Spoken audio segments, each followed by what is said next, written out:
Number 89757. Based on the virtuous deeds you accumulated in your lifetime. Your first request for transmigration has been denied. Damn it. Your second request for transmigration has also been denied. Damn. Your 81st request to traverse the world of Naruto has been approved. Please proceed to the wheel and draw your transmigration talent. Pu Tongren silently sighed. Had he known, he would have adhered to his true self in life and performed more good deeds. This meager accumulation of virtue stemmed from acts of kindness in his childhood. Buzzed with a mere thought, a colossal wheel began to spin before him. The talents within were of an anime caliber. Click the pointer halted. Ding, congratulations, you have drawn the talent. Complete inheritance of Kokushibo from Demon Slayer. Wait, how can I? Buzz the underworld, where efficiency reigns, whisked him away before he could finish his sentence. A panicked scream echoed through the transmigration tunnel. Forgive me, Sasuke, perhaps next time. Your brother achieved this level on his first attempt. Oh, my foolish brother. Live on in your foolishness. Arrogant Sasuke. Congratulations on your graduation. This time at a crank mission. As the intervals between memory points grew shorter, Pu Tongren grasped his current predicament. He had transmigrated into Sasuke during the mission in the Land of Waves. Just moments ago, he had defended Naruto against Haku's 1,000 needles, collapsing to the ground like a porcupine. Simultaneously, another surge of information flooded his mind. The moon-breathing technique was already second nature to him. However, the techniques not depicted in the Demon Slayer manga would require his own creativity. The transparent world had also awakened within him. Most crucially, the undying demon form would only activate at night. When it did, he would possess the full strength of Kokushibo. During the day, it would not activate, presenting no adverse effects. In essence, by day, Sasuke was but a slightly enhanced version of himself. By night, he transformed into a terrifying demon. Few Sasuke exhaled in relief. As long as he could bask in the light, he was fine.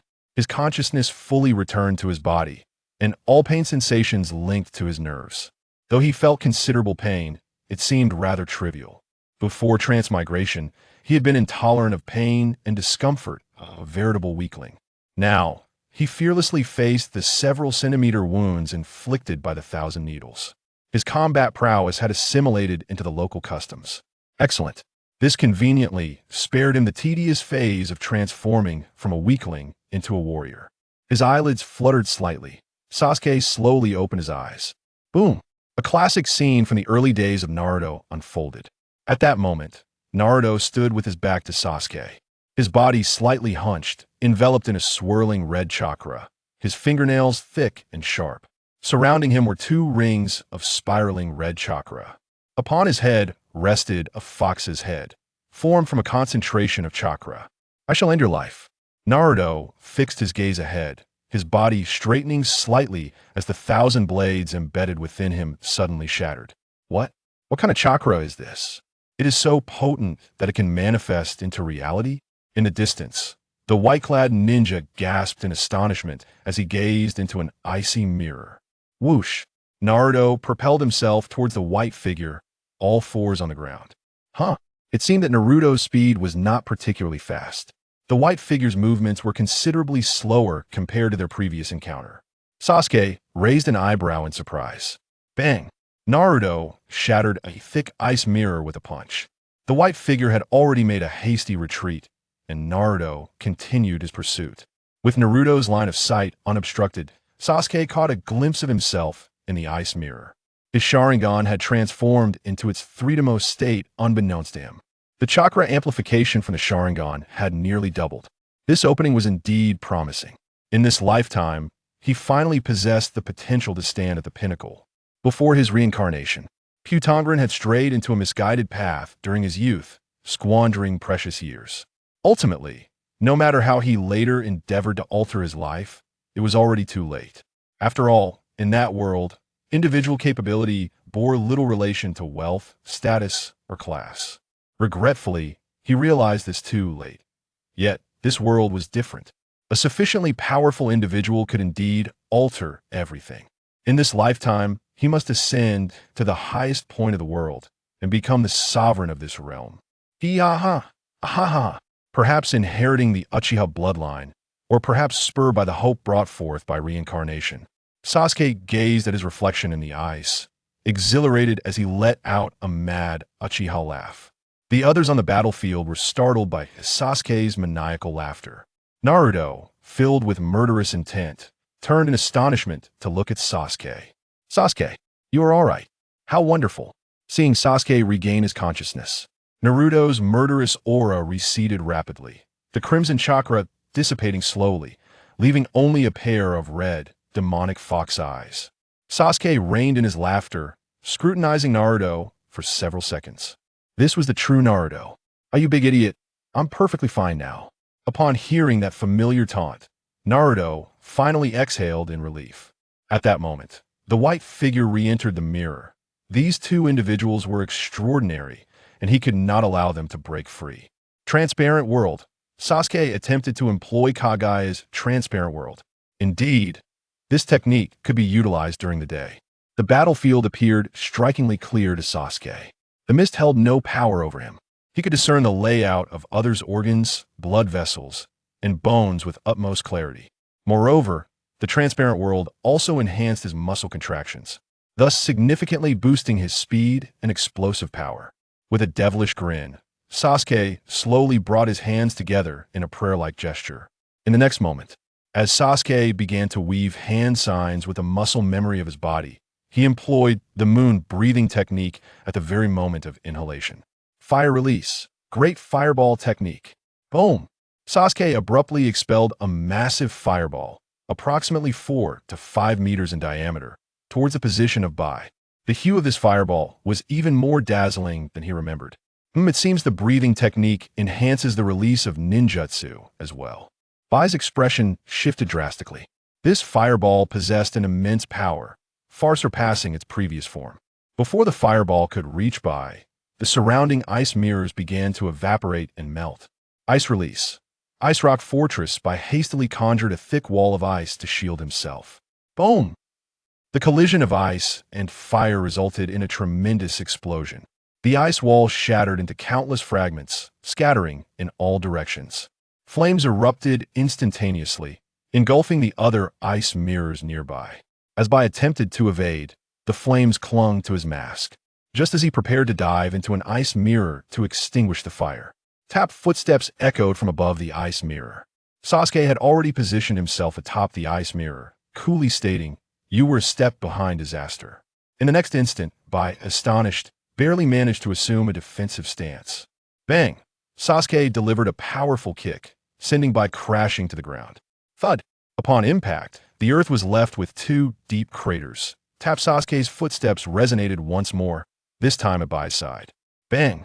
This time, Bai was struck in the mask before he could even ready his defense. Crack! The mask shattered into countless pieces from the force of the blow.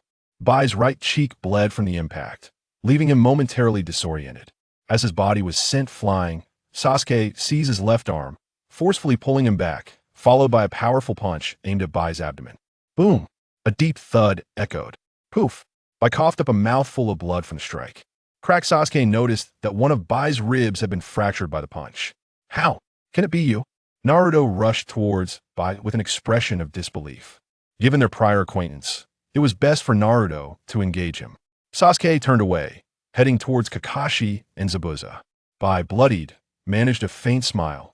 "I have failed. I am now a useless tool. You may kill me." At that moment, screech, the dense fog was pierced by the sound of 1,000 birds chirping, accompanied by a flickering blue light. Chapter 2. Who is mastering the art of silent assassination? This is dire. If we do not act swiftly, Zabuza may be in peril. A sudden jolt surged through White's heart. Ignoring the possibility of Naruto's ambush, he swiftly turned and dashed towards Zabuza's position. Although White and Zabuza were not yet defeated, Sasuke, with a fleeting thought, caught up to White and delivered a powerful spinning kick. Back off. Bang. White was sent flying back to Naruto's side by Sasuke's kick. Seizing the opportunity, Sasuke used White as a springboard, propelling himself between Kakashi and Zabuza. In that instant, Kakashi mistakenly believed the newcomer was White, momentarily hesitating. This brief lapse allowed Zabuza to successfully break free from the restraints of the summoned dogs and distance himself from Kakashi. Phew, that was quite dangerous. Had you struck me with that technique, I might have truly met my end. Kakashi, you just claimed my future was nothing but death. How audacious. Zabuza expressed his relief. At that moment, the dense fog on the bridge finally began to dissipate. Sasuke, I'm so glad you're all right. Sakura called out joyfully from a distance. Sasuke, speechless, glanced at Sakura, thinking, we are all ninjas. Your lack of professionalism is quite glaring. This left Sakura feeling exceedingly embarrassed as she shifted her gaze to the distant Naruto and another figure. Is that a male or a female? Aside from Sakura's peculiar observation, the others appeared quite composed. Kakashi observed Sasuke, noticing that his eyes had transformed into the three-tomo Sharingan, gradually dispersing the lightning blade in his hand. Sasuke, you have awakened the three-tomo? And what of that boy? I've incapacitated him. Naruto is keeping watch. They share a bit of camaraderie, Sasuke replied, leaving Kakashi bewildered. What sort of relationship is that? Zabuza sighed, contemplating whether White had ultimately failed. Indeed. He had been too merciful. Sasuke turned back, his crimson Sharingan fixed on Zabuza. Kakashi, allow me to face him next. You should rest for a while. Kakashi hesitated. Are you truly capable of this? Sasuke produced a kunai, asserting, I can defend myself.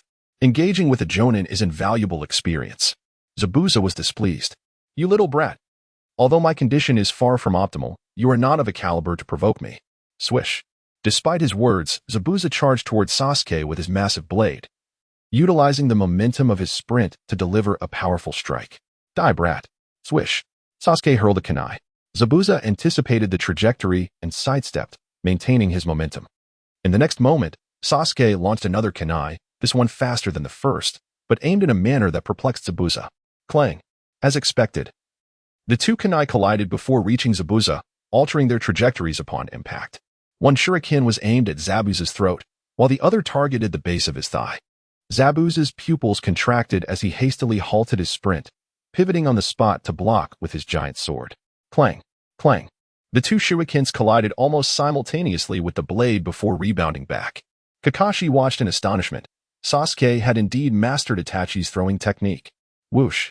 Seizing the moment, Sasuke dashed towards Zabuza, his hands reaching skyward to grasp the two shurikens that had just been deflected. The sequence of moves was remarkably fluid and seamless. In this close-quarters combat, Zabuza's sword lost its advantage. In such proximity, the shuriken proved far more practical. Clang, clang, clang, to the surprise of both Zabuza and Kakashi. While Sasuke's strength was considerably inferior to Zabuza's, his speed was nearly on par. More crucially, in the realm of close combat techniques, Sasuke had astonishingly surpassed Zabuza. And this disparity only widened as their battle progressed. How is this possible? Both were taken aback. Sasuke is so cool. Sakura, unable to comprehend the intricacies, could only mindlessly praise from the sidelines. The longer they fought, the more fully activated Sasuke's combat experience and instincts, inherited from Kokushibo, became. The physical prowess of a demon and the formidable strength of Kokushibo were only effective at night, yet the aspects of awareness knew no boundaries. Besides the understanding of the world and the breath of the moon, Kokushibo's centuries of combat experience and swordsmanship were indeed fearsome. Whoosh. Suddenly, Sasuke hurled a shuriken, then swiftly pulled it back. The end of the shuriken had been ensnared by black threads. With this tug, the shuriken coiled like a serpent, deftly weaving through the circular guard of Zabuza's sword, aiming directly for his eye. Zabuza tilted his head sharply. Thud. The shuriken sliced through Zabuza's mask, leaving a gash across his face. The two engaged in close combat for nearly 3 minutes, and Zabuza finally sustained an injury. Sasuke once more produced a shuriken, loosening his grip so that two shurikens hung suspended in the air. With both hands gripping the black threads, Sasuke began to spin. In the next moment, whoosh, whoosh, the two shurikens were launched at Zabuza. He hastily swung his sword to swat them away, but Sasuke yanked the threads again. The shurikens altered their trajectory, intertwining as they bypassed Zabuza. Frowning, Zabuza quickly formed a hand seal. In the blink of an eye, Sasuke abruptly reeled in the threads, binding Zabuza's neck and arms. Bang! A cloud of white smoke enveloped the scene. Zabuza was reduced to 3 segmented wooden stumps severed by the black threads, while his true form gasped for breath in the distance. At this moment, Sasuke formed another hand seal, fire-style Great Fireball. Once again, a colossal fireball, measuring 4 to 5 meters in diameter, hurtled towards Zabuza. With great difficulty, Zabuza managed to evade the fiery projectile using his instantaneous body technique. However, upon regaining his senses, he realized that Sasuke had vanished from the battlefield. Despite his keen perception and observation, Zabuza could not locate Sasuke's position. A faint sound of flesh tearing emanated from beneath Zabuza's neck. His pupils constricted in shock. He had been caught in a chokehold. After years of mastering silent assassinations, he found himself ambushed from behind. At that moment, Sasuke stood inverted on a tree branch behind Zabuza, kunai poised against his throat, declaring, "You have been defeated." The onlookers were left in stunned silence. Sasuke had just graduated from the Ninja Academy and had already triumphed over a Jonin. Although his opponent was not at full strength, he was nonetheless one of the legendary 7 ninja swordsmen of the mist. Kakashi, momentarily lost in thought, seemed to glimpse Itachi. Naruto clenched his fist in astonishment, while Sakura's eyes sparkled with admiration, her infatuation evident. Just then, a group of unsavory individuals appeared at the opposite end of the bridge. Led by a man in a suit with sunglasses, Kato. Humph, what a disgrace. The so-called demon of the mist, Zabuza, can't even handle a mere child. Truly useless. He scoffed. Oh, and that brat over there, the one who broke my arm last time. This time, I shall eliminate all of you. Zabuza cast a sidelong glance at Kato, realizing that his mission was about to be interrupted. Young man, might you grant me the opportunity to personally eliminate those scoundrels? He asked. When he received no response, he turned to find that Sasuke had already returned to Kakashi's side. Who was truly employing the silent assassination technique here? Zabuza chuckled ruefully.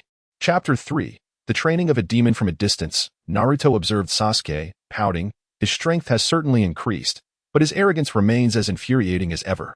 Although Zabuza and Haku appeared to be nearing their limits, the two of them found it effortlessly easy to handle Kato's lackeys, given that their hands were still functional. Ah, a demon. My arm. As the bloody massacre continued at one end of the bridge, Inari arrived with a group of villagers, armed with tools for work. They had finally gathered the courage to fight back, but it was too late for their intervention. Watching Zabuza and Haku engage in battle, they couldn't help but reflect. The disparity between ordinary folk and ninjas cannot simply be bridged by sheer numbers. In the future, let us stick to posting missions when encountering ninjas, Inari. Naruto exclaimed joyfully. The villagers had found their courage, marking a significant transformation. Inari touched his nose, saying, "Heroes always arrive fashionably late." Tears of excitement streamed down Tazuna's face as he exclaimed, "You all! Roar!" A thrilling shout erupted from the crowd. Shortly thereafter, Zabuza declared, "If you don't spare me, I shall give you all my money." Alas, Kadu's bribe did not succeed. He was swiftly decapitated by Zabuza's blade. The residents gasped in shock. The massacre had finally come to an end. Zabuza returned to face Sasuke, stating, "I have been defeated by your hand. You may now take my life." An unexpected silence enveloped the scene. Kakashi and Naruto prepared to speak, but Sasuke interjected, "Did you not abandon your mission? Besides, I do not harbor disdain for individuals like you." Zabuza and Haku exchanged relieved glances and smiled. The surrounding villagers inexplicably joined in the laughter. Zabuza, feeling somewhat uncomfortable with their smiles, realized that the Zabuza of the Mist Village had perished. "Haku, I shall atone for my sins here. I will protect the villagers." Haku replied, "Wherever you are, I shall be." A roar of excitement erupted once more. Subsequently, Team 7, Zabuza, and Haku attended a banquet in the Land of Waves. During the festivities, under Naruto's exuberance, Zabuza acknowledged his inner feelings, undergoing a profound transformation. Eventually, the banquet concluded. On the hill at the far end of the Great Bridge, gravestones for Zabuza and Haku stood, with a massive blade planted before them. As Team 7 and their companions bid farewell, both Naruto and Inari were teary-eyed. "Oh, you two little rascals," Sasuke chuckled. The others chimed in, "Aren't you just the same?" Kakashi smiled faintly. "Sasuke, you have grown significantly during this mission. You now possess the strength of a special Jonin." Kakashi-sensei, during the previous battle, Zabuza was pierced multiple times by Haku. I thought he was dead, but to my surprise, the arrogant Sasuke awoke with remarkable strength. "You must teach me some of your techniques," Naruto insisted, tugging at Kakashi's arm incessantly. "Oh, no wonder," Kakashi realized, nodding in understanding. "It seems you have experienced life and death. Upon returning to the village, you should begin practicing water walking." That evening, after returning to the village, as Sasuke arrived home, the sun was just setting. In the moment the last glimmer of sunlight vanished, without activating his Sharingan or the ability to perceive the world clearly. Everything around him slowed down dramatically. He could distinctly sense every rustle in the environment. Red flame-like patterns appeared on his forehead and the right side of his neck. A black line emerged just above and below his eyes. The black line slowly opened. To his surprise, 4 additional eyes adorned his once handsome face. Though these 4 eyes were crimson, they bore no tomo. Nevertheless, Sasuke sensed that these eyes were indeed Sharingan, albeit not yet awakened. Through the infusion of ocular power, one can awaken their eyes and elevate their ocular grade. However, 6 single tomo do not compare to 2 double tomo, and 6 double tomo pale in comparison to 2 kaleidoscopes. Thus, Sasuke currently finds no necessity to inject ocular power into his 4 auxiliary eyes. This sensation of immense strength, could it be the threshold of a shadow or the shadow itself? Sasuke is uncertain, but conservatively estimating, it surpasses the realm of a mere shadow. At the very least, he is far superior to Haiden. Yet, where has the bottleneck vanished? In the realm of Demon Slayer. Kokushibo has already reached the zenith of his power, and further advancement seems as arduous as scaling a mountain. Yet now, one cannot even speak of a loosening of such a bottleneck. It feels utterly non-existent. According to the common parlance of novels, could this disparity be the chasm between 2 worlds' rules? Fearing that training might provoke significant disturbances, Uchiha Kokushibo descends into the deepest hall of the Uchiha underground to cultivate. First and foremost, one must comprehend energy. Chakra is an energy formed by the extraction and fusion of physical and spiritual essence, akin to awakening latent potential.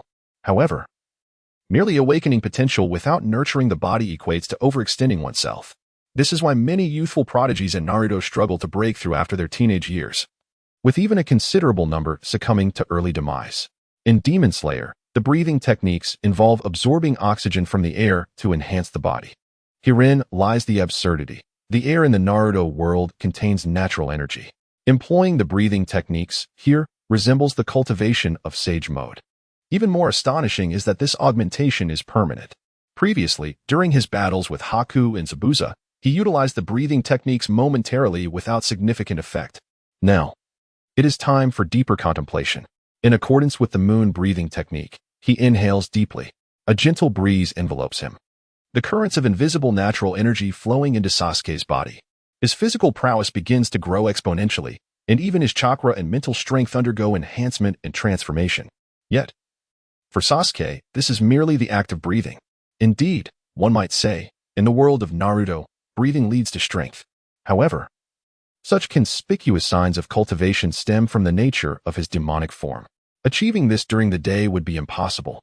At present, Sasuke's physical potential requires further activation.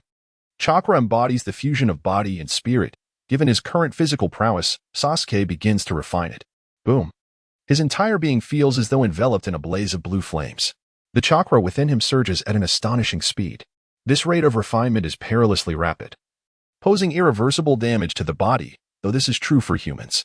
Yet, I am no longer human. Thus, let the refinement proceed at full throttle. Boom. Sasuke's entire body radiates a blinding light of chakra, swelling like an ignited gas canister. The ground beneath my feet had manifested a colossal depression. This ominous amplification persisted for nearly 2 hours, only beginning to wane thereafter. It was not until the stroke of 5 in the morning that the rate of chakra extraction aligned with the breathing technique's enhancement across the body. However, by that time, Sasuke was unable to discern the chakra levels in comparison to his battle with Itachi. When 6 o'clock arrived and Sasuke emerged from the basement, the sun had long since risen. The enhancement of his cursed form faded, reverting him to the ordinary Uchiha Sasuke. The overwhelming chakra diminished drastically, allowing him to finally perceive the extent of the chakra amplification. In the brief span of a mere half-day and night, his human state chakra had surged nearly 6-fold. He recalled that during the original story, when Konoha was in ruins, Sasuke could only unleash Chidori twice a day without relying on cursed seals, whereas Kakashi could perform it 4 times. He mused that now he could likely unleash 12. Chapter 4. The CHNIN exams approach while in the midst of his morning routine. An agonizing pain suddenly gripped Sasuke's lungs. His body felt exceedingly frail. The moon breathing technique could only be sustained for a minute before it became unbearable. Despite mastering all techniques and experiences, the cultivation of his physique was not something that could be accomplished in a fleeting moment. As he felt on the verge of collapse, Sasuke weakly retreated to the dimly lit basement. In an instant, invigorated, Sasuke emerged from the basement and returned to the first-floor hall. The sensation was exhilarating. His cursed form proved effective even in areas devoid of sunlight. Sasuke realized that he must learn a technique related to earth manipulation. After finishing breakfast and as he prepared to leave, Sasuke noticed Itachi's room. The door was already coated in dust. Since the massacre, he had never opened this door again. Perhaps there were items of value within. Pushing the door open, he found the once meticulously organized room in disarray, as if someone had fled in chaos. Through the translucent world, Sasuke quickly spotted a scroll. It seemed a deliberate effort to leave the scroll behind, as if it had been carelessly discarded. Yet, Itachi must have anticipated that Sasuke might never open it, while still harboring a sliver of hope that he would. Sasuke dusted off the scroll and unfurled it. Within, it contained nearly all of Itachi's techniques, excluding the forbidden arts of Izanagi and Izanami, as well as his unique ocular techniques. Additionally, it featured various notes on the understanding of ninjutsu and analyses of battles. From this, one could glean the scholarly approach to ninjutsu and battle strategy. After thoroughly reviewing the contents, which he had perfectly replicated, he subsequently incinerated the scroll. Upon exiting, Sasuke did not rush to the assembly point. Instead, he turned to visit the ninja tool shop owned by Granny Cat, where he purchased a short blade approximately half a meter in length and 2 fingers wide. The original work exudes a minimalistic style reminiscent of the Kusanagi sword. Its resilience and chakra transmission capabilities are exceptional, albeit at a considerable price. Until I acquire the Kusanagi, I shall make do with this. Upon reaching the designated gathering point, I will engage in solitary training for a while. Subsequently, Team 7 resumes their monotonous daily tasks. During a brief interlude, Kakashi instructs the trio to practice water walking. Sasuke, in the midst of these mundane routines, diligently hones his breathing techniques. No longer does Sasuke indulge Naruto. Any perceived provocation from Naruto results in a swift and punishing response, accompanied by taunts highlighting Naruto's flaws in technique. Sasuke's prowess escalates rapidly. Moreover, prompted by Sasuke, Naruto becomes aware of the enhanced effects of the shadow clone technique, leading to a significant improvement in his taijutsu skills. A month later, unfamiliar faces abound in Konoha. Lo and behold, Naruto's little follower, Konohamaru, inadvertently collides with a man adorned with purple patterns on his face, accompanied by a beautiful woman clad in fishnet stockings. These two are none other than Kankuro and Temari from Sunagakure. When Naruto confronts them, Kankuro discreetly trips him. In a departure from the original narrative, Naruto reacts with remarkable speed, supporting himself with one hand, and, using the momentum from a backflip, delivers a kick to Kankuro's abdomen. Although Kankuro defends himself in time, he fails to match Naruto's strength, stumbling back several paces. Naruto is so cool, exclaims Konohamaru, gazing in admiration at his older brother. With a chuckle, Naruto scratches the back of his head and touches his nose. Damn it, I'll destroy you completely. Thud. Kankuro's face flushes with anger as he prepares to unleash the puppet strapped to his back. Temari, taken aback, exclaims, "Hey, Kankuro, you're not actually going to do that, are you?" Suddenly, a voice commands, "Kankuro, stop. You disgraceful fool." The group turns in surprise towards the source of the voice. On a distant rooftop stands a red-haired youth with the character emblazoned upon his head. In the original narrative, Gaara appears behind Sasuke, who is perched in a tree. However, Sasuke is absent here. Gaara has ascended the rooftop to better observe Konoha's layout. "I'm just trying to intimidate them," Kankuro stammers, hastily repositioning his puppet. Temari quickly steps in front of Naruto, interposing herself between him and Kankuro. "I apologize for the misunderstanding. We mean no harm. Who are you? What business do you have in Konoha?" Sakura inquires from behind Naruto. Just as Temari is about to respond, "We are here to participate in the Chunin exams." Sasuke's voice resonates from behind Gaara. A chill runs down Gaara's spine. Someone stands behind him. Unbeknownst to themselves, the guardian Shikaku failed to automatically protect them. This was indeed the first time such an occurrence had transpired. Temari and Kankuro were equally astonished upon witnessing Sasuke, with a casual hand resting on Gaara's shoulder. Sasuke smiled and remarked, "You seem quite surprised. Are the people from your village so easily frightened?" A sudden tightening gripped their hearts. Gaara and his companions stared blankly at Sasuke. Why did Shikaku not activate? What was happening? The trio was utterly perplexed. In truth, this was merely due to the fact that the transparent world could conceal all traces of chakra. Gaara's mother's chakra and Shikaku were unable to sense Sasuke, thus rendering the automatic defense inoperative. Truly, Sasuke had an awe-inspiring presence that left them all in shock. How infuriating it was that Sasuke always stole the limelight. Naruto and Sakura, oblivious to the reason behind the Sand Village trio's astonishment, watched as Sasuke released the dazed Gaara and waved to Naruto and Sakura, stating nonchalantly, "I'm bored. Let us go." As they walked away, Naruto muttered under his breath, "Are the people from the Sand Village so easily startled? How can they even participate in the exam?" Temari and Kankuro were increasingly astonished. Who exactly were they dealing with? In Gaara's mind, one thought continuously echoed, "He has encountered me, he has encountered me. He has encountered me." Meanwhile, in the Hokage's office, numerous ninjas were engaged in animated discussions. "Kakashi, I disagree. Naruto and the others have only recently been promoted to Genin," exclaimed Irika, who bore a scar across his nose, his impatience palpable. Although a total of 9 new students were set to participate in the Chunin exam, it was Naruto who weighed most heavily on Irika's mind, causing him the greatest concern.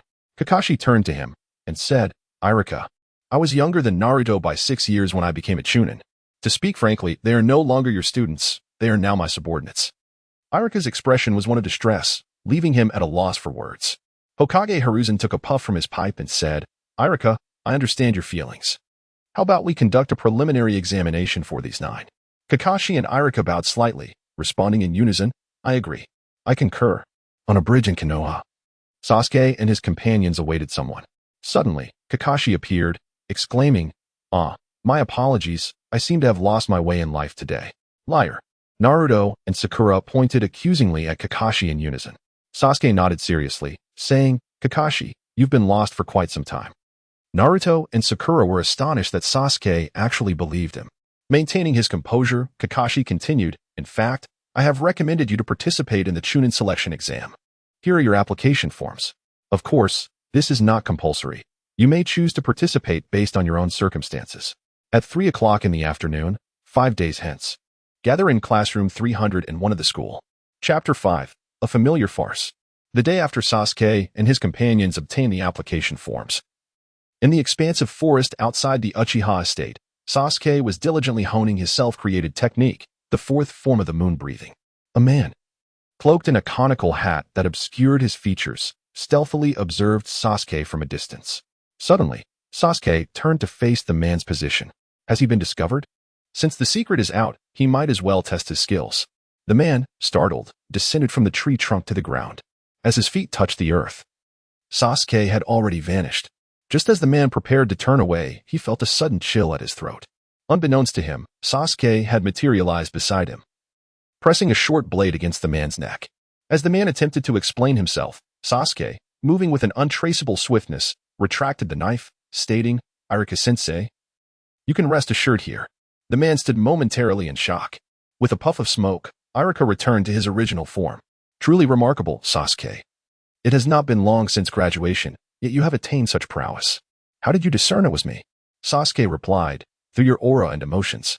Irika-sensei, you did not exude an ounce of killing intent. Rather, you emanated a sense of concern. This sentiment mirrors the emotions you displayed on the day of graduation." Irika, astonished, thought, has Sasuke already developed a perceptive acuity akin to that of a Jonin? On the day of the examination, as Sasuke and his companions ascended to the 2nd floor, the plot from the original narrative resurfaced. Lee was feigning a simpleton being bullied, and even Tintin had received a slap. 2 Konoha ninjas stood at the entrance, remarking, "You youngsters should probably refrain from participating in the exam." Naruto, feeling indignation, rushed forward. "Hey, you two are also ninjas of Konoha. How can you bully your comrades? Oh, are you here to champion justice?" The gatekeeper abruptly launched a kick at Naruto, who simultaneously prepared to counter. However, just as their strikes were about to collide, whoosh, Lee suddenly appeared before them, catching both the gatekeeper's and Naruto's attacks with his hands. Yet, Naruto's force was slightly greater, causing Lee to stagger momentarily. Confused, Naruto exclaimed, "Hey, you're pretty strong. How could you be bullied?" Neji, with his Byakugan activated, approached. "Lee, what is this? Did you not say to keep a low profile and avoid drawing attention?" Lee's face flushed as he approached Sakura, declaring, "My name is Rock Lee. You must be Sakura. Please go out with me. I will protect you until my dying breath." Sakura, momentarily taken aback, swiftly rejected him. "Absolutely not. Your eyebrows are far too thick." As Sakura instinctively glanced towards Sasuke while refusing, she looked around but could not find him. Where is Sasuke? Has he already moved on? Niji's eyes narrowed in surprise. What? Has time already passed? With a roll of his eyes, he finally noticed a youth adorned with a fan emblem waiting on the other side of the door. At that moment, Sasuke turned his head and cast a calm gaze toward Neji through the wall. What? Did he sense my presence merely because of my stare? What an intimidating individual. Niji was taken aback. Teacher Guy had once mentioned that only those at the level of a shadow could possess such acute awareness to detect being observed. Sasuke's indifferent gaze emanated an aura of omniscience. In just that fleeting glance, Niji felt the crushing realization that he was far from being Sasuke's match. His previously unwavering self-confidence crumbled in an instant. Indeed, Sasuke now seemed to revel in subtlety, exuding an intangible yet potent presence, understated, natural, fluid, and imperceptible to onlookers, yet shocking to those directly involved, potentially leaving them with psychological scars. At that moment, Naruto, Sakura, and even Lee rushed forward. Niji was momentarily stunned but quickly urged Tintin to follow suit. They soon arrived at a grand hall. Lee accelerated and appeared not far behind Sasuke. Hey, Uchiha Sasuke. I am Rock Lee. Would you care for a duel? As a descendant of the so-called genius clan, I wish to test how far I can go against you. However, I believe you will not prevail, for I am the strongest among the genin of Konoha. Sasuke turned, a faint smile gracing his lips. Once, you may have been the strongest among the genin, and I believe that, but now, you are not. Hearing Sasuke's words, both Naruto and Sakura were astonished. Naruto exclaimed, "This thick-browed guy is so strong? Hey, thick-brow, how about you spar with me first?" Lee glanced at Naruto and thought, very well. You don't seem weak from our earlier encounter. With a swift motion, Naruto charged at Lee and threw a punch.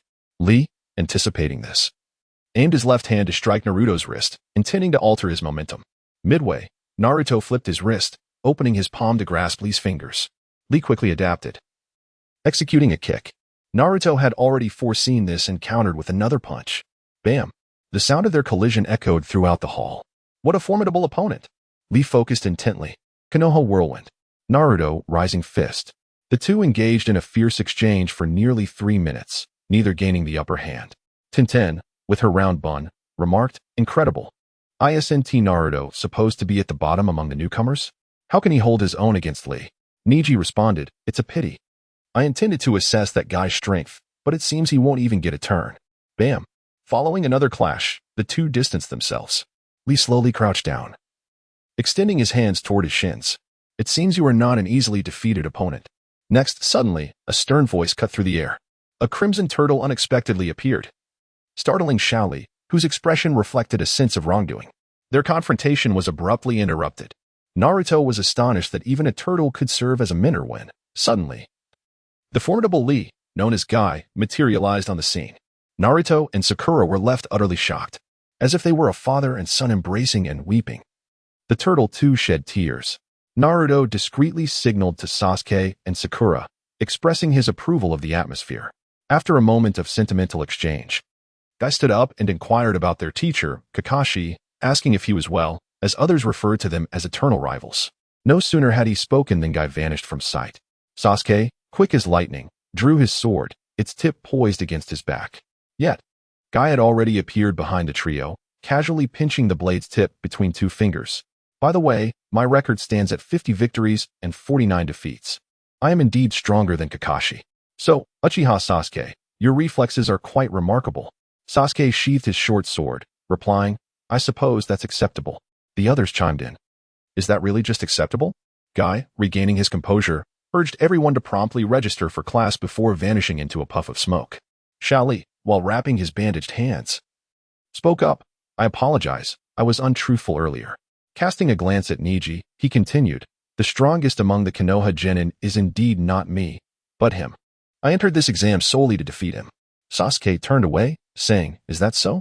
But I beg to differ. With the 8 gates, even the temporary 5th gate. Could Niji truly contend with Xiaoli? Xiaoli certainly seemed to be a fervent admirer of Niji. Many within the ranks of the Hokage merely listened to their teammates' commentary without taking it to heart. To take it seriously would be to invite defeat. Chapter 6. The Forest of Death begins as Sasuke and his companions rounded the corner. They arrived at the entrance to the examination arena, where Kakashi awaited them. After a brief explanation, the trio finally entered the exam hall. In that instant, nearly all the participants fixed their hostile gazes upon them, eager to intimidate the newcomers.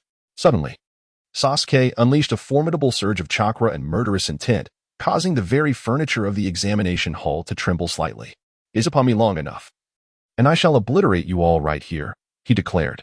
All the examinees simultaneously felt as though they were being scrutinized by a malevolent specter, their bodies turning cold and beads of sweat forming on their brows. Gaara, too, sensed a dissonance emanating from the killing intent, an inexplicable chill creeping over him. Certainly, if it were nighttime, that dissonance would have been far more pronounced. The crowd hastily diverted their gazes, yet a few individuals approached Sasuke and his companions. They are none other than the 6 other little champions of Konoha. In Sasuke's eyes, they are rather endearing children. Naturally, he would not exude any murderous intent towards them. The 6 had intended to gather together to alleviate the oppressive aura surrounding them. However, after Sasuke spoke, they promptly retracted their negative energy in perfect synchronization. The 6 were slightly taken aback. Around the corner, a bespectacled figure, Kabuto, lifted his gaze slightly. Sasuke is far stronger than the intelligence report suggested. Kabuto then approached the group, greeting them amicably, and as in the original narrative, distributed some cards containing valuable information as a goodwill gesture. The other young champions were astonished by Gaara's unscathed performance during his A-rank mission. Similarly, Naruto and Sakura were even more surprised by Sasuke's prowess. At that moment, despite their trepidation towards Sasuke, the 3 sound ninjas mustered the courage to advance towards Kabuto. They understood that if they dared to abandon this charade, the consequences would be dire. As the trio closed in on Kabuto, merely 3 meters away, Sasuke activated his Sharingan and cast a glance at them. The illusion of non-existence, a technique capable of ensnaring multiple targets in an illusion that distorts their vision. The trio's assault suddenly redirected, turning into a frenzied attack on one another. Kabuto was taken aback. Such formidable insight. He had accurately cast the illusion amidst their rapid movements. It was akin to a marksman shooting 3 robbers in a crowd in a split second, with astonishing speed and precision. Bang, bang, bang. The 3 were simultaneously struck by their own comrades, and the pain jolted them out of the illusion. Upon regaining consciousness, their bodies were still in mid-flight. Crash. After they toppled several tables, the examiners from Konoha finally arrived on the scene. Subsequently, the tedious written examination commenced. Yet, for Sasuke at this moment, the questions were exceedingly simple. After a considerable time had passed, they finally reached the 10th question, which posed a dilemma for many. Numerous candidates chose to forfeit. From a distance, Sakura observed Naruto scratching his head, and just as she was about to raise her hand, Naruto preemptively shot his hand up. Then, with a forceful slap, he struck the table. With Naruto's declaration, those behind him opted not to give up. Shortly thereafter, Marino Ibiki announced that everyone had passed. Suddenly, the classroom windows shattered, and a figure burst in, unfurling a curtain. A slightly voluptuous female ninja appeared before the crowd. "I am your second examiner, Mitarashi Anko. How curious. Why are there still so many of you left from the first round? In the second round, I must eliminate more than half of you." A wave of anxiety surged through the hearts of the candidates. The next day, all candidates gathered at the outskirts of a forest. Sasuke gazed at the disguised Orochimaru standing behind Anko, a subtle smirk gracing his lips. The first scientist of the Hokage world was finally about to make his entrance. After a brief interlude, once all participants had signed the death agreements, Anko began to elucidate the rules of the examination. This was the venue for the second test. Aptly dubbed the Forest of Death, she produced a map, indicating that the distance from the outer periphery to the central tower was approximately 10 kilometers. Next, she unveiled a scroll inscribed with the characters for heaven and earth. Each team would receive one of these scrolls upon entering the forest. The victory conditions dictated that within 5 days, teams must acquire both types of scrolls and reach the tower, with any loss of team members resulting in disqualification. All teams were to proceed to their designated entrances according to their numbered tags and enter simultaneously after a 30-minute countdown. As the 30 minutes elapsed, the moment the entrance opened, all the ninjas rushed eagerly into the forest. Sasuke surveyed the depths of the forest, shrouded in darkness where sunlight barely penetrated. This was indeed a troubling scenario. Once he entered those shadowy realms, he would inevitably succumb to his cursed transformation. Although he had mastered the art of completely concealing his 4 eyes in this state, he was fortunate that the transparent world allowed him to mask his presence and chakra. Otherwise, the Hyuga siblings and Kibo would undoubtedly detect his anomaly. However, his body, as solid as steel with its terrifying regenerative capabilities, was not easily hidden. As Sasuke and his companions made their way toward the central tower, he frequently slipped into his cursed form. Merely 5 minutes into the exam, the trio was startled by the anguished cries of other participants. Sakura, glancing around anxiously, expressed her concern, while Naruto, suddenly desperate, prepared for an impromptu relief. Bang! Sakura's fist connected with Naruto's head. How can you behave like this in front of a lady? With a lump forming on his head, Naruto dashed into the thicket. Despite his taijutsu skills having reached a level comparable to Lee's, he did not evade Sakura's blow. The sounds of combat echoed in the direction Naruto had taken. Hey, wait for me to put on my pants. He shouted urgently from the depths of the forest. A few seconds later, bang! Naruto was sent hurtling back from the thicket, finally clad in his trousers mid-flight. In the distance, a ninja sporting a device akin to a respirator noticed Naruto landing next to Sasuke and hastily prepared to flee without a backward glance. The simultaneous sounds of footsteps and a blade being sheathed resonated. Indeed, it was the sound of a sword returning to its scabbard. Sasuke's assault had concluded. With a swift motion, the unprepared ninja found himself cleaved in twain by Sasuke's blade. In that moment, the scent of blood wafted through the air, tantalizing the cursed Sasuke, momentarily captivating his senses. As the ninja's upper body plummeted freely, Sasuke swiftly retrieved the Book of Earth from his garments. In an instant, he vanished before the ninja's eyes. Only then did the ninja realize he had been bisected, and his nerves registered the pain. What? Sasuke first cast an illusion on Naruto and Sakura. After a considerable time, he emerged from the dense forest, having dispelled the illusion from the two. Naruto and Sakura observed that Sasuke had acquired another scroll, now secured to his leg. Has he already obtained the scroll? Indeed, Sasuke has swiftly dealt with his adversary. Sakura was filled with delight. Naruto pouted, remarking that had the previous individual not caught him off guard while he was relieving himself, he too could have dispatched the foe. This place is not meant for lingering. Let us seek a sunlit area. No sooner had Sasuke finished speaking than a terrifying, linear tornado surged toward the trio, without granting the two a moment to react. Sasuke seized Naruto and Sakura, forcefully hurling them away.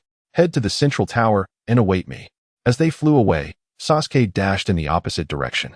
Soon, two colossal serpents, their necks thicker than a city bus, emerged. One pursued Naruto and Sakura, while the larger one chased after Sasuke. Bang! Bang! Bang! The serpents moved with astonishing speed and immense power, effortlessly snapping sturdy tree trunks in their wake. Chapter 7. Uchiha Sasuke and Orochimaru. The giant serpent had been pursuing Sasuke for 3 minutes without success. At that moment, the serpent's mouth bulged, expelling a man drenched in liquid. Tall and clad in beige attire, his silhouette obscured by a conical hat and adorned with a purple rope at his back, he was none other than the legendary Sannin, Orochimaru. However, at that moment, Orochimaru bore the face of an inconspicuous passerby. Orochimaru's speed exceeded that of the giant serpent by a considerable margin. Yet, as Orochimaru accelerated, Sasuke also quickened his pace. His Sasuke's speed surpassed that of a mere genin after about half a minute. Swoosh! Sasuke suddenly descended from the sky, landing at the center of a brightly lit clearing. He exhaled in relief. This battle could only end in defeat, not victory.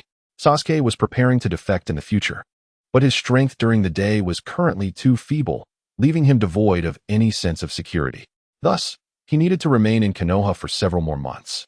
One could never be certain when his secret might be discovered. Consequently, he felt a pressing need for Orochimaru's cursed seal. When the day arrived that his secret was unveiled, he would simply pull down his collar and reveal, "Behold, this is Orochimaru's masterpiece." Indeed, Orochimaru would bear the blame. Thankfully, he had finally found a suitable battleground. A second later, swoosh! With a thud, Orochimaru landed steadily 30 meters behind Sasuke, exclaiming, your speed truly astounds me. However, you have chosen a splendid location. The visibility here is quite expansive. Alas, such a splendid place is advantageous for me, as the difficulty of escape increases when one is not facing their opponent." As Sasuke turned, he slowly drew his sword, replying, "Do you enjoy surprises? I am quite different from you. I relish a good meal." Orochimaru paused momentarily before responding with a sinister smile. You possess quite the courage. It is no wonder you hail from the Uchiha lineage. Yet, I wonder, will you remain so composed in the moments to come? Orochimaru toyed with his own eye, an action that appeared exceedingly bizarre. Simultaneously, he exuded an aura of lethal intent. Sasuke's body stiffened, and the short blade clattered to the ground. Orochimaru smirked derisively, ready to mock, when he observed Sasuke crouch slightly, rhythmically swinging his fists up and down, his body rotating in sync with the rhythm. Those familiar with the game would recognize that Sasuke was performing the dance of Garen. It appeared quite absurd. The sight of the dashing Sasuke engaging in this dance was disconcerting. Yet, the more awkward it seemed, the more effective it became. Although Orochimaru did not comprehend the dance, he recognized it as an unabashed mockery directed at him. Veins bulged on Orochimaru's forehead, resembling flowing characters. It was the first time in decades that he felt such intense rage. With a cold chuckle, he remarked, "Such vigor, indeed a rarity among the Uchiha. Allow me to see if you possess the fortitude to match it."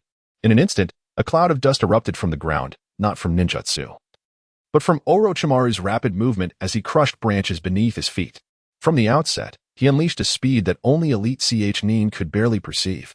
Sasuke, with his palm facing down, channeled chakra and instantaneously drew the short blade into his grasp. As they were about to cross paths, Sasuke unleashed. First form of the moon breathing, Dark Moon's Palace. Orochimaru's pupils constricted. Sasuke's speed exceeded his expectations by far, leaving him unable to evade entirely. With a sickening sound, a severed arm spun through the air. Orochimaru staggered back several meters, cursing, "Damn it." Yet, Sasuke pursued him relentlessly. Third form of the moon breathing, Waning Moon's Erosion. The short blade suddenly adorned with a plethora of crescent blades, Sasuke executed 2 swift, arcing strikes. Orochimaru found himself unable to escape. His body was cleaved into 3 segments and further ravaged by the crescent blades, landing in a gruesome state. However, in the next moment, Orochimaru's remains transformed into a puddle of soft mud.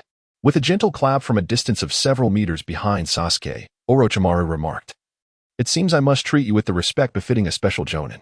He then produced a kunai, infused with wind chakra. "Are you suggesting that the warm-up is over?" Sasuke retorted, turning around, his eyes swiftly transforming into the 3-tomo Sharingan. Illusionary restraint technique. In the original narrative, Itachi had immobilized Orochimaru with this very technique. Although Sasuke's current execution could not rival Itachi's, it would undoubtedly pose significant trouble for Orochimaru, stirring the shadows of his psyche. As anticipated, Orochimaru's expression darkened instantly, beads of cold sweat forming on his forehead. In that same moment, he unleashed a sword technique, Moon Breathing, 4th form, Crescent Moon. Indeed, it was aptly named. Sasuke unleashed a sweeping arc of energy, the angle and reach of his strike fluctuating with his chakra levels.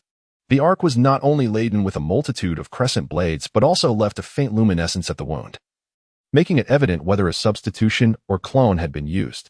Then, with his left hand, Sasuke completed a one-handed seal, fire-style, dragon fire technique. This was the very technique he had employed to burn Orochimaru in the Death Forest. However, this time, the flames were interspersed with a considerable amount of blue fire, reaching temperatures nearly 1,000 degrees Celsius. In a moment of crisis, Orochimaru dispelled the illusion, yet it was too late to evade the oncoming crescent and the dragon fire. The ground shook with a resounding explosion. Orochimaru emitted a chilling scream, though it appeared exceedingly realistic. Sasuke had already discerned through his insight that Orochimaru had shed his skin and burrowed underground. One must admit, Orochimaru's substitution was truly formidable, the luminescence having been obscured by the replacement. At that moment, Orochimaru completed his seals underground. With a thunderous eruption, a massive serpent, several meters in diameter, burst forth from the earth, its gaping maw encompassing nearly 20 meters around Sasuke. In comparison, Sasuke's form paled to insignificance against a single tooth of this colossal creature. With Orochimaru concealed at the nape of the serpent, Moon Breathing, 5th form, Moon Soul Cataclysm, Sasuke spun rapidly, summoning immense, swirling blades around him. This vortex was accompanied by a force akin to a tempest, the mingling crescent blades dazzling to behold. As the serpent's head entered the blade vortex, it was akin to being thrust into a meat grinder. Skin, muscle, and bone were reduced to countless fragments. Orochimaru had anticipated this and evaded the serpent just in time, narrowly escaping the onslaught. In a heartbeat, both combatants landed simultaneously on the ground. Orochimaru tore away half of the skin from his face and remarked, "Kakashi Hatake was not as proficient in swordsmanship at your age, and I've never encountered such techniques before. Uchiha Sasuke, the surprise you have bestowed upon me far exceeds my expectations. It appears that there is still much I can learn from you." As the conversation drew to a close, Orochimaru had already expelled the Kusanagi sword from his mouth. When he became serious, Orochimaru no longer restrained his speed in battle. Whoosh!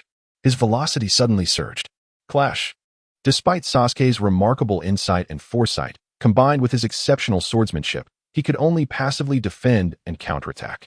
In less than a minute of their high-frequency skirmish, numerous non-fatal wounds adorned Sasuke's body, and his garments lay tattered. Clash. As they clashed once more, Sasuke's short sword shattered. Chapter 8. Uchiha Kage. Damn. After spending so much, I ended up with a disposable short sword. It broke in the very first battle. However, upon reflection, it is somewhat reasonable. Orochimaru, a master swordsman at the level of a shadow, effortlessly wields the Kusanagi, sword imbued with wind chakra. Thus, the broken blade seems justifiable. In truth, Orochimaru was also quite astonished. That flimsy blade lasted a full minute before it shattered. Yet, now everything has come to an end. With this thought, Orochimaru extended his tongue and flashed a sinister smile. Your chakra volume and intensity have indeed surpassed my expectations, Sasuke-kun. However, at this level, you still cannot defeat that man. I can grant you power. Sasuke remained silent for a moment before disdainfully laughing. With my potential, it won't be long before I exact my revenge. What assistance can you provide? Orochimaru, having anticipated this, responded leisurely. What you know of Itachi's strength is from before his defection. Though this is a flaw on my part, I must inform you, with my abilities, I cannot withstand even a single blow from Itachi. Sasuke's eyes widened in disbelief. His lips parted slightly. How can that be possible? Orochimaru continued, and this was several years ago, Itachi's current strength. Sasuke, unable to contain his agitation, retorted, since you admit you are no match for him, what use are you? A vein on Orochimaru's forehead throbbed, yet he maintained his composure. I possess a method to significantly enhance strength in a short period.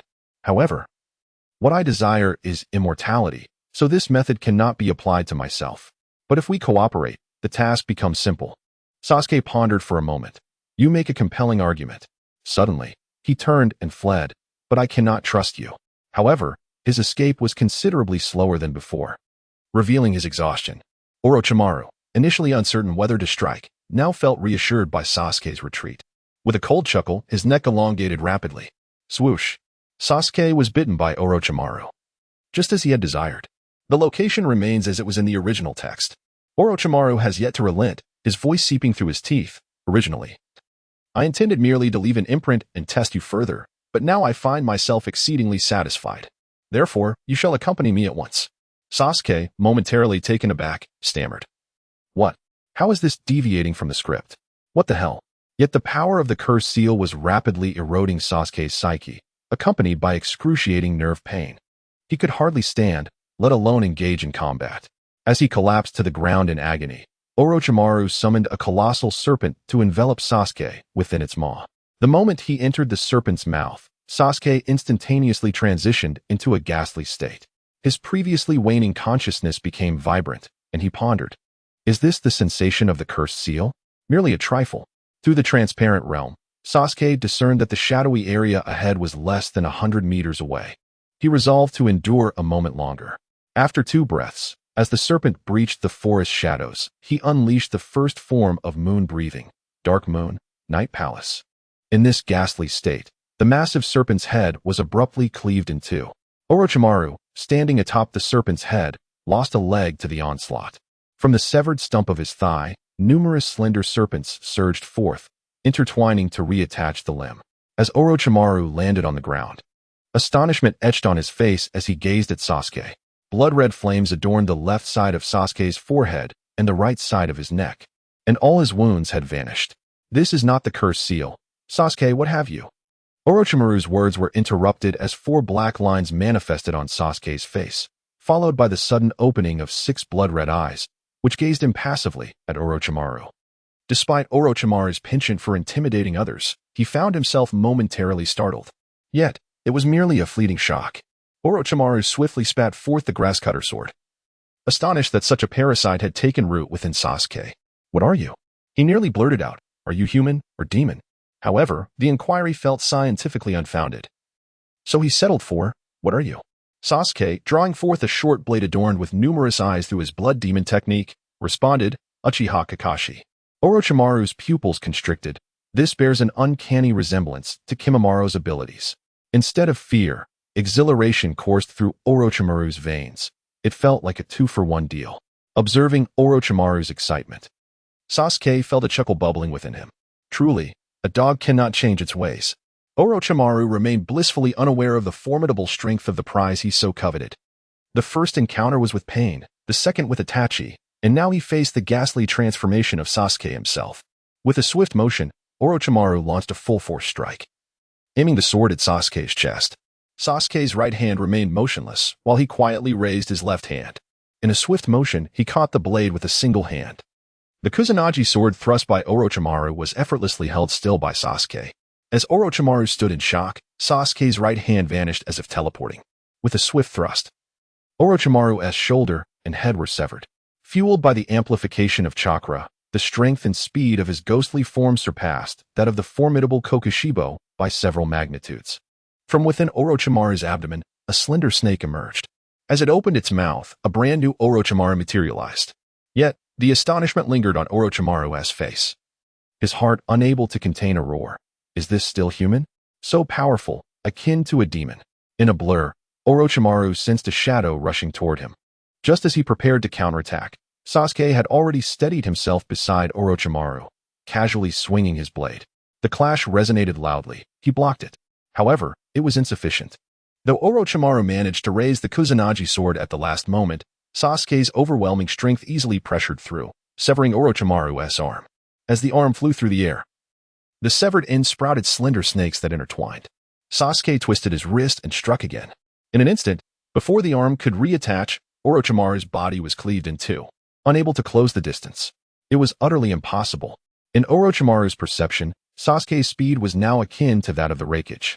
Desperately, Orochimaru opened his mouth and vomited forth yet another new version of himself. The new Orochimaru barely touched the ground before springing forth, the Kusanagi sword propelled by his fingers in rapid pursuit. At this moment, even the likes of Sasori would struggle to react to Orochimaru's velocity. Sasuke, blade in hand, pursued closely.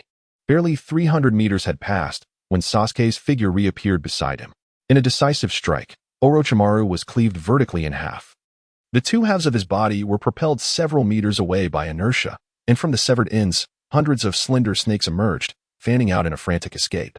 Observing Orochimaru's panicked retreat, Sasuke felt no inclination to further intimidate him. His wide-ranging techniques could not be employed at this moment. Otherwise, it would raise suspicions when the Umbu arrived to investigate the scene. Chapter 9, Passage Through the Forest of Death. Sasuke returned to a sunlit area. The cursed blade in his hand turned to ash in an instant. Having exhausted his stock of kunai and shuriken during his previous purchase of short blades, he gazed at his empty palm, contemplating if he was left with only this technique before his defection. Without forming any hand seals, he unleashed a blindingly bright Chidori. This was not a technique taught by Kakashi. It was a manifestation of the powers of the Sharingan and the insight into the world. The technique of Chidori can be effortlessly replicated. On the very day of my arrival in this realm, I had already mastered Kakashi's technique. Over the course of this month, during the nights, Sasuke unleashed it countless times, indeed, several 100,000. Such an astonishing frequency of practice was made possible by the shadow clone technique and the rapid recovery capabilities of his cursed form. Consequently, he had become so adept that hand seals were no longer necessary, and the power he wielded surpassed that of Kakashi. It is likely that Kakashi has never executed his technique more than 10,000 times in his lifetime. Furthermore, training in Chidori enhances the vitality of the body's cells, resulting in increased speed and strength. The proficiency in taijutsu reaches the level of a special jonin for this very reason. Nonetheless, there remains a lack of theoretical knowledge regarding the transformation of lightning release. Thus, the derivative techniques of Chidori have yet to be developed, rendering fusion with the moon breathing swordsmanship impossible. Suddenly, a figure darted swiftly toward them from a distance. As expected, this individual would not be compliant. After a few breaths, Sasuke observed a familiar golden-haired Naruto springing forth from the forest. "Sasuke, are you unscathed?" Naruto inquired, scrutinizing Sasuke closely. With a subtle smile, Sasuke replied, "The enemy has already fled. We must regroup and complete the exam." Meanwhile, Orochimaru had distanced himself significantly. Now at ease, he began to reflect on the peculiar details of the recent encounter. Sasuke's condition had been truly enigmatic. Could he be a new Jinchuriki? What were the triggering conditions? If it manifested in the face of danger, it should have activated before he was consumed by the serpent. Yet if it were to occur at the brink of death, it should not have triggered earlier, as the cursed seal had not yet posed a threat to his life. What could it be? The secrets surrounding Sasuke were tantalizing, yet he felt a nagging sensation that he had forgotten something important. Nevertheless, if it could be forgotten, it must be trivial. As Sasuke and Naruto approached the rendezvous point, Sasuke spotted 7 others aside from Sakura. They were none other than Lee, the 3-sound ninja, and the Ino Shikicho trio hidden among the underbrush. Observing this familiar scene, Sasuke sighed softly. In the original narrative, Sakura had fought the 3-sound ninja to protect the unconscious Sasuke and Naruto, while Lee sustained injuries to shield Sakura. Though both he and Naruto were unharmed now, the battlefield bore an eerie resemblance to that fateful moment. How perplexing that Orochimaru would send these 3 to vex him. Was this not a gift of sorts? Originally, Orochimaru had dispatched them to observe whether Sasuke could successfully receive the cursed seal, but having faced defeat himself, he had forgotten to send a summoning beast to inform them. Thus, this scenario unfolded. On the battlefield, TS and his companions felt a growing unease from not having seen Sasuke for an extended period. They had never intended to confront him. However, previously, the pharmacist had conveyed the message that Sasuke was injured and unconscious, and that only by eliminating him would one obtain Orochimaru's curse mark. Yet now, after fighting for quite some time, they had yet to catch a glimpse of Sasuke.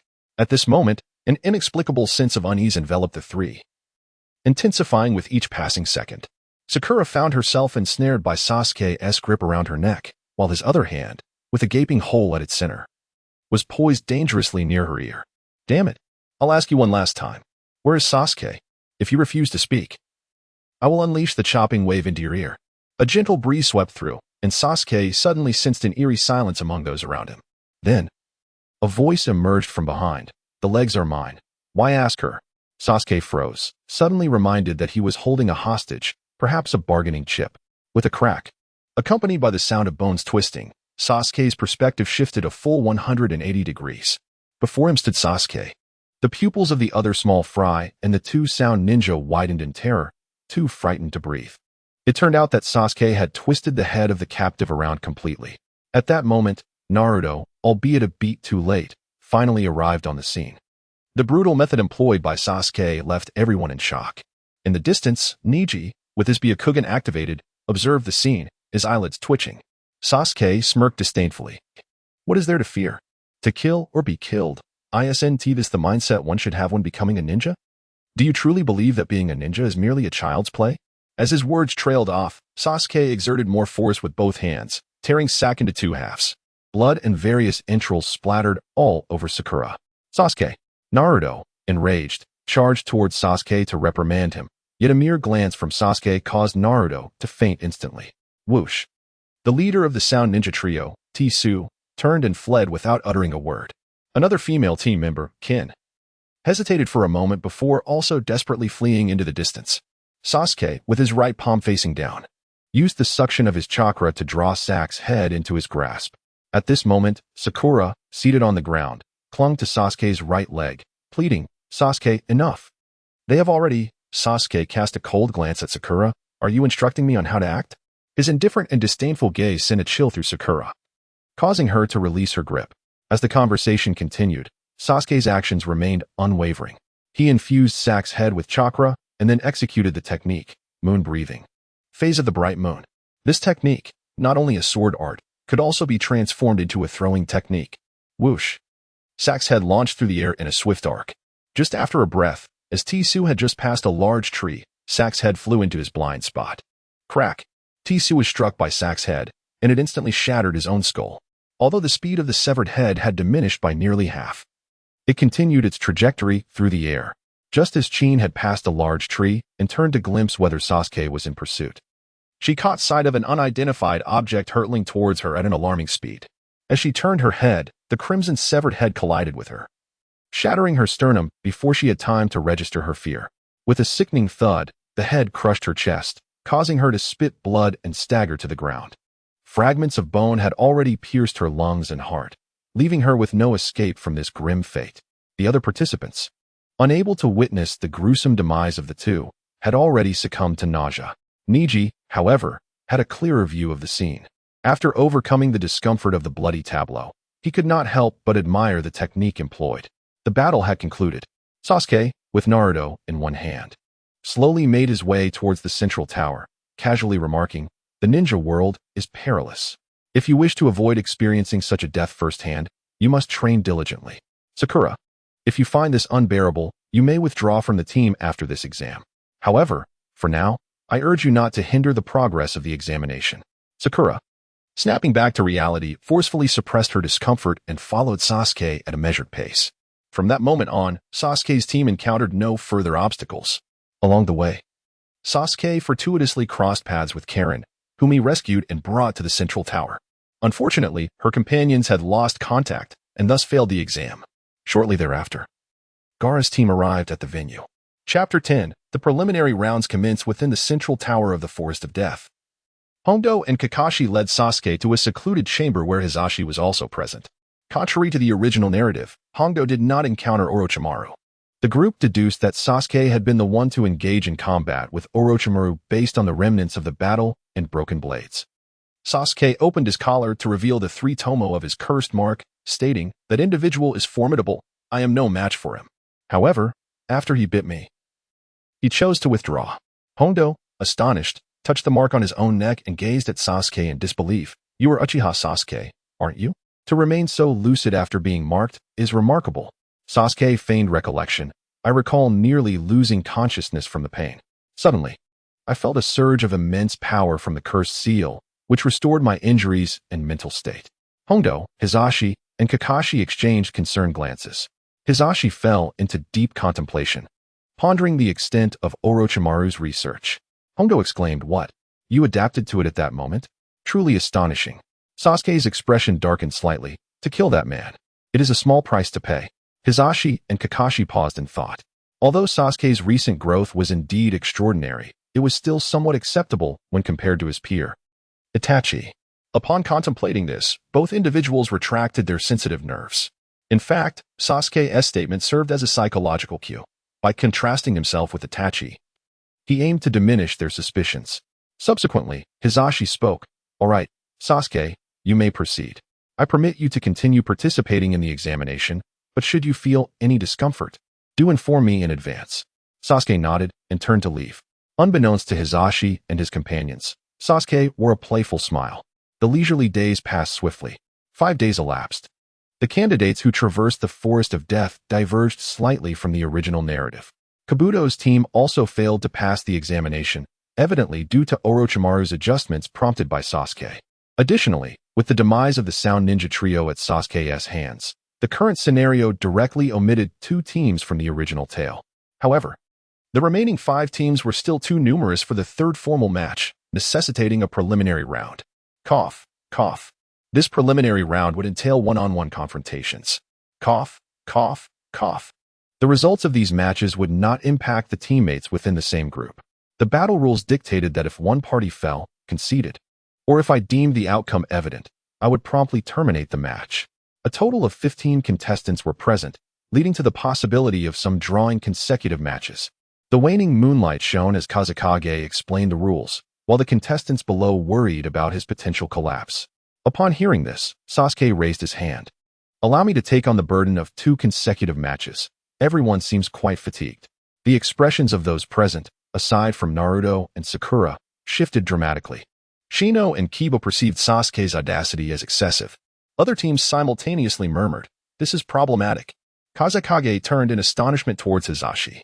Upon receiving Hisashi's nod of consent, he acquiesced to Sasuke's proposition. Cough, cough. "Henceforth, your fates are sealed here." Kazekage gestured towards the electronic screen on the wall. After a few seconds of rapid changes, the final names displayed were Uchiha Sasuke and Inuzuka Kiba. Phew. Many participants exhaled in relief simultaneously. Kiba observed the reactions of those around him with confusion, which only heightened his anxiety. Woof. "Yes, Akamaru. I'm fine. We will prevail." Cough, cough. The 2 contestants remained while the others proceeded to the second floor to observe. Moments later, only Sasuke, Kiba, and Kazekage remained, with hands tucked into pockets. "Sasuke, although you were the top of your class, that does not guarantee your current standing. Since graduation, I have been diligently training every day." Cough, cough. The match commences. Snap. Sasuke uttered not a word. The instant Kazekage announced the start, he had already appeared beside Kiba, his posture unchanged, hands still in his pockets.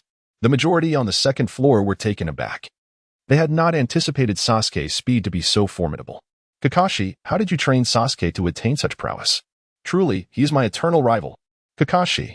This fellow is indeed a formidable opponent for both Lee and Neji. His speed seems to rival that of a special J-Nin. Eliciting gasps of astonishment from the observing teachers.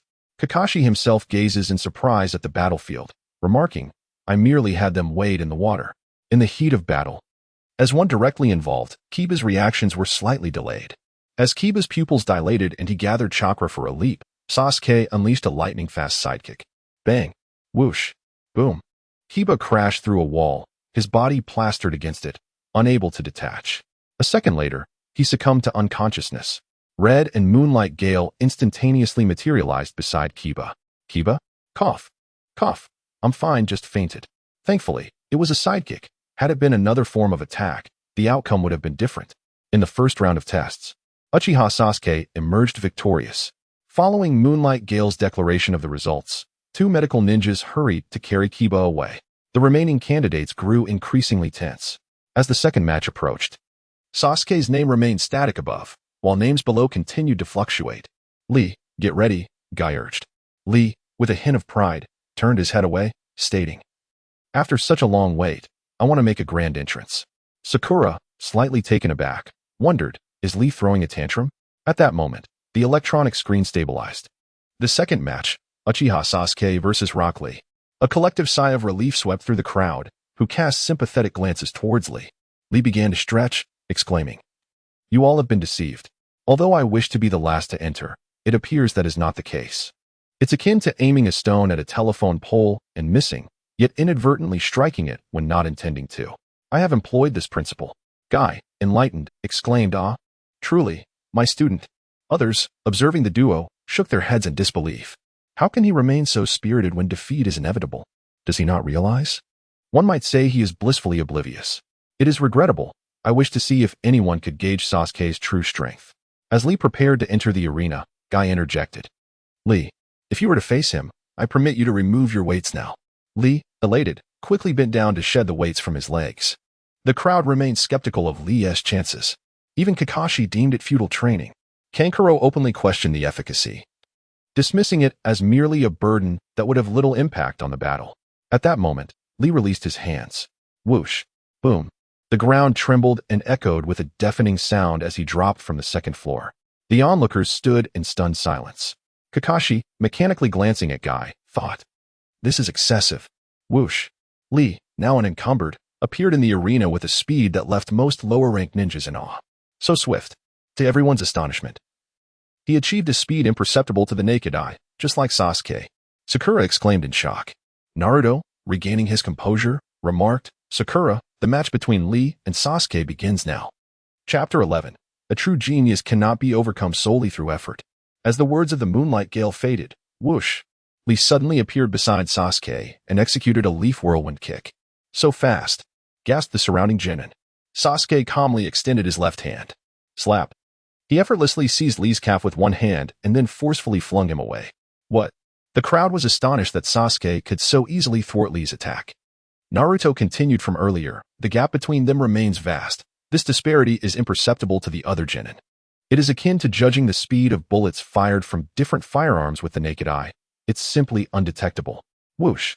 Lee was hurled by Sasuke like a dart, his speed surpassing that of Kiba's earlier flight.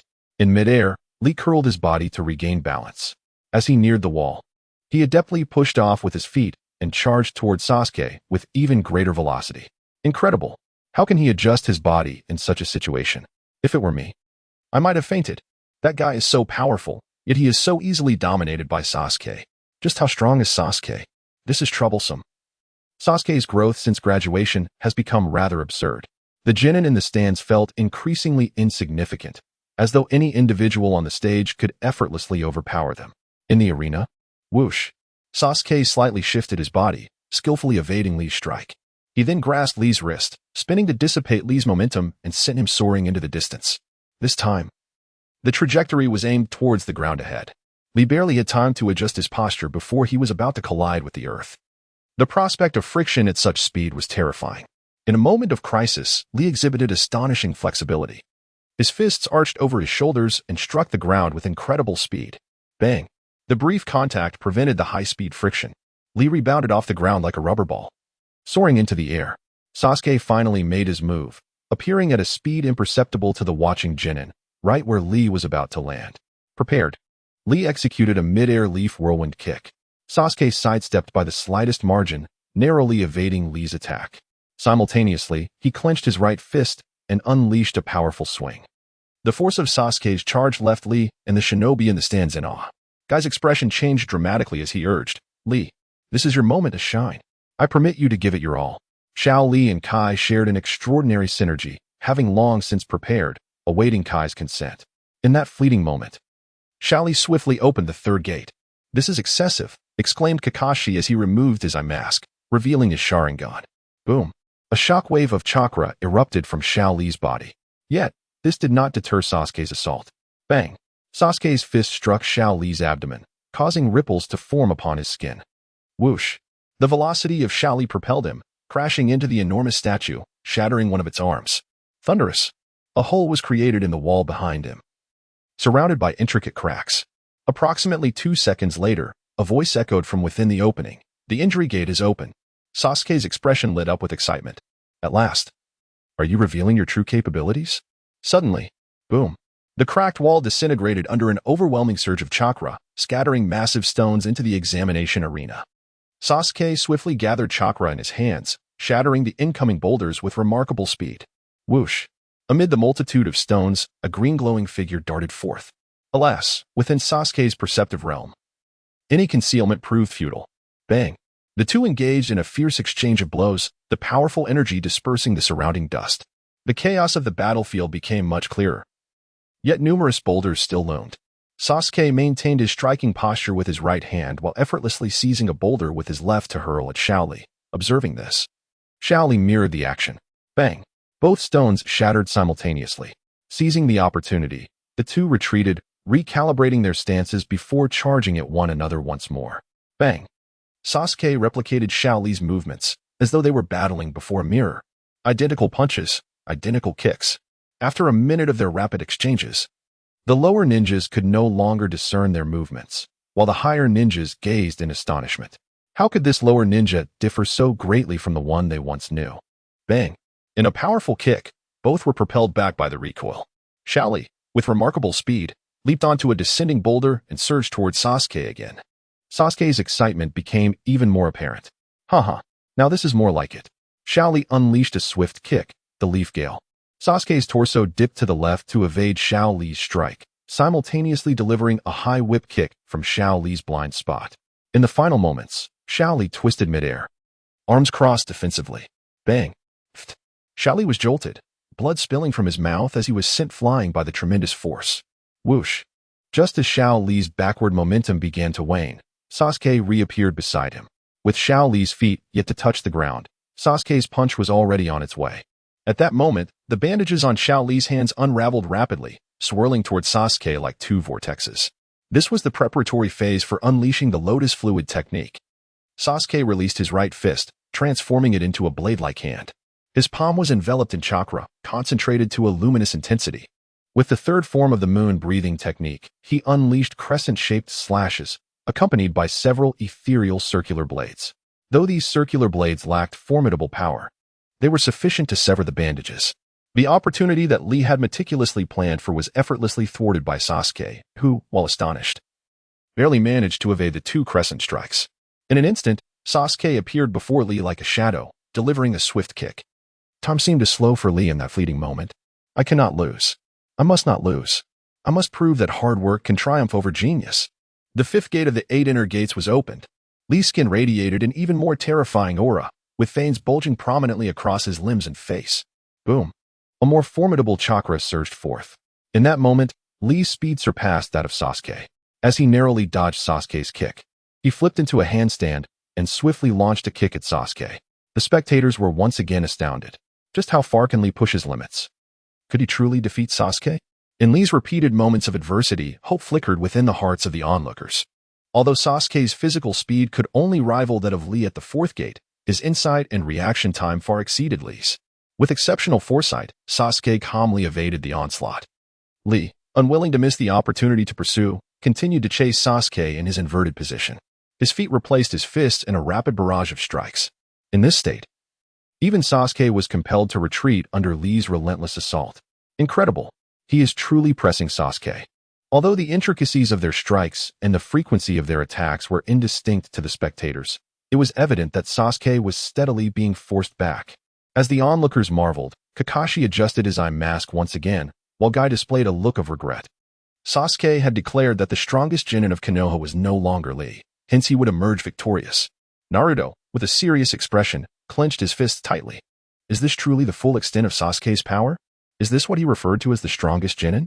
How could I have been so weak? Question 1010. How is it possible? Lee has clearly subdued Sasuke. How could he possibly lose? Unbeknownst to them, Lee had grown immensely strong. Yet he was indeed on the verge of defeat. Niji, with a complex expression, remarked, Lee is now at his peak strength, but it cannot be sustained for long. If Sasuke can just hold on a little longer from a distance, Maki explained to Kankuro and Temari, although it appears that Lee has pushed the opponent back. He has yet to inflict any effective damage, let alone defeat Sasuke. Sasuke, too, sensed through the flow of chakra that Lee was nearing his limit. Suddenly, Sasuke unleashed a surge of chakra that shattered the ground, forcing Lee back. If one does not defeat you at the zenith of your prowess, what significance does such a victory hold? With that, Sasuke released his protective stance, declaring, Allow me to elucidate. True genius cannot be vanquished solely through effort. Chapter 12. The Secret of the Eight Gates. The crowd was taken aback, and Kakashi was equally perplexed. What was Sasuke attempting? With a clear advantage. Why engage in a head-on confrontation with someone as seemingly insignificant as Lee? Observing Sasuke's posture, it was evident he had no intention of employing genjutsu or ninjutsu. Was this not a touch presumptuous? Kakashi instinctively cast a glance at Naruto. If it were Naruto, one might understand. Naruto shot a disgruntled look at Kakashi, demanding, What are you staring at? Oh, nothing, merely curious about the extent of your abilities, Kakashi hastily justified. TCH, just wait and see, Naruto retorted, turning his head away in annoyance. Meanwhile, on the battlefield, Lee was somewhat bewildered. He had mentally prepared himself for a forced exit after the Eight Gates, but now a flicker of hope ignited within him. Sasuke slowly assumed a Tai Chi stance, inviting, Come at me. The onlookers were utterly baffled. This posture appeared riddled with vulnerabilities. Sasuke had never practiced Tai Chi prior to his journey, however. He had watched numerous instructional videos and studied its principles. Coupled with centuries of combat experience, crafting his own version of Tai Chi posed no challenge. In their last encounter with Orochimaru, the speed disparity had been insurmountable, yet now, he aimed to elevate the martial arts of the Dragon Kingdom. Though Lee was confused, he recognized time was of the essence. Without the luxury of contemplation, he charged at Sasuke, unleashing a rapid straight punch. Sasuke retreated a half-step, evading Lee's optimal striking range, while his left hand swiftly connected with Lee's fist, refraining from immediate retaliation. Instead, he allowed the rhythm of his movements to gradually decelerate. Incredulously, the spectators watched as Sasuke's left hand merely rested against Lee's forearm, guiding him in a circular motion. After 2 rotations, Lee's momentum was effortlessly neutralized. Sasuke then drew Lee closer, subsequently thrusting his shoulder into Lee's chest like a wave.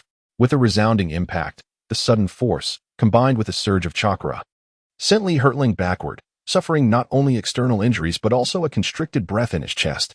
The 8 gates were compelled to close prematurely. As Lee soared through the air, bewilderment clouded his thoughts. He could not fathom how he had been bested. Finally, unable to contain himself, he spat out a mouthful of blood. Once released, his breathing became bearable. What transpired? How could that watermelon rind so seamlessly cooperate with that individual? Was such force greater than his previous strikes? The crowd remained mystified. Teacher Guy, how did Lee lose? Tintin inquired. The others suddenly fell silent. Their ears perked up in anticipation. Niji's veins throbbed around his eyes, astonished by the existence of such a martial technique. So, apart from merely enduring, one can also employ gravitational pull and momentum for defense and counterattack, Kai murmured in surprise. Tintin and the other lower ninjas were utterly perplexed, unable to comprehend the exchange. Shikamaru clicked his tongue, realizing the situation. Ino and Sakura raised their eyebrows, finding these riddle-loving individuals quite bothersome. Lee lay on the ground, utterly disoriented, pondering whether he had truly failed to overcome genius. Had it been after Sasuke and the others had exited the 8th gate and defeated him, Lee would not have felt such despair. However, to be defeated in his strongest state was indeed disheartening. As Kai was about to encourage Lee, Sasuke leisurely approached the second floor viewing platform. Rock Lee, if you wish to surpass Niji, you could have done so. But this does not imply that you have triumphed over genius. It merely suggests that Niji is not a genius. Niji's internal thoughts echoed a frustrated exclamation. As I mentioned, true genius cannot be surpassed solely through effort. Pay attention to the key phrase, solely through effort. Upon hearing this, Lee's eyes regained their spark, and the crowd became curious about Sasuke's continuation. This necessitates contemplation. I have heard of your training methods with Kai. Such a regimen indeed yields noticeable progress in the early stages, yet advancement becomes increasingly arduous in the later stages. Countless push-ups and running laps around Konoha can only enhance your endurance and cardiovascular health, but they do not significantly improve your physical strength, explosive speed, resilience, or adaptability. In truth, the slow growth of Lee's abilities in the latter stages of his journey is not without reason. Lee glanced at Kai, feeling no immediate decline in his rate of progress. He had believed that every ounce of effort would yield commensurate rewards. Was reality not as he had envisioned? Kai responded, "You are correct. It is indeed the case, yet there is something you do not understand. Upon unlocking the fourth gate, chakra becomes exceedingly violent and chaotic. This turmoil can even provide immunity against the majority of genjutsu. Given the extent of this chaos, it follows that conventional ninjutsu becomes uncastable." At this moment, Kai was speaking from personal experience. Lee, who had never mastered ninjutsu, found no need for such discussions. After the sixth gate, even the nature and form of chakra transformations became unattainable. This signified that ninjutsu and taijutsu could not be employed either. Therefore, those who train in the eighth gate are gambling everything on their practice. Even as progress slows, we shall not falter or lose heart. After all, this is the essence of youth. The crowd, already filled with admiration for the two, found that final remark rather disruptive to the atmosphere. Ningxi and Tian quietly shifted a small step away. Yet, some individuals are easily swayed by such gestures. Indeed, a renewed spark of determination illuminated Xiao Li's face. While teacher Kai observed with a hint of surprise, it became apparent that he had acquired information previously unknown to him. No wonder Itachi remarked that Kai was quite formidable. It appears that the reason extends beyond Kai's ability to anticipate movements by observing the feat. The eight gates technique evidently possesses the effect of immunity against illusions. Opening the fourth gate can render one immune to the vast majority of genjutsu, while the sixth and seventh gates might even confer immunity against Sharingan-level illusions. However, as a protagonist, how could one concede inferiority? Mr. Kai, while your assertion bears merit, it is not entirely accurate. The crowd, puzzled, became increasingly curious, with even Nichiren unable to restrain himself from asking, "Oh, what do you mean?" Kai's words pertain to the battlefield. Unlocking the eight gates yields certain benefits, but also entails losses. Yet, training and combat are not entirely synonymous. Suddenly, Kakashi, Shikamaru, and Nichiren had an epiphany. You can still train in ninjutsu, but the aim of ninjutsu is not solely to enhance combat prowess or offensive techniques. Rather, it serves to elevate the intensity of training and activate the body's potential. Kai experienced a moment of enlightenment. It can be approached this way. Indeed, many ninja minds become ensnared in a blind spot, believing that training solely exists to amplify direct combat strength. In reality, it can also fortify oneself, achieving an indirect enhancement of power. However, this comes with a prerequisite. One must understand the human body, akin to medical ninjas. Remember this, the true limit of humanity is imagination. Chapter 13, Naruto and Gaara. Was elated. He initially thought it would take another 2 to 3 years to fully adapt to the seventh gate. However, with this newfound perspective and direction, his training progress would significantly accelerate. Xiao Li's growth rate would also experience a resurgence. Although Xiao Li may struggle with ninjutsu, he can learn about the forms and properties of chakra. These two aspects can be mastered as long as one possesses chakra. Xiao Li is quite capable of surpassing those prodigies. Perhaps one day, he might even eclipse Sasuke, which is not entirely impossible. Coughing slightly, Xiao Li regained some mobility and slowly stood up. "Aren't you afraid that I might surpass you by sharing this knowledge?" Sasuke replied with a faint smile. "You still underestimate the true essence of genius. The most terrifying aspect of genius lies in its capacity for a growth rate that breeds despair in others, reaching heights unattainable by the average individual. Do you know what geniuses fear?" The crowd, puzzled, looked on with curiosity. Sasuke's lips curled slightly. They fear the absence of rivals. With unrestricted thinking, faith in science, and an advantage, if someone were to surpass me in growth rate, then perhaps I would need to take my leave in self-reproach. My sincerest apologies to the identity of a time traveler. The crowd gasped in disbelief. By the heavens! How could this guy Sasuke be so audacious as to tread upon our dignity? After a brief silence lasting 3 to 4 seconds, a cough resounded. Announcing the second match, Uchiha Sasuke emerged victorious. At this moment, the crowd was engulfed in confusion, still processing the information they had just received. Not a single individual glanced at the flickering electronic screen. The likes of Gaara and others felt that their visit to Konoha had been truly worthwhile, each one realizing the immense benefits they had gained.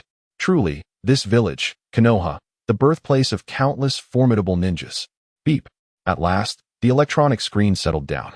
The third match, Uzumaki Naruto versus Sabaka no Gaara. Upon seeing this matchup, Naruto felt no particular concern. However, Hinata and Shino gasped in surprise, exclaiming, "If only Sasuke were to face Gaara." As Hinata shyly prepared to caution him, Shino preemptively warned, "Naruto, be careful, your opponent is quite powerful." Naruto, wiping his nose, retorted dismissively, "No worries, that coward is no match for me." Shino, puzzled, wondered how Naruto had drawn such a conclusion about his opponent. Yet, Naruto had already leaped to the first floor, oblivious to Shino's inquiries. A fine sand began to drift through the air, coalescing in the lobby below. Soon, Gaara appeared 20 meters in front of Naruto. Knowing he was a companion of that individual, Gaara mused to himself, he shouldn't be too weak. He possesses the potential to be lethal. Suddenly, unable to contain himself, Gaara launched the gourd behind him towards Naruto. With a swift motion, Naruto caught the gourd with one hand and tossed it aside, remarking, "Not only a coward, but also a despicable one." Gaara's expression darkened further. Ahem. The third match begins now. With that, Yukimura swiftly exited the arena, as fine sand began to flow gradually from Gaara's gourd. Naruto understood that he could not allow Gaara to complete his preparations. Though unaware of Gaara's intentions, he recognized the need for urgency.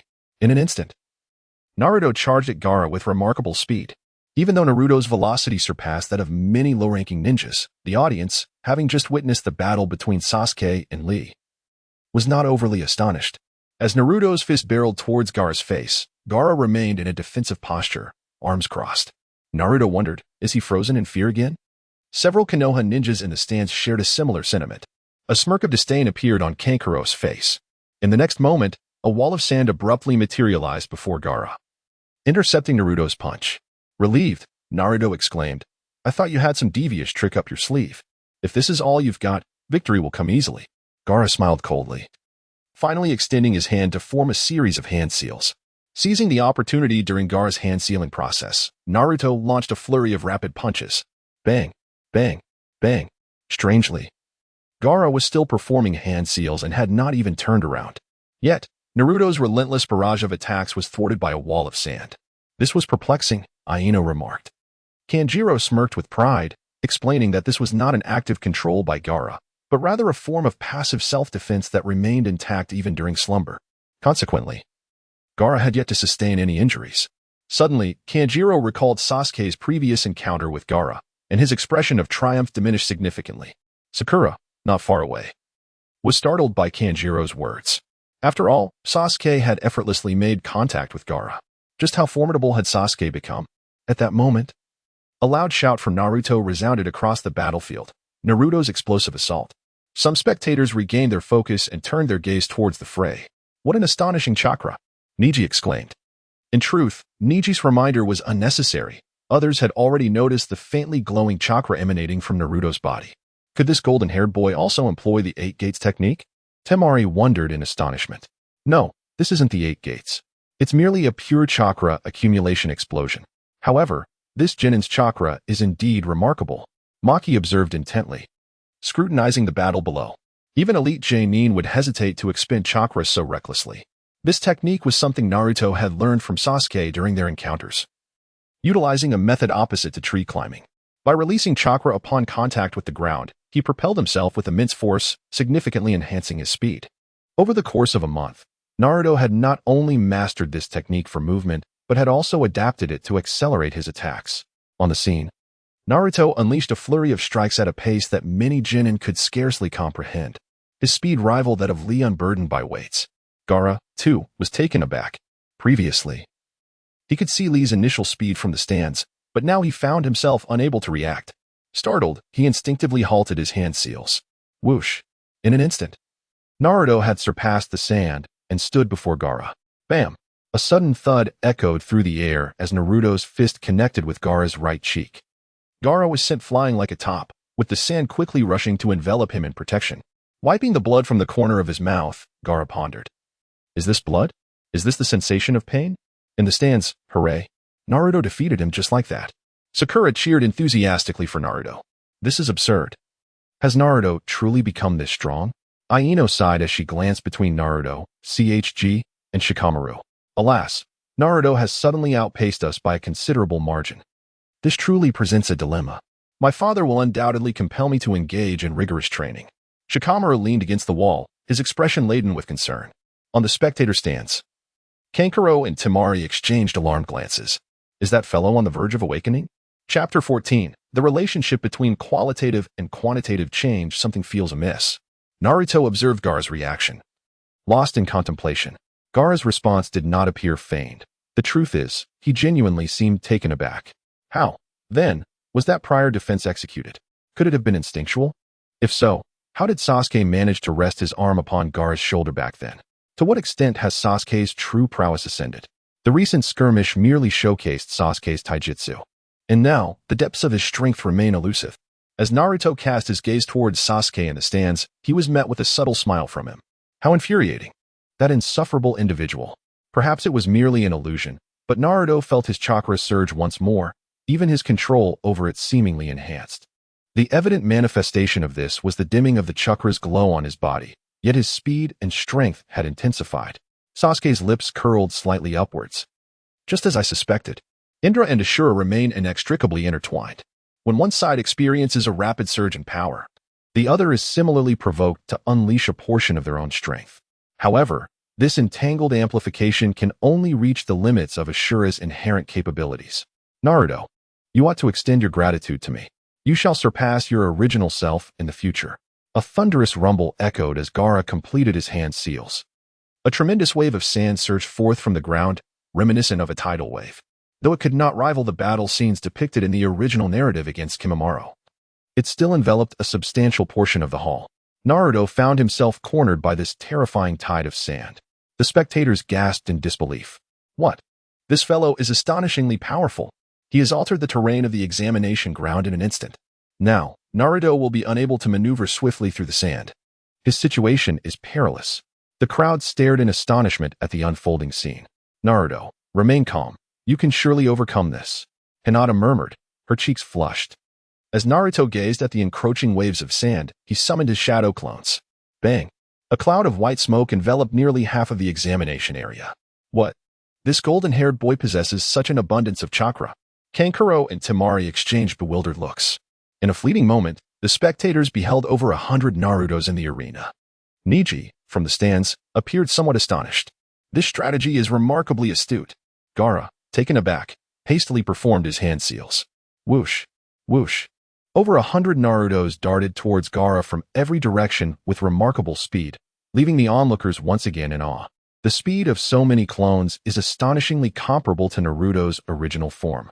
Gaara, unable to unleash his ultimate technique in time, raises one hand in front of him while the other orchestrates the surrounding sand to form a sphere. With a flick of his left hand, dozens of slender sand spikes erupt from the ground. Yet, the numerous Narutos exhibit agility that matches their original. They deftly evade these spikes, with only a few falling victim to their piercing wrath. Upon being struck, these Narutos dissolve into mere phantoms, revealing themselves to be nothing but intangible shadow clones. What was that about shadow clones? Kankuro is at a loss, astonished that Naruto resorted to such trickery. He had genuinely worried for Gaara just moments ago. Gaara, now increasingly infuriated at having been deceived, realizes he had even summoned half of his sand for protection. Whoosh! Whoosh! Gaara intensifies his control over the sand, forming a denser area of spike traps. Instantly, several more Narutos are ensnared and transformed into illusions. At that moment, one Naruto descends rapidly from the ceiling, aiming a kick at Gaara from above, right into his blind spot. Just as Naruto descends midway, Gaara suddenly tilts his head up, revealing a cruel smile. his right hand reaching for Naruto. Sand coffin. In an instant, a part of the sand sphere around Gaara morphs into a colossal hand that grasps Naruto. Heh. It seems you are the original. Naruto's expression shifts, disbelief washing over him. How could he have been seen? Gaara grins, pointing with his chin towards an inconspicuous sand eye beside the sand sphere. Prepare to meet your end. Sandstorm funeral. With a firm grip of his right hand, Naruto is crushed into a cloud of white smoke. Gaara, what just happened? In an instant, both Gaara and the onlookers are momentarily stunned. Come out, you. Suddenly, a thunderous voice erupts from behind Gaara. Naruto seizes Gaara and hurls him towards a throng of other Narutos. What is this? Kankuro and Temari watch in disbelief as Gaara is thrown away. Given the sheer number of clones, Naruto must have initially unleashed intangible clones, then utilized the cover of the smoke to release a limited number of tangible shadow clones. Subsequently, employing the agility of numerous clones, he instills a sense of intimidation in the opponent, deliberately sacrificing some clones to convince Gaara that all were mere illusions. When a tangible clone appears, the opponent mistakenly believes it to be the original, thus lowering their guard against the other clones. Finally, Naruto and the shadow clones can launch a concerted assault. This guy has grown clever. Shikamaru's face breaks into a knowing smile. As he speaks, the surrounding lower ninjas begin to grasp the situation. Hinata gazes at Neji in disbelief. Neji nods, affirming he is indeed correct. Naruto executed this strategy. Receiving affirmation from the perceptive eyes of Neji, the crowd gasped in astonishment. It was truly terrifying that Naruto possessed such formidable prowess. His combat intelligence likely overshadowed that of the majority present. Even the seasoned Jonin wore expressions of disbelief. Suddenly, the battlefield was filled with rapid-fire sounds of strikes. Gaara found himself being tossed around like a ball by several Naruto clones. He was even on the verge of being shattered. Could it truly be that Naruto was this powerful? CHG frantically stuffed his mouth with snacks, astonished that Gaara had completely fallen behind. Temari felt a pang of sympathy. How could this individual be so strong? It was fortunate that a serious confrontation with Kankuro had been averted, leaving him apprehensive. Sasuke and Naruto had both grown immensely strong, revealing that he was perhaps the least capable among them. Sakura couldn't help but recall the times during their graduation when she had complained about Naruto holding them back. Kakashi, unbeknownst to them, had once again revealed his Sharingan. After Naruto significantly enhanced his taijutsu, the strength of his clones had also seen a dramatic increase, leading to an exaggerated advancement in his overall capabilities. He truly had mastered the interplay of qualitative and quantitative transformation to an extraordinary degree. One couldn't help but ponder how far these two would go in the future. Kakashi had initially thought he could close his Sharingan after Sasuke's battle, only to be astonished by Naruto's display as well. However, the fight was far from over. Gaara not only formed a sand sphere to protect himself, but also meticulously crafted a sand armor. The outcome mirrored his experience against Lee in the original narrative, as he was still being tossed around like a mere ball. After several seconds, the sand could hardly keep pace with Gaara's speed. Before long, his sand armor was utterly obliterated. Naruto unleashed a powerful rising uppercut. With a resounding impact, Naruto's strike connected fiercely with Gaara's chin. Blood and teeth flew as Gaara was sent hurtling back several meters before crashing onto the sandy ground. This time, Gaara's underestimation and fragile mental state had granted Naruto an opening. After all, it was the first time Gaara had truly been on the receiving end of a beating. Chapter 15. The root arrives with saliva and blood trickling from the corner of his mouth. Gaara's consciousness grew increasingly hazy, teetering on the brink of unconsciousness. Maki and the others gazed at him with frantic expressions. Should Gaara lose consciousness, Shikaku would erupt uncontrollably. After some contemplation, Maki spoke up. The blonde boy should keep his distance. Gaara is in a precarious state, and we concede this battle. With a soft thud, Naruto disregarded Maki's warning and approached Gaara. The surrounding sand instinctively formed a protective barrier. Gaara, drooling and dazed, gazed vacantly at Naruto. At that moment, his eyes had transformed into the cross-shaped pupils of Shikaku. Naruto's pupils contracted slightly, his fighting spirit extinguished, his expression filled with sorrow. It turned out you were just like me. Gulp. Gaara's heart skipped a beat, his drooling visage reflecting astonishment. Suddenly, a burst of crimson chakra erupted from Naruto's body, his eyes transforming into the slitted gaze of the Nine Tails. What? Is this the chakra of the Nine Tails? Lord Hokage. Red Bean and Moonlight Wind rushed to stand before Hizashi. Hizashi smiled and waved his hand, reassuring them that there was no need for concern. Naruto's consciousness was quite clear, and they should observe the situation. Maki and the others were taken aback, realizing that this individual was the host of the Nine Tails. Naruto then spoke. You must feel very lonely, right? Gaara's expression grew increasingly perplexed, as if he were lost in memories. Unbeknownst to them, nearly everyone around had been captivated by Naruto's words. Temari and Kankuro even began to reflect on their own situations. Yet, there were those who remained impervious, such as Sasuke. He possessed a complete immunity to Naruto's verbal persuasion. The remaining matches seemed trivial, devoid of any necessity for observation. Sasuke was prepared to leave, walking away from the central tower. Of course, aside from Sasuke, there was another individual immune to Naruto's influence, Sakura.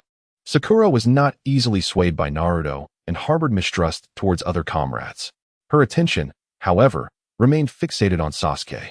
As she saw him moving away, she hurriedly followed. Sasuke, aren't you going to watch the next matches? Among the victors, there may be potential opponents for you. Furthermore, there will surely be further instructions once the preliminary matches conclude. Thud. Sasuke continued walking forward without looking back, stating, Haruno Sakura. Remember this. Longing is the farthest distance from understanding. Sakura paused, feeling as though she could no longer approach the figure of Sasuke fading into the distance. Moments later, a glimmer of light appeared within Gaara's heart. His neurotic persona vanished entirely. Even Maki and the others began to contemplate whether to cooperate with the Sound Ninja in attacking Konoha. Yet, such thoughts flickered only for an instant. For the greater good of the village, Maki chose to proceed with the plan.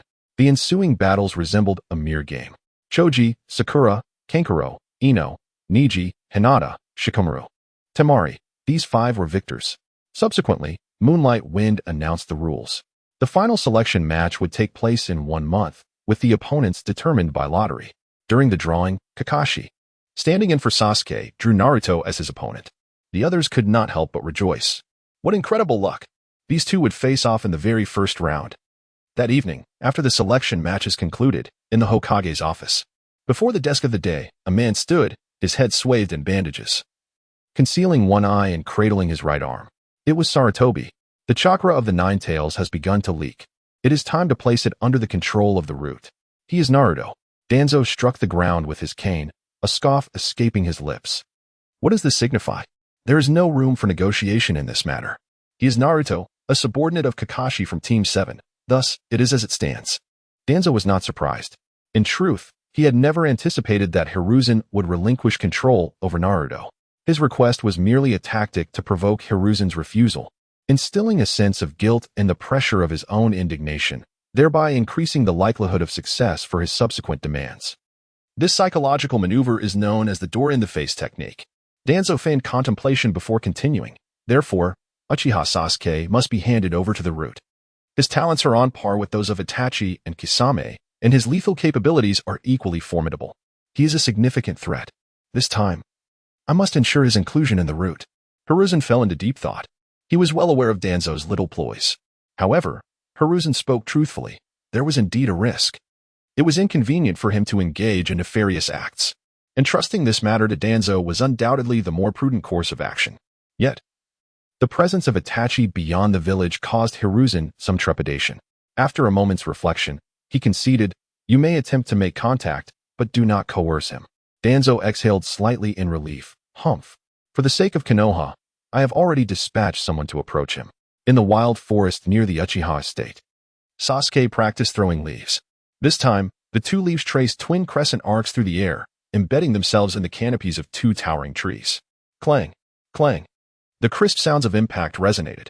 Shortly thereafter, two ninjas descended from the treetops. Both donned black gloves. One, a man with dark hair, wore a mask that concealed the upper half of his face, while the other sported a tousled, orange-tinged ponytail. These two were none other than Danzo's subordinates, Yamanaka Takeru and Narakaze. Yamanaka Kaze possessed acute perception and the secret arts of mind transfer. Besides his formidable support skills, he excelled in taijutsu and kenjutsu. Meanwhile, within Yamanaka Takeru resided nanoscopic venomous insects, lethal to anyone else upon contact. The arrival of these two was certainly not for idle chatter, especially Takeru, who was known for his penchant for reconnaissance and assassination. It appeared that if Sasuke were to decline their proposal, they were prepared to eliminate him. However, Sasuke was not taken aback. Having drawn attention during his examinations, He had already contemplated the possibility of Danzo's interest.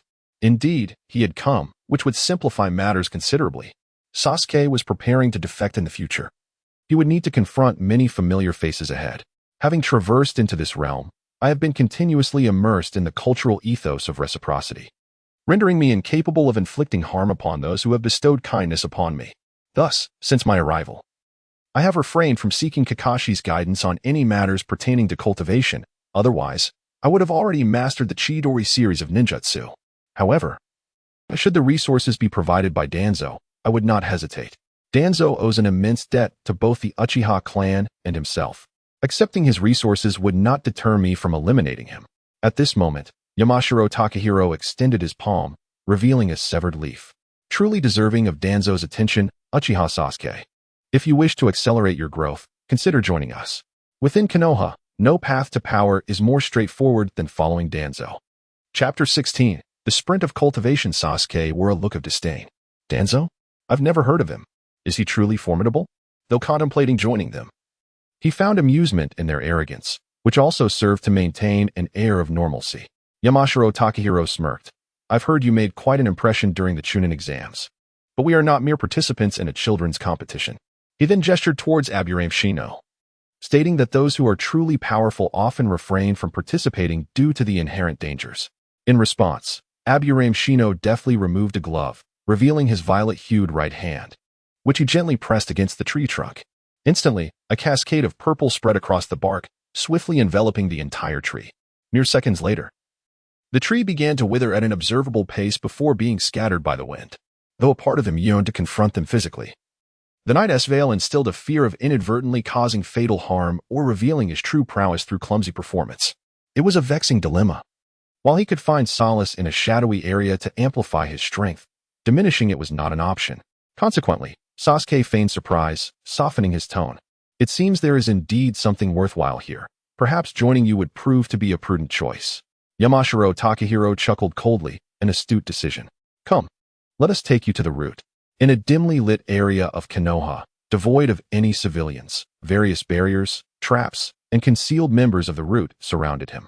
The intricacy of this place was such that even its own members could not comprehend it entirely, yet it all lay bare before the transparent world. After winding through the labyrinth for several minutes, they finally arrived at a spacious hall. Around the hall, nearly 10 members of the route were present. Please wait. Lord Danzo should be returning shortly. You may contemplate what you desire most at this moment. Lord Danzo will undoubtedly present you with a satisfactory greeting, Yamashiro Takahiro advised. Sasuke nodded, a mixture of tension and anticipation evident upon his face. After a brief wait of approximately 10 minutes, Danzo finally entered the hall. Yamashiro Takahiro and Aburame Shino bowed simultaneously. Lord Danzo. Sasuke mimicked their gestures but remained silent. Boldness. Sasuke, how dare you exhibit such rudeness? Yamashiro Takahiro bellowed. Tuanzo gestured for Yamashiro to withdraw, then turned to Sasuke. There must be an adaptation period. There is no need to rush. Since you have chosen to join Root and become my subordinate, I shall not treat you poorly. Speak. What do you require? Sasuke, with a glint in his eye, tentatively inquired, is forbidden jutsu an option? The audacity of this individual, so greedy and lacking restraint, revealed him to be merely a talented fighter without depth. Nevertheless, this made him far more manageable than Itachi and sure sway. Tuanzo contemplated internally, his expression remaining impassive. Yamashiro understood his cue and decided to admonish Sasuke. With a cold smirk, he remarked, Sasuke, you have yet to complete any missions. How can you expect forbidden jutsu upon our first meeting? You are a genin, not a child. Once Yamashiro finished, Tuanzo spoke languidly. The reason forbidden jutsu are deemed so is that, while powerful, they come with numerous restrictions. You must solidify your foundational skills before considering such techniques. I can offer you 2 intermediate ninjutsu. Sasuke pondered briefly. My chakra is of fire and lightning attributes. I would like to select 2 fire release techniques. Additionally, may I also acquire theoretical knowledge regarding lightning chakra transformations? He understood that theoretical knowledge, while not particularly rare, posed the real challenge of mastery. It was akin to the knowledge found in textbooks on Blue Star. Few could apply it effectively. If Sasuke could indeed develop formidable ninjutsu, it would be recorded, ultimately benefiting Konoha. Tuanzo replied, as for theoretical knowledge, you may peruse it at your leisure. Sasuke was elated. Thank you, Lord Tuanzo. Indeed, he was still a child. Toanzo's smile was frigid as he added, however, before accepting these gifts, you must provide assurance. Sasuke responded earnestly, no problem, I promise. Suddenly, Toanzo formed a hand seal and seized Sasuke by the neck. Black sealing patterns appeared on Sasuke's tongue, akin to a burning iron brand. Sasuke feigned a scream. Moments later, the burning sensation subsided swiftly. He pretended to wipe non-existent sweat from his brow, gasping theatrically in fear. By then, Toanzo had already departed, leaving Yamashiro to calmly explain, if you ever reveal any information about the organization, you will die. Sasuke nodded slowly, comprehending the gravity of the warning. Under Yamashiro's guidance, Sasuke was led to a secret chamber, where he ultimately selected the techniques Fire Release, Fire Dragon Flame Bullet, and Fire Release, Great Fire Annihilation. The former was a high-density, high-intensity linear fire technique, with flames that, when unleashed, radiated a brilliant white reminiscent of the sun. The latter balanced both area and power, famously used by Madara upon his resurrection against the Ninja Alliance. Both techniques were absent from Itachi's manual. Subsequently, Sasuke encountered an extensive array of theoretical knowledge pertaining to lightning release techniques. Leveraging the replication abilities bestowed by his three-tomo Sharingan, Sasuke transformed into a human scanning device, swiftly perusing and duplicating all the theoretical information. Among the materials, he discovered a scroll documenting the research on the Raijin armor of the hidden cloud village. However, no one had successfully developed anything from this knowledge. Previously, 7 lightning-style ninjas had perished while attempting to apply these theories, and 3 others were left with severe disabilities. Consequently, no one dared to pursue the Raijin armor again, for lightning itself is an inherently perilous force, requiring meticulous attention to cellular activation. The Raijin armor possesses a potency and range far surpassing that of the Chidori, while the Chidori merely offers mild stimulation to muscles.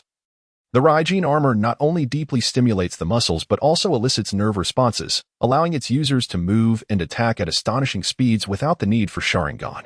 To unlock the Raijin armor, one must possess not only a solid theoretical foundation and mastery over chakra control but also a considerable amount of luck. If Kakashi is likened to a gambler, then the second Raikage could be considered a madman. In the depths of the Uchiha estate late at night, Sasuke bit off his own tongue and swallowed it. In less than a second, a new tongue, devoid of any sealing markings, had regenerated. Then, as if nothing had occurred, Sasuke formed a hand seal. In an instant, the hall was filled with clones of Sasuke. Meanwhile, Naruto was with Kakashi, who had initially intended to instruct Naruto but unexpectedly encountered Jiraiya en route to the 7th training ground. Thus, Naruto once again embarked on training under Jiraiya's guidance. At present, Naruto's fundamentals were exceptionally solid, demonstrating remarkable prowess in both taijutsu and chakra control, coupled with his experience in utilizing shadow clones. Jiraiya grew intrigued and began earnest training with Naruto. With Kakashi at leisure, he sought out Sakura, who had been eliminated in the exams, to provide her with guidance in her training. As the contestants immersed themselves in their rigorous training, a month slipped by in the blink of an eye. Today, the venue for the Chunin exams was already filled with audiences, including dignitaries from other nations. Chapter 17. Just a brawl among Konoha's genin. Bang, bang, bang. Vibrant fireworks erupted around the examination grounds, which resembled the grandeur of an Olympic arena on Blue Star. The official matches were about to commence. On the dais, 2 representatives from the ninja villages donned their cloaks of authority. One was Saratobi Izashi, while the other was the disguised wind shadow, Orochimaru. After delivering a brief opening address to the audience, Hizashi declared the commencement of the exams. As 7 contestants in the mysterious Inazuma Genma, holding a bamboo stick, slowly exited the examination arena, Sasuke felt a disdain for tardiness, thus choosing not to follow the original narrative. Regarding the demise of Moonlight Gale, Sasuke offered no reminders or assistance. He required Orochimaru for his plan to bring Konoha to ruin. Otherwise, he would have to constantly be wary of the Shinigami sealing technique employed by Hizen. The rules of this examination mirrored those of previous ones. Consequently, the first contestants to remain were Uchiha Sasuke and Uzumaki Naruto, while the others retreated to the waiting area. A gentle breeze swept through the arena, leaving only Sasuke and Naruto standing 20 meters apart. In the waiting area and the stands, the remaining contestants and those eliminated were already anxiously wiping their brows. Even the referee wore a solemn expression. What is going on? Let us get this fight underway. Oh, it seems that referee is a bit tense. Is it really that serious? It's merely a Chunin exam. One is from the Uchiha clan, while another is rumored to be a demon fox from Konoha. Humph. They are merely genin. This hesitation is unlike our village of shinobi. Within the arena, Sasuke declared, "This time, I will surely defeat you." Naruto's eyes sparkled with a newfound conviction. He was utterly transformed from a month prior. "Naruto, is your resolve truly at this level? You must possess the determination to kill me," Sasuke challenged. Naruto smirked defiantly. "No, I am no longer the person I was last month. If I were to adopt that mindset, I fear I might truly take your life." Sasuke, intrigued, replied, "Would you really die? That would indeed be remarkable." Humph. Engaging in banter was futile. Naruto pouted before, in a flash, he appeared before Sasuke and unleashed a powerful punch. Sasuke narrowly evaded it. Astonishingly, Naruto's speed rivaled that of Lee in the fourth gate. Even more remarkable was how Naruto, despite his velocity, moved with such grace that the very air around him remained undisturbed. Naruto's progress had indeed surpassed Sasuke's expectations. Although surprised, Sasuke was unfazed in his movements. As Naruto prepared to throw another punch, Sasuke executed a backflip, simultaneously delivering a kick to Naruto's chin. Naruto raised his left elbow to shield himself. Bang! The two separated, landing several meters apart. With a distinct sound, Sasuke activated his Sharingan.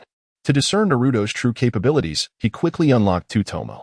At that moment, the atmosphere in the stands shifted entirely. So fast. How did that guy move so quickly? I blinked, or else I would have seen it clearly. Even those who had mentally prepared themselves were left in utter shock. What had Naruto done to progress so remarkably? With the activation of Tsutomu, Sasuke perceived Naruto differently. Naruto's body radiated with a high density of chakra. The compression has intensified and become thinner than it was a month ago. Under normal circumstances, such a density of chakra would be visible to the naked eye, no matter how thin it may be. The reason for this effect is that Naruto's chakra has undergone a transformation of wind nature. The blue chakra has turned transparent, rendering it invisible. Fortunately, the Sharingan can perceive chakra, otherwise, he would undoubtedly remain oblivious. Naruto felt a twinge of disappointment. Alas, the optimal opportunity for a surprise attack has slipped away. Sasuke is indeed not so easily dealt with. Since a stealthy assault has failed, a direct confrontation is inevitable. Simultaneously, Sasuke and Naruto formed their hand seals. Fire style, Great Dragon Fire Technique. Shadow Clone. Both jutsu, once mastered, require only a single seal. Just as Naruto conjured smoke, the 5 or 6 flaming dragon heads unleashed by Sasuke arrived. Boom, boom, boom. The moment Naruto's shadow clone emerged, it was obliterated by the fiery explosion, leaving no room for respite. Sasuke plunged into the smoky chaos, silently appearing behind one of the Narutos. With a swift strike, he shattered the unsuspecting clone. The explosion alerted the remaining 2 Narutos, and as the smoke began to clear, the spectators finally witnessed the inner battle. Both Narutos simultaneously executed a whirlwind kick. Albeit with differing heights and angles, one swept towards Sasuke's legs from the left, while the other aimed a kick at Sasuke's head from the right. Sasuke leaped, twisting his body to evade the encroaching Narutos. He then split his legs to kick at both of them. Bang! The Naruto below was sent flying out of the smoke, while the one above was launched over 10 meters high by Sasuke's kick. A smirk spread across Sasuke's face as he disregarded the airborne Naruto and instead directed a kick towards the white smoke below. Isn't the one in the sky the real body? What is he doing? That clone was already destroyed, so shouldn't he be focusing on the one above? Indeed. Clearly, the one in the sky is the true body, and he has no means of support. This is the perfect opportunity to seize victory. The audience erupted in murmurs of astonishment. The Konoha ninjas were equally perplexed. Shikamaru, after a moment of surprise, suddenly realized, could it be? Bang! Suddenly, the Naruto in the sky transformed into a wooden stump. At that moment, everyone heard the sound of physical contact.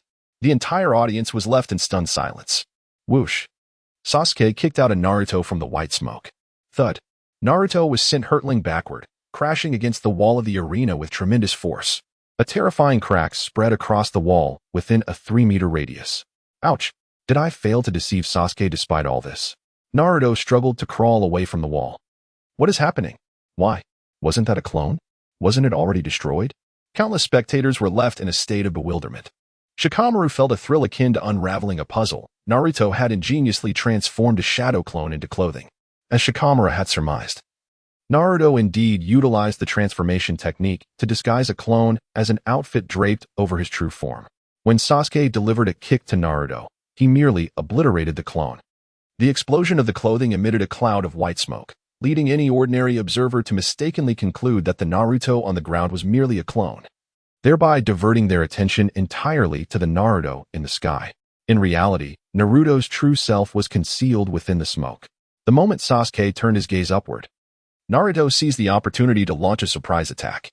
Were it not for the insight granted by the transparent world, Naruto might have successfully deceived him. Given Naruto's position, he might have inadvertently executed 1,000 years of pain on himself. Imagine the embarrassment for a time traveler. To be frank, Sasuke felt a twinge of apprehension.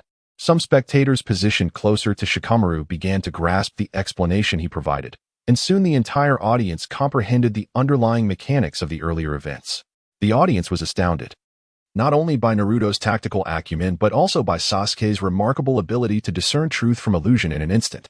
Such formidable qualities and combat intellect belong to a mere genin? Wait a moment, today is indeed the genin exam, isn't it? I recall it should be. But now I find myself uncertain. Even Hiruzen and Orochimaru were taken aback. Chapter 18. The potential of the last place as Naruto emerged from the wall, Sasuke, having deliberately slowed his hand seals, completed the final gesture. Quick, activate the barrier, Hiruzen commanded, having recognized Sasuke's jutsu. With a hum, the barrier was initiated. A towering, translucent shield suddenly rose around the perimeter of the exam arena. In the next instant, fire style, fire dragon flame bullet. Boom. A brilliant white flame surged forth in a direct line towards Naruto. The farther the flames traveled from Sasuke, the broader their range became. By the time it reached Naruto, it had expanded to cover an area of approximately 10 meters in diameter. The flame struck the barrier and instantly spread outward in all directions. In the blink of an eye, a quarter of the audience could only see a blinding wall of white fire. Other spectators observed the air within the arena distorting, as waves of semi-transparent heat rose toward the sky. What an immense quantity of chakra! The density of this chakra is astonishing. This flame could likely evaporate a lake in the blink of an eye. In the VIP section, a chuckle emerged. It is said that the Hokage is also adept at this fire technique. Surely, this contestant has inherited your teachings? Orochimaru inquired with a smile. Hiruzen snapped back to attention, remarking it is quite normal for a leaf ninja to excel in fire style, as he jested with the Kazekage. I would believe you, if not for the absurdity of it all. Who is unaware that the true strength of Konoha lies in various forbidden techniques? Orochimaru let out a cold laugh and ceased his words. Sasuke, is he truly going to kill Naruto? Kiba stood up in astonishment. Although Naruto is formidable, such an assault, Shino nonchalantly adjusted his glasses. Naruto, activate your Byakugan. Hinata hastily opened her Byakugan. Soon, Sakura, Ino, Shikamaru, and others rushed over. They awaited Hinata's response. How is it? Is Naruto still alive? Kiba inquired. Hinata let out a sigh of relief. Phew, Naruto is unharmed. What? Naruto is truly unscathed? How is this possible? Phew. Thank goodness, as long as Naruto is uninjured. The group of young ninjas felt a mix of relief and astonishment. Just as Hinata was about to explain, the flames in the examination ground were drawn together by an unseen, powerful suction. Moments later, a massive amount of flames was completely dispersed by a chakra sphere in Naruto's hand. What is this? Is that the Rasengan from Sensei Minato? No. Has it been infused with wind chakra? Kakashi was utterly astonished. Other seasoned ninjas also stared at the Rasengan, momentarily lost in thought. Indeed, Naruto was gathering a bright white Rasengan with one hand.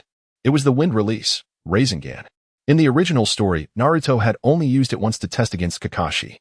Its power might not surpass that of the Rasen Shuriken, but it far exceeded the ordinary Rasengan. Importantly, its ability to augment and extinguish flames was exceptional. However, Naruto felt a twinge of unease as Sasuke exhibited no surprise or reaction upon witnessing the technique. Nevertheless, Naruto prepared to caution Sasuke, the Rasengan is immensely powerful. You should be wary. Sasuke smiled faintly and extended his right hand. Chidori. The sound was akin to 1,000 birds chirping. Sasuke's right hand transformed into a blinding white light, surrounded by crackling blue arcs of electricity. Guy stood beside Kakashi. Hey, Kakashi, did you teach him Raikiri? Kakashi fell into contemplation. He had only demonstrated Raikiri once before Sasuke in the Land of Waves. Had he learned it after merely witnessing it? but he recalled that the mist had not yet dissipated when he performed it.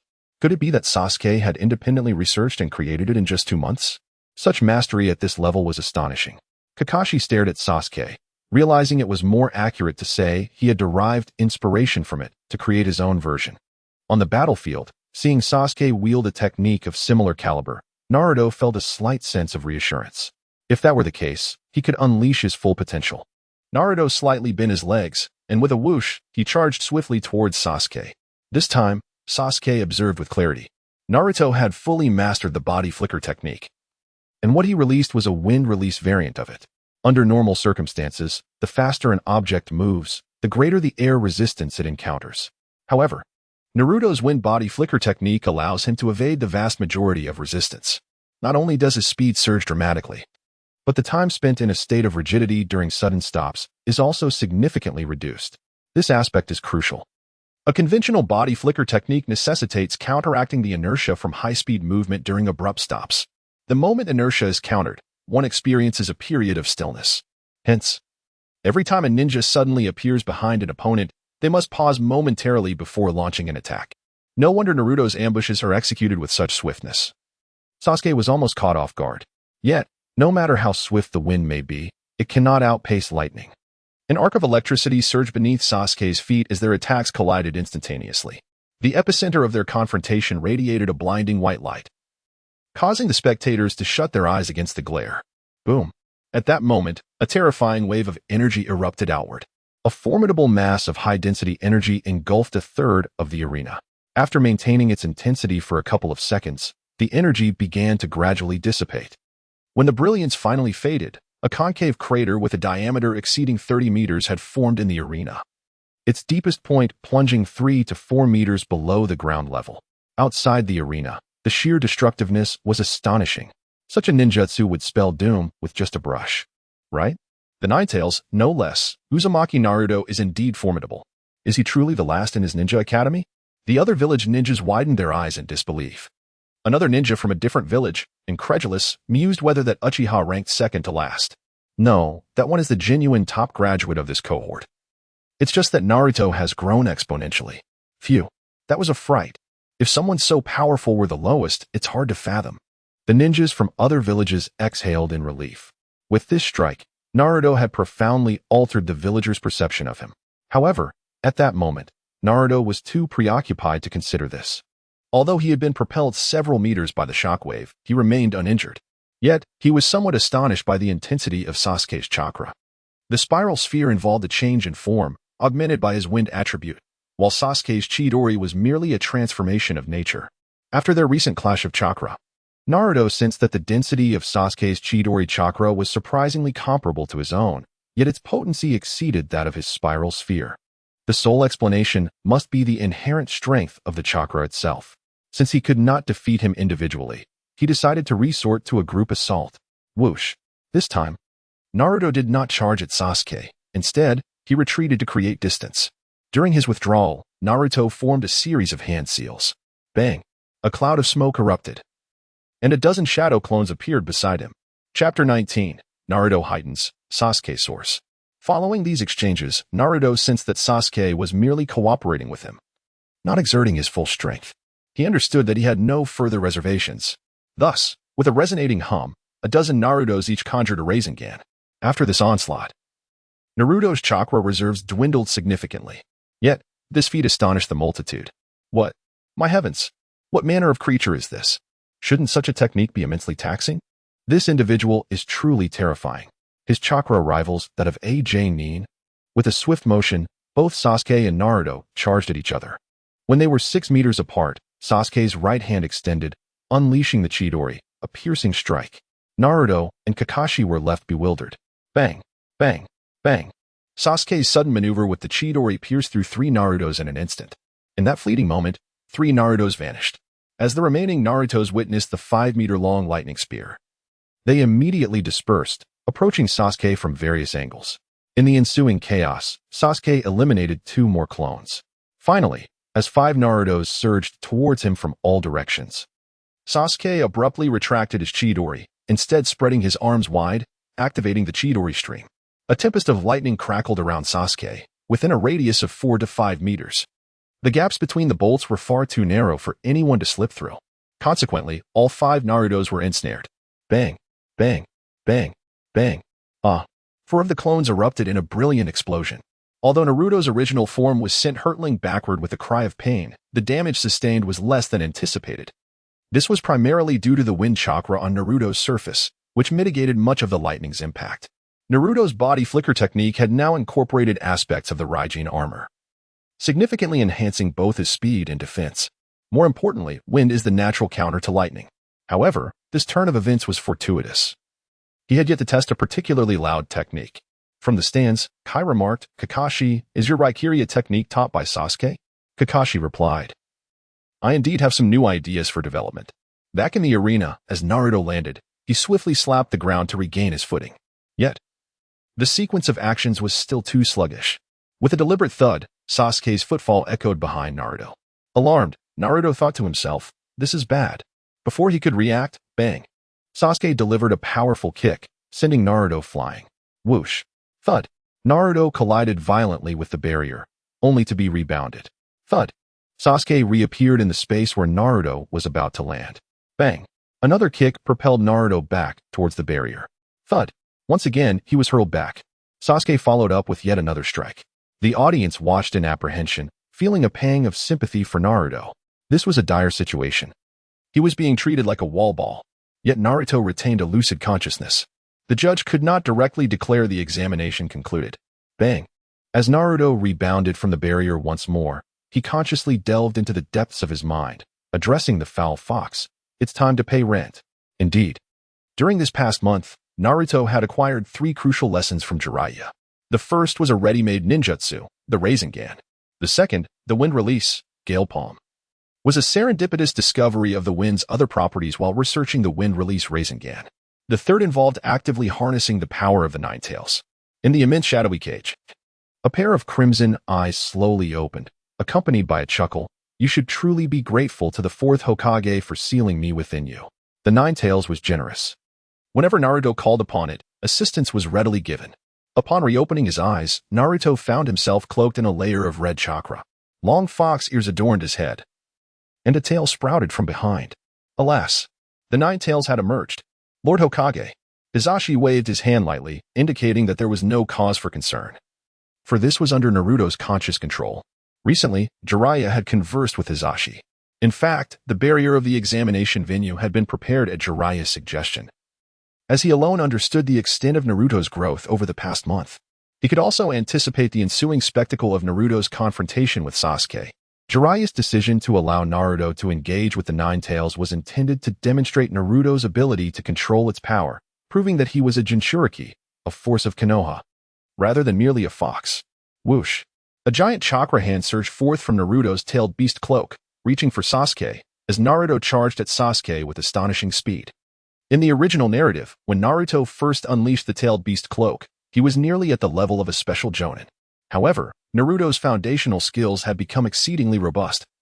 Complemented by the wind release, Gale Palm, his speed and close combat prowess had already reached jonin levels. Moreover, the tailed beast cloak and Naruto could execute different attacks simultaneously, making it exceedingly difficult to defend against. Regrettably, Sasuke had also made significant advancements over the past month. He had eradicated the energy that Orochimaru's curse mark had infused him with and fully absorbed the cells and power of the cursed mark's origin, Yugo. Yugo's cells possessed a unique capacity for absorbing natural energy, and Sasuke had achieved the realm of total concentration constant in his breathing technique, significantly enhancing his physical prowess. Even without activating the Raijin armor, he had already reached jonin levels, with a markedly improved recovery speed for both stamina and chakra. In this state, even Naruto could only compel Sasuke to take the match seriously. Sasuke first formed a hand seal that Naruto was quite familiar with. Bang! A cloud of white smoke enveloped Sasuke. Naruto, with his right fist clenched, struck out with a punch. Boom! The white smoke was instantly dispersed by the chakra-infused force of his blow. However, the ninjutsu had been completed. 10 figures resembling Sasuke appeared before Naruto, each having performed their seals. It was imperative to remember that only through ranged attacks could the advantages of the shadow clones be maximized. In close combat, regardless of their numbers, the clones could only engage a few near the target, leaving the others to merely observe from a distance until the front clones were eliminated, at which point the rear clones could take their turn. However, ranged attacks presented a different scenario. The collective strength of their assaults could accumulate without the constraints of spatial positioning. Fire style, Fire Dragon Flame Bullet. The 10 Sasukes encircled Naruto in a fan formation, simultaneously unleashing torrents of flame. Boom. The temperature in the arena surged dramatically, warping the air into ripples, even through the barrier. The spectators felt as though they had stepped into a sauna, beads of sweat forming instantaneously on their skin. The concentrated impact of the 10 blazing flames forcefully pushed Naruto back against the barrier. The inferno was overwhelming, with excess flames erupting like a volcanic explosion, cascading towards the sky along the barrier walls.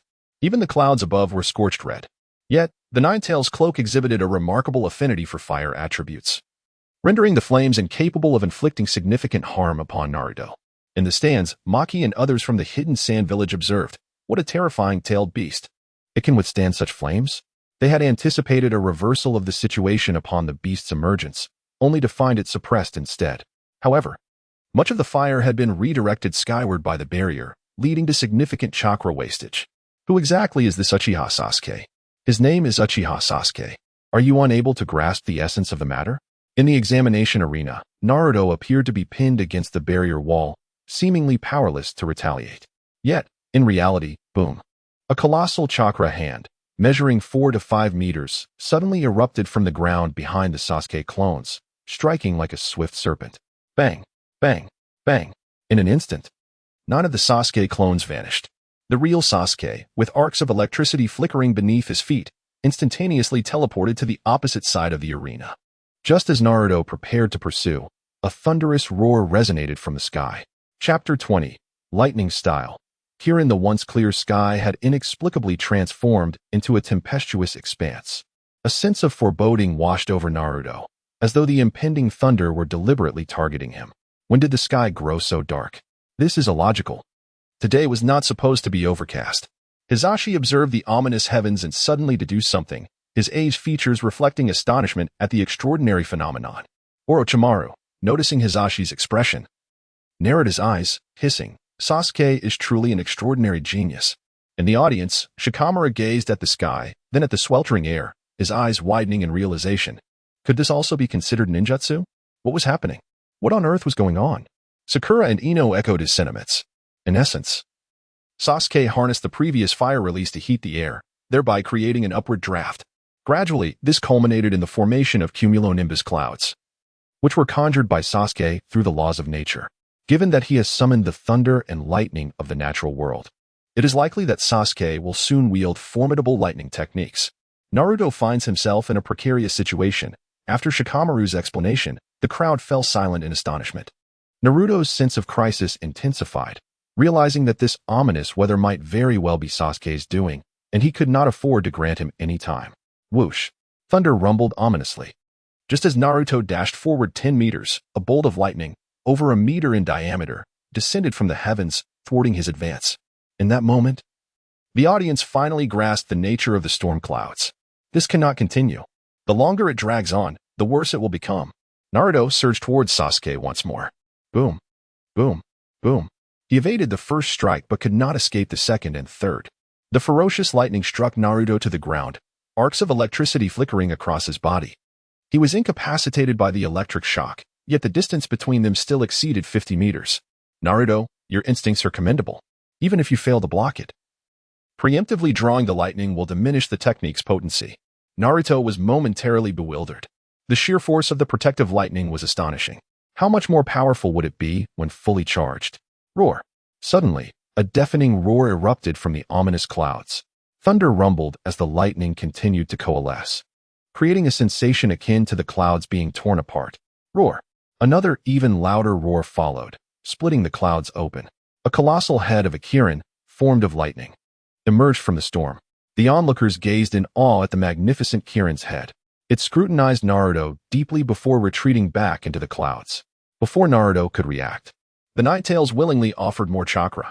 In a single breath, 2 additional tails sprouted from the Ninetales' form, reaching the limit of Naruto's conscious awareness. Both the quantity and quality of Naruto's chakra experienced a significant enhancement, causing his entire body to emit a faint glow, a reflective effect created by the high-density wind membrane. Visible even to the naked eye. Sasuke, with his right hand crackling with arcs of electricity, raised it towards the sky. Naruto, I believe in you. Lightning release. Kirin. Naruto. Disregarding the need to respond, hurriedly concentrated chakra into a massive Rasengan, lifting it high above his head. At that moment, the sky lit up once more. The previous Kirin broke through the clouds, hurtling towards Naruto at a speed imperceptible to the naked eye. The core of the examination site erupted with blinding white light, leaving the audience unable to open their eyes due to its brilliance. Boom. Almost simultaneously, a deafening roar reverberated through the air. The barrier of the examination hall trembled wildly, morphing uncontrollably. Just as it seemed on the verge of collapse, 8 members from the Umbu emerged, reinforcing a second layer of the barrier. Moments later, the blinding white light finally dissipated. When the onlookers reopened their eyes, they beheld the remaining layer of the barrier, now riddled with cracks, appearing as if it could shatter at any moment. Inside the examination hall, a vast depression had formed, plunging 7 or 8 meters deeper at its center than before. Naruto knelt at the deepest point. The 3 tails of the 9 tails cloak vanished. Yet he retained the chakra of the 9 tails. A significant amount of steam emanated from his body as he struggled to catch his breath, attempting to rise, but finding himself unable to control his movements. With a swift motion, Sasuke descended vertically before Naruto, remarking, Naruto, you truly are formidable. Naruto's expression was one of incredulity. He had nearly been struck down, and now Sasuke came to commend him? Yet, despite this, Naruto felt a swell of joy at Sasuke's words. Suddenly, Nara Shikamaru rushed in from the safety zone, casting a wary glance around the environment. What you all did was utterly reckless. Can Naruto still fight? Naruto let out a resigned sigh, his face reflecting his unwillingness. Crack. The barrier surrounding the examination hall shattered abruptly. Simultaneously, countless white feathers began to fall throughout the venue. The audience's exhilaration quickly shifted to drowsiness. Naruto, perplexed, wondered, what is happening? Shikamaru's expression turned grave. Konoha is under attack. Can you still defend yourselves? Damn it. Sasuke realized that in the original narrative, his battle had only progressed halfway. Now, he found himself in the first match, having not completed a full engagement. It appeared that Naruto was on the verge of surrendering. Kabuto, you certainly know how to time your interventions. Sasuke clenched his fists tightly, scanning the audience with a harsh gaze, searching for Kabuto's figure. I've only expended about half of my strength. Eliminating a few intruders should be no issue. Only half. Both Shikamaru and Naruto were taken aback. However, Shikamaru quickly regained his composure. That's good. Please ensure the safety of the candidates here. No problem, replied Sasuke. In a flash, Shikamaru vanished from the examination hall. The audience section was now filled with numerous sound and sand ninjas, though most were only Chunin and Chunin in strength. Kakashi and Guy had already begun counting the intruders, with Guy effortlessly dispatching them with ease. Even Lee and Kiba were fiercely battling against the invaders. Naruto, aware of the sand ninja's infiltration, suddenly glanced towards Gaara in the audience. Gaara's expression was complex as he regarded Naruto before turning to flee, with Temari and Kankuro closely following him. Naruto gritted his teeth and slowly rose to his feet. Sasuke, I leave this to you. I will pursue him. Sasuke placed a hand on Naruto's shoulder, causing Naruto to look at him in confusion. A faint current coursed through him. Naruto felt the momentary numbness dissipate entirely, even his fatigue was significantly alleviated. Go. With renewed vigor, Naruto hurried in the direction Gaara had fled. In the spectator stands, Shikamaru noticed Naruto chasing after Gaara, realizing there might be an ambush awaiting him. We should go and cover Naruto, he urged. Hinata, Kiba, Choji, and Shino nodded in agreement. Neji furrowed his brow, pondering Sasuke's delay. Chapter 21. Confronting Do Sakura wore a worried expression. Is Sasuke injured? Neji, seemingly oblivious to Sakura's concern, made no effort to respond. Suddenly, 2 sound ninjas surged toward Neji and Sakura from behind. Neji swiftly turned, executing the 8 trigrams palm. Sakura, startled, shut her eyes and covered her head. With a loud crash, as Sakura was about to be struck, Lee rushed in with remarkable speed. The clash of their confrontation sent both sound ninja stumbling back momentarily. Just then, an arc of electricity crackled ominously near them, startling Neji and Lee. No way. The 2 sound ninjas' expressions shifted dramatically as they attempted to flee. But they were met with a fierce onslaught. God Moon breathing. First form, God Moon's Night Palace. A blazing crescent slash, accompanied by several radiant circular blades, sliced through their midsections. The strike and the moon blades were laced with faint arcs of electricity.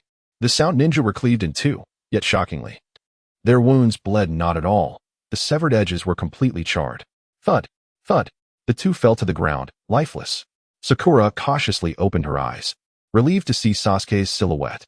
His right hand retained the Chidori's crackling energy. "Sasuke, I'm so glad you're okay," she exclaimed. Unlike Sakura, who was caught up in her feelings, Niji and Lee were astounded by Sasuke's exhibited speed. Incredible. From the testing grounds to the stands. They exchanged only one move with the sound ninja before Sasuke arrived. His speed rivals even that of Gai-sensei. Their perception of speed was accurate. Sasuke's momentary velocity had indeed surpassed the norm set by Gai. The god moon breathing harmonized with the moon breathing, Chidori form transformation, thunder god armor. This armor significantly enhanced Sasuke's speed, strength, and defensive capabilities. In this state, his fundamental attributes approached that of a shadow. However, without a reference point, it remained undetermined. The Chidori form transformation imbued each of his techniques with the effect of the Chidori blade, augmenting their cutting power and adding paralyzing electrical currents. Furthermore, when in close proximity, the circular blades would actively draw toward their targets. After a brief pause, Sasuke's lips curled slightly as he found his target. He swiftly dashed towards another spectator platform. Ahead, Kakashi and Gai faced a throng of sound ninjas. In the distance, at the center of another group of ninjas stood a figure clad in the attire of a Konoha Umbu, a man known as Kabuto Yakushi. Kabuto leisurely observed the clash between Kakashi, Gai, and the sound ninja lackeys. Suddenly, a voice commanded, "Intercept him." From an unidentified sound ninja beside Kabuto. Kabuto narrowed his gaze, bracing himself for battle. The sound ninjas recognized Sasuke now, cautious yet not overly concerned. After unleashing such extravagant ninjutsu, surely his chakra must be nearly depleted? For sound ninjas swiftly charged at Sasuke from 4 different angles. "Sasuke!" Kakashi exclaimed in alarm. In the chaos of ninja combat, any detail could prove fatal. Charging in without knowing the opponent's capabilities was perilous, especially since the Umbu-clad ninja emanated a strength that rivaled Kakashi's own. Undeterred, Sasuke pressed forward, his Sharingan glaring at the oncoming four. "Rest in peace," he murmured, invoking a powerful genjutsu that manipulated the perception of his targets. This technique, previously employed during the Chunin exams, allowed him to control the visual senses of multiple opponents simultaneously, making allies appear as foes and rendering threats as mere illusions. Although the genjutsu's inherent strength was average, its efficacy lay in its timing, proven deadly as it had once claimed the life of Danzo at Sasuke's hands. In the next instant, the 4 ninjas suddenly attacked in different directions. He.S. in the center. The sound ninja who had issued the command shouted, hurriedly forming hand seals. "Chidori," Sasuke declared, pointing his index finger at the shouting ninja. A bolt of pure, straight, and searing white lightning shot towards the ninja's throat. This was a variant of Chidori, designed for a single, rapid piercing strike rather than sustained power. As the ninja opened his mouth to scream, the searing bolt pierced through his throat. In that moment, Sasuke had already vaulted over the encircling sound ninjas, soaring towards Kabuto in midair. The sound ninjas, now regaining their senses, were met with a devastating blow. The Chidori technique, typically requiring a stationary stance, had been adapted by Sasuke, now resembling a flying ball of lightning. The arcs of electricity spread across a radius of several meters, leaving Kabuto and the other sound ninjas with no room to evade. With a crackle, Kabuto was struck by the current, and half a second later, a thunderous explosion resounded. The figure of D transformed into a table shattered by lightning. The body replacement technique, a life-saving skill from the early days of the Hidden Leaf. Unfortunately, the few sound ninja beside D were a moment too slow before he could execute the technique. They were taken down. As Sasuke was about to land, D began forming hand seals not far away. The instant Sasuke touched the ground and ceased his Chidori, D completed the seals and appeared behind Sasuke, grasping his chin with his left hand while brandishing a special kunai mere half a centimeter from Sasuke's left eye. "Should you stab, you will find it is merely a shadow clone." "Oh, my apologies for speaking too soon." A teasing remark from Sasuke echoed from behind D, startled. D's hair stood on end as he hurriedly rolled forward. Chidori white lightning. Sasuke's left index finger shot a bolt of searing lightning towards D. Simultaneously, his right hand, concealed beneath his left arm, directed another bolt towards a nearby table. Bang! Sasuke's shadow clone and D's earth clone were both reverted to their original forms. Bang! The table transformed into a disheveled D. D narrowly evaded this unexpected strike, though the edge of his mask bore a puncture, and a strip of hair on the right side of his face was singed away, revealing a prominent burn mark. Sasuke slowly turned around, remarking, "Before my eyes. Your techniques are crystal clear."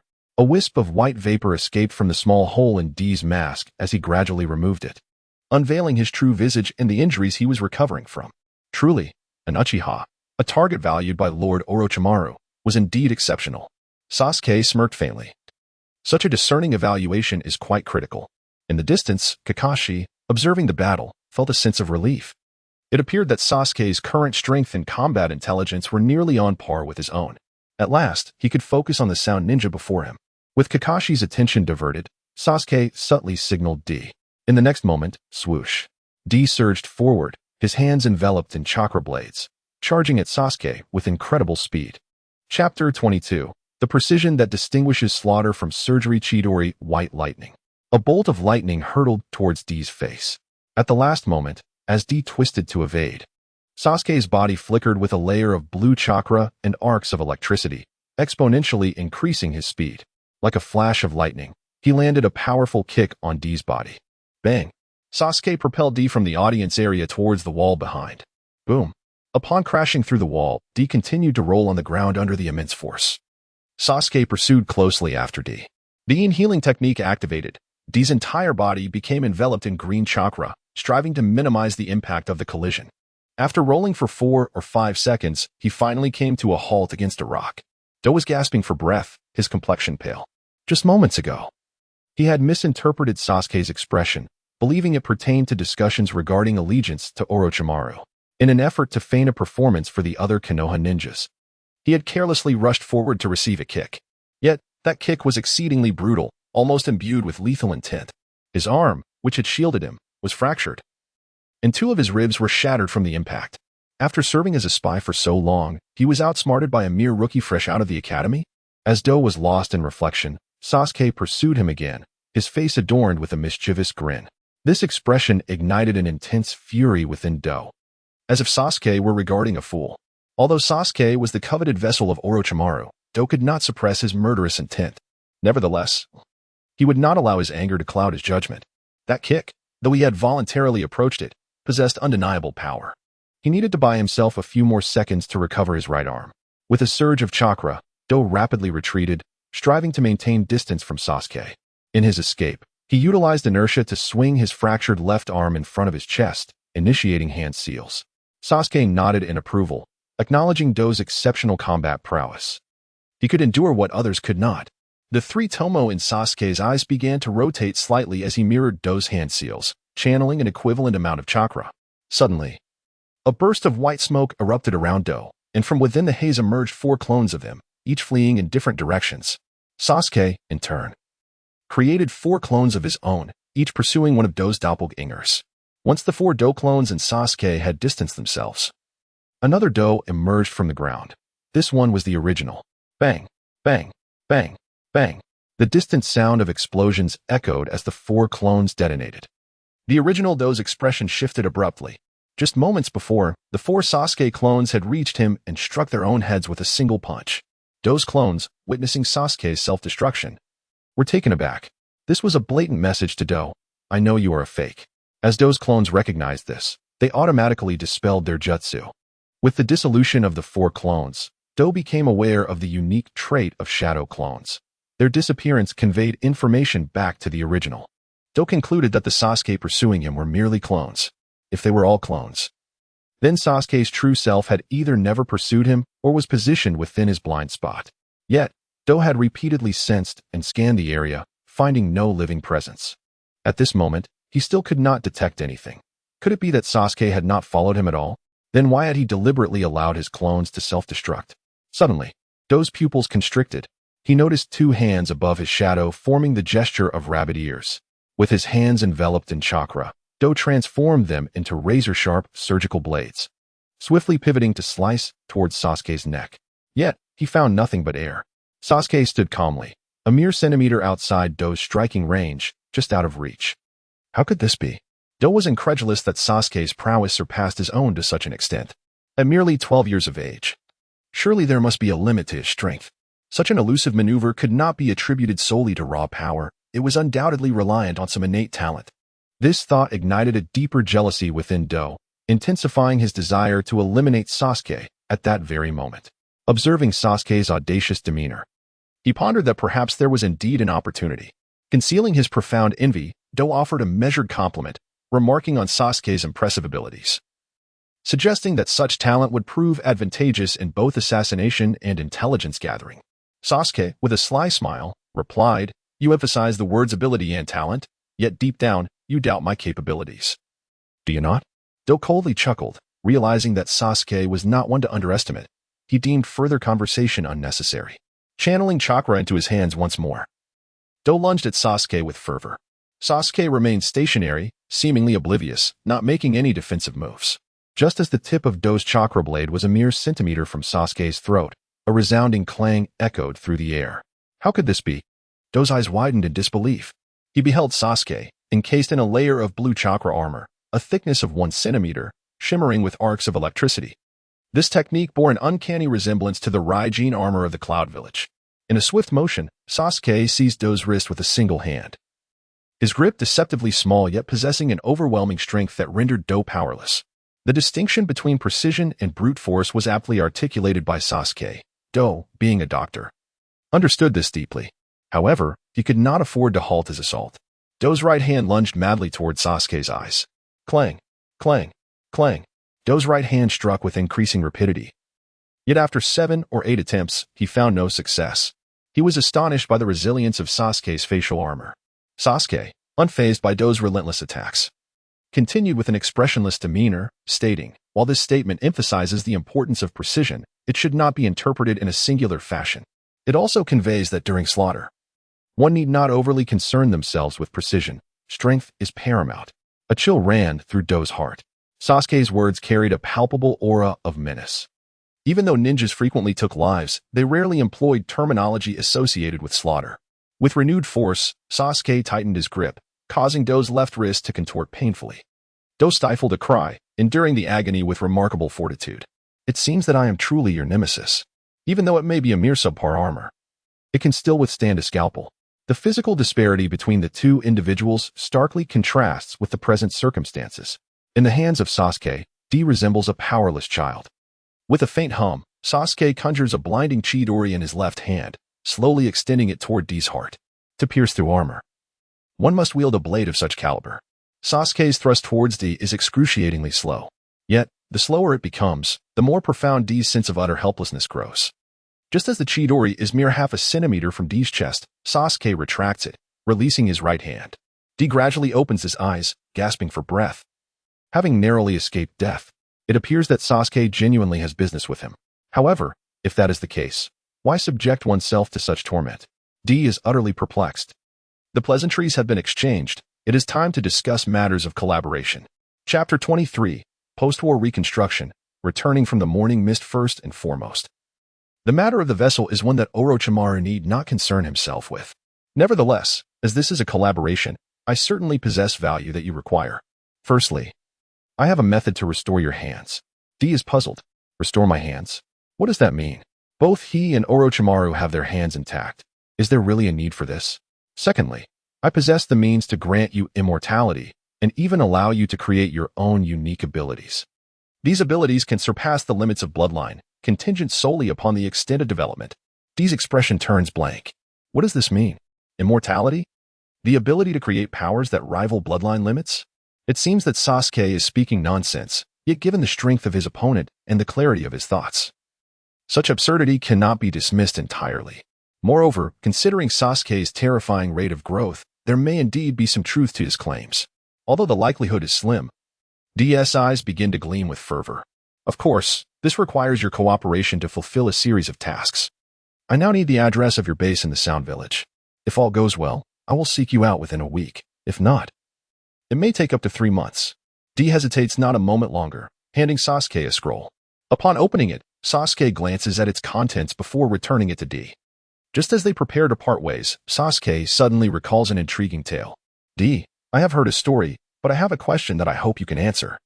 Once, there was a ship called the Ship of Theseus. Each time it returned from the sea, some of its decayed parts were replaced with new ones.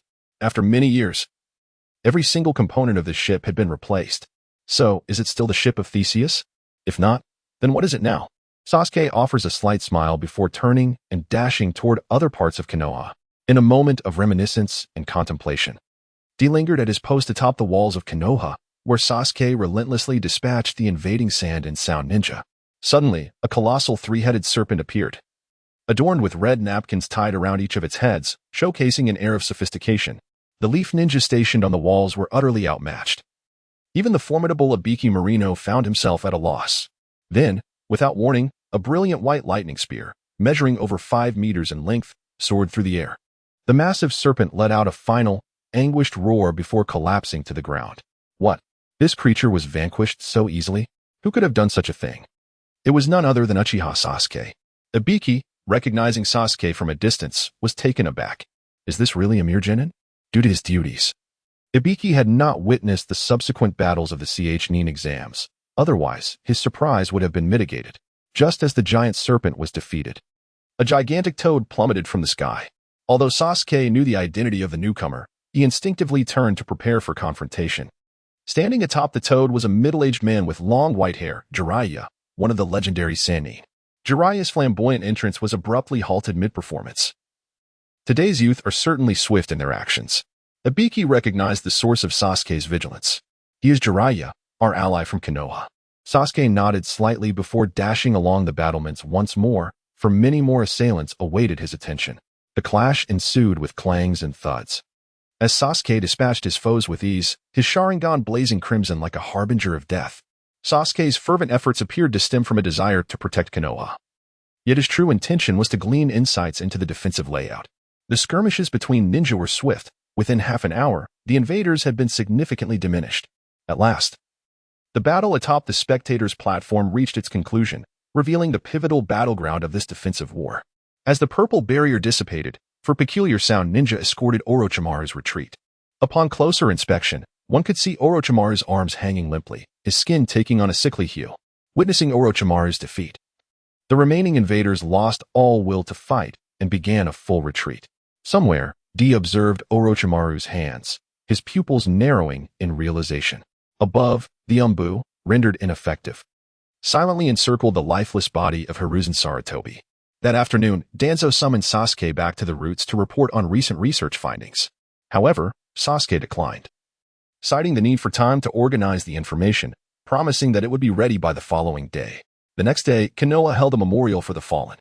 As Sasuke gazed upon a photograph of Hiruzen, a sense of regret washed over him. Hiruzen had been a key player in the Uchiha massacre, yet he had never been afforded the opportunity to confront him directly. After all, the corpse demon sealing technique is exceedingly perilous. At this moment, I am reminded of certain conspiracy theories I had encountered prior to my transmigration. The death of Hisashi can arguably be seen as tacitly approved by the entirety of Konoha. Numerous clans within Konoha had long harbored grievances against Hisashi. His submissive demeanor towards external pressures, exemplified by the incident where Hinata was abducted by the Cloud Shinobi, led him to consent to the surrender of members from the Hyuga clan. This was due to Hisashi's acute awareness of Konoha's waning strength compared to the Cloud Village. However, even as Konoha's power continued to decline, he still acquiesced to internal persecution. For instance, whenever a gifted youth emerged from other minor clans, Danzo would threaten them to join Root, coercing these talented individuals into becoming mere tools under his control. According to this scheme, only the Sarutobi clan would flourish, and Konoha would inevitably become a mere feade for the Sarutobi family. Although this trajectory would lead to a gradual weakening of Konoha's overall strength, even if they were to eventually seize complete control, they would still be consumed by the Cloud Village. Yet, they persist obstinately, clinging to the notion that even if their own future is bleak, they cannot allow others to rise. This mindset is truly repugnant. In Sasuke's eyes, the Sarutobi group is fundamentally insecure and envious, having ascended to power through nefarious means. Hisashi even rose to the position of Hokage. Yet he remains acutely aware that his clan lacks any inherent advantages in talent. Observing the periodic emergence of secret techniques and geniuses possessing bloodline limits fills Hisashi with unease. He constantly fears that these individuals, upon attaining the position of Hokage, might turn against him and dismantle the Sarutobi clan. Moreover, the general populace in this world possesses a limited understanding of politics and remains oblivious to the profound impact these subtle rules have on Konoha. Even when some individuals suffer persecution, they fail to discern the fundamental causes and the true puppeteers behind it. Konoha is undeniably decaying. Beneath the facade of this seemingly sunlit village lies a darkness that renders the average person despondent. Following the ritual, reconstruction efforts have commenced throughout Konoha in the aftermath of the war. With the assistance of ninjutsu, the efficiency of the rebuilding is astonishing. For instance, the buildings along this street were roofless before mealtime, yet after dining, not only were the roofs repaired, but some houses even gained an additional 2 stories. The gentle chime of bells resonates in the wind atop the city walls as 2 figures, clad in black cloaks adorned with red clouds and wearing conical hats, gaze down upon the entirety of Konoha. Although spared from annihilation, the damage sustained is indeed severe. The once prosperous village is truly pitiable. This is hardly in keeping with your usual demeanor. It seems you harbor some attachment to your homeland. Do you not? No, not at all. Chapter 24. Itachi. Long time no see. In the original narrative, following the memorial ceremony, Kakashi and Sasuke have arranged a meeting with the purpose of instructing Sasuke in his training. However, at this moment, Kakashi is entirely unqualified to intervene in Sasuke's training. Therefore, he would not be found in the establishment where Itachi and Kisame were indulging in dumplings and desserts. Asuma and Kurenai walked side by side, and upon rounding a corner, they spotted Sasuke leaning against the side of the dessert shop with his hands in his pockets. "Sasuke, are you here to buy something?" Asuma inquired. A slight tremor ran through Itachi's fingers within the shop. "No, I don't particularly enjoy dumplings or desserts," Sasuke replied. Asuma continued, "Then what brings you here?" "I am waiting for someone. Besides, it is best to choose twilight for a date. The atmosphere is much more pleasant then." Kurenai's face flushed. "Who is going on a date?" "I'm merely entrusted by Akamaru to bring back some dumplings." The bell chimed as 2 individuals exited through the side door of the dessert shop. Asuma cast a curious glance at the steaming hot beverage and the snacks on the table across from him. It appeared that the 2 had been dining together. Although their hot drink remained untouched, they left in haste, coincidentally at the moment Asuma was communicating with Sasuke. Turning back, he noticed Sasuke had vanished as well. Furrowing his brow, Asuma said, "Kurenai, please contact the Umbu. Sasuke must have detected suspicious individuals." Kurenai's expression turned serious. "Understood. You must be cautious." On the banks of the river outside of Konoha, Itachi and Kisame walked silently forward, neither uttering a word. Suddenly, they halted. A strikingly handsome youth stood several meters ahead. It was none other than Sasuke, now with his Sharingan activated. "Itachi, long time no see," Sasuke exclaimed. Itachi calmly removed the conical hat from his head with his right hand while unbuttoning his coat with his left, revealing a face strikingly similar to Sasuke's. Kisame discarded his hat, revealing a shark-like grin. "So, this is Itachi's brother, possessing the same eyes as him." Itachi regarded Sasuke with a cool demeanor. "Indeed. It has been a while. Have you already attained the 3 Tomo?" Boom. From the forest beside them, a surge of blazing white flames erupted. Sasuke, maintaining a calm smile, retorted, "Surely you aren't foolish enough to think I came here merely to reminisce?" Whoosh, whoosh. Itachi and Kisame leaped from the flames, landing on the surface of the river. The sound of something crunching echoed. Kisame had already unwrapped nearly half of the bandages from his great sword, the Samahata.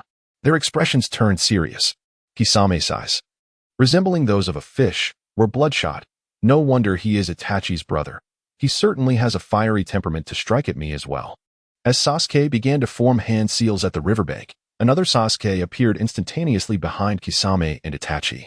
However, as this Sasuke emerged, high-speed water projectiles surged from 4 angles beneath the river. Bang!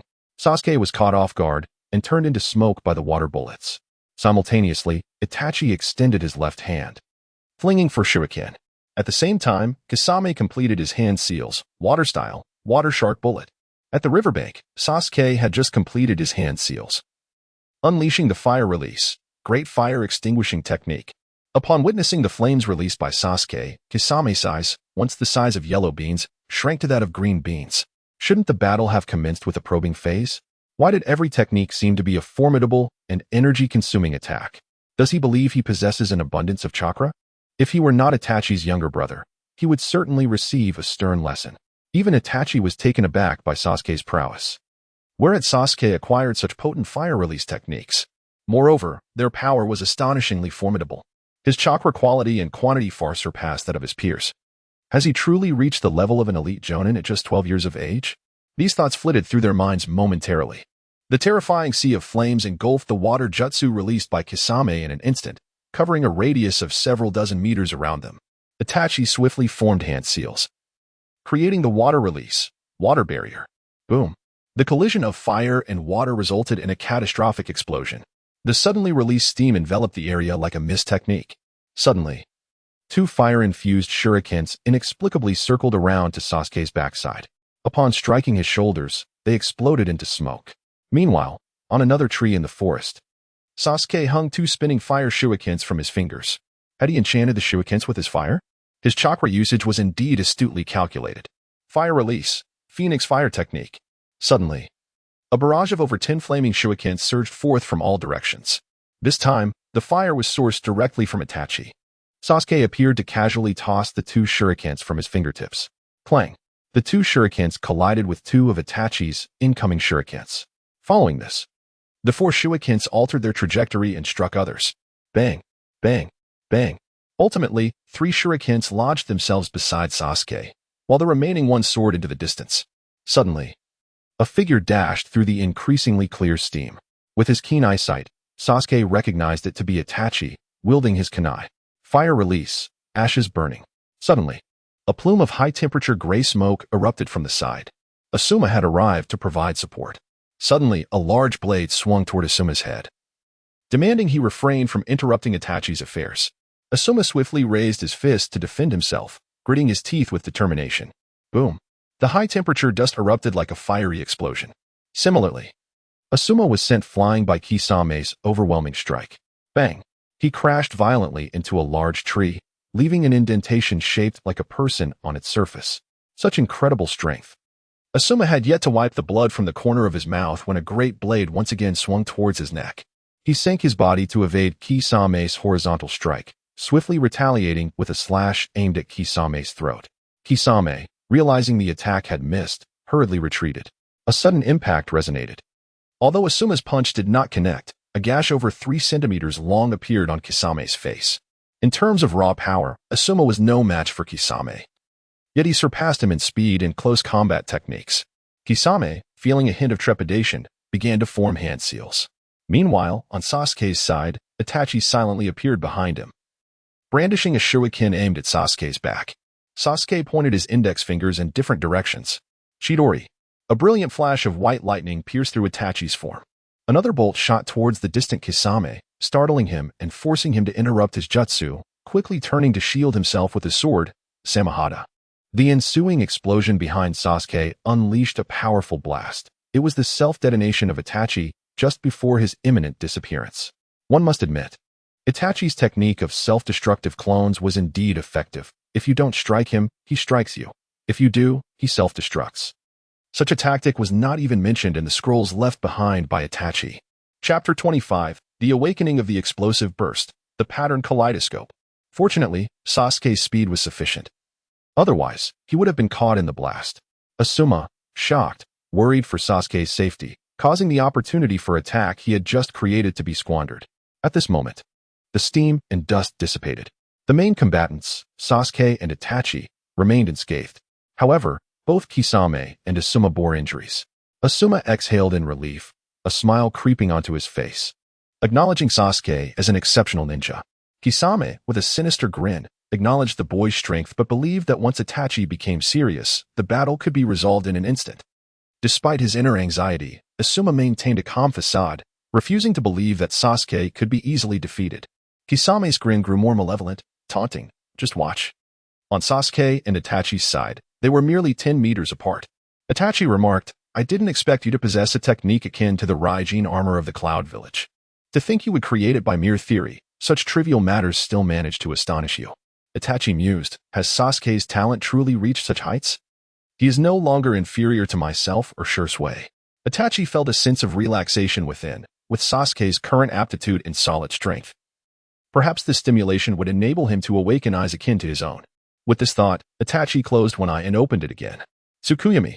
The three tomo in his pupil transformed into a shuriken resembling a triangular curved blade. Sasuke took a deep breath, for this was precisely what he had been waiting for. Indeed, in truth, Sasuke harbored a similar plan. Itachi's Moon Eye technique subjected him to the relentless torment of witnessing the annihilation of his clan. This, in essence, constituted a cost-free method to activate the Mangekyou Sharingan, a form of deceit. In the original narrative, Sasuke endured several of Itachi's illusions, yet his innate talent appeared woefully inadequate, failing to align with the designation of a genius. This disparity largely stemmed from Kishimoto's harsh treatment of Sasuke. Initially, to emphasize the might of the Sharingan and the arduous path to its evolution, he deliberately burdened Sasuke with overwhelming pressure to awaken and advance his powers. However, as the story progressed, the awakening and transformation processes were depicted as overly simplistic. A prime example of this is Obito, despite Kakashi losing an eye. Obito effortlessly awakened two Tomo, and upon the death of an unconfirmed romantic interest, he transitioned directly to the Mangekyou Sharingan. Consequently, the unfortunate Sasuke bore the stigma of being a disgrace to the Uchiha clan. Returning to the present, Sasuke found himself in a surreal environment. Transformed into the main bedroom of his childhood home. This was his parents' chamber, where they knelt before him, while Itachi stood behind them, brandishing a knife. Sasuke's form reverted to that of his younger self, feeling as though all his strength had dissipated. You are still weak. Over the next 24 hours, you will relive every moment of that fateful day. Suddenly, the feeling of helplessness from his childhood surged forth from the depths of his memories. Drip. The sound of liquid falling onto the floor echoed, as warm tears streamed down Sasuke's face. He lifted a hand to gently wipe away the sorrow. But the calm composure he once maintained began to shatter, giving way to agitation, anxiety, and dread. The situation before him exceeded Sasuke's expectations. Since his journey through time began, Sasuke had perceived himself as distinct from his original counterpart. The experiences of the former Sasuke were merely known to him at a superficial level, akin to any other observer. He was aware of the tragic fate that befell his family and that Sasuke's plight was indeed dire, but that was the extent of his understanding. However, in this moment, Sasuke transitioned from being a mere spectator to a genuine victim. Buried memories flooded back, his mother Makoto's tenderness, her smile, the meal she prepared, her comforting words during his childhood sorrows, the clothes she had washed for him. A tumult of emotions erupted within Sasuke, triggering a potent chain reaction of feelings. But how long had passed? No. Stop. You must stop this. He cried out in desperation. Kill me instead. Please, no. I beg you, don't. At this moment, Sasuke found himself powerless, pleading with Itachi to refrain from striking. But with a chilling indifference, Itachi swung the knife once more, mercilessly ending the lives of their parents. The pleas for mercy proved futile. Mere moments later, the scene repeated, and Sasuke was consumed by an overwhelming hatred that rendered him nearly speechless. Despite exerting every ounce of strength to surge forward, the body remained immobile. Helplessness and anguish began to morph into anger and hatred. Time slipped away unnoticed as Itachi continued to wield his blade. Suddenly, a resounding boom echoed. Red. Flame-like patterns emerged on Sasuke's left forehead and right neck, followed by the spontaneous ignition of flames upon his body. Yet, these flames were unlike any ordinary fire. They were black. A sharp crack resonated through the air, reminiscent of chains fracturing. In the next instant, an explosive surge of black flames erupted from Sasuke's form. Itachi's pupils constricted as he found himself forcefully breaking through. The illusion of Tsukuyomi was violently torn apart by Sasuke's will. In reality, both their consciousnesses returned to their physical forms. Itachi felt an agonizing sensation, akin to a nail being driven into his skull, a side effect of the Sharingan. The red, flame-like patterns on Sasuke's forehead and neck remained, while his entire being radiated a visible black chakra. Even those who were not sensory ninjas could perceive the abyssal hatred and murderous intent emanating from him. The powerful gust of chakra swept across the tranquil river, transforming it into chaos. The chakra expanded to a size reminiscent of a tailed beast. Moments later, it began to morph, rapidly taking the shape of a giant clad in half of the Tengu armor. Distant figures, Kisame and Asuma, watched in astonishment as they beheld Sasuke. Even Itachi, who had mentally prepared himself, was taken aback. When he had just awakened his Mangekyou Sharingan, he had only grasped Tsukuyomi, with Amaterasu manifesting later in the Hidden Mist Village. The awakening of Susanoo had come even later. Yet, Sasuke had managed to master Susanoo to its third stage almost immediately upon awakening. The numerous ninjas of Konoha, sensing the terrifying chakra, were equally startled, turning their gazes towards Sasuke. Swiftly, many ninjas rushed towards the scene. At that moment, the nearest, Kurenai, Kakashi, and a group of Umbu members arrived just in time to witness the colossal black figure. Regaining his composure, Kisame swiftly formed hand seals. Realizing the situation had escalated beyond expectations, water-style, exploding water shockwave. With a thunderous roar, the river surged violently, transforming into monstrous waves nearly 100 meters high that threatened to engulf all of Konoha. Asuma, positioned beside Kisame, was swept away by the overwhelming torrent. Kisame then executed another set of seals, water-style, shark bomb. As the approaching ninjas were rendered speechless by the spectacle, they had no choice but to retreat. The ninjas in the back hastily formed hand seals, unleashing various fire techniques in a futile attempt to evaporate the waves. However, the flames vanished into the sea, yielding no visible effect. Suddenly, a large toad descended from the heavens. The quantity of chakra was indeed terrifying. The volume of water was immense, rendering the use of earth-style, earth flow wall ineffective. It was akin to attempting to extinguish a kitchen fire with water, a most ill-advised approach. Water and oil mixed together would only spread the flames everywhere. Jiraiya hastily reconsidered, releasing Bunta and pressing his hands firmly against the ground. With a resounding rumble, an enormous earthen wall, over 100 meters long and 12 meters wide, erupted from the earth. Chapter 26, The Retreat of Kisame and Itachi. Swish. Swish. Swish. On the earthen wall created by Jiraiya stood around 20 individuals. In unison, they formed hand seals, unleashing the fire release, Fire Dragon Flame Bullet. Boom. The battle between Kisame and the Leaf Ninja team ignited a clash of fire and water.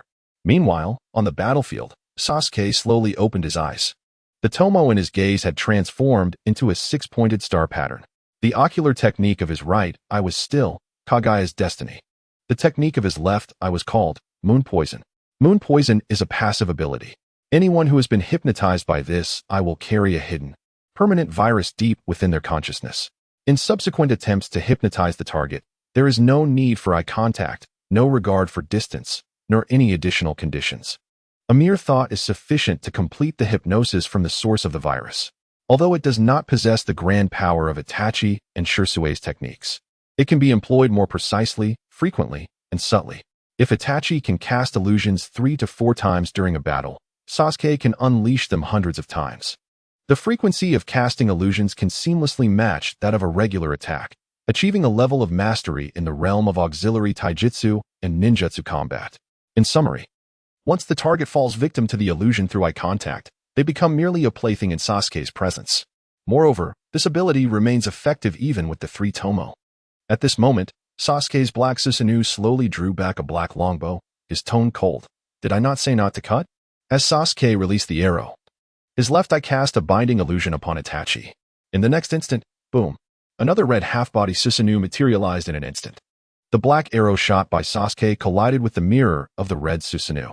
Although the mirror remained intact, the armor on the arm of the red Susanoo cracked. In the blink of an eye, Itachi awakened from the illusion, and Sasuke was slightly taken aback. Itachi's understanding and mastery of illusions were indeed astonishing. He was second only to Shirsui in the ninja world. Even while his consciousness was ensnared in the illusion, Itachi was still able to control his physical body in the external world, accurately predicting Sasuke's attack. Thus, before the illusion was dispelled, he activated his Susanoo for defense. Just as Itachi's consciousness returned to his body, he saw that Sasuke's next arrow was already drawn back. Just as he positioned himself for defense, bang! An arrow engulfed in black flames descended from above, piercing vertically into the head of the red Susanoo. This arrow wielded formidable power, cleaving through the head and chest of the Susanoo. The tip of the arrow ultimately came to rest less than a meter away from Itachi's head. Itachi looked up in astonishment at the arrow. It turned out that Sasuke was drawing the third arrow at that moment. The second arrow had been launched. Moreover, the density of this black fire was extraordinarily high, unlike the wisps seen in the later stages of the original tale. It resembled the flames that engulfed Itachi when he first escaped from Jiraiya's grasp. The area where the fire burned was a pure abyssal black, devoid of any gaps. Itachi's Susanoo was rapidly disintegrating under the onslaught of the black flames. He found himself in a precarious predicament.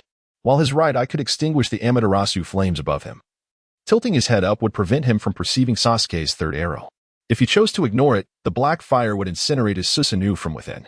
In a fleeting moment of contemplation, Itachi devised a plan. The best defense is a good offense. Itachi's crimson Susanoo raised its hand, wielding the Yata mirror, and hurled it toward Sasuke. He then turned his attention to extinguishing the black flames above. The rate at which the flames were extinguished exceeded Itachi's expectations by double. A sense of foreboding crept into his heart, but there was no time for further reflection. In the next instant, Sasuke released the third arrow, which collided with the Yata mirror midair. Boom! A terrifying wave of energy surged outward with relentless fury.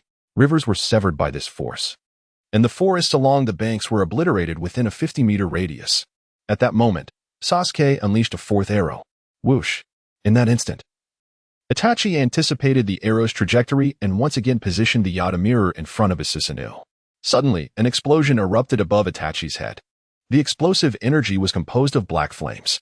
The red Susanoo was riddled with cracks from within. It was then that Itachi finally comprehended. The black fire from earlier had not been completely extinguished. Nearly half of it had been highly compressed by Sasuke, reduced to the size of a grain of rice. It appeared as if the fire had been snuffed out, only to be unleashed in the next attack, causing the black flames to ignite explosively. Boom! At that moment, the fourth arrow struck the Yata mirror once more. This time, the impact forced the red Susanoo to shatter. Itachi was propelled backward. Unable to suppress a mouthful of blood, Sasuke's eyes streamed with blood tears, and his black Susanoo began to flicker. In the next heartbeat, Sasuke's Susanoo vanished entirely. The physical agony brought Sasuke a significant sense of relief, restoring a measure of his rationality. He hadn't anticipated that he would act so impulsively as to lose his senses. Just moments ago, he had genuinely intended to kill Itachi. However, being aware of the storyline, he understood that Itachi was also a victim, driven by the constraints of circumstance. Although Itachi's thoughts and plans were fraught with flaws, he was still, after all, inhabiting Sasuke's form. It is the target he has forsaken everything to protect. Such anguish. The entanglements of love and hate are the most distressing. At this moment, Sasuke's emotions are exceedingly complex. He merely desires to remain in a tranquil place for a while longer. Suddenly, with a splash, the weary Itachi, his mouth stained with blood, emerges from the river before Sasuke. Itachi's eyes have reverted to their dark hue, yet his face is still marked by greed and madness. Cough, cough. Sasuke, your eyes are truly magnificent. Do you realize? The Manjiki is powerful, but prolonged use leads to blindness. However, if I can acquire your eyes, I will possess this formidable power eternally. I shall reach, even surpass, the realm of Uchiha Madara. With a mere glance, Sasuke comprehends that Itachi has come to meet his demise. Even a fool knows that I am now in a stronger state than you. Sasuke gazes coldly at Itachi. I only desire peace and quiet. I do not wish to see your face any longer. Haha, cough, cough. Itachi mocks with a laugh, spitting out another mouthful of blood, then continues, Sasuke, why are you still so foolish? Do you still harbor illusions? Can you not let go of those false childhood memories? Sasuke casts another deep look at Itachi. I have expressed my desire for tranquility. With a resounding thud, Sasuke delivers a swift punch to Itachi's abdomen. Pooh! Itachi spits out a large amount of blood, accompanied by the sound of bones cracking within him. The transparent world reveals clearly that two of Itachi's ribs have been shattered by the force of the blow. Subsequently, Itachi is sent flying, skimming across the lake's surface before finally sinking beneath the water. Given Itachi's constitution, it would take at least a month for him to recover from such a blow. Sasuke is perplexed. This is impossible. I didn't activate the Raijin armor. Hiss. I forgot. I am currently utilizing the pattern. The speed, strength, and awakening are comparable to when I activated the Raijin armor. I cannot strike again. If I do, Itachi and Kisame will not escape. Thus, Sasuke begins a performance that is half genuine and half feigned. Bang! Sasuke pretends to be exhausted, floating helplessly on the water's surface. Whoosh! The somewhat disheveled Kisame swiftly darts past Sasuke without paying him any mind. He then hoists Itachi from the lake onto his shoulder and hastily flees into the distance. Soon after, Jiraiya, Guy, Kakashi, and others gather around Sasuke. Chapter 27. The Dusk of Konoha in the medical ward of Konoha. Flowers are piled in the corners by the window. A gentle breeze wafts in, carrying a faint floral fragrance. Upon entering the ward, Sasuke finds Naruto in a frantic hurry to enter. Eventually, Sakura and Ino each leave a sizable bump on Naruto's head, calming him down. From their conversation, Sasuke learns that Naruto intends to accompany Jiraiya out of the village in search of Tsunade. Once they depart, Sasuke lies motionless in bed for the entirety of the afternoon. Although it was entirely possible for him to utilize the power of the deceased to mend his wounds, Sasuke chose to fully experience the agony of his injuries. It occurred to him that Itachi must have endured both mental and physical torment throughout his life, suffering more than he himself did. The afflictions of his body could very well be rooted in psychological distress. He wished to avert such thoughts, yet they incessantly surfaced, accompanied by unbidden tears. Before he realized it, dusk had set in, marking the time when the Ninja Academy dismissed its students. He recalled returning home on such an evening, only to have his life irrevocably altered. This entire scenario was seemingly orchestrated by the higher-ups of Konoha, just as he had lamented the previous day.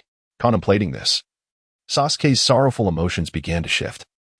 He remembered, the ninjas standing atop the earthen wall during the day appeared to be members of the Sarutobi clan, all of whom deserved their fate. Just then, several visitors arrived at the hospital entrance. The leader among them had bandages wrapped around his head and right arm. As he stepped through the doorway, a barrier enveloped the building's perimeter. Looking inside the hospital, he noticed that, at some point, all the other wards had become eerily vacant. Half a minute later, the door to Sasuke's room creaked open. The first to enter was a familiar face, Kamizuki Wind, followed closely by the responsible party, Danzo, with the oil user, Kirin, trailing behind.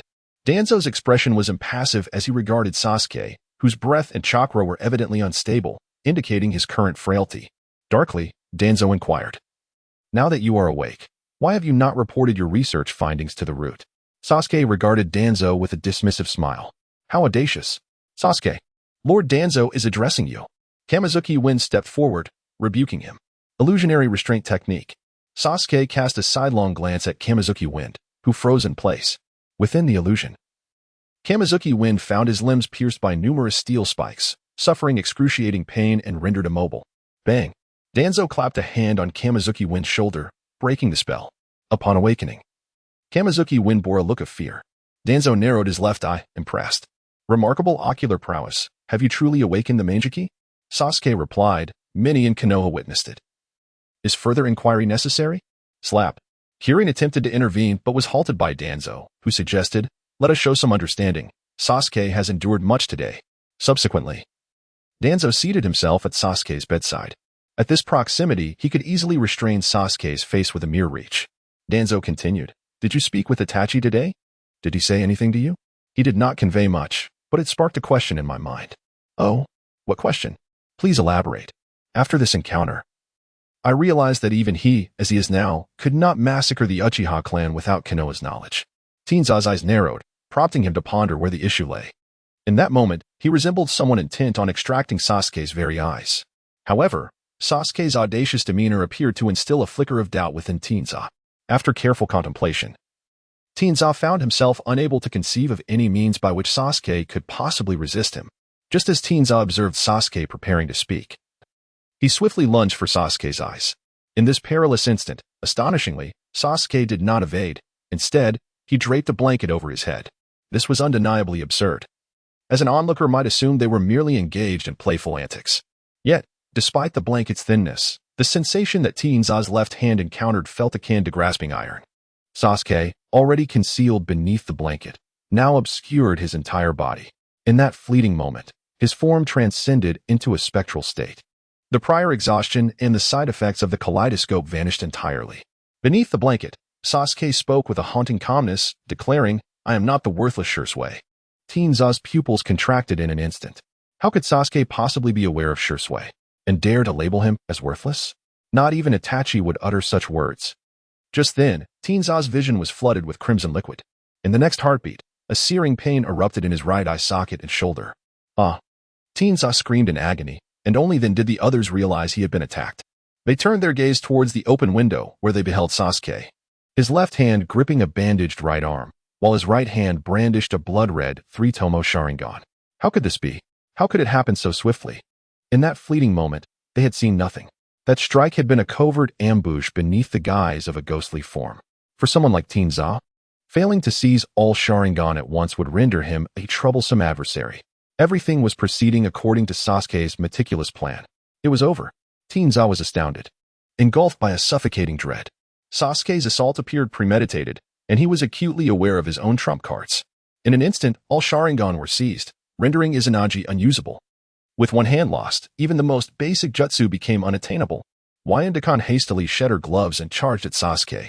Yamashiro Kazuki began forming hand seals, preparing to disrupt Sasuke. Meanwhile, Teenzo readied himself to flee. Sasuke regarded the trio with a disdainful gaze, akin to that of refuse. Just as Dakan's hands were about to make contact with Sasuke, body switch technique. Yamashiro Kazuki bellowed, and in an instant, Dakan's body was usurped by him, who then surged toward his own form. Bang! In that moment of contact, Yamashiro Kazuki realized he had once again fallen victim to a genjutsu. The most fatal twist was that he had unwittingly touched himself with Dakan's hand. The essence of the wind in the mountains swiftly returned to its origin. Yet the body had already succumbed to the encroachment of purple nanobots. Sasuke leisurely trailed behind Oilwoman Torian. At this moment, Torian's consciousness also regained its clarity. Chidori White Lightning. A searing bolt of lightning pierced through Torian's chest. Nevertheless, Torian still endeavored to turn and lunge at Sasuke. Chidori White Lightning. Another fierce bolt of lightning penetrated Torian's left leg. As Torian attempted to pivot, he collapsed to the ground. Chidori White Lightning. Sasuke continued to unleash his strikes upon Torian. Yet another brilliant flash of lightning traversed Torian's throat. Chidori White Lightning. Sasuke unleashed dozens of rapid strikes. When Torian lay on the ground, there were numerous perforations adorning his body. These holes formed the characters that spelled his name, Torian. It appeared intricate, yet the entire process took less than 2 seconds. At that moment, Danzo had just reached the window on the 3rd floor. Bang! Danzo shattered the window and leaped outward. A straight bolt of searing white lightning tore through the hospital wall, grazing Danzo's ankles in midair. His feet detached from his body as he hovered. Upon landing, Danzo's severed legs plunged into the soft earth. Hiss. The shock of the impact was excruciatingly intense. Danzo could scarcely muster a scream, merely gasping for breath in an attempt to alleviate the agony. In that moment, the root members outside the hospital reacted swiftly, encircling Danzo. Boom. Suddenly, a wall erupted. Everyone looked up. Sasuke stood at the edge of the opening, holding Danzo's right arm, contemptuously surveying the entirety of Root. Chapter 28. The Hidden Use of Moon Poison. As for Shirsue's right eye, it had already been pressed against the auxiliary eye on his forehead while passing through the dark corner. In the state of demonic transformation, his ocular power increased by half, allowing him to simultaneously wield all ocular abilities. Upon reverting to human form, he could only utilize the powers of his 2 primary eyes. However, each time he transformed from demon back to human, he could interchange the position of his eyeballs. For instance, he could swap the locations of Koto Amatsukami and Kagutsuchi. This could be accomplished without the need for physical manipulation. It was merely a matter of mental control. At this moment, Sasuke was still employing his own eyes. At Danzo's signal, Root dismantled the barriers surrounding the hospital. The members of Root then began to raise their voices. Sasuke, are you betraying Konoha? Sasuke, how dare you conspire against Lord Danzo? Sasuke, release Lord Danzo's arm. You despicable fiend. The resounding shouts, amplified by chakra, spread far and wide. The Umbu of Konoha and other ninjas, sensing the commotion, hastened to the scene. Many have expressed their astonishment at the multitude of events unfolding in Konoha over the past few days. Just yesterday, they endured the ravages of war, and by noon today, they faced an incursion by rogue ninjas.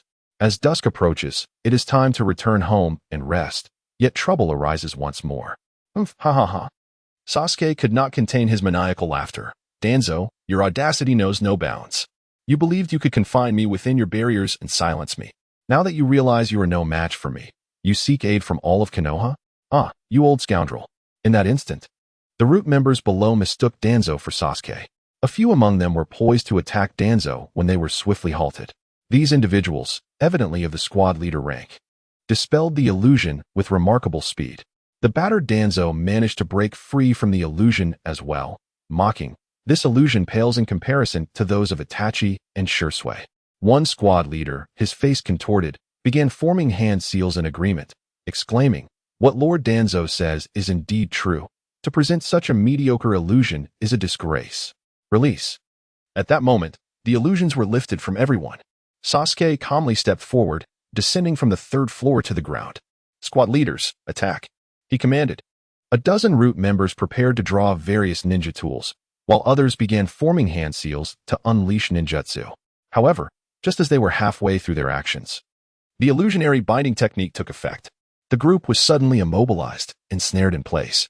This technique, originally designed as a high-intensity single-target illusion, typically confines only the victim's consciousness within a cage. Yet, in this instance, they could see their comrades pinned and unable to move, experiencing excruciating pain that felt all too real. How could this be? Such a powerful binding technique should not affect multiple targets. This individual's illusions are terrifying. Is his skill truly inferior to that of Itachi or Shursui? This is utterly dreadful. Danzo and the squad leader who had previously mocked Sasuke bore expressions of profound dismay. Indeed, this technique was meant for single targets. But Tsukuyami, through viral hypnosis, transcended such limitations, enabling the simultaneous release of high-intensity illusions upon all infected individuals in an instant. The earlier illusionary binding technique served merely to infect their consciousness, laying the groundwork for the next move. Step by step, Sasuke advanced toward the immobilized group members, who could only watch helplessly. After all, this technique had the power to pin Orochimaru in place. Moreover, Sasuke's ocular prowess now surpassed that of Itachi. This scene was utterly chilling. Concurrently, the energy expenditure was staggering. With each additional victim, the consumption of ocular power doubled. Without the capacity to unleash the binding technique multiple times, any hasty attempt would surely result in failure. Not only does it serve no purpose, but it can also lead to a sudden state of collapse or even unconsciousness. Fortunately, Sasuke's ocular power is currently formidable enough. This wave of Jinjutsu probably consumed only a third of his chakra. Whoosh, whoosh. At this moment, the Konoha ninjas were rushing over from a distance. The fastest among them were the familiar faces of Kakashi and Guy. Sasuke, stop! Kakashi shouted just as Sasuke completed his sweeping attack. With the exception of Danzo, the members of Root were swiftly decapitated by Sasuke. Heads rolled around Danzo, a few pairs of eyes still gazing at him in terror. The only reason Danzo survived was due to his inability to move, his legs still embedded in the earth, rendering him shorter than average and allowing him to escape death. More importantly, Sasuke wished to continue tormenting him. Dying so easily would be too merciful. Whoosh, whoosh, whoosh. A series of rapid shunshin sounds filled the air. Suddenly, the area surrounding the hospital was crowded with numerous ninjas. Yet, Sasuke stood defiantly before Danzo, and no one dared to charge forward. Sasuke, what are you doing? Kakashi looked at him in disbelief. Sasuke, you dare to slaughter Lord Danzo and the Root members. Surrender at once. 5 years ago, Itachi Uchiha had slaughtered their clan. And now it seemed it was Sasuke's turn to massacre his fellow Konoha comrades. The Uchiha clan truly were demons. Those Uchiha once looked down upon them, and indeed, they deserved to be eradicated. How could Itachi have been spared after killing his own parents? Leaving one behind is one thing, but to have another who is equally dangerous and powerful is unexpected. Countless unknown ninjas spoke thoughtlessly among themselves. Silence, Guy shouted with rare anger. The scene fell into a significant hush. However, whispers still persisted in the distance. Even Guy and Kakashi found it challenging to manage those murmurs. Kakashi watched Sasuke, who appeared eerily calm, and felt a chill. Sasuke's reaction was too quiet. If it were the teenager he once was facing such circumstances, he would surely confront those slandering him with fury. But the deeper the silence, the more terrifying it became. If he was not mistaken, Sasuke might be contemplating the complete annihilation of these individuals. Kakashi stepped forward and softly asked, Sasuke, could you please explain what has transpired? Sasuke chuckled lightly. It's nothing. Danzo merely wished to pry out my eyes and kill me. A gasp echoed among the crowd. Nothing. Suddenly, several ninjas stepped forward, exclaiming, Nonsense. How could Danzo, one of Konoha's highest leaders, covet your eyes? Indeed, it's merely the Sharingan. Why would anyone desire it? Why do you Uchiha still harbor such a sense of superiority? I believe in Sasuke. Suddenly, a pink-haired Sakura pushed through the crowd to speak on behalf of Sasuke. Chapter 29. Remember this. The world must heed my countenance. In the face of their doubts and slanders, Sasuke refrained from engaging in verbal disputes with them. After all, they would soon meet their demise. If he could utter another word, he would. The sun was on the verge of setting completely. Although he was confident that Konoha could no longer restrain him, Sasuke wished to avoid transforming into a demon midway through the battle. Such a conspicuous change would make it considerably easier for others to uncover his secret. He aimed to delay the discovery of this secret for as long as possible. At this moment, confronting these individuals and stalling for time was quite beneficial.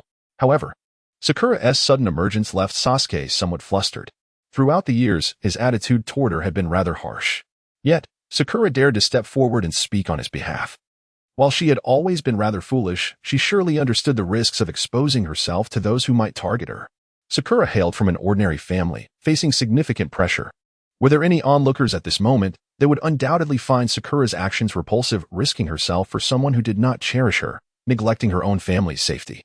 It was indeed so. Sasuke had particularly despised this aspect of her before his journey through time. Her mind seemed consumed solely by thoughts of Sasuke, indifferent to the well-being of others. Yet, the object of her affection was now himself, which complicated matters. He felt a mix of disdain and a hint of emotional resonance. "What are you, standing among Jonin and Chunin? What gives you the right to interject?"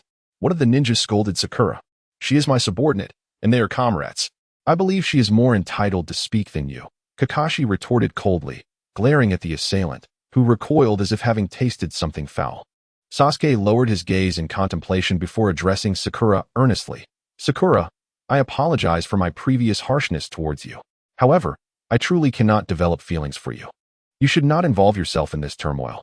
I have stated, admiration is the furthest distance from understanding. You have no comprehension of what I truly am. Regardless of your reasons for liking me, they remain mere illusions." Sakura's heart felt as though it had been pierced repeatedly by a flurry of throwing knives. Yet, after a moment, she spoke again. "Initially, I thought you were cool and handsome. Gradually, I forgot why I liked you, but I know that I simply do.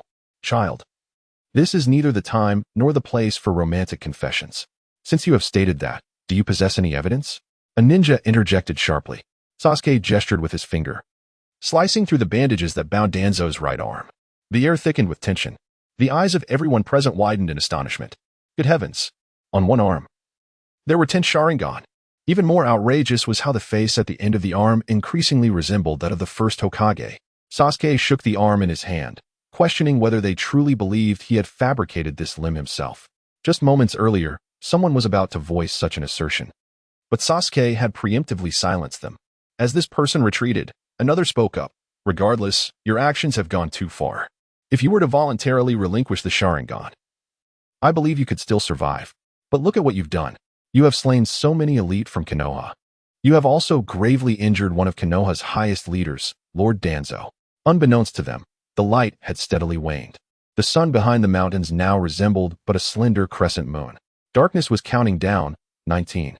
Sasuke scoffed, finding preaching futile. A broken neck was the finest textbook.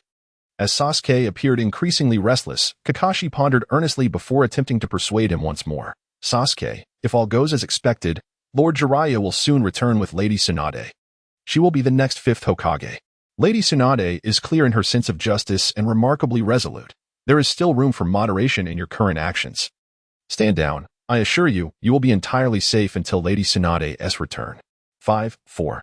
Sasuke adopted an expression of invincibility. "Kakashi, you misread the situation. Your approach is one suited for the weak. It is the weak who require protection and assurance from others. You ought to say, Lady Tsunade is well-liked. The future of Konoha will be radiant. So please, temper your actions." 3-2. Outrageous. Such audacity. Do you truly believe you can stand against all of Konoha? 1. Kakashi interjected. "Are you truly prepared to defect from Konoha? Here are your comrades in Naruto. Revenge will not yield you anything.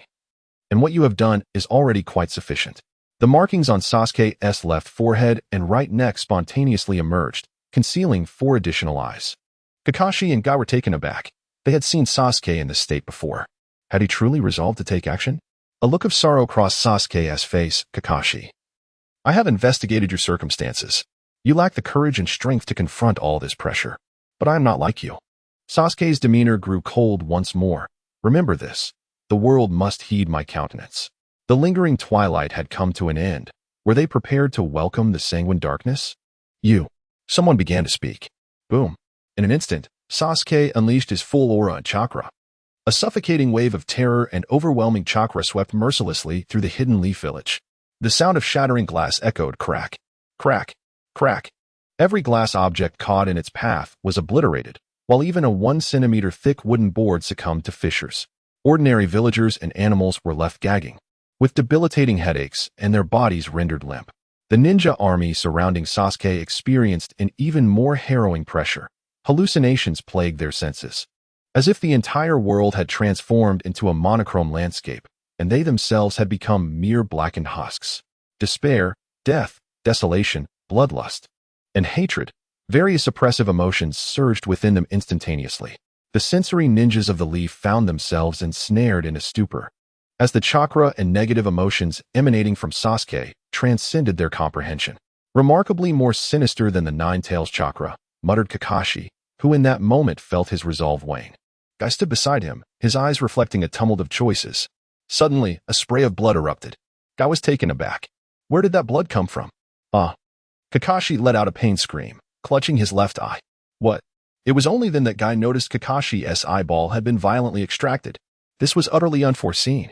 No one anticipated that the first to strike at Sasuke would be Kakashi himself. In the distance, Sasuke raised his head and, before the eyes of all, consumed the stolen Sharingan. Chapter 30. Only 6 gates. I have truly been underestimated. Strangely, no one observed any signs of movement from Sasuke. To the onlookers, it appeared as if he simply lifted his hand, and an eyeball materialized within it. How did he acquire that eye? What kind of bizarre ability is this? Could it be the Flying Thunder God technique? It must be another space-time ninjutsu, surely. Otherwise, how could he have acted so swiftly? Guy suppressed his fury, gently aiding Kakashi to sit on the ground. No, if it were the Flying Thunder God, at the very least, I would have seen his figure after the teleportation. But I witnessed nothing. How then did he achieve this? Guy slowly rose. It must be sheer speed. How is that possible? Is this some kind of deception? Questioned the surrounding individuals, stammering. Perhaps you merely fell victim to an illusion, Sasuke replied with a sinister smile. Although it appeared that Kakashi's left eye had been consumed. In truth, it had merely been transferred internally, replacing the secondary eye positioned on his left cheek. His overall ocular power had significantly increased, now akin to the eternal Manjiki Sharingan. Moreover, with this new prowess, dealing with Obito would become considerably easier. This must be an illusion. Indeed. Only an illusion could elucidate such phenomena. Indeed, how could the pure physical technique achieve such a feat? The gathered ninjas suddenly comprehended the gravity of the situation, nervously swallowing their anxiety before preparing to act. With a visage marred by fury, Kai exclaimed, "How could you dare to lay a hand on Kakashi?" "Very well. I shall now turn my attention to the others," Sasuke replied with an indifferent smile. Is that truly what I meant? Kai retorted, utterly speechless. In the next instant, Sasuke conjured a radiant white lightning sword with his right hand, invoking the technique known as Shingitsu Ikki no H10. This assault boasted an extensive range and remarkable density. Fortunately, Sasuke had uttered its name, granting the onlookers a fleeting opportunity to react. Those closest opted for defensive ninjutsu, while a few adept with earth techniques burrowed underground. Boom. Kai unleashed the 6th gate, grasping Kakashi with one hand and Sakura with the other, swiftly retreating to safety. As Sasuke swung his sword, he instantaneously released a multitude of enormous crescent-shaped blades of blazing white lightning. These blades formed a colossal serrated vortex, sweeping toward all in their path with an overwhelming force. Additionally, they were accompanied by countless radiant crescent blades, despite their seemingly intricate nature. Each crescent blade remained under Sasuke's precise control, targeting the previously boastful ninjas with ruthless intent. A cacophony of anguished screams erupted forth as the arrogant speakers were mercilessly cleaved into fragments by multiple slashes and crescent blades. Those with contemptuous expressions, hostility, and murderous intent were severed into pieces, meeting their demise on the spot. The hesitators attempting to encircle Sasuke were gravely wounded, stripped of their fighting capabilities. In a mere instant, over 100 ninjas perished, their bodies rendered unrecognizable, making any attempt to reassemble them afterward a formidable task. Only 30 or 40 lay heavily injured on the ground. Observing the monumental threat Sasuke posed to Konoha, Danzo resolved to activate the Four Symbols seal, intending to perish alongside him. However, the chakra he had summoned was abruptly stifled. Under the influence of the moon toxin, Sasuke could effortlessly interrupt the casting of spells by the afflicted. Danzo found himself thwarted even in death. In the distance, the tardy ninjas gazed upon the battlefield with trepidation, including the current elite of Konoha. Buildings within a few hundred meters were ravaged, resembling a zebra pattern. The ground bore countless gashes, ranging from several to tens of meters in length, while dismembered human parts lay scattered across the area. Creak. Sasuke grasped Danzo's head with his left hand, twisting it halfway around. "Do you not find this sight magnificent?" he inquired. Danzo, his neck contorted, writhed in agony, unable to articulate a response. though it was clear that he was not yet at death's door. Sasuke then hoisted Danzo from the ground with one hand, stating, "Danzo, I shall now take you to behold the other wonders of Konoha. However, since you are currently unable to use your legs and left arm, let us lighten your burden." Sasuke severed Danzo's left arm and the lower part of his torso with 2 swift strikes, searing the wounds with high-temperature lightning. Suddenly, a man radiating a green glow appeared behind Sasuke, aiming at him with a swift attack. Sasuke pivoted, positioning Danzo in front of him. A smirk playing on his lips, lightning release, armor shield lightning. This technique was conjured in an instant. Sasuke forcibly infused chakra into Danzo's body, temporarily granting him the physical strength of a third-generation Raikage. However, the agony Danzo experienced was akin to that of electric torture. Utilizing another's body as a shield is a frequent tactic on the battlefield, thus developing such a formidable skill is indeed quite advantageous. It not only tortures the opponent's ally but also significantly enhances the shield's efficacy. Meanwhile, Guy's attack was relentless, launching a barrage of punches at Danzo that numbered in the hundreds within mere seconds. The surrounding ninjas were left dumbfounded. What astonishing speed of striking! The velocity was such that it ignited flames from the friction with the air. Yet, more terrifyingly, these fiery fists failed to breach Danzo's defenses. The moment Guy ceased his onslaught, Sasuke subtly shifted Danzo aside and locked eyes with Guy. "Only the 6th gate? I am truly underestimated." With a swift motion, he executed a sidekick, sending Guy flying over 100 meters. The sound of destruction echoed as the already crumbling structures were obliterated by Guy's impact.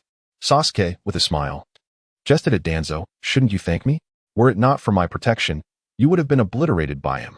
The surrounding ninjas were fraught with tension, deliberating on how to confront Sasuke. Sasuke, holding Danzo aloft with his left hand, strode toward the Sarutobi clan. "I am quite merciful. This is a personal vendetta between me and the Sarutobi clan and certain high-ranking individuals. Everyone must discern whether their loyalty lies with Konoha or with particular individuals. Some of your clans have been betrayed as well, have they not?" The Hyuga, Yamanaka, and several lesser-known clans in the crowd fell into contemplation.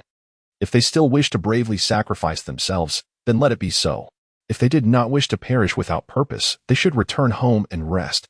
For those who wish to remain spectators, there existed the risk of being swept away by the aftermath. Suddenly, a powerful surge of tailed beast-level chakra erupted from the spot where Guy had just lain. The debris that had pressed down on him was violently propelled away. A streak of blue light flashed before Sasuke with blinding speed. It was Guy, now in the 8th gate.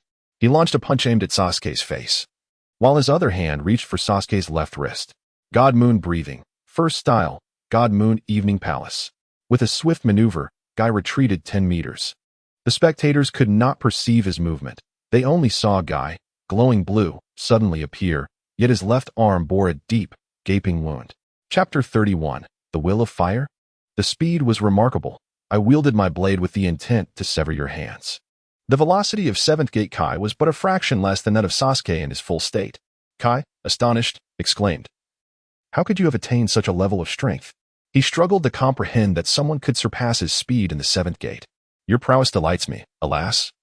The duration of your state is tragically brief. As per our customary practice, I shall defeat you at your zenith." Sasuke slowly raised his right hand, igniting his radiant sword. A resounding crash echoed as the brilliant blade was engulfed in black flames, presenting a unique aesthetic.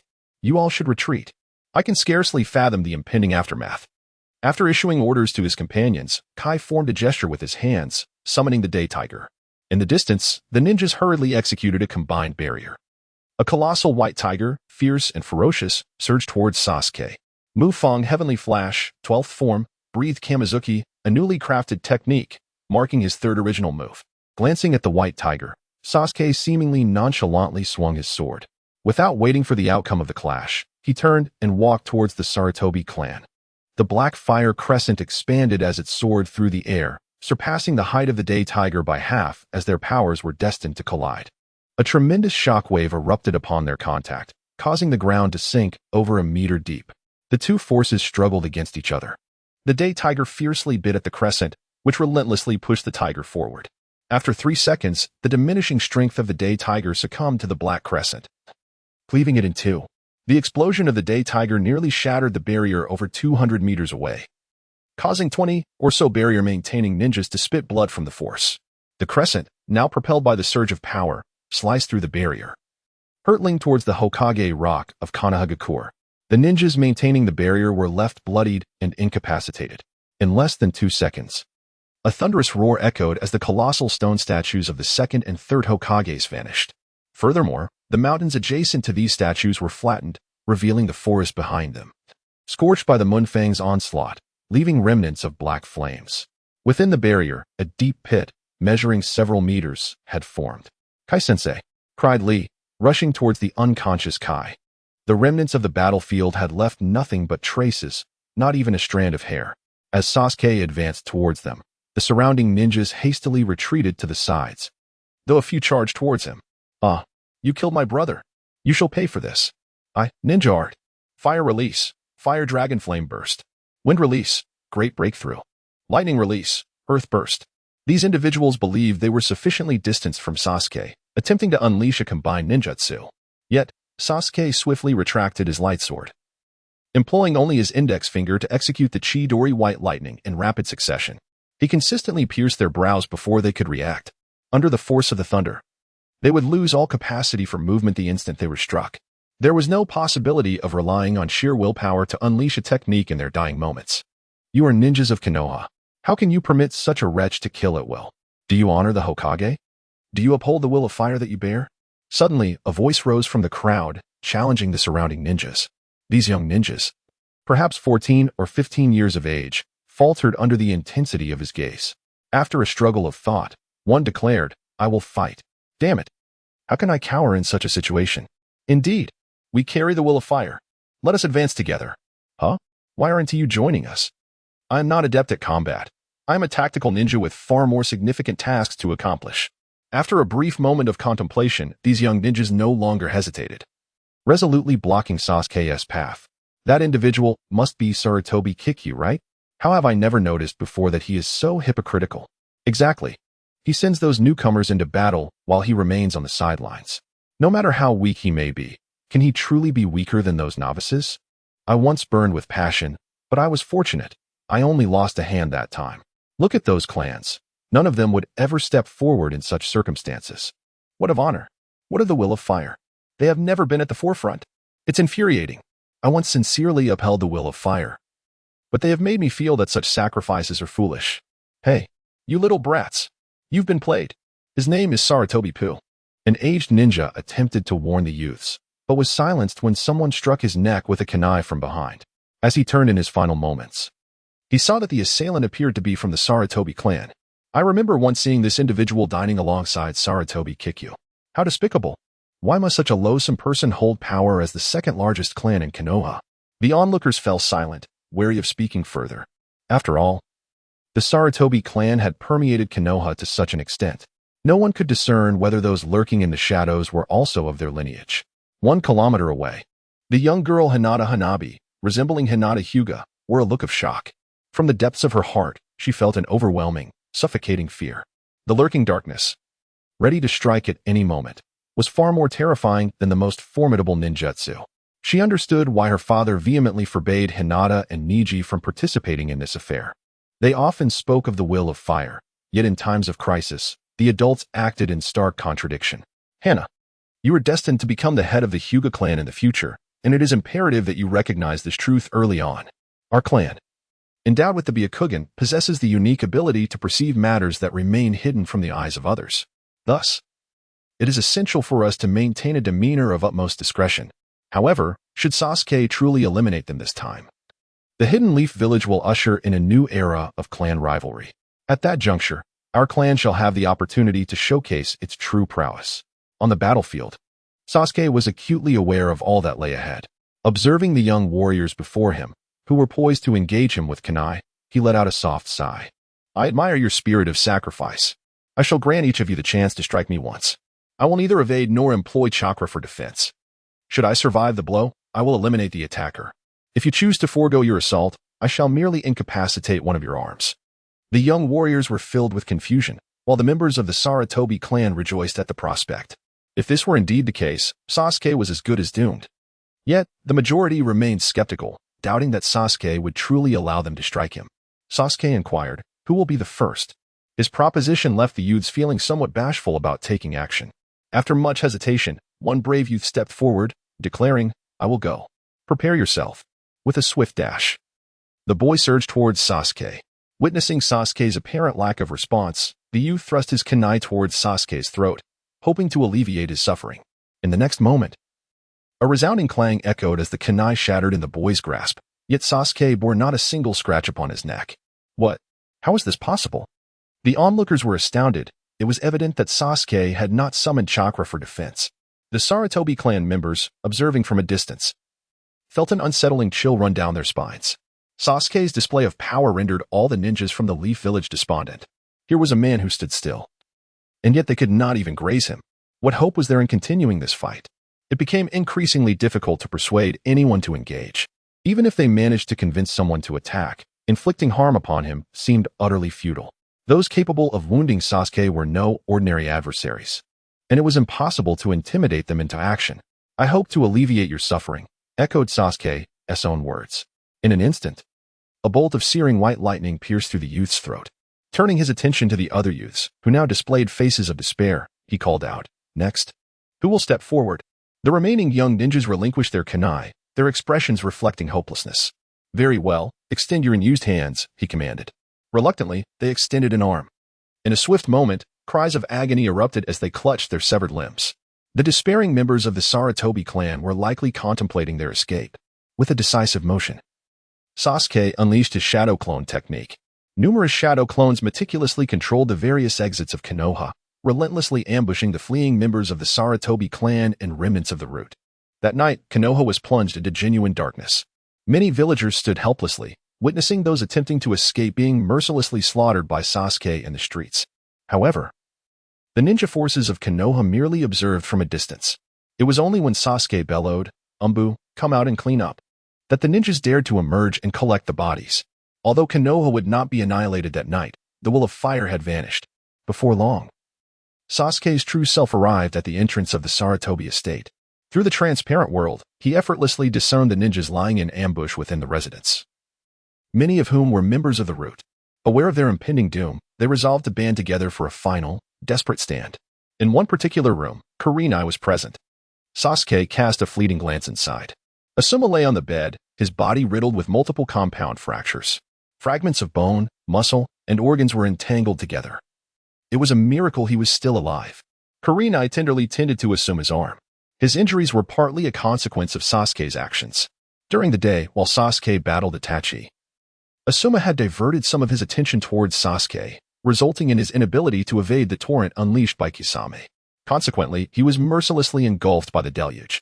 The situation worsened when Jiraiya erected the earth flow wall, obstructing the flow, causing the water to surge violently to the sides, forming a more formidable current. Asuma suffered even greater compression due to this. Yet, in that dire moment, Asuma consciously minimized his chakra, hoping to avoid detection by any perceptive ninjas. He believed that if someone came to rescue him, it would inevitably create an opening in the earth flow wall, allowing the flood to surge into Konoha. Did Danzo, who had deceived others for so long, ever contemplate that his son had perfectly inherited the will of fire? Shingetsu, breath of the 16th form, moonlit rainbow of solitude. Sasuke swung his sword, and then slowly turned around. Not far behind him stood Konohamaru, who had just finished dinner outside, with a trace of meat juice lingering at the corner of his mouth. Konohamaru stared blankly as Sasuke unleashed his sword strike, summoning countless massive, blazing white blades from the sky. Among these blades were numerous crescent moon-shaped edges. In an instant, the Sarutobi estate was effortlessly pierced by these energy blades. Moments later, only a small room remained intact. The hundreds of ninjas within were instantaneously reduced to mere fragments. Blood surged forth from the gates like a river, quickly inundating the area where Konohamaru stood. Smaller body parts such as fingers, eyeballs, and ears drifted downward along the flow of crimson. Konohamaru was engulfed in inexplicable terror, having just expelled the entirety of his dinner. Hearing the anguished cries and commotion from outside, Hinata hurriedly emerged from her small room, only to be met with a scene that left her utterly astonished. Cold sweat pouring down her brow. Yet, upon spotting Konohamaru, she swiftly executed a body flicker technique, materializing in front of him. "Sasuke, what are you doing?" she demanded. Sasuke replied indifferently, "As you can see, merely a slaughter." Hinata's pupils constricted in alarm as she hastily began to form hand seals. In the next moment, Her figure vanished like dust in the wind. Suddenly, a tree rapidly sprouted from beneath Sasuke's feet, its trunk entwining and growing from his body, swiftly restraining his movements. Hinata's upper body gradually emerged from the tree trunk, holding a kunai poised against Sasuke's neck. Wait. With a swish, Kakashi, his head wrapped in bandages, appeared not far behind Konohamaru. Sasuke, cease this at once. Hinata hesitated, bewildered. Had she not already subdued Sasuke? Even if he were to be commanded to stop, would it not be her who should be called to halt? In the next instant, a hum resonated, and Hinata experienced a jarring sensation, as if awakening from a dream. Upon reopening her eyes, she found herself with the kunai pressing against her own neck. Drip, drip, blood began to trickle from the kunai onto her chest. I nearly took my own life. She gasped in horror. Kakashi interjected, Sasuke, although you have taken many lives, I know you possess principles. For the sake of my eye, release Konohamaru. Sasuke slowly extended his index finger towards Kakashi's waist. However, I have already provided you with the return gift for that eye. Kakashi was taken aback, glancing down to discover a slight tear in his vest. He pulled at the tear with both hands, revealing a scroll concealed within. It became apparent that while Sasuke had extracted Kakashi's eye, he had simultaneously inserted the scroll. Without waiting for Kakashi to respond, Sasuke continued. The scroll contains a comprehensive training method for Chidori and the Raijin armor. The Raijin armor harbors a secret unbeknownst to the average person. This ninjutsu does not require an abundance of chakra to practice. Rather, it is through prolonged training that one's chakra becomes as potent as that of a tailed beast. Given your foundation in Chidori and your innate talent, surpassing the Raikage in 3 years would not pose a challenge. Sasuke spoke with conviction. The Raijin armor, though appearing to demand immense chakra during battle, had dazzled many. In truth, it was the extensive training of the Raijin armor that activated one's latent potential, thus yielding an exaggerated chakra reserve. The true value of the Raijin armor was vastly underestimated, a unique inner technique developed by the natives of the ninja world. So, Kakashi, will you trade this for Konohamaru's life? Sasuke inquired with a hint of intrigue. Chapter 33. Sarutobi's future fades. Kakashi hesitated for a moment, on the verge of retrieving the scroll when suddenly, the technique of magical restraint took hold, rendering him immobile while his consciousness remained tethered to reality. He could clearly perceive Sasuke's mocking smile, a sight that ignited a seething resentment within Kakashi. How infuriating! Sasuke was intent on sowing discord. Disappointment and despair flickered in the eyes of Konohamaru and Han. Indeed, such temptation was irresistible. Kakashi fell silent, a weighty silence enveloping him. Han spread her arms protectively in front of Konohamaru, questioning Sasuke's motives. Are you avenging your clan by directing your wrath towards the Sarutobi family? Sasuke scoffed, his disdain palpable. Avenge? You truly lead an uncomplicated life, woman. Yet, you have reminded me, despite their machinations against the Uchiha clan, they left me standing. Thus, I could choose to spare Konohamaru. With a measured step, Sasuke advanced towards Konohamaru. In a flash, Han brandished her kunai, aiming for Sasuke's neck. Kakashi's eyes widened in horror. No. Sasuke, unfazed, extended his left index finger. Clang. The kunai shattered upon contact with his finger. Kakashi, Han, and Konohamaru's pupils constricted in disbelief. What was happening? Kakashi understood that Han could not harm Sasuke, yet he never anticipated it would escalate to such an extent. In the next moment, a sickening sound echoed as Sasuke wrenched Han's right arm from her body. Ah! She screamed, yet she charged at Sasuke once more. Thud! Her legs were severed at the knees. Ah! With a heavy thud, Han collapsed beside Konohamaru, lying in a pool of her own blood, unconscious. Trembling, Konohamaru took a step forward, positioning himself protectively in front of Han. Enough. If you wish to kill, then take my life instead. Sasuke stood before Konohamaru, his finger resting beneath the boy's chin, lifting his face. Although fear danced across Konohamaru's expression, he feigned composure. I have stated before, sparing you is not out of the question. I fail to comprehend why Han would engage in such a futile act. Her lost limbs serve no purpose other than to evoke your sorrow and rage in the days to come. Beyond that, it appears utterly meaningless. Konohamaru, in a fit of rage, ground his still developing teeth together, producing a sharp sound. Sasuke smirked contemptuously. Excellent. Nurture your desire for vengeance against me. Allow me to offer you a word of caution. Do not be swayed by Han's subsequent claims of indifference, nor her pleas for you to abandon your revenge. Understand this. She cannot genuinely be indifferent. Her concern lies in your potential demise in pursuit of retribution. with a few carefully chosen words.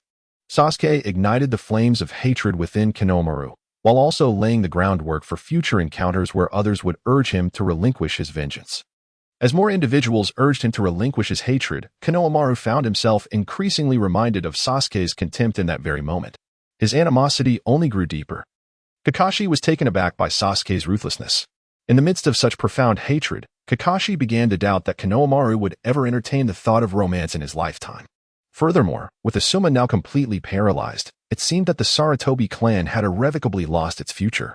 Unbeknownst to Kakashi in the original narrative, the future of the daughter of Kurenai Yuhi, as well as that of the Sarutobi clan, had also been extinguished. With a soft patter, Sasuke walked atop the blood-soaked ground and approached Kakashi. "Do you think I am cruel?" "Indeed I am. But this is how I have endured," he stated. Ironically, the target I intended to eliminate was someone I wagered everything to protect. Kakashi was taken aback. He had no knowledge of Itachi's sacrifice to safeguard Sasuke. It appeared that the Uchiha clan's massacre held more secrets than he had imagined. Kakashi let out a resigned sigh, only to suddenly realize that his paralysis technique had been undone. Upon glancing around, he discovered that Sasuke had vanished. Meanwhile, Danzo soared through the air in a parabolic arc, ultimately landing amidst the corpses of the Sarutobi clan and the root members. In the next moment, black flames ignited upon Danzo's head, following a horrified scream. The intricate patterns of the four symbol seal manifested upon his abdomen.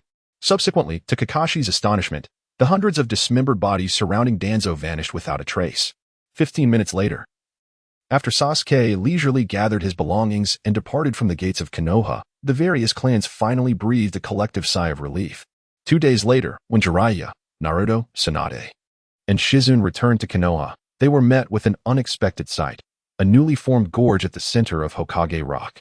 The location where the statues of the second and third Hokage once stood was now consumed by black flames. The four were instantly alarmed and hurried towards the village. A few minutes later, in the Hokage's office, all clan heads, elite jonin, and AMBU members had gathered. The two advisors of Konoha had also fallen victim to Sasuke's wrath. After Kakashi elucidated the situation, the four were left in utter disbelief. Kakashi then produced a scroll obtained from the root base, meticulously organized by Sasuke's shadow clones according to chronological events. This scroll chronicled the various occurrences within Konoha. With a deeper understanding, Tsunade felt an overwhelming sense of anguish towards Root. The assembly became cognizant of the entire Uchiha massacre incident. Silence enveloped the room for several minutes before Tsunade broke it, stating, "Regardless, Sasuke's actions are undeniably reprehensible. Henceforth, you shall be regarded as a rogue ninja of Konoha." Naruto seemed poised to interject, but Tsunade continued, however. "Konoha need not pursue him relentlessly. Now, Jiraiya, you remain. The rest of you may disperse, as the Hokage succession ceremony will take place tomorrow." Soon, only Tsunade and Jiraiya remained in the Hokage's office. "Yahiko and Nagato were once your students, weren't they?" Tsunade inquired. Jiraiya paused. "Yes, what of it? They established an organization called Akatsuki, but later fell victim to a trap set by Hanzo and Danzo." Jiraiya's countenance darkened. "That despicable Danzo." Tsunade pondered for a moment before continuing. "There is another matter. The plan regarding the Nine Tails is far more intricate than it appears. The beast was deliberately released by someone who later allied with Danzo. This individual is the true perpetrator behind the massacre of the Uchiha clan. I fear there is a colossal threat lurking in the shinobi world that we are yet unaware of. Jiraiya, it seems my journey must commence anew." Tsunade, "No. Konoha urgently requires formidable forces. You must remain here. Naruto should be capable of mastering your sage mode by now, wouldn't you agree? In fact, he began yesterday. His talent is nearly on par with Minato's. Perhaps only Naruto possesses the potential to rival Sasuke. They are akin to my grandfather and Uchiha Madara." In the land of Rice, Sound Ninja Village, Sasuke, having leisurely traversed many locations, finally arrived at his destination. Along the way, he visited several notable sites, such as the thicket where Gaara battled Kimimaro, the Valley of the End, and the Uzumaki clan's temple. Suddenly, a golden arrow whizzed past Sasuke. Whoosh, whoosh, whoosh. Four figures emerged from the surrounding shadows. Upon recognizing their visitor, they nervously knelt on one knee. "Forgive us, Lord Sasuke, we did not realize it was you. Lord Orochimaru has been awaiting your arrival." Chapter 34. Lifting the corpse demon ceiling. In recent days, Sasuke had vanquished the Sarutobi clan and the roots of Konoha, and news of his exploits spread throughout the shinobi world. The four sound ninjas were aware that Orochimaru had once been a ninja from Konoha's roots. Coupled with the warnings from Orochimaru and Kabuto to treat Sasuke with utmost respect, their anxiety was palpable. Sasuke waved a hand dismissively. "Why are you so tense?" "I'm not a demon of death." The four ninjas exhaled slightly in relief. However, Sasuke's gaze suddenly turned to Kadamaru, a faint smile gracing his lips. "Which hand did you use to shoot that arrow?" Kadamaru broke into a cold sweat but stiffly extended his right hand. Sasuke conjured arcs of electricity around him, drawing the arrow into his right hand before slowly approaching Kadamaru. The four ninjas nervously kept their heads bowed. Kadamaru clenched his teeth, mentally preparing for the loss of a hand. "Your arm appears quite feeble. Raise your head and observe. Archery should at least be done this way." As soon as Sasuke finished speaking, he formed a thunderbow with his left hand, knocking the golden arrow onto the string. Once the arrow was enveloped in spiraling arcs of electricity, Sasuke released it. Whoosh! A golden arrow, accompanied by brilliant white lightning, soared towards a distant hill. In the next moment, a visible circular perforation appeared at the summit of the hill, several hundred meters away. Almost 2 seconds later, a thunderous explosion reverberated from the mountain, leaving the four individuals momentarily stunned. Just how powerful was that? To witness such a sight from hundreds of meters away, one could only imagine the true size of the hole. However, it seemed that Lord Sasuke was not as ruthless as anticipated, which filled the four with a mix of astonishment and delight, igniting a flicker of admiration for him. In truth, having someone like Orochimaru play the villain while one takes on the heroic role was quite agreeable. Enough of this. You are of no further use to me.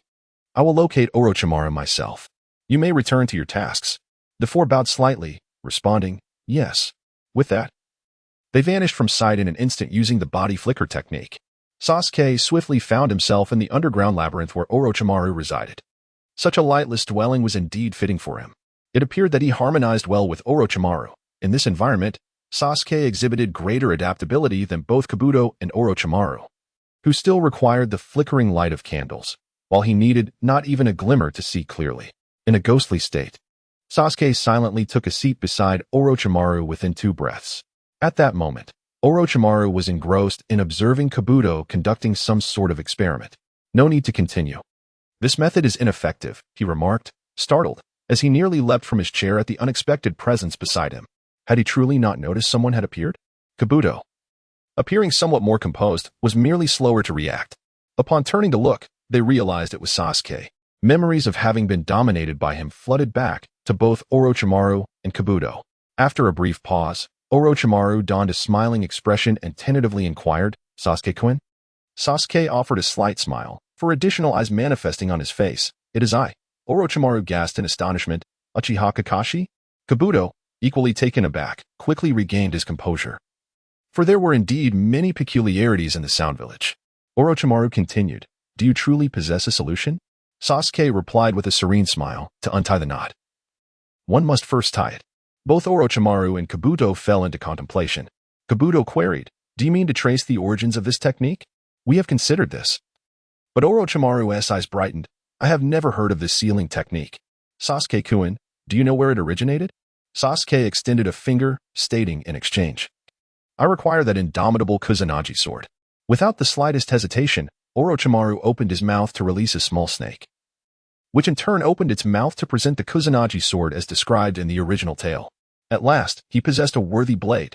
Sasuke scrutinized the Kusanagi sword, endeavoring to discover the most fitting manner of wearing it. He continued, "This sealing technique is known as the corpse demon sealing method. It is the very technique employed by the 4th Hokage, Minato, to seal the 9 tails. The true origin of this sealing art lies with the Uzumaki clan from the land of whirlpools. You have encountered the Shinigami, have you not?" Orochimaru recalled the visage of the Shinigami with a shudder, astonished that Kokushibo possessed such profound knowledge. The identities of Kokushibo and his origins piqued the insatiable curiosity of both Orochimaru and Kabuto. Ultimately, Sasuke chose to wear the Kusanagi sword in the manner of Kokushibo, and then produced 2 scrolls. One scroll contained a Shinigami mask, a relic of the Uzumaki clan, which he instructed Kabuto to select a familiar visage from. The other scroll contained the incantation for the corpse demon sealing method. He would then utilize the reverse corpse demon sealing method to allow the Shinigami to possess him, subsequently cutting open the Shinigami's abdomen. This would liberate the spirit. However, the practitioner would become the offering. But an offering was no challenge for him. Previously, Outside the Sarutobi clan's gates, Sasuke had quietly mastered the forbidden scrolls left behind by Hiruzen Sarutobi through his perceptive prowess and Sharingan.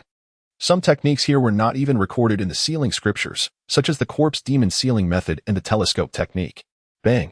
Kabuto unfurled the first scroll, and suddenly, over 20 masks appeared on the table. Orochimaru's eyes immediately fixed upon the Shinigami mask, and he exclaimed in excitement, "Collaborating with Kokushibo is truly exhilarating." He then summoned several talentless zealots who willingly began to form seals. Suddenly, a chilling wind swept through the hall. In the next moment, a gash appeared on the man's abdomen. Almost simultaneously, the excruciating sensation of the soul that Orochimaru had felt vanished, and his hands regained their vigor. Aha! The sensation of regaining what was lost is indescribably delightful. Orochimaru laughed uncontrollably. After a moment, he composed himself, apologizing, "I beg your pardon for the spectacle." He continued, now somewhat embarrassed, "It is indeed shameful. During our last meeting, I had aspired to have you, Sasuke, as my vessel. I had audaciously claimed I could grant you the power to defeat Itachi. Yet, it seems that just a couple of days ago, it was you who vanquished Itachi. Was it not?" Sasuke nodded in affirmation. Orochimaru's eyes sparkled with disbelief. It was truly astounding. Kabuto reflected on the time he had been dominated by Sasuke. Indeed, at that time, Sasuke was formidable, yet he could not have equaled Itachi. However, it was astonishing that just a day later, Sasuke had awakened his Mangekyou Sharingan and decisively defeated Itachi. Orochimaru licked his lips in anticipation, pondering what Kokushibo might have in mind for their future collaboration. Subsequently, Sasuke retrieved an arm with 10 blood holes from the scroll. Chapter 35, All arrangements are for the best. Orochimaru glanced at it and immediately recognized it as Danzo's right arm. The subsequent transaction is quite explicit. Sasuke requests Orochimaru and Kabuto to assist in cultivating the perfect cells of Hashirama, without concern for the rejection of these cells. The only priority is to expedite the cultivation process. Sasuke's condition for this transaction is to impart to them a breathing technique. However, this technique is not the moon breathing, but rather one that harnesses natural energy to refine the body and chakra. Its efficiency pales in comparison to that of moon breathing and lacks swordsmanship. Nonetheless, this fundamental breathing technique is not easily mastered. It resembles the practice of Qigong or internal martial arts, with most individuals taking several months to grasp the basics. Orochimaru and Kabuto eagerly experimented for an hour. Yet they felt no discernible progress. Ultimately, Orochimaru had to confront the reality that he was not a true genius. He would still need to rely on the cells of Shugo. Suddenly, Orochimaru recalled something. "Kabutsuji Musen," he mentioned, "as Kabuto has said, you possess the ability to grant us immortality and create unique talents. The level of understanding you possess is indeed beyond my reach. I have an exceptional subordinate afflicted with a bloodline disease, and despite our various attempts, we have been unable to save him. His abilities are strikingly similar to yours, where blades emerge from his body. I wonder if you might have a solution." Sasuke replied, "Let us first assess the situation." Moments later, Orochimaru led Sasuke to Kimimura's hospital room, meticulously detailing Kimimura's bloodline limit. Kimimura possesses the Shikatsumiyaku ability of the Kagaya clan, allowing his bones to grow at will and even extrude from his body as weapons. He can effortlessly cleave through iron shuriken and excels in both offensive and defensive capabilities. Even when injured, he possesses a remarkable ability to recover rapidly. Sasuke had always admired Kimimura, both for his abilities and character, while reading the original work. There is indeed a means to save him. By injecting him with demon blood, he could be revived. However, this blood, which can transform a person into a demon, is non-renewable. According to Sasuke's understanding, demon blood exists in 2 tiers. The first is the source blood granted by Musen, which can turn individuals into demons. The quantity of this blood determines the demon's level of life, reflected in the limits of physical strength and recovery speed. Yet, this blood is also precious to Kabutsuji, as it cannot be regenerated. In the world of Demon Slayer, if an upper moon demon transforms a talented individual into a demon, Musen may reward the upper moon demon with source blood upon approval. However, this world lacks Musen. Each drop lost signifies a reduction in one's potential strength. The second type of blood is that which demons utilize to recover from injuries during battle, classified as infectious blood. This blood enables rapid regeneration of the body and can be used to develop blood demon arts. Moreover, this blood is capable of regeneration but cannot transform a person into a demon. Given the severity of Kimamaro's condition, the insufficient amount of cursed blood may lead to dire consequences. However, overindulgence would yield detrimental results. After contemplation, Sasuke proposed an alternative approach, one that holds a chance of success, albeit uncertain. It matters not. Regardless of the odds, I am willing to attempt it. On his sickbed, Kimamaro struggled to remove the towel from his face. Orochimaru exhibited a hint of excitement, inquiring, "What is this method?" Sasuke replied, "There exists a cult that has been researching interactions with an evil deity. Successfully forging a pact could grant one immortality." Orochimaru and Kabuto's pupils dilated in response. Immortality? Observing Orochimaru's reaction, it was evident that he was unfamiliar with Haiden. Before his journey through time, Sasuke had witnessed two different accounts of Haiden's induction into the Akatsuki organization. In one version, Orochimaru and Kakazu jointly subdued Haiden. In another, Itachi, Konan, and Kakazu were responsible, by which point Orochimaru had already defected from the Akatsuki. Perhaps this was the most logical explanation. Otherwise, Orochimaru would undoubtedly have studied Haiden. Kabuto fell into deep contemplation, recalling that the village hidden in hot water was rumored to have birthed a cult of evil deities, which he remembered had been eradicated. Sasuke continued, "There is a survivor named Haiden, a successful cultist of the evil deity. According to the data obtained from the root, the Akatsuki has sought him out. It is possible he has since joined their ranks." Orochimaru pondered this. The Akatsuki posed a formidable challenge. In a one-on-one confrontation, he feared no one except Pain and Itachi. However, the crux of the matter was that the Akatsuki operated in pairs, and any duo would prove too much for Orochimaru to handle alone. A smirk played on Sasuke's lips. "Fear not, I shall intervene." Meanwhile, in a sun-drenched forest within the Sound Village, dozens of Sasuke's shadow clones diligently studied a complex and profound seal. As one clone released chakra, several seals elicited a minute's spatial fluctuation. They were training in the Flying Thunder God technique, which demanded exceptional cognitive and perceptive faculties. After a month of research, the clones had only managed to induce a slight spatial disturbance, although they had yet to master the technique. They had acquired the Uchiha clan's two forbidden arts, Izanagi and Izanami, along with a high-level Genjutsu, the Dark Pursuit technique. Initially, it was believed that mastering this technique would grant access to the realm of darkness at will. However, it became apparent that this Genjutsu merely targeted visual perception. The sunlight of the objective environment remained unaltered. Besides these arts, Sasuke's true form was engaged in perilous training. Atop a massive boulder, he sat in meditation, drenched in sweat. His lips pale and his eyes bloodshot, with wisps of steam continuously emanating from his body. Suddenly, the markings on Sasuke's left temple and right neck faded away. With a sigh, he noted that he had improved his time by 5 seconds, now at 73 minutes and 8 seconds, all while gasping for breath. His body felt as though it were on the verge of combustion. Entering the marked state significantly enhances bodily functions and chakra. Yet it imposes a tremendous burden on the body. It is not merely a matter of elevated body temperature reaching 39 degrees or a pulse exceeding 200 beats per minute. Consider this. Individuals who merely activate their markings rarely survive past the age of 25, let alone those who maintain this state continuously, except for those innately possessing such markings. Others who remain in this condition risk a sudden demise. Sasuke now felt as though death were imminent.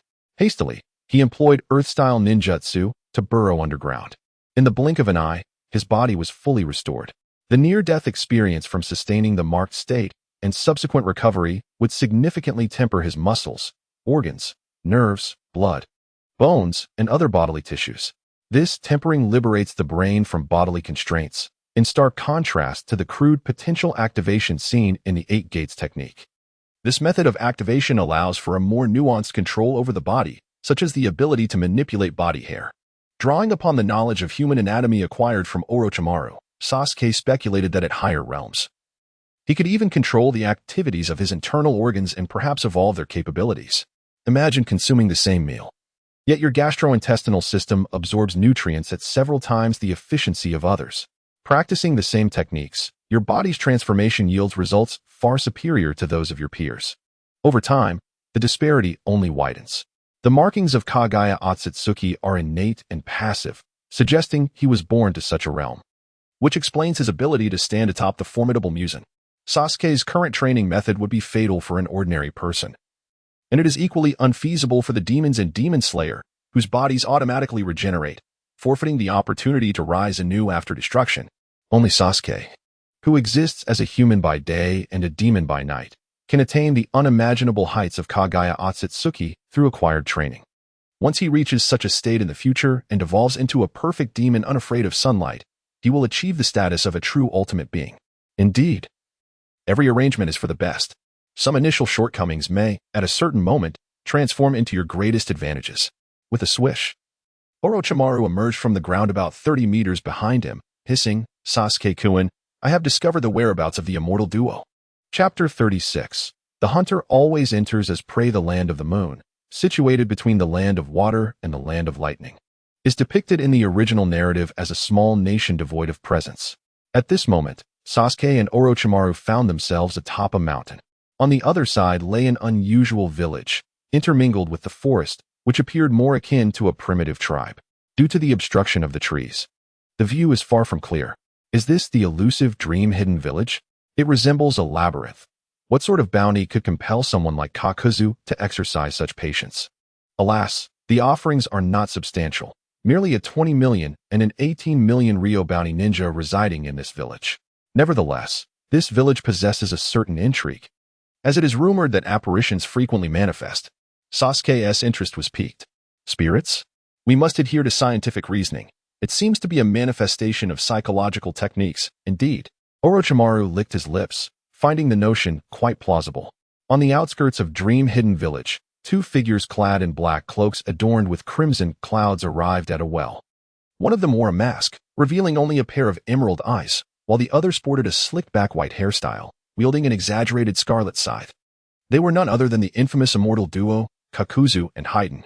However, their current demeanor suggested a state of considerable fatigue. Haiden plopped down at the edge of the well, exclaiming, "Ah, this accursed village. It has deprived us of sleep for an entire week. Once I find them, I shall sacrifice them all to the great evil god." Kakuzu settled onto the relatively clean ground, gently closing his eyes. "No, I must also exchange them for the bounty." Hey, Kakuzu, leave a few for me," Haiden urged. "You can handle those without bounties." Money, how terribly mundane," Kakuzu retorted. "You should unleash an extensive technique to obliterate this forest. Only money remains loyal. Such techniques will prevent me from claiming my bounty. And you, Haiden, are exceedingly loud. If you continue this incessant chatter, I shall end your life." "End my life? Humph. Do you think you can manage that?" Haiden taunted, resembling an overly provocative canine. Suddenly, a translucent figure began to emerge slowly from the well behind Haiden, silently gliding into his body.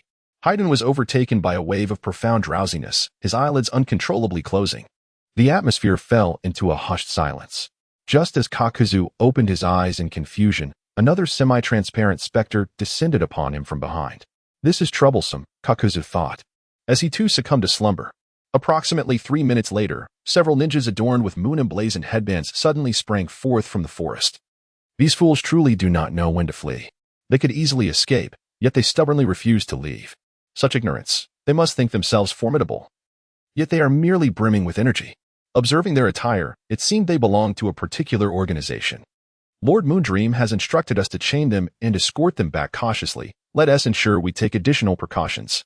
With swift precision, the group pierced Kakuzu and Haiden's shoulders with the spiked ends of iron chains, wrapping them tightly before binding their hands together. Thus, the two were rendered unable to move or utilize their ninja techniques. Several individuals stealthily carried the immortal duo toward the heart of the village. Unbeknownst to them, a multitude of dark threads silently trailed beneath their feet for approximately half an hour. Haiden and Kakuzu were ushered into a grand hall situated at the village's core. Instead of conventional seats, the hall featured beds woven from bamboo. A man and a woman lay side by side upon these beds. As the group escorted Kakuzu and Haiden into the chamber, two translucent figures slowly emerged from the bodies of the immortal duo, drifting toward the figures resting on the beds. Suddenly, black threads surged from the ground, integrating themselves into Kakuzu's being. Simultaneously, two tendrils of darkness darted swiftly toward the individuals on the beds. The speed of these black threads eclipsed that of the two ethereal figures. What? How could this be? This is disastrous. Lord Tsukuyami, Lady Tsukihan. The two translucent figures vanished in an instant. The individuals on the bamboo bed sprang to life. Whoosh, whoosh. They narrowly evaded the black threads. Upon striking the ground, the dark tendrils swiftly transformed into two masked, black monstrosities. Ah, damn it, damn it. Haydn suddenly erupted in curses. Crack, crack.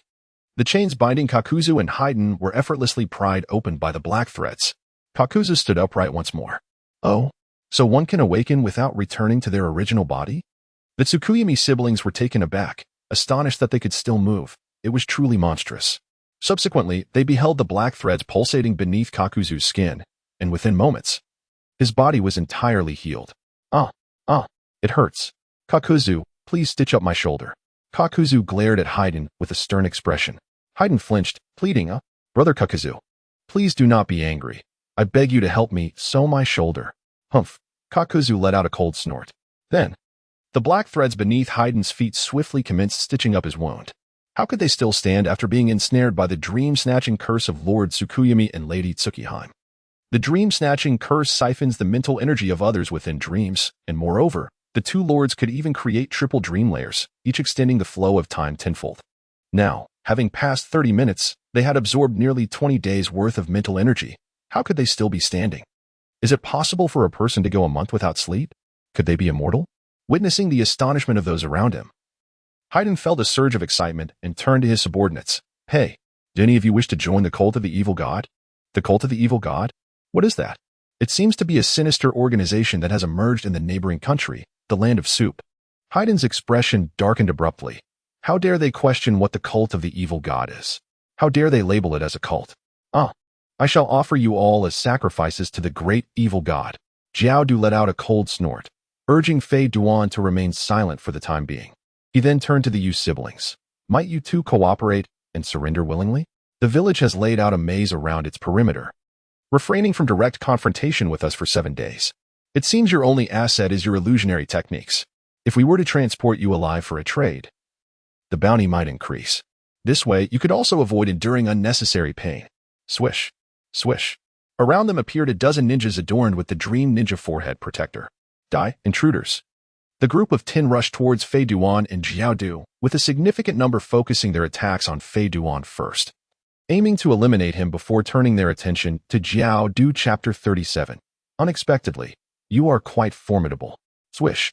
Fei Duan stepped forward, wielding his scythe with a swift motion that repelled the remaining assailants targeting Jiao Du. A flicker of excitement crossed Fei Duan's face. Brother Jiao Du. These individuals seem rather weak. Surely, they do not have a bounty on their heads? Jiao Du had perused the bounty manual countless times. With just a glance at these opponents, he decisively declared, Indeed, there is none. How despicable. They completely underestimate us. Take this. Ninja technique, Flying Iron Dragon. One of the assailants unleashed a barrage of shurikens, striking towards Fei Duan with serpentine agility. The others brandished various ninja tools, charging at him from different angles. Fei Duan's lips curled into a cruel smile as he swiftly swept his scythe. Swish. The first 3 ninjas were met with terrifying gashes from the blade. Just when the remaining assailants thought they had evaded the attack, Fei Duan's scythe soared back towards them. Swish. Swish. 3 more ninjas were grievously wounded. Swish. Fei Duan accelerated, catching up to the furthest retreating ninjas, then yanked the rope in his right hand. The blood-red scythe hurtled towards them once more. Simultaneously, he drew a sharp iron rod in his left hand, sandwiching the remaining opponents. Swish. Swish. In just 3 or 4 exchanges, all of them bore wounds inflicted by Fei Duan. Standing amidst the blood on the ground, Fei Duan swiftly traced a circular pattern encasing a triangle. He then slowly brought the scythe to his lips, licking its edge, prepared to face the wrath of the dark god. Suddenly, Fei Duan's skin transformed into a bizarre black and white hue. The Yu siblings were about to release their ninjutsu when tap. The 2 black monstrosities nearby slightly opened their mouths. One conjured a terrifying flame, while the other summoned a fierce gale. Jiao Du ominously cautioned, do not act recklessly, or the bounty will diminish. With a sudden thrust, Fei Duan pierced his own thigh with the iron rod. All the ninjas fell to their knees, a blood hole appearing uniformly on their left thighs. How painful. This is the power of the Dark God. Behold, I shall offer you all as sacrifices to the Dark Lord. How infuriating. Do not allow him to succeed. A ninja brandished a kunai, ignited with an explosive tag, and hurled it towards Haydn. Haydn revealed a cruel smile, showing no intent to evade. Boom. The crowd emitted a collective scream. The injuries were astonishingly uniform. Both legs were obliterated. The Yu siblings gazed on in heightened terror. What manner of monstrosities are these two? What kind of combat style is this? Surely, that black and white madman will perish as well. Suddenly, a gentle breeze swept through the hall. Are there still two individuals remaining? Haydn, seated on the ground, regarded them with irritation. Kakuzu furrowed his brow and slowly turned around. Before him stood two figures, one tall and one short. The taller one possessed a pale complexion, adorned with purple eyeshadow and dangling ear adornments resembling Magatama, wearing a sinister grin. The other was a strikingly handsome youth, around 12 or 13, hands casually tucked in his pockets, wearing a faint smile as if to say, "It is a pleasure to make your acquaintance." This boy seemed somewhat familiar, and then it struck him. Kakuzu's pupils constricted. This was the rogue ninja who had single-handedly annihilated the Uchiha clan and had brazenly departed from Konoha, Uchiha Sasuke, the one who had repelled Itachi, the very monster with a bounty of 120 million. At this moment, Kakuzu felt a wave of anxiety. Had Haydn not yet revealed his capabilities? Perhaps they would still have a chance to eliminate their adversaries. But now, Kakuzu discreetly cast a glance at Haydn, whose legs were already destroyed. Haydn was no longer a reliable ally. Kakuzu understood that they had likely been targeted long before. Orochimaru, your departure from Akatsuki has displeased the leader greatly. And now you find yourself alongside Uchiha Sasuke. What business do you seek with us? Kakuzu felt compelled to remind Orochimaru of this. Beside him, Haydn suddenly grasped the situation. Oh, so this is Orochimaru and Uchiha Sasuke, the one who defeated Itachi last time? Sasuke replied nonchalantly, nothing of great import, merely a robbery. Kakuzu's expression darkened. Combined, these two boasted a bounty of 38 million. Do not put your luck. Orochimaru licked his lips, misunderstanding Kakuzu's words. We are not here for them, you see. Haydn's countenance soured as he exclaimed, Hey, why is everyone ignoring me? Do you look down upon me?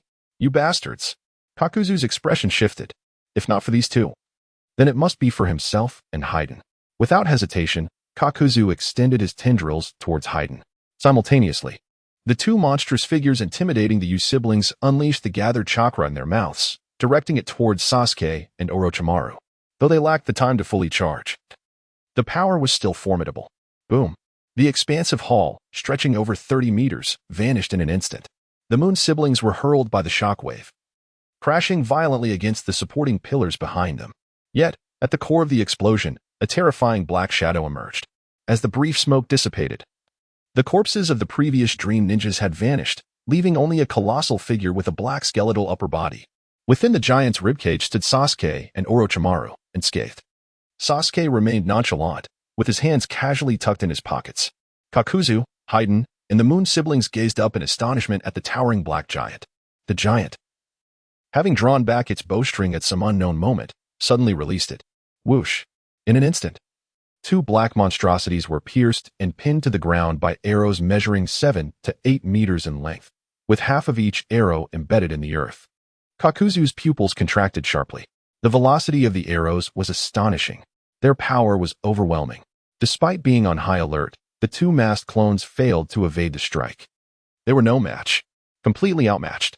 At this juncture, Kakuzu could only resort to his Earth style, Earth Spear. Bang! With a forceful punch, Kakuzu shattered a major support pillar beside him. Coupled with the recent destruction, the entire structure began to collapse. Seizing the opportunity, Kakuzu bound Haydn to his back and fled. Hey, Kakuzu, are you abandoning that 38 million? Silence. Observing Kakuzu's determination to escape without a thought for the money, Haydn curiously remarked, I never expected you to be rather decent. Bang. Just as Kakuzu burst from the building, a massive serpent, nearly 10 meters thick, lunged at him with its jaws wide open. Kakuzu swung his black fist, delivering a powerful blow to the serpent's head. Bang! He crushed the serpent's skull and continued his frantic escape. Within the shattered hall, Sasuke dispelled his Susanoo, simultaneously creating two shadow clones to pursue alongside Orochimaru. His original form approached Moondream, stating, I am a refined individual. You need not be anxious. I am quite intrigued by your secret techniques. Might we engage in a transaction? I will assist you in eliminating those two dangerous individuals, and in return, you will grant me your secret arts. What do you say? Chapter 38, Divine Moon Breathing, 11th Form, Moonlit Thunder Slash.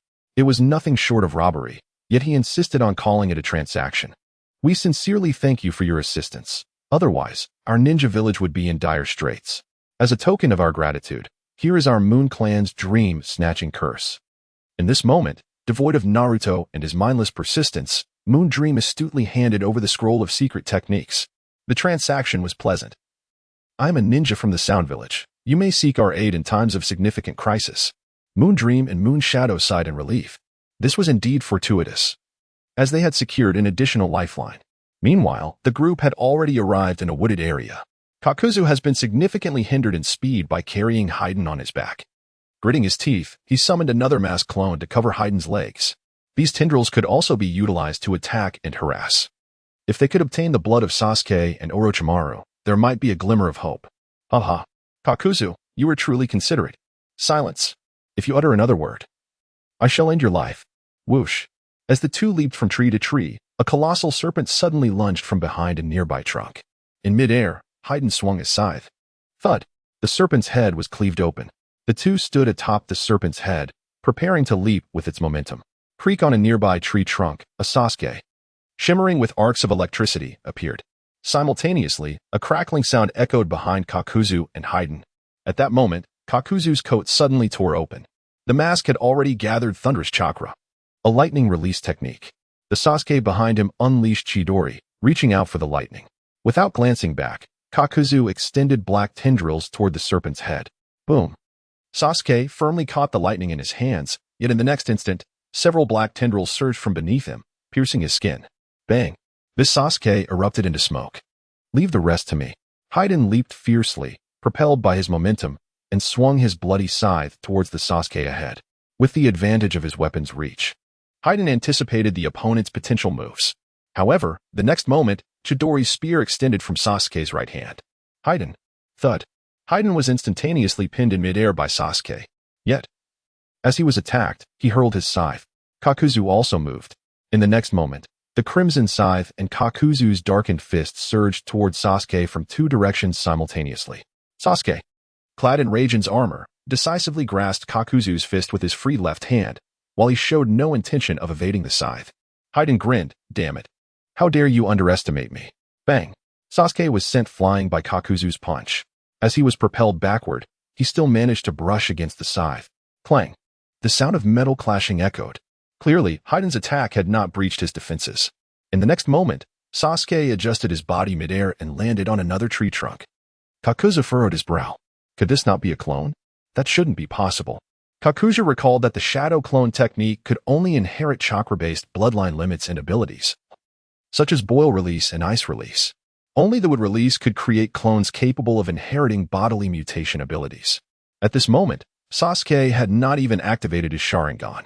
It appears to be merely a shadow clone.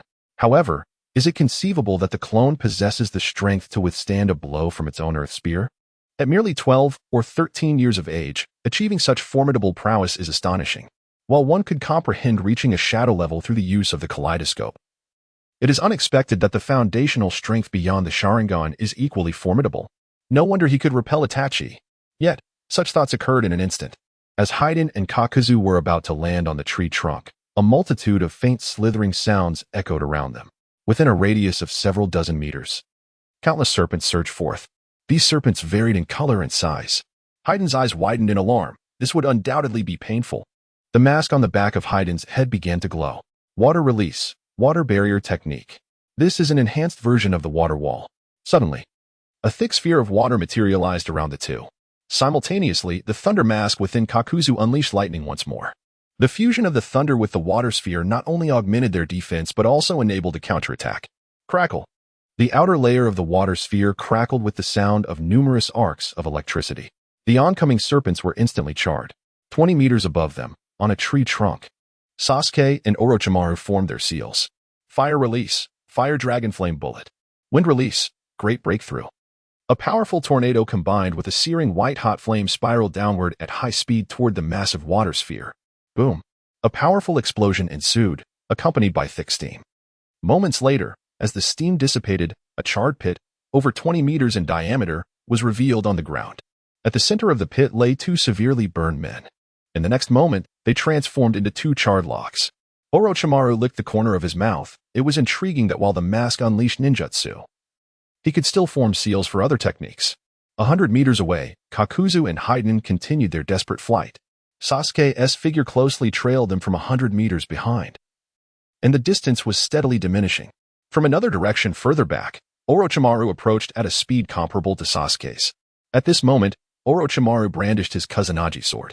Meanwhile, the mask on Kakuzu's back and the one on Hiden's head began to gather chakra once more. Thunder rumbled ominously through the forest, and a nearly straight blue lightning bolt flashed. In that instant, the forest was illuminated in a brilliant blue hue. The lingering image of the lightning in the air resembled a dragon of thunder. God Moon Breath, 11th form, Moon-treading Thunder Slash. Upon hearing this ethereal incantation, Kakuzu and Hiden beheld Sasuke sheathing his sword not far ahead. With a swift motion, both Kakuzu and Hiden's heads were severed from their bodies. The nape of his neck had been melted by intense heat. What? How is this possible? It was not only Kakuzu and Hiden who were astonished. Orochimaru was equally taken aback. Sasuke's true form was at least several hundred meters away. Yet he had managed to surpass the others in an instant and severed the heads of the immortal duo? This is terrifying. This technique was the second one invented by Sasuke, initially created when he completed the Raikiri in the Raijin armor. Essentially, it drew inspiration from Zenitsu's Fire Thunder God. The energy expenditure was immense, equivalent to unleashing a Raikiri solely relying on one's own chakra. Furthermore, one had to endure the air resistance and pressure at such high speeds. Only the true body could execute this technique. Whoosh, whoosh. At this moment, Orochimaru and Sasuke's shadow finally caught up to Kakuzu and Hiden. Orochimaru mused. Has Sasuke gone too far? Hiden can't possibly be dead, can he? The next moment, it hurts. My neck not only has been severed, but also charred. Hiden's head lay on the ground, grimacing in pain. Chapter 39. Tell me, what is Hashirama's strength? He truly cannot die. Orochimaru excitedly stuck out his tongue. Chidori Sharp Spear. Sasuke's true body concentrated lightning into a long spear and suddenly thrust it into the ground at an angle. The next moment, a Kakuzu emerged from the earth. Meanwhile, the headless Kakuzu on the ground slowly morphed into a black monster. Immediately, this dark creature swiftly returned to Kakuzu's form. To have pushed me to this extent. You are indeed formidable. However, I survived my encounter with the first Hokage, Hashirama, so you cannot kill me. Taking advantage of Kakuzu's speech, Hiden's mask quickly reattached itself to his body. Orochimaru squinted slightly. Previously, he had only known that Kakuzu had lived for many years by taking hearts. Now he was also aware that Kakuzu had fought Hashirama Senju. If that is true, Kakuzu is indeed remarkable. Sasuke casually raised his left hand and extended his index finger. Kakuzu narrowed his eyes, preparing to leap away from the scene. Illusionary restraint technique. Suddenly, Kakuzu found himself immobilized. Thud. A nearly straight bolt of lightning pierced through one of Kakuzu's masks at his chest. Crack. The mask shattered, and then it was forcefully expelled from Kakuzu's body. Thud. This time, the black monster collapsed to the ground, utterly lifeless. However, the moment Kakuzu lost this mask, the illusion was dispelled, and he braced himself to prevent being ensnared by another jutsu. Yet, as he looked down at the ground, preparing to retreat, Kakuzu found himself once again frozen in place. How is this possible? Both Kakuzu and Orochimaru displayed identical shock. This is illogical. How was I ensnared by an illusion? Die. Whoosh.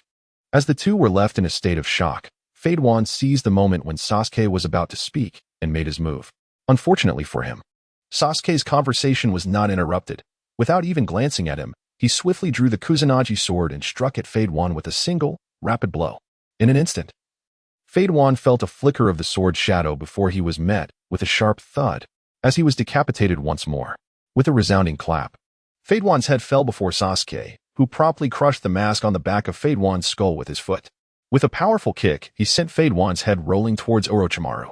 Just as Fade One was about to hurl insults at Sasuke, 3 slender snakes burst forth from Orochimaru's arm and clamped down on Fade One's mouth, sealing it shut. With measured steps, Sasuke approached Kakuzu, pressing the tip of the Kusanagi sword against his last remaining heart. Now, tell me, what is the true strength of Hashirama?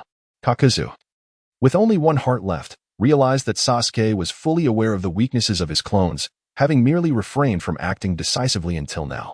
In that moment, a suffocating sense of impending death enveloped Kakuzu's heart.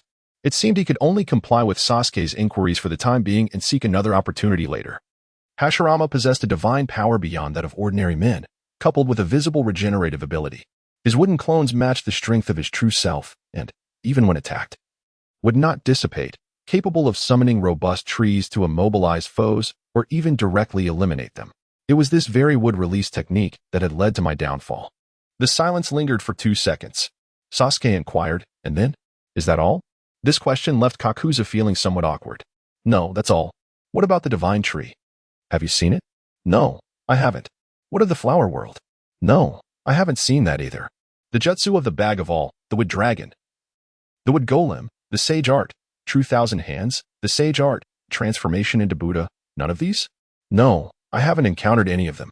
Oh, so you have yet to witness his true prowess.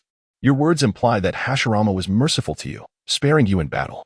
If that is the case, should I let you go now? Will you later proclaim, I once clashed with Uchiha Sasuke? How unpleasant that would be. It feels as though ants are crawling upon me. Despite being nearly 90 years old, Kakuzu found himself blushing in humiliation at Sasuke's taunt. After a brief pause, Sasuke seemed to reach a decision. Very well. I permit you to help me spread the word. What nonsense is this? You wish for me to promote you? Kakuzu was utterly speechless. We shall take our leave now. Orochimaru. With a thunderous crash, Orochimaru summoned a colossal serpent that swallowed both Fade One's head and body whole.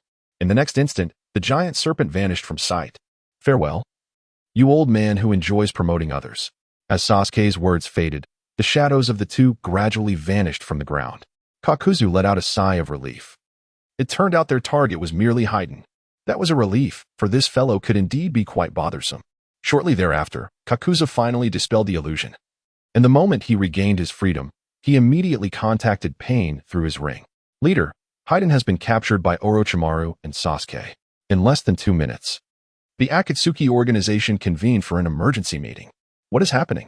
Is there someone still tardy? This is quite disrespectful to the leader. Oh? It appears to be Kakuzu's new teammate, the undying Haiden. No wonder he is so audacious. No, Haiden is being hunted. What? Leader? Did you just say Haiden is being hunted? It has always been our Akatsuki that hunts Jinchuriki. No one dares to hunt us. How audacious for someone to provoke our Akatsuki. The man referred to as the leader cast a glance at another man with crimson eyes and remarked indifferently. It is Uchiha Sasuke and Orochimaru. If it is him, defeating your duo of undead will indeed not pose a challenge. Dead fish eyes, what did you say? Do you wish for me to extract your heart? Is he Itachi's brother? If I go and kill him now, it would surely demonstrate the essence of my art. Wouldn't it? Short-lived fool, eternity is true art. Brother Scorpion, you are too old and have grown dull to the concept of art. Only explosive beauty in the moment is true art. Deara, do you wish to become my puppet? Brother Scorpion, now is not the time for our quarrels. Our opponents are Sasuke and Orochimaru. How about we join forces to eliminate them? That idea has merit. The man who had just been insulted as Dead Fish Eyes chuckled. Deara. You should reconsider. You might just blow yourself to bits this time. Deara suddenly recalled memories from his induction into Akatsuki, and in an instant, he was filled with indignation. How dare you say that? Reveal your location. I shall ensure you witness my latest art. The leader slowly opened his eyes, which were adorned with rippling patterns. His ability to repel Itachi was formidable, and this time he would take matters into his own hands. In an instant, silence enveloped the scene. Chapter 40. 6 Paths Pain approaches the battlefield in the land of rain. At the highest edifice, there stood 3 men and 1 woman. All clad in black cloaks adorned with red clouds. A man wearing a spiral mask spoke languidly. Though Pain is invincible, we must remain cautious. This Sasuke is rather peculiar. There were certain thoughts the masked man could not articulate, as doubt began to creep into his mind regarding the outcome of the impending battle. According to Zetsu's intelligence, Sasuke had extracted Danzo's right eye upon his defection from Konoha and had also taken Kakashi's left eye. These two details together made Obito feel targeted. While he was aware that only Zetsu knew his true identity and that the abilities of his Manjiki Sharingan were known to no one but Zetsu, the weight of the situation bore heavily on him. Particularly, the secret that allows Kakashi's left eye to counterbalance his right eye's Kimyui is known only to himself, and he would never betray his own. If he were to betray, there would be no need to disclose such information or to issue a warning. Yet, why did Danzo, despite possessing numerous Sharingan in his right arm, choose to consume Kakashi's left eye? This renders Sasuke's behavior exceedingly peculiar. If Sasuke truly comprehends his secret, then acquiring intel on Pain would be considerably easier. Obito is adamant in his belief that his stealth abilities do not pale in comparison to Nagato's. This encounter with Pain serves as an optimal test. Orochimaru's understanding of Pain is rather superficial. As long as this Sasuke behaves normally, he stands little chance of defeating Pain. Hence, if Pain succeeds in vanquishing Sasuke, he could potentially recruit him into the Akatsuki, which would also indicate that Orochimaru's worries were unfounded. However, if Pain were to be defeated, matters would become dire. The following morning, in the Sound Village, after a night of exploration, Orochimaru delved into Haiden's memories and conducted an in-depth study of his cellular structure, making slight progress. He is now barely capable of forming the cursed deity contract. But the success rate remains exceedingly low, far from the standards required for Kimimura's gamble of life.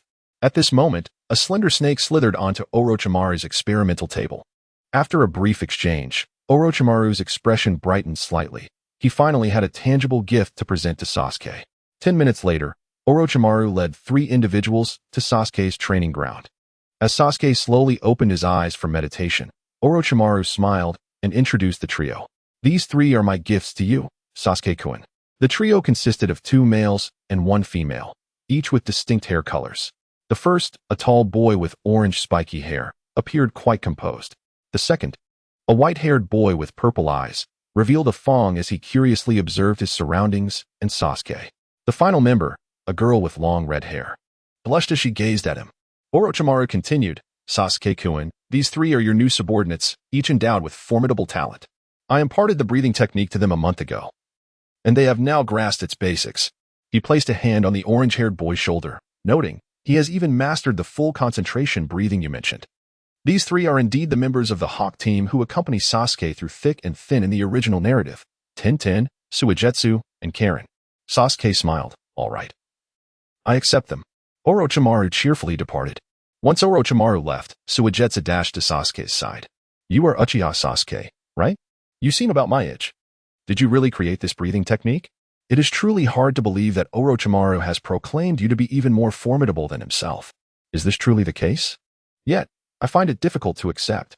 Sasuke's lips curled slightly in amusement. "So, do you wish to challenge me?" Whoosh. In an instant, Karen lunged forward, delivering a punch aimed at Suigetsu. "Damn Suigetsu, you must not show disrespect to Lord Sasuke." Bang. The punch landed, causing Suigetsu's head to burst like water. Yet, in the next moment, he returned to form. "You woman, whose mind is solely occupied with Sasuke, I had not finished my words," Suigetsu retorted, shifting his gaze to Sasuke. "No, of course, I would never challenge you." He then pointed at Jugo. "If you can defeat that guy, I will believe you." Jugo replied, "I will not lay a hand on Sasuke-kun. He is not only a comrade entrusted to me by Kimimura, but also the one who saved me from my rampages." Sasuke regarded Suigetsu with a calm demeanor. "It seems I need to demonstrate the authority of a leader to you alone. Am I still able to retract my words?" Suigetsu feigned terror, though a spark of eagerness flickered in his eyes. Just then, Karen's expression shifted. "Lord Sasuke, 6 ninjas with formidable chakra are rapidly approaching from 3 kilometers away." "Oh, is it only within a 3-kilometer radius that you can sense?" Sasuke's expression turned serious. "Jugo, inform Orochimaru that Pain is coming. Prepare the defensive barrier." "Understood." Whoosh. Jugo vanished in an instant. Confronting Pain was a scenario Sasuke had anticipated. The original plan was to infiltrate the Akatsuki through Pain, seeking an opportunity to ambush Obito with the Kodo Amatsukami. As long as he could encounter Obito, he could strike without him knowing, ensuring a lethal blow. Karen expressed her confusion. "Lord Sasuke, their chakra feels peculiar, almost as if it originates from a single individual. They must be puppets or clones. However, if this is indeed a single person, their chakra is astonishingly powerful, far surpassing that of Lord Orochimaru." At this juncture, Karen suddenly gasped, realizing she could not sense Sasuke's chakra. Her mind had been so consumed with thoughts of Sasuke that she had overlooked this issue. Sasuke smiled faintly. "This individual's strength fluctuates between the first and second ranks in the current ninja world." What? Both Karen and Suigetsu were taken aback. Why would such a powerful individual approach the Sound Ninja village with such intensity? Observing their astonished expressions, Sasuke surmised their questions and clarified. "I have captured their comrade for experimentation. His arrival is something both Orochimaru and I would not find surprising." Suigetsu immediately broke into a cold sweat. "Wait. Does Sasuke imply that he is on par with Pain, a being of the first or second rank in the ninja world?" Suigetsu mechanically turned to Sasuke, incredulous. Could it be that he is the strongest in the ninja world at the tender age of 12 or 13? Sasuke descended underground, re-emerging with his state optimally adjusted. As I casually activated the patterns on my left temple and right neck, I began to walk forward, instructing you to remain within the barrier and simply observe. The residual forces outside the barrier are beyond your capacity to withstand. Such words sound incredibly arrogant. Shuiwei eagerly anticipates the battles that are yet to unfold. Chapter 41. I am merely a commoner who fears the strong and bully the weak upon a vast expanse of grassland. 6 ninjas clad in black cloaks adorned with red clouds gradually came to a halt. Each of them bore black ornaments affixed to various parts of their faces. Their eyes a pale violet encircled by rippling patterns, exuding an air of solemnity and sanctity. 100 meters away stood Sasuke, possessing the Sharingan with 3 tomo. In terms of stature, Sasuke appeared considerably diminished. Feigning surprise, Sasuke mused, "Is this the Rinnegan? Why are there so many? Who exactly is the leader of Akatsuki, Pain?" The most striking among the 6, Pain, regarded Sasuke with a calm demeanor. "We are Pain. You have profoundly experienced pain and have significantly grown from it. You are a being close to my existence. Join Akatsuki for the sake of world peace." Sasuke replied, "Peace? Let's set that aside. Such an aspiration is too illusory. Humanity will never truly understand one another. Peace can only be momentarily maintained but cannot endure." In a distant tower, Nagato's gaze shimmered with emotion. After all these years, he had finally encountered someone whose thoughts resonated with his own. Pain continued, "Do you know about tailed beasts?" Sasuke nodded. Pain elaborated. "We shall gather the tailed beasts to create forbidden techniques capable of instantly annihilating thousands. Everyone will experience terror. Humanity, nations, the entire world will come to know pain and fear. Such dread will instill a sense of restraint, leading to an end to war. Yet, as you mentioned, peace can only be sustained for a fleeting moment before it fades. In due time, this restraint will be forgotten by the newly born generations. At that point, humanity will once again descend into conflict. Thus, there will arise a need for someone to make the world feel pain once more, leading to another transient peace. This endless cycle, where pain and fear usher in momentary tranquility, is my ideal." Sasuke nodded thoughtfully. "Theoretically, your approach appears sound." Nagato slightly focused, awaiting Sasuke's response. Sasuke continued, "However, the wielders of weapons will not always be you. One cannot ensure that every individual holding a blade aspires to suppress war. Wherever there are people, there is politics. Where there is politics, there exists class. And where there is class, there is exploitation, oppression, and dictatorship. Should weapons fall into the hands of such individuals, the world would face either chronic destruction or an ultimate war of transformation." From a great distance, Nagato appeared somewhat bewildered. Indeed, this is the reality, yet subconsciously, Nagato is reluctant to contemplate the ensuing issues. If one were to think this way, war would hold no resolution. Thus, everything one has done would be rendered meaningless. However, all of this has been discerned by the 12-year-old boy. No, this cannot be. To continue down this line of thought renders all efforts futile. What then is the significance of one's strength in the Rinnegan? Let the dialogue cease here. Tend, so. You refuse to join Akatsuki? Sasuke began to move his joints. "I am but a commoner who fears the strong and bullies the weak. If you wish for me to join you, you must prove your worthiness. Only if you can defeat me can we negotiate. If you cannot, then your fate shall depend on my whims." Far away, Nagato, Konan, Obito, and Kagaya observed. "He certainly speaks the truth." Tend, "Very well. Allow me to demonstrate the power of a deity." With a swift motion, the Azura Path lunged towards Sasuke. Mid-sprint, flames erupted from various parts of the Azura Path's body, further accelerating its charge. Such speed is rare even among the elite. Sasuke, gripping the sheathed sword with his left hand and the hilt with his right, wore a disdainful expression, dismissing the so-called divine power as mere brute force. At that moment, Tend extended his left hand towards Sasuke. Universal pull. What? Sasuke's expression shifted as his body was suddenly lifted off the ground, rendering him incapable of exerting force. Moreover, he felt an overwhelming gravitational force drawing him towards Tend. There was no doubt, Sasuke was well aware of all the abilities possessed by Pain's 6 paths. However, he needed to feign surprise and tread carefully. As Sasuke and the Azura Path moved towards each other, their encounter would be imminent. Just as the serrated extensions of the Azura Path were within 5 meters of Sasuke, he regained his composure. "Unfortunately, it won't work against me." Susanoo, a colossal skeletal giant, with only its upper half visible, emerged from Sasuke, its massive fist swinging toward the Azura Path. Bang! A resounding thud echoed, reaching the ears of Karen and Suigetsu, sending chills down their spines. The Azura path was sent flying by the blow, its form shattering. The trajectory of its flight still led towards Tind. Tind aimed his left hand at the Azura path and unleashed a basic repulsion. The Azura path, hurtling backward at high speed, descended like a landing aircraft, smoothly reducing its velocity until it naturally landed before Tind. At this moment, Sasuke completed his hand signs, unleashing the Great Fire Release, Great Fire Annihilation. In an instant, he expelled a torrent of flames, surging forth like a raging river, overwhelming the 6 paths of pain. This was initially not an especially shocking technique.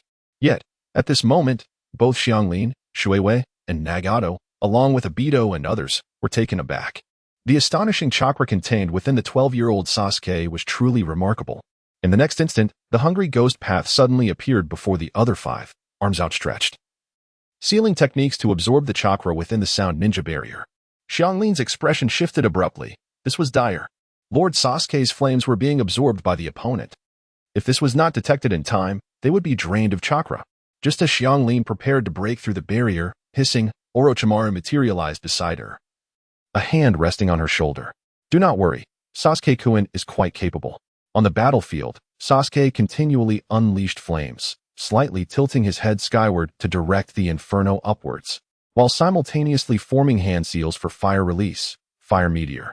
The initial sea of flames began to split into countless streams.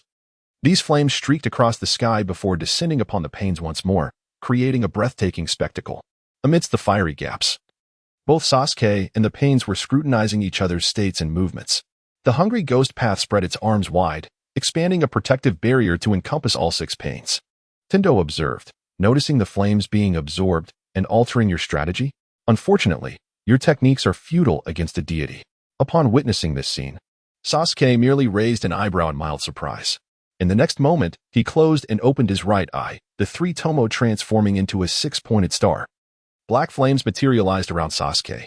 From a great distance atop a high tower, Ju remarked, Sasuke's Amaterasu differs from Itachi's in its release. Obito commented, black flames are unlike ordinary fire. They cannot be released at will simply due to an abundance of chakra. The burden of a wide-range release on the eyes is tremendous. What is he planning? Obito's analysis was astute.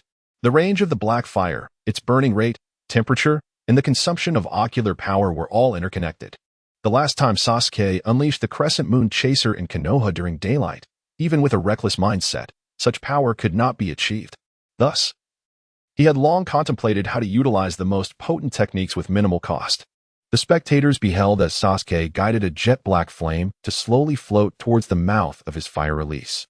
A sudden apprehension gripped Obito and Ju. Could it be? Just as they suspected, Sasuke ignited the flames surging from his mouth with the black fire of Amaterasu. Subsequently, the fire meteors directed skyward rapidly morphed into black flames. The purity and density of these black flames were far inferior to the simple fire release enhanced by the earth deity technique. Their temperature and potency were significantly reduced. However, the black fire could not be absorbed by the hungry ghost path and would not extinguish. As long as this characteristic is present, it suffices. At this moment, Sasuke formed another hand seal. Fire style, Great Fire Annihilation. In terms of sheer power, there is no doubt that Great Fire Annihilation surpasses Fire Meteor. After merging with the black flames, the entire sea of fire turned an ominous black. Deva panes swiftly appeared in the sky, several dozen meters in front of the other 5 paths. From a distance, it appeared as though Deva had been engulfed by the inferno. This scene evoked an overwhelming sense of helplessness in the face of a natural disaster. In the next instant, Deva Pain extended his hands outwards. Shinra Tensei. The black sea of flames erupted violently from the center, dispersed by an invisible force, and then surged towards the Sound Ninja Village with even greater ferocity. Some of the scattered black flames resembled arrows shooting forth. Even the birds soaring in the sky were not spared from this calamity. To the ninjas within the Sound Ninja Village, the sight of countless arrows being unleashed seemed reminiscent of an army assault. A stream of blood tears flowed from Sasuke's right eye. The vast black sea of flames vanished almost instantaneously, by extinguishing the black flames he had unleashed. The energy expenditure was significantly reduced. However, the sheer volume remained an overwhelming burden. In an instant, Sasuke's vision narrowed to a mere 30 meters. The inhabitants of the Sound Ninja Village stared blankly at the battlefield ahead. Mizuki, unable to wipe the cold sweat from his brow, felt a surge of relief. However, Xianglin, bound by several enormous snakes, was unable to move, her worry for Sasuke in the midst of battle intensifying. Orochimaru could not help but feel his eyelids twitch. This was far beyond expectations. How could the Rinnegan be so powerful? On the battlefield, Deva slowly descended from the sky, embodying the power of a god. Sasuke covered his right eye with his hand, raising his left hand above his head.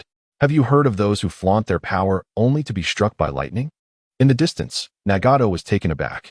Dark clouds had mysteriously gathered in the sky. A resounding roar erupted from above the clouds, startling everyone. Orochimaru remarked, "No matter how many times I witness it, this technique still leaves one in awe." Deva hastily aimed at the hungry ghost path. Universal pull. Lightning style. Kirin. This time, Sasuke unleashed Kirin with far greater speed than before.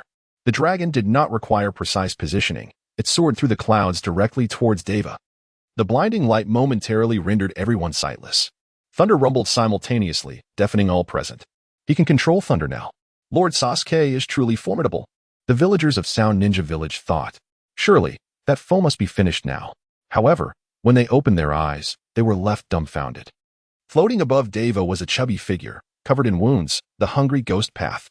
Just moments ago, Deva had utilized Universal Pull to draw the hungry ghost path skyward. Though it appeared battered, its movements were not significantly hindered. The realm of hungry ghosts gradually descended beside the Deva path. Sasuke furrowed his brow, pondering. Can even the speed of lightning be absorbed? Moreover, it appears that the almighty push has its limitations.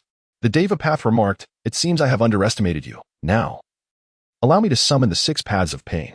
With a crackle, the previously shattered Azura path was restored to its former glory. The human path swiftly formed hand seals. Invoking the summoning technique. Boom. A massive cloud of smoke enveloped the vicinity of pain. As the smoke dissipated, it revealed several colossal creatures. At the center stood a 3-headed dog with a pair of diminutive wings, flanked by a rhinoceros and a bull. In the back loomed a gigantic chameleon, towering several stories high. Above the heads of the pains, a monstrous bird emerged as well, summoned all at once, creating a plethora of unusual beasts. Sasuke wiped away the blood tears from his right eye, realizing that the Rinnegan was not as rare as he had thought. Every creature seemed to possess a pair. Pain exclaimed, "This is unacceptable." The ignition was successful. All the summoned beasts charged towards Sasuke at blinding speed, with the Azura path and human path weaving between them. Simultaneously, the Deva path raised his left hand, invoking the universal pull. Boom. Sasuke swiftly slid to the side, covering a distance of 5 meters. The ground where he had just stood was gouged out by pain, leaving a rock nearly the size of half a summoned beast. As onlookers gazed at Sasuke, they beheld a layer of armor, thick as 8 centimeters, enveloping him in divine lightning. Sasuke slightly bent forward, his right hand gently resting on the hilt of the Kusanagi sword. Zzz. Streams of electricity flickered incessantly around him. God Moon breathing, 11th form, moonlit thunder slash. Thunder rumbled. A blinding flash of lightning once again illuminated the surroundings. A lightning dragon clung to Sasuke's body as he leapt over several summoned beasts in 2 panes. Arriving directly before the Deva path, the resplendent Kusanagi sword, akin to a lightsaber, was now less than 7 centimeters from the Deva path's neck. Almighty push. With great effort, Sasuke thrust the Kusanagi sword 2 more centimeters into the Deva path, but it could advance no further. In the next instant, a repulsive force, far stronger than that which could extinguish a sea of flames, erupted forth. Protected by the 8-centimeter thick divine armor, Sasuke still felt his blood surge violently. He was propelled backward at an astonishing speed. At such a velocity, he could easily shatter the barrier of the Sound Ninja Village. Susanoo, the skeletal giant, reappeared, its colossal arms crashing down into the ground. Boom. The massive Susanoo skidded across the plain for over 300 meters before finally coming to a halt. At that moment, a laser pierced through Susanoo. Chapter 43, Susanoo clad in thunder armor, a first-time occurrence. Boom.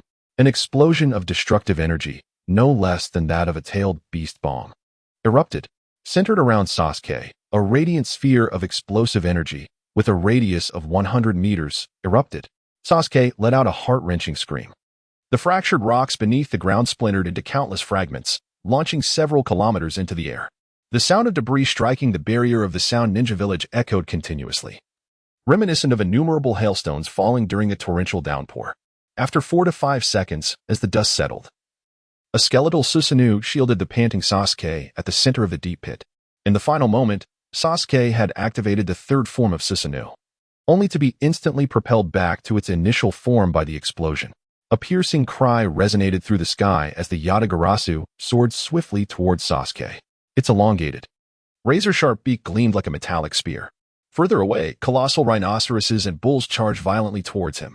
However, Sasuke paid no heed to the approaching summon beasts, lost in contemplation of the fleeting moment that had just transpired. At the instant he activated Susanoo, the Raijin armor was still engaged. In that fleeting moment, Sasuke felt as though Susanoo and the Raijin armor had fused, elevating his control over both to an extraordinary level. A powerful intuition surged within him at that moment. Susanoo could replicate the actions of his physical body in the same time frame. To put it plainly, if his body could perform 6 hand seals in 1 second, then Susanoo could do the same. If his body could deliver 10 strikes in a second, Susanoo could execute 10 strikes as well. Just imagine the sheer terror of such speed at Susanoo's colossal size. However, this combination mode demanded an exorbitant amount of energy. Simultaneously, Sasuke sensed another method of low consumption. By embodying Susanoo with an armored visage, he could explosively enhance the defensive power and strength of the Raijin armor. In the next instant, everyone witnessed the Raijin armor manifesting around Sasuke's form. The skeletal giant swiftly diminished, and in a breath, the black skeleton completely melded into the Raijin armor, compressing its thickness from 8 or 9 centimeters to a mere 1 centimeter. At that moment, the Yatagarasu's beak was less than a meter away from Sasuke. He extended his seemingly ordinary left hand and, with a resounding impact, grasped the Yatagarasu's beak in a single hand. The tremendous kinetic energy coursed through Sasuke's body, shattering the ground behind him within a radius of several meters. Yet, he remained unyielding. Sasuke's right hand, appearing to move slowly yet with incredible precision, caressed the hilt of the Kusanagi sword. In the next instant, he materialized at the neck of the Yatagarasu, executing a decisive strike. With a swift motion, the Yatagarasu's head was severed. The fusion with Susanoo did not enhance speed. However, with equal volume, greater strength invariably resulted in increased velocity. Thus, Sasuke's strength, speed, attack power, and defense have all escalated severfold. This armor shall be known as the Susanoo armor. He could not contain himself and erupted with the ancestral laughter of the Uchiha clan on the scene. A monster. This is indeed a creature of legend. The Susanoo Thunder armor? What manner of combat is this? To grasp such a technique in the heat of battle instantaneously, Obito, Nagato, Konan, Orochimaru, and others were utterly astonished. Even Kagaya felt that this incarnation of Indra was somewhat extraordinary. The other spectators were left speechless, their minds completely overwhelmed. At this moment, a colossal rhinoceros and a bull had approached Sasuke. With a mighty breath of the god moon breathing, Sasuke unleashed a vast horizontal crescent slash. The attack swept across everything in its path, targeting the rhinoceros and bull with unparalleled speed, accompanied by countless enormous crescent blades. With a powerful strike, the two beasts were cleaved in half. In the next instant, a 3-headed dog charged forth. The Asura path extended its arms, revealing several missiles, while the human path, concealed within the chameleon's mouth, stealthily approached. In the distance, the Deva path extended its left hand once more. With a thunderous roar, Sasuke transformed into a lightning dragon, surmounting all obstacles as he struck at the Deva path. The almighty push. Unfortunately, it seemed the Deva path would utilize the universal pull. Sasuke had anticipated continuing with the opponent's gravitational acceleration. The Kusanagi sword in Sasuke's hand was now but 3 centimeters from the Deva path's neck. Gradually, the Kusanagi plunged 2 additional centimeters deeper, leading to a brief stalemate between the two. The Deva path furrowed its brow in disbelief. How could it withstand the almighty push? The astonishment among Nagato and the others grew even more profound. In the next moment, a resounding bang echoed. The Deva path was sent flying by the recoil, its speed surpassing that of Sasuke's previous expulsion. In the blink of an eye, the Deva path soared several hundred meters away. Not far from Sasuke stood the Hungry Ghost path, the Animal path, and the Hell path. You can absorb it, can you? As the words left his lips, Sasuke appeared before the Hungry Ghost path. With the God Moon breathing, he executed the first form, God Moon S Night Palace. The Hungry Ghost path raised its hands in defense, but to no avail. Sasuke's powerful and swift draw sliced through the Hungry Ghost path's body. With a swift motion, the arms and torso of the Hungry Ghost path were severed. In the next instant, Sasuke materialized before the Animal path, raising his hand to deliver a strike. However, the Animal path had already completed its hand seals. Summoning technique. Sasuke's blade struck a colossal panda statue with outstretched arms, leaving a gaping wound in its form. In this moment, Sasuke refrained from unleashing his slicing wave. The wound inflicted was merely the depth of the Kusanagi sword's length. Hastily, Sasuke extended his left hand, invoking Chidori Sharp Spear.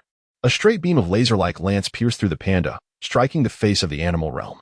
However, the summoning technique he employed had not conjured merely a single panda. As the white smoke dissipated, the Asura, human, and Deva realms were summoned by the animal realm. The Deva realm, at this moment, was clad in tattered garments, bearing exaggerated injuries that were, in fact, superficial wounds. It was perplexing how the Deva realm exhibited a resilience surpassing that of the Asura realm. The demise of the animal realm resulted in the instantaneous disappearance of the other summoned creatures. Could even humans be summoned?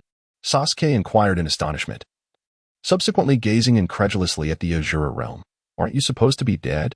Without further ado, the Asura realm swiftly transformed, manifesting 3 faces and 6 arms, along with a serrated metallic tail, charging towards Sasuke. Simultaneously, the human realm surged from another corner, also advancing towards Sasuke. The Deva realm raised its left hand, invoking the celestial technique, universal pull, lunar breath of the 5 phases, moon soul catastrophe vortex. Sasuke, midair, spun his body, generating a colossal vortex-like slicing wave. These slicing waves, accompanied by crescent blades, bore the cutting force of Chidori. In a single encounter, they reduced the approaching Asura and human realms to mere fragments. The Deva realm lifted its right hand, using repulsion to propel the other corpses and the Hell realm's remnants hundreds of meters away in an instant. Chapter 44. Celestial explosion. With a thud, Sasuke landed, leaving only the Deva realm standing before him. The Deva realm remarked, "You are the first to force me to this extent." In a flash, Sasuke appeared before the Deva realm, swinging his blade towards Pain's neck. In an instant, the Deva realm employed basic repulsion to retreat, creating a distance between them. Although this speed could not rival Sasuke's, the disparity did not reach the point of overwhelming. The Deva realm refrained from engaging in battle, continuously retreating. After 3 fruitless strikes from Sasuke, the Deva realm suddenly employed gravitational force with its left hand against Sasuke. As he floated in mid-air, the force abruptly transformed into repulsion, Shinra Tensei. This time, Sasuke found himself devoid of leverage and lacked the extraordinary momentum of the Moonlight Pursuit Thunder Slash. Once again, he was sent flying over 100 meters. As he halted his backward trajectory, he slowly raised his head, revealing a sinister smile. "It seems your technique has approximately a 5-second interval." The Deva realm responded. "So those strikes were merely to ascertain the timing." With a light sigh, Sasuke remarked, "Allow me to elegantly sever your head once more." Just as he began to gather his strength, preparing to employ the Moonlight Pursuit Thunder Slash anew, the Asura, animal, human, and hungry ghost realms, previously vanquished, reappeared unscathed before the Deva realm. Sasuke's charged attack came to a sudden halt. This is absurd. Why must they resurrect this again? He then turned his gaze towards the distant realm of Hell, realizing that the true menace lay with that individual. The audience within the protective barrier of the Sound Ninja Village felt a chill run down their spines. After much effort, Sasuke had finally eliminated a few opponents, only to witness their revival at the brink of victory. How could one combat such a scenario? A wave of helplessness washed over him. Even Orochimaru felt the weight of despair. Having once been struck and sent flying by Deva Path, he understood that the adversary was beyond his reach. He had not anticipated the exaggerated collective strength of the 6 paths of pain. It seemed that even with the combined might of himself, Jiraiya, and Tsunade, facing the 6 paths would be a formidable challenge, especially in the absence of any intelligence on their capabilities. Truly, they were the pinnacle of the current ninja world, as acknowledged by Sasuke. Yet, the fact that Sasuke could push Pain to this extent was astonishing. Merely 2 months prior, Sasuke had only possessed the strength of a special Jonin. Such a rate of growth was terrifyingly incomprehensible. "Lord Orochimaru, allow me to heal Sasuke. Even if it only grants him a moment of respite, he at least deserves the chance to survive." Suddenly, the almost pleading voice of Karen jolted Orochimaru back to reality. He withdrew his bewildered expression and regained his composure.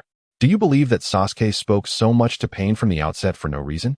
He gained Pain's recognition right away. As long as he agreed to join the Akatsuki, his life would be spared. Furthermore, Sasuke had long prepared for the possibility of defeat. That experimental subject has already been prepared for return to Pain.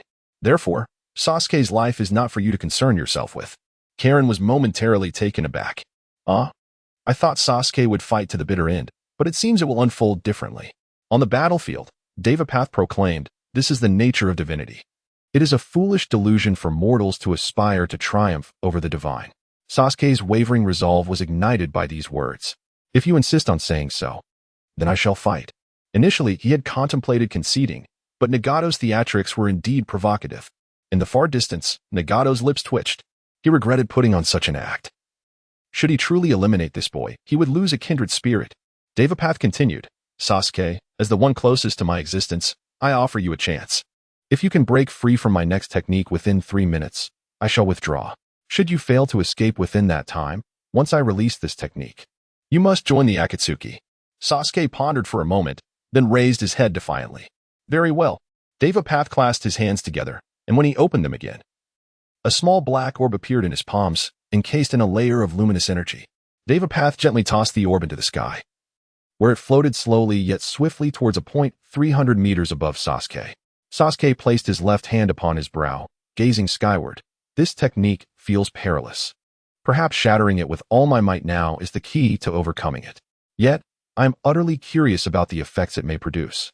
Furthermore, I relish the thought of vanquishing my opponent at their most formidable stance. Such arrogance, such ignorance, such overwhelming presence." Different descriptors resonate differently within the hearts of various individuals. Suddenly, the luminous membrane surrounding the black sphere vanished. The light first scanned the area around Sasuke for hundreds of meters. In the next moment, a series of fissures, deep enough to send one plummeting, inexplicably opened in the earth. Sasuke then sensed that both he and the ground beneath him had lost all gravity, causing him to involuntarily ascend towards the heavens. The gravitational pull from above intensified, and the shattered ground and lawn accelerated skyward at an alarming rate. The scene was utterly terrifying, resembling a divine miracle. It felt as if the very laws of nature had reversed the world. The spectators from the Sound Village began to believe that perhaps the self-proclaimed deity was not without justification. Sasuke exerted himself, navigating deftly between the fragments of earth. Yet, due to the effects of gravity, it was challenging to muster any strength. His speed and abilities were severely hampered. At last, a change overcame Sasuke's expression. "Enough. I've granted you ample time to gather your strength. Now it is my turn to strike." Sasuke dispelled the Raijin armor and elevated Susanoo to its third stage. Coughing up blood, he then unleashed a blazing arrow of black flame towards the position of the black sphere. Bang! The arrow, measuring 7 to 8 meters in length, soared into the colossal sphere above. The next instant, boom! The massive sphere was merely punctured with a small breach. The rocks, compressed by the overwhelming gravity, had become incredibly hard. The core remained unscathed. In the subsequent moment, even more giant boulders rushed to fill the gap. Sasuke, astonished, quickly released 3 more arrows. Boom, boom, boom. After the third arrow, the Earth explosion star still hung in the sky, continuing to accelerate and mend its breach. Coughing once more, Sasuke found himself at the brink of exhaustion, again spitting blood. Susanoo automatically reverted to its second state. "Damn it, I've messed up." Sasuke emitted a frustrated roar, only to be sealed within the vast sphere of the Earth explosion star by more fragments of Earth. However, the instant he was confined within, all his fatigue vanished, and the adverse effects of the Mangekyou Sharingan dissipated. His vision returned to normal as well. "I have truly mastered this technique. Indeed, there is no sunlight within the Earth explosion star." Thus, Sasuke entered a state of demonization. At this moment, if he so desired, he could force his way out of the Earth explosion star with sheer brute strength. Yet, it was not the right time to do so. Sasuke adjusted the position of his Mangekyou Sharingan. His left eye transformed into Kamui, while his right eye became a Minoto Jikara. From this moment forth, he must be prepared for the imminent arrival of Obito. Chapter 45, The Dual Kamui Retrieval Plan. If he were to engage Pain's 6 paths now, a single use of Kamui could obliterate the Deva path in an instant. 3 minutes swiftly elapsed, and as promised, Pain released the planetary devastation technique. The immense sphere floating high in the sky began to disintegrate and split apart. Before long, a disheveled Sasuke descended from the heavens. Even the Raijin armor failed to meet its standard, forcing him to awkwardly evade the falling debris. Once the cascade of rocks had ceased, Sasuke acquiesced to the Deva Path's invitation to join the Akatsuki. Shortly thereafter, a colossal serpent dragged the ensnared Haiden, resembling a dumpling, before the Deva Path. We captured him merely to study his immortality in hopes of saving a comrade. Now, we return him to you. Pain nodded in satisfaction. Excellent. As negotiations unfolded between the Deva Path and Sasuke, far away, Obito and Zetsu vanished into a vortex, only to reappear nearby the Sound Village. Zetsu inquired, Obito, are you prepared to meet him shortly? Indeed, Obito replied. Sasuke's potential is immense, and he seems to resonate with Nagato, which poses a troubling prospect. If he aligns with Nagato's faction, the Moon Eye plan may become unattainable. Moreover, having spent time with the Roots, he is likely aware of the truth behind the Uchiha massacre, and perhaps even my existence. If he cannot be an ally to me now, he must not become one to Nagato either. Zetsu nodded in agreement. Exactly, that is the way. Soon, the Deva Path concluded his dealings and departed with Haiden in tow. The ring of the Akatsuki that Sasuke inherited belonged to Orochimaru, thus requiring no further provision from the Deva Path. Sasuke could simply request it from Orochimaru directly. Sasuke remarked, such a frugal little organization. The Deva Path, pretending not to hear, continued on his way. Upon returning to the Sound Village, all eyes turned to Sasuke with a reverence akin to that reserved for deities. As he passed by Suigetsu, the latter broke into a cold sweat. Suddenly, Sasuke paused. Nearly forgetting, Suigetsu, you intend to spar with me, correct? And no, you misunderstand. I harbor no such foolish and disrespectful thoughts. Suigetsu stood rigidly, adamantly denying. Sasuke smiled and then instructed Go, Suigetsu, and Karen, from now on, do not let anyone disturb me. Yes. 5 minutes later, Sasuke gently closed his eyes. Sitting cross-legged to regulate his breathing, a transparent vortex gradually manifested in the space before him, expanding ever larger. Suddenly, a man adorned with a spiral mask emerged from the vortex. Greetings, Sasuke. It is a pleasure to finally meet you. I am Uchiha Obito. Sasuke's eyes widened in realization. At last, they had come face to face. In an instant, he surged towards his opponent, his right hand charged with Chidori aimed directly at the man's head. The man, who identified himself as Obito, remained unfazed, standing still, just as Sasuke's hand was a mere centimeter from him. His left eye transformed into a vibrant crimson orb adorned with 3 tomo. Kamui. The masked man's face distorted slightly. Sasuke's attack pierced through unimpeded, with a resounding crack. The mask shattered, revealing a grotesque visage beneath. In his right eye socket, Sasuke grasped another orb bearing the same 3 tomo pattern. Ah! The man cried out in agony. Yet, this was not the end. Sasuke glared anew. The ocular technique of his right eye was Kodo Amatsukami, a form of Genjutsu more lethal than Tsukuyomi. One of its applications was Kodo Amatsukami Light, while the second allowed for temporary control of the opponent's consciousness. To activate this technique required sustained manipulation of the adversary's will. Should the effect cease, so too would the control, albeit with a shorter cooldown period. Sasuke, unwilling to grant the man a swift demise, altered his thoughts to one of despair. You shall perish here. In the next moment, the man's left eye was seized by Sasuke, clutching both orbs, with a grim visage. He declared, now you can no longer utilize as Izanagi, you pitiful wretch. It is truly a pity that such powerful eyes have fallen into the hands of one like you. Obito, now bereft of his eyes, lifted his vacant gaze. Indeed, he was a threat. Fortunate that they had prepared for this encounter. Suddenly, Sasuke's rising bloodlust began to subside. Something felt amiss. Prepared for what? With both eyes in his possession, what further schemes could there be? Just then, the Kamui eye in Sasuke's hand transformed into an illusion and vanished. Is this Izanagi? Sasuke gasped. Looking back at Obito, his appearance rapidly morphed, soon resembling a white Zetsu. Stunned for 3 seconds, realization dawned upon Sasuke. Obito must have preemptively utilized Izanagi, removing his Kamui eye and implanting it into the white Zetsu to masquerade as himself for this probing encounter. Regardless of the outcome of their meeting, the Kamui eye would return to Obito's socket within minutes. How infuriating. The illusory Kamui eye had been within his grasp, only to slip away. After all the ruse, he had gained nothing. Was Obito truly so composed? Such cunning was unexpected. To sacrifice a Sharingan merely for a meeting? The situation had escalated beyond control. Having inadvertently exposed himself, he realized that he had revealed the secret of Obito. Thus, White Zetsu had to perish. Fortunately, having been afflicted by Kodo Amatsukami, he neither fled nor resisted, and was entirely consumed by the flames unleashed by Sasuke.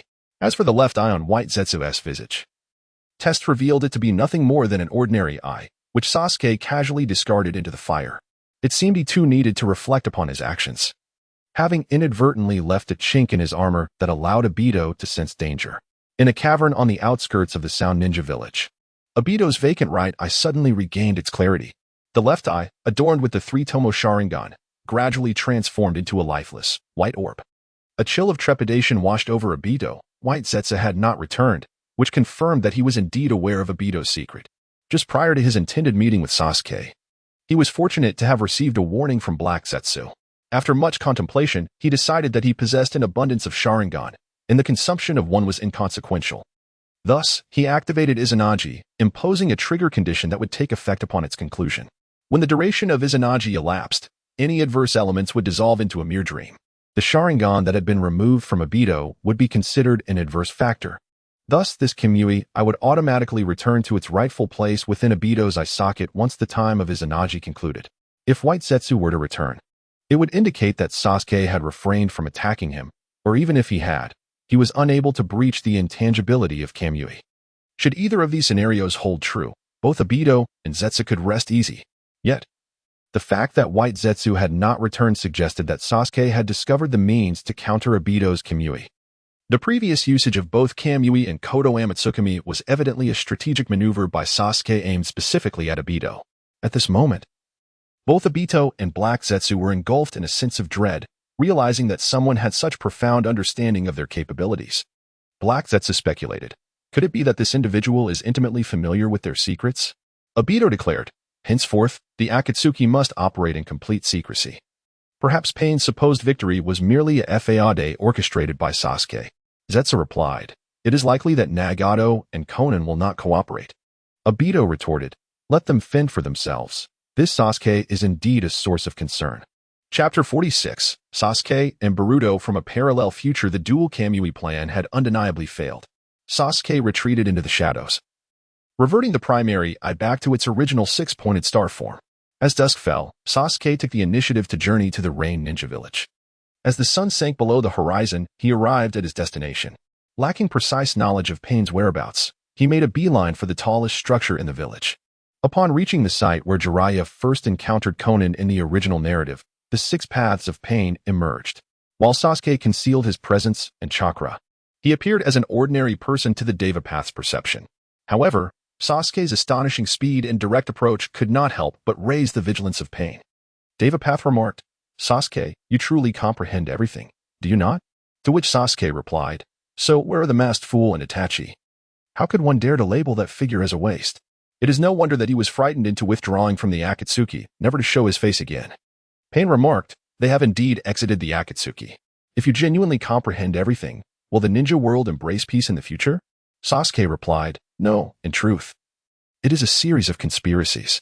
Your Rinnegan awakening, Yahiko's death, along with that masked fool and the true Madara, are all mere pawns in this grand scheme. From a distance, Nagato was taken aback. Was that impostor truly a fade? Could it be that Obito was the one who was truly concealed? Sasuke continued, regarding peace. Nagato, your ideology is the most pragmatic. If the opportunity arises in the future, I can assist in realizing your aspirations, though the form it takes remains uncertain. It may require you to sacrifice your life. Nagato's pupils constricted. If it is indeed necessary, I could make that sacrifice. But I wish to know whether you possess such strength and ideals. No sooner had Nagato spoken than Sasuke appeared before Pain, his Kusanagi blade poised at Pain's throat. Nagato was astonished. He hadn't even a moment to react. Sasuke declared, my current state of instantaneous movement surpasses the speed of the technique I used against you previously. In terms of strength, I can obliterate your Chibaku Tensei with a single blow, or lay waste to either the Rain Village or Konoha with a single strike. As he spoke, Sasuke gathered chakra and cleaved the sky. This was a technique unmerged with the Earth release, a pure CH-10. Moments later, a terrifying, immense fissure appeared in the dark clouds above. Nagato, astonished, inquired, what kind of sacrifice would be required? Sasuke replied, it is too early to discuss that. For now, our temporary alliance shall entail that you relay any intelligence regarding them to me. Half a year later, under the scrutiny of both the Sound Ninja Village and the Akatsuki, they had still not gleaned a trace of the whereabouts of Obito, Itachi, Zetsu, or Kisame.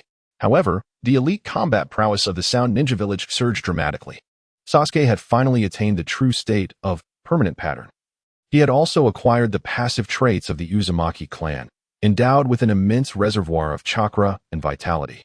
Albeit lacking the sensory perception of Karen and the adamant sealing techniques, Sasuke's current form could only absorb powerful base attributes, yet he could not attain any special abilities. According to Sasuke's predictions, his form must evolve to a life level akin to Muzan before it could absorb special powers. His chakra had also metamorphosed into natural chakra. Sasuke estimated that his current state should be on par with Naruto's Sage Mode. The six eyes housed reserve Sharingan, which had recently transformed into identical Meijiki Sharingan as the primary eye. The two pairs of identical Meijiki had fused into an eternal Meijiki Sharingan. Though the pattern remained unchanged, still that six-pointed star. His physique and chakra had now reached their limits, both day and night. Thus, the disparity between the values of the night and day panels is no longer as exaggerated as it once was, now merely a difference of 2 to 3 times. To further enhance one's strength, one must continue to elevate their ocular abilities, or await a week for the perfect integration of the Hashirama cells to achieve a greater augmentation of power. In the vicinity of Konoha, high above the surrounding forest, a sudden rift of white light appeared in the air. Moments later, two figures plummeted from this radiance. One was an adult, his dark hair obscuring half of his face, while the other was a youth of approximately 12 years, with golden hair and azure eyes. However, the latter landed face first. These two were none other than the adult Sasuke and Boruto from Boruto, Naruto Next Generations. Ouch, master, where have we arrived? Boruto exclaimed, wincing in pain. The adult Sasuke did not respond, but surveyed their surroundings before proceeding in the direction of the forest. After traversing a small grove, they beheld Konoha. What is happening? How is there a canyon here? They gazed in astonishment at the reconstructed Hokage rock.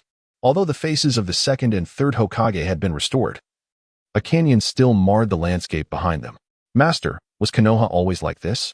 Boruto inquired. Sasuke shook his head, replying no. It seems we have not traversed back to the past I once knew. He then produced a small pink turtle from his possession. What era is this? It aligns with Tsunade's tenure, the turtle explained. The following restrictions apply to time travel. One cannot disclose future events to individuals from the past. Exceptionally, this is a unique timeline without restrictions, it continued. Listening to the turtle's elucidation, Sasuke pondered, can we directly inform them of our origins from the future? Unrestricted. It will not affect the timeline in which you currently reside, the turtle confirmed. With this reassurance, Sasuke exhaled in relief. This would facilitate their endeavors significantly. Moreover, he could assist Naruto in acquiring powers that were only meant for his future self, thus averting the recurrence of past calamities. Boruto smirked mischievously, Master. If I were to show myself to my father now, what do you think his reaction would be? Sasuke replied, technically speaking, the Naruto of this world is not your father. Ah, I suppose that is true, Boruto conceded. Nevertheless, we should alter our appearances slightly. It would not be prudent for too many to recognize our identities. After a brief interlude, the two dressed as typical travelers. However, upon stepping outside, they encountered Kakashi, who bore two ordinary eyes.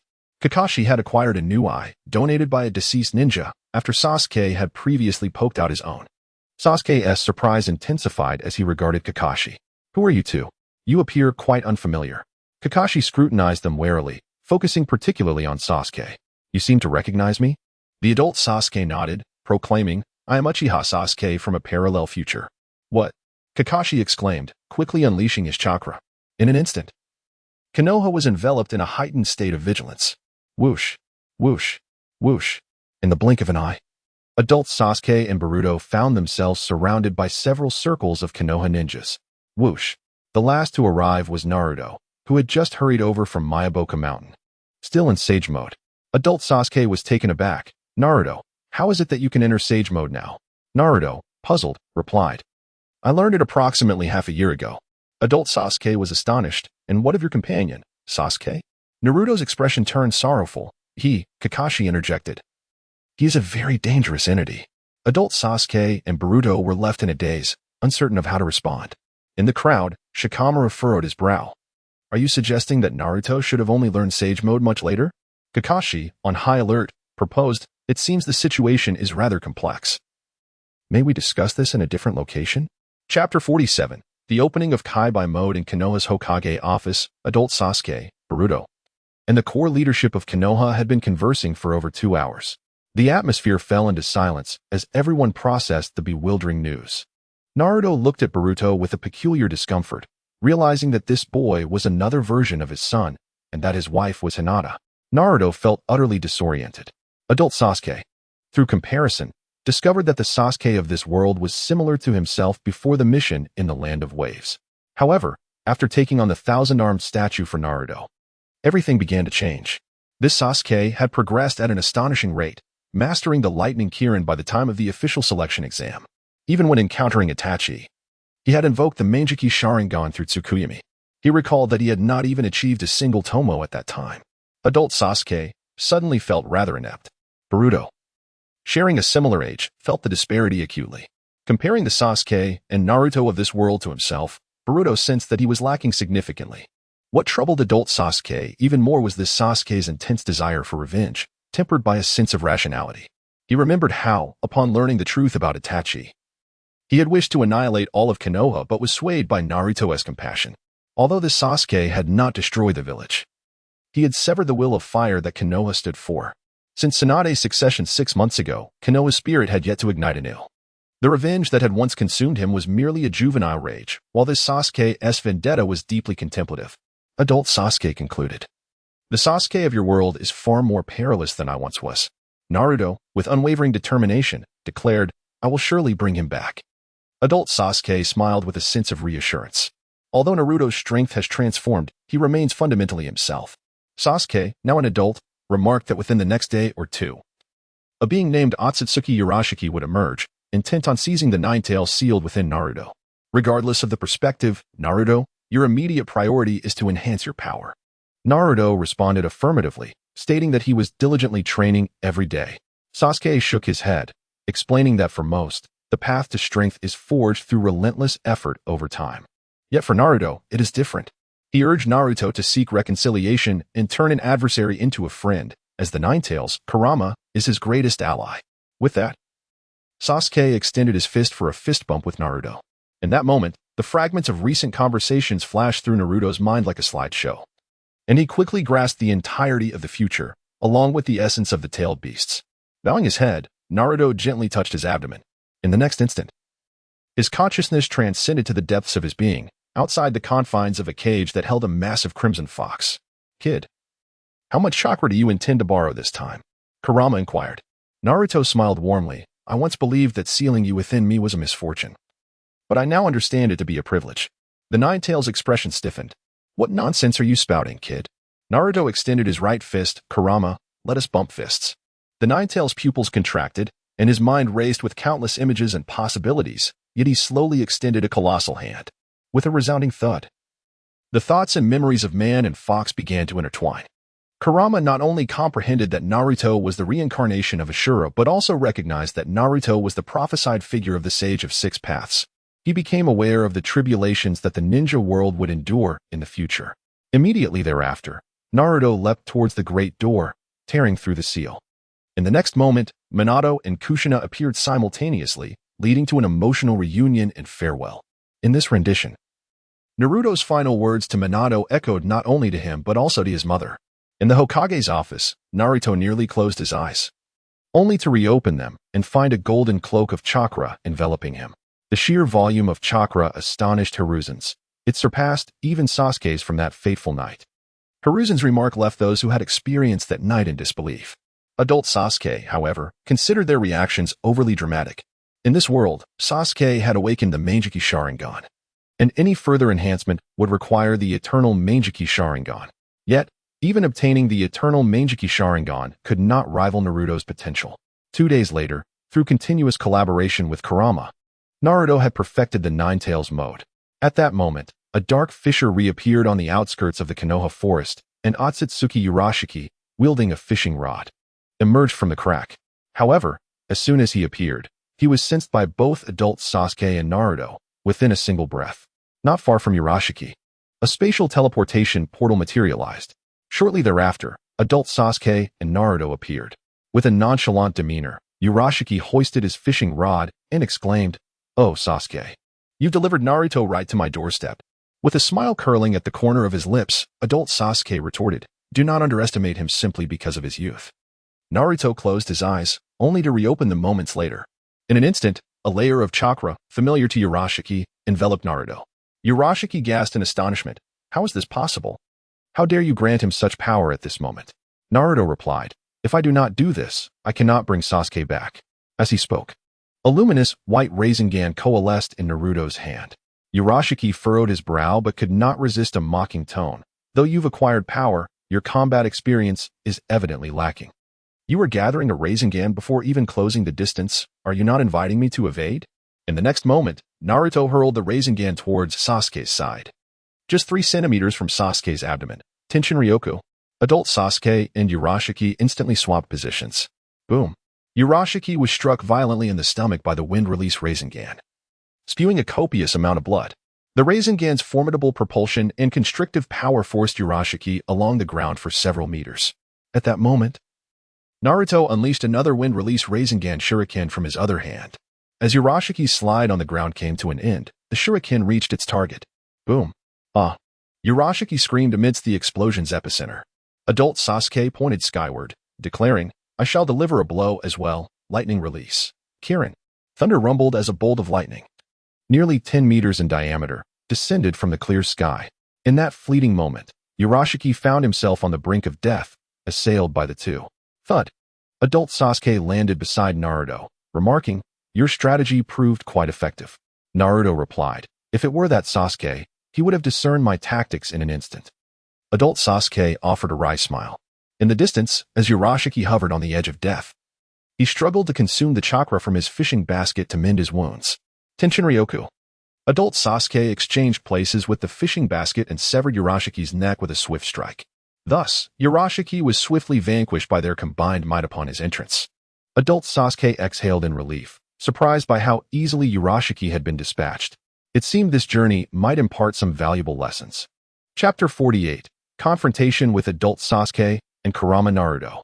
The issue with Urashiki had finally been resolved. Now, I can assist in bringing your Sasuke back. It felt rather awkward to refer to himself by name. Adult Sasuke remarked. Naruto, intrigued, asked, oh, don't you need to return to the future promptly? Our stay here, whether for a few days or several months, bears no distinction upon our return to the future. Ah, I see. Naruto acknowledged with understanding. Whoosh. Whoosh. At this moment, Kakashi and Guy arrived hastily. Kakashi warned, you must not let your guard down. Sasuke is indeed formidable. Guy solemnly pointed towards the Hokage rock, stating, that canyon is the result of a single slash from Sasuke. It was unleashed after he shattered my daytime tiger technique, which I released at the 7th gate. That strike not only embodied a powerful chakra slash, but was also accompanied by black flames. Those flames were ultimately sealed away by Lord Jiraiya after a month of effort. What? Adult Sasuke exclaimed in astonishment, initially believing the destruction was wrought by some ninjutsu. He promptly teleported into the canyon at Hokage Rock to examine the remnants of the battle. The more he observed, the more astonished he became. The traces of flames extended over such a vast area.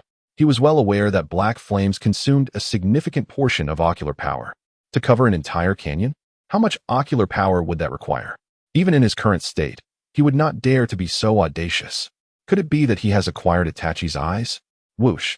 Kakashi and the others pursued once more. However, we have also gathered some intelligence. 6 months ago, Sasuke engaged in combat with pain from the Akatsuki in the Sound Ninja Village. According to the intelligence gathered, his strength was far inferior to what it was on the night of his defection from Konoha. In fact, it was closer to his strength during the daytime preceding his defection. I surmise that his power may receive a substantial enhancement at night. Upon hearing this, adult Sasuke looked at Kakashi, suddenly struck by realization. Kakashi, your eyes and Danzo's eyes were taken by that Sasuke, weren't they? Yes, he also took Danzo's arm, Kakashi confirmed. Adult Sasuke furrowed his brow, pondering. Perhaps he sought Orochimaru to achieve the eternal Meijiki Sharingan. It's even possible he is cultivating the cells of the first Hokage. If Orochimaru aids him in realizing these ambitions, he could become the second Madara. In 6 months, I wonder how far he has progressed. Yet, what is even more perplexing is how he came to know of these methods. Naruto interjected, time is of the essence, we must retrieve him today. In the Sound Ninja Village, Sasuke sat cross-legged, attuning himself to the natural energy. Whoosh. Suddenly, Karin appeared not far behind him. Sasuke-kun. There are 2 chakra signatures exceeding that of a Kage, approximately 15 kilometers to the south, and they are heading towards the Sound Ninja village. One of them bears a striking resemblance to your chakra attributes. What could this mean? Does such a presence still exist in the current ninja world? Sasuke opened his eyes and replied, "Very well, you may withdraw. Inform the Sound Ninja village to prepare their defensive barrier." Understood. In the next instant, 10 kilometers to the south of the Sound Ninja village, an inconspicuous mark began to ripple with a faint disturbance. In an instant, Sasuke appeared beside the mark and continued his leisurely stroll towards the south. Within less than 2 minutes, he encountered 2 figures racing towards the Sound Ninja village. One was unmistakably Naruto. The other? This elder gentleman seems to be the adult Sasuke from Naruto. Although I had not watched Naruto before my transmigration, I had glimpsed fragments of the series while scrolling through short videos, allowing me to recognize adult Sasuke, Naruto, and Naruto. I had once witnessed in those scattered clips how a being named Otsutsuki Kinshiki had obliterated Naruto's 9 tails, while Naruto, possessed by Momoshiki, had pierced Sasuke's Rinnegan. I had also heard some netizens mention a disgraceful Otsutsuki who traversed back in time to cause chaos, only to be thwarted by the young Naruto. Sasuke was utterly speechless. Having crossed over into this world of Naruto, he had never anticipated the existence of elements from Naruto, nor the unforeseen changes that would ensue. Given the circumstances, a confrontation was inevitable. Sasuke raised his left hand, faintly crackling with arcs of electricity, and then suddenly struck downwards. Lightning release. Kirin. Thunder rumbled.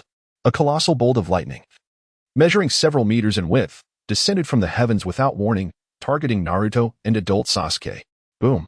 Over 300 meters away, the ground beneath Sasuke trembled slightly. Amidst the explosion's smoke and dust, a massive purple silhouette emerged. As the haze dissipated, it revealed a giant clad in the armor of the Tengu, its upper body glistening in purple. Within its chest stood adult Sasuke and Kurama Naruto, both now grounded and vigilantly scanning their surroundings. Fire release, ashen haze. In an instant, the entire forest was engulfed in thick smoke, accompanied by blazing embers. Boom. The smoke ignited trees within a 500-meter radius, transforming the landscape into a sea of flames and ash, reducing their visibility to merely a few meters. Suddenly, a towering, radiant crescent of white lightning appeared in adult Sasuke's line of sight. The purple Susanoo had barely raised its weapon in defense when the crescent severed its arms, subsequently crashing into the Susanoo's body, pushing it several meters backward before it came to a halt, leaving a horrific wound over a meter deep on its form. Wind release, super great breakthrough. At that moment, Naruto, concealed within the Susanoo, completed his hand signs and stepped out to unleash a gust of wind in the direction of the incoming strike. A visible, linear tornado surged forward violently, simultaneously drawing in the surrounding searing dust. The visibility for Naruto and adult Sasuke began to clear. Bang! A massive black arrow suddenly plummeted from the sky, piercing vertically into the crown of the purple Susanoo. The arrow's tail was enveloped in black flames, driving it deep into the Susanoo's chest. As the adult Sasuke felt the malevolent black fire contained within the arrow, he invoked the technique, Tenshiriki. In an instant, he and Naruto exchanged positions with a distant charred log. The ground shook as the delayed Susanoo was blasted open by the black fire, leaving a gaping wound, and its torso was hollowed out by the explosion. Both warriors were left with lingering trepidation. Sasuke had not anticipated that Kagutsuchi could be employed in such a manner, compressing the black fire to enhance the arrow's potency, even propelling it with flames from the tail end before detonating upon impact. Indeed, Sasuke remained formidable, leaving no room for complacency. However, his cautious probing indicated a deep-seated apprehension regarding their strength. Shadow Clone Jutsu. A cloud of white smoke erupted, as Naruto created several shadow clones to maintain vigilance in the surrounding area. Meanwhile, his original form gradually closed his eyes. When they reopened, his pupils had transformed into a cross shape, adorned with orange markings, a manifestation of Sage Mode. Naruto's perception within a radius of several kilometers became remarkably acute.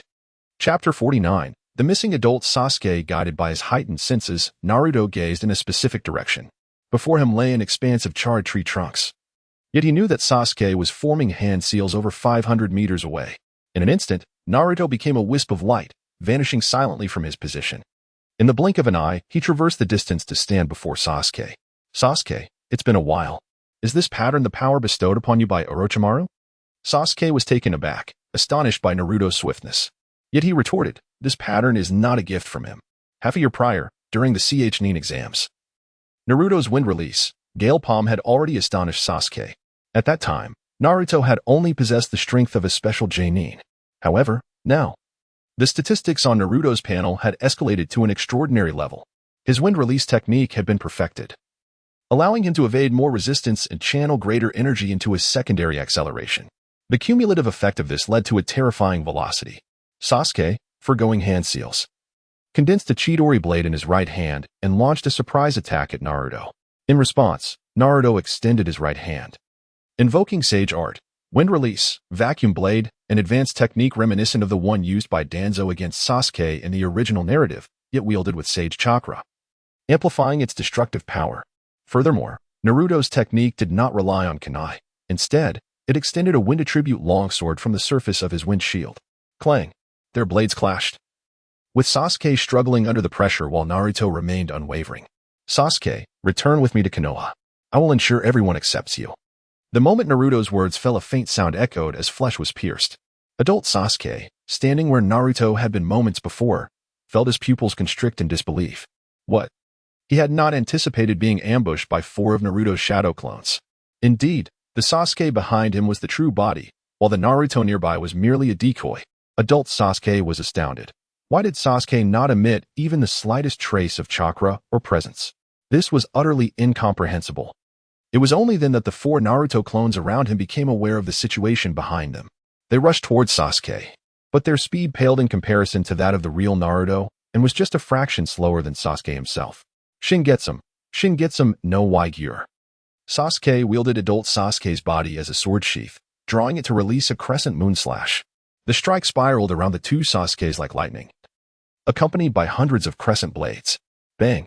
The Naruto clones evaded the initial slash but could not escape the crescent blades, which obliterated them in an instant.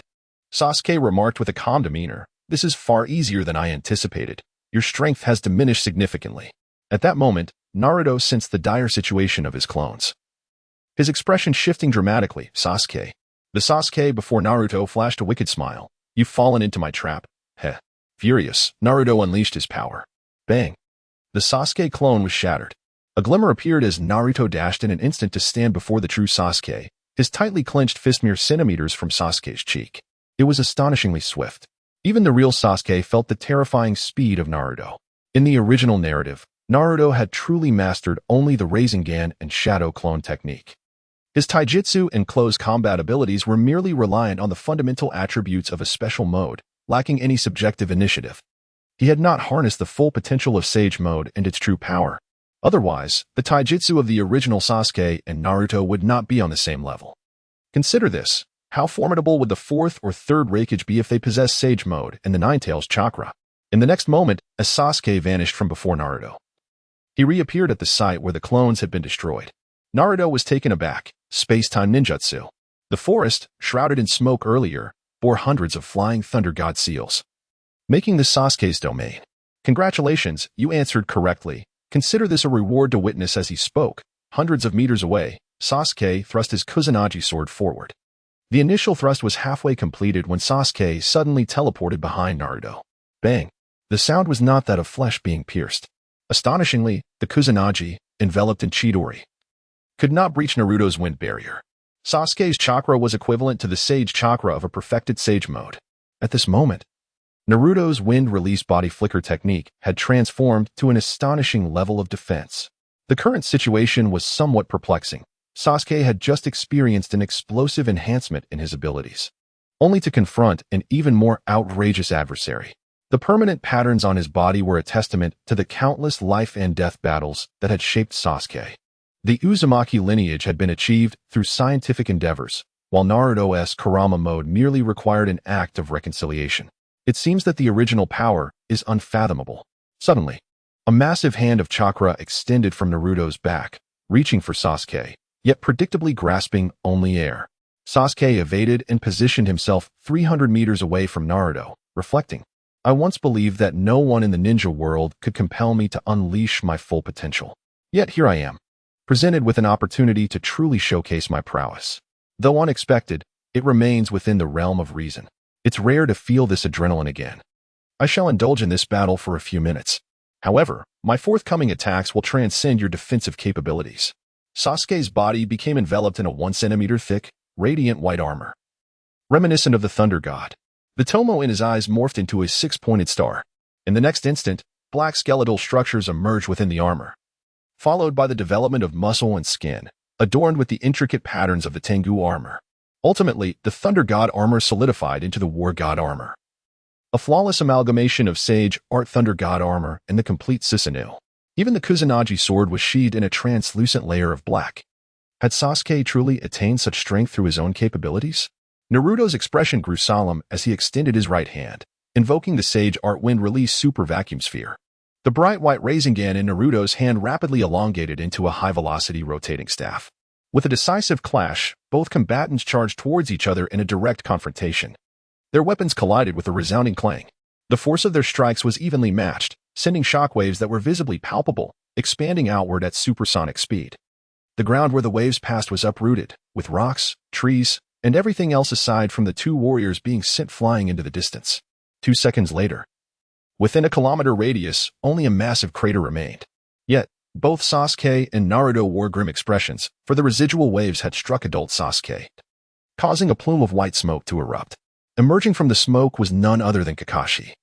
Naruto's troubled countenance was a reflection of his concern for Kakashi's fate, while Sasuke's displeasure stemmed from realizing he had been deceived. Chapter 50. Is Konoha prepared to welcome the next night? At the onset of the battle, it was certain that adult Sasuke was indeed present. He had utilized the purple Susanoo and the heavenly hand power. After that, Naruto had employed the shadow clone technique. Could it have been at that moment? Sasuke had come to a profound realization.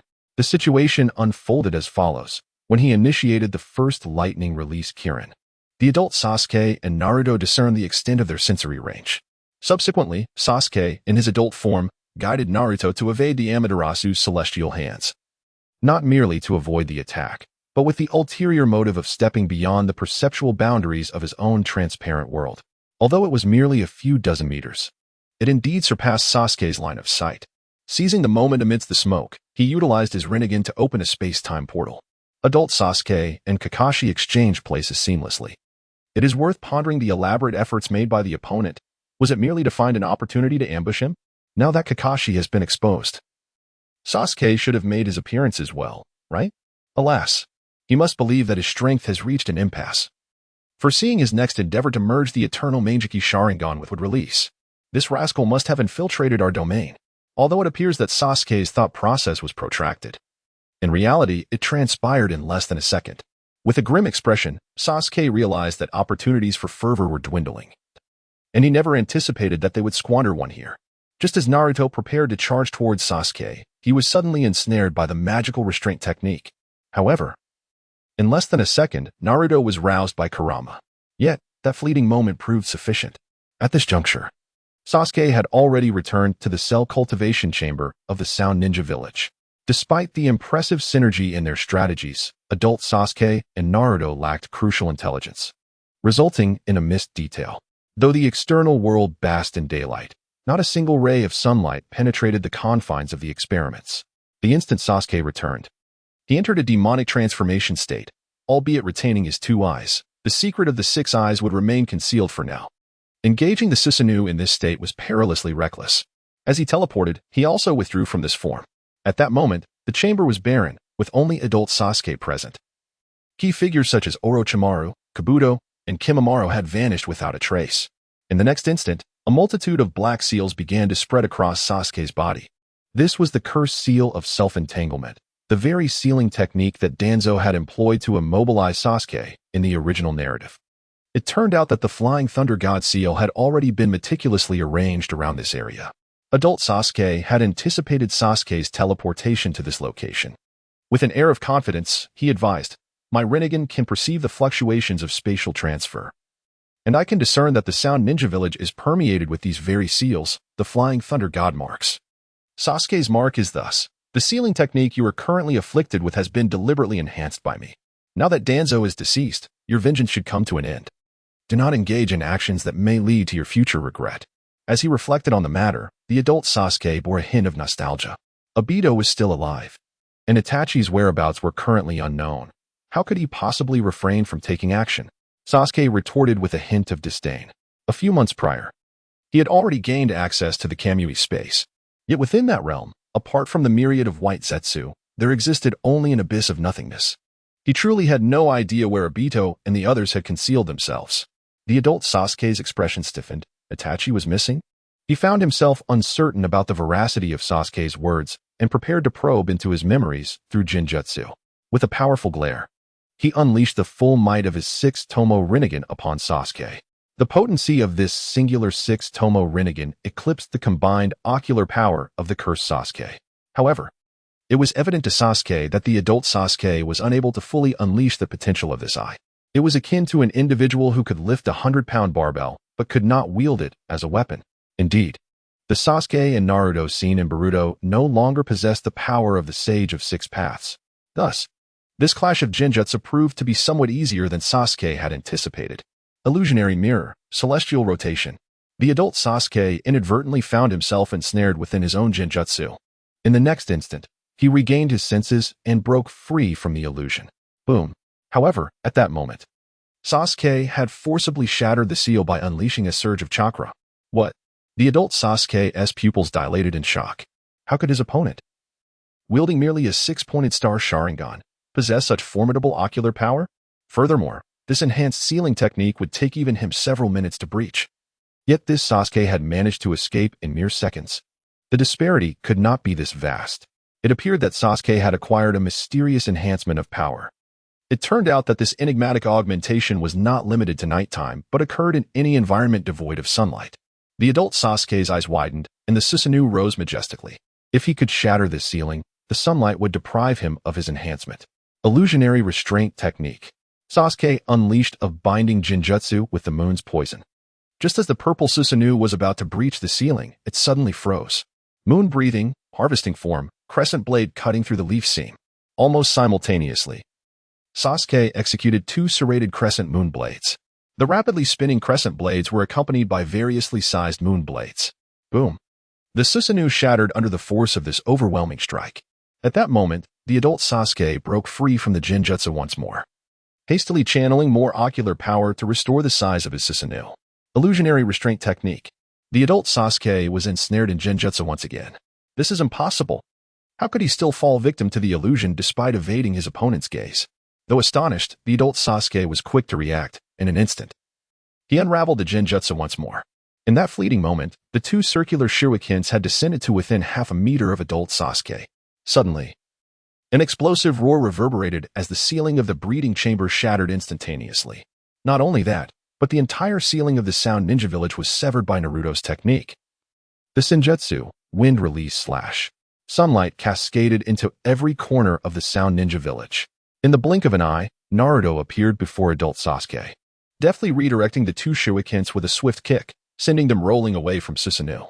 At that moment, adult Sasuke finally found a moment to catch his breath.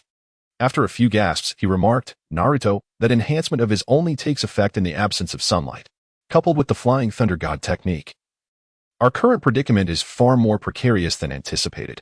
Continuing this battle serves no purpose. We should retreat for now. With a sardonic smile, Sasuke added, it would be rude not to reciprocate. Is Konoha prepared to face the next night? At this juncture, neither side could gain the upper hand. But the dynamics might shift after dusk.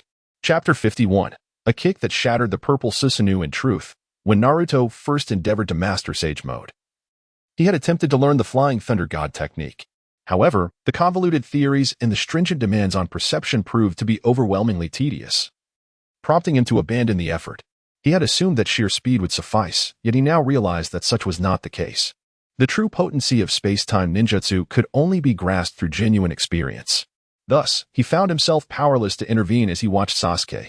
Naruto, at this stage, we must return to Konoha to prepare for defense, Sasuke stated, and Naruto reluctantly acquiesced. Subsequently, adult Sasuke opened a dimensional space, enveloping both of them within it. This alternate realm consisted solely of an endless desert.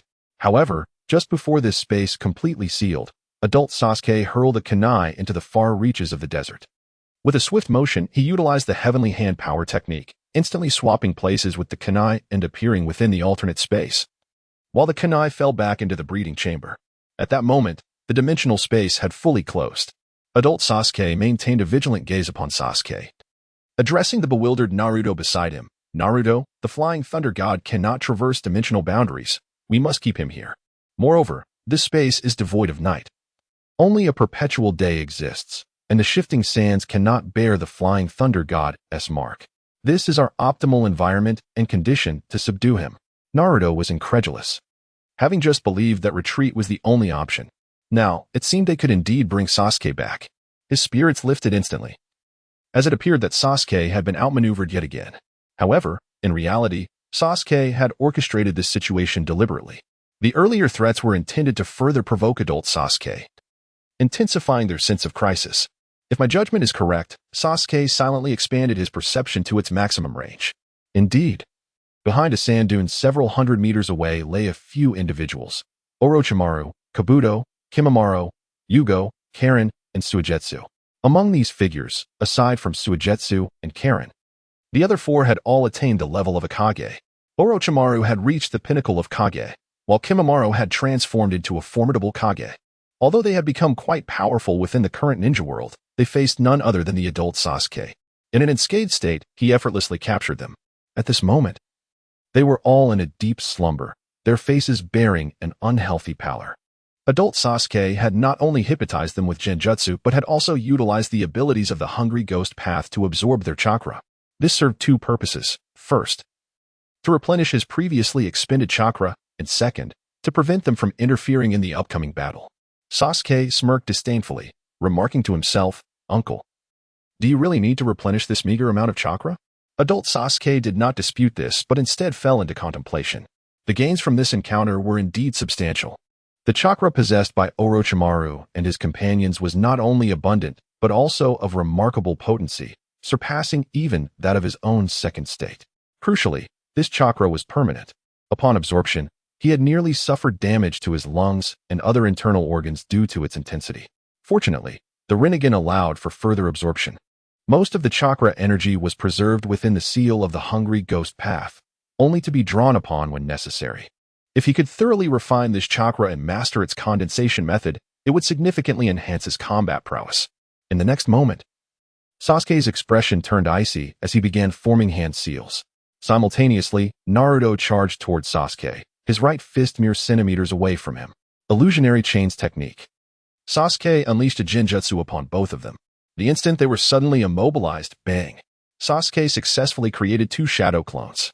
His main body entered the complete form of the Susanoo armor and delivered a kick toward Naruto. At that moment, the other two had just broken free from the genjutsu. Naruto was sent flying out of the smoke by Sasuke's kick. Whoosh! Boom! The high-speed trajectory of Naruto's flight stirred up a whirlwind across the desert. Adult Sasuke was utterly astonished. How could Sage Naruto be knocked away so swiftly? What kind of strength was required for that? Over the past few days, adult Sasuke had trained with Naruto and found himself completely outmatched. It even evoked memories of the overwhelming pressure he felt when facing the Raikage years ago. Every casual strike from Naruto posed a significant threat, coupled with an absurd speed. Though adult Sasuke could see it coming, his body could not keep pace. Once they engaged in close combat, it wouldn't take more than 2 exchanges before he would suffer a heavy blow. Yet, this very Naruto had been sent flying by Sasuke in a single exchange. As the smoke dissipated, upon witnessing the form of Sasuke, the adult version found himself momentarily bewildered. Was that the complete embodiment of Susanoo, the god of war? How could it be so seamlessly integrated into his being? Moreover, was that the Raijin armor he possessed? Could the Raijin armor and Susanoo indeed merge? As the adult Sasuke was engulfed in astonishment, his two shadow clones simultaneously completed their hand seals.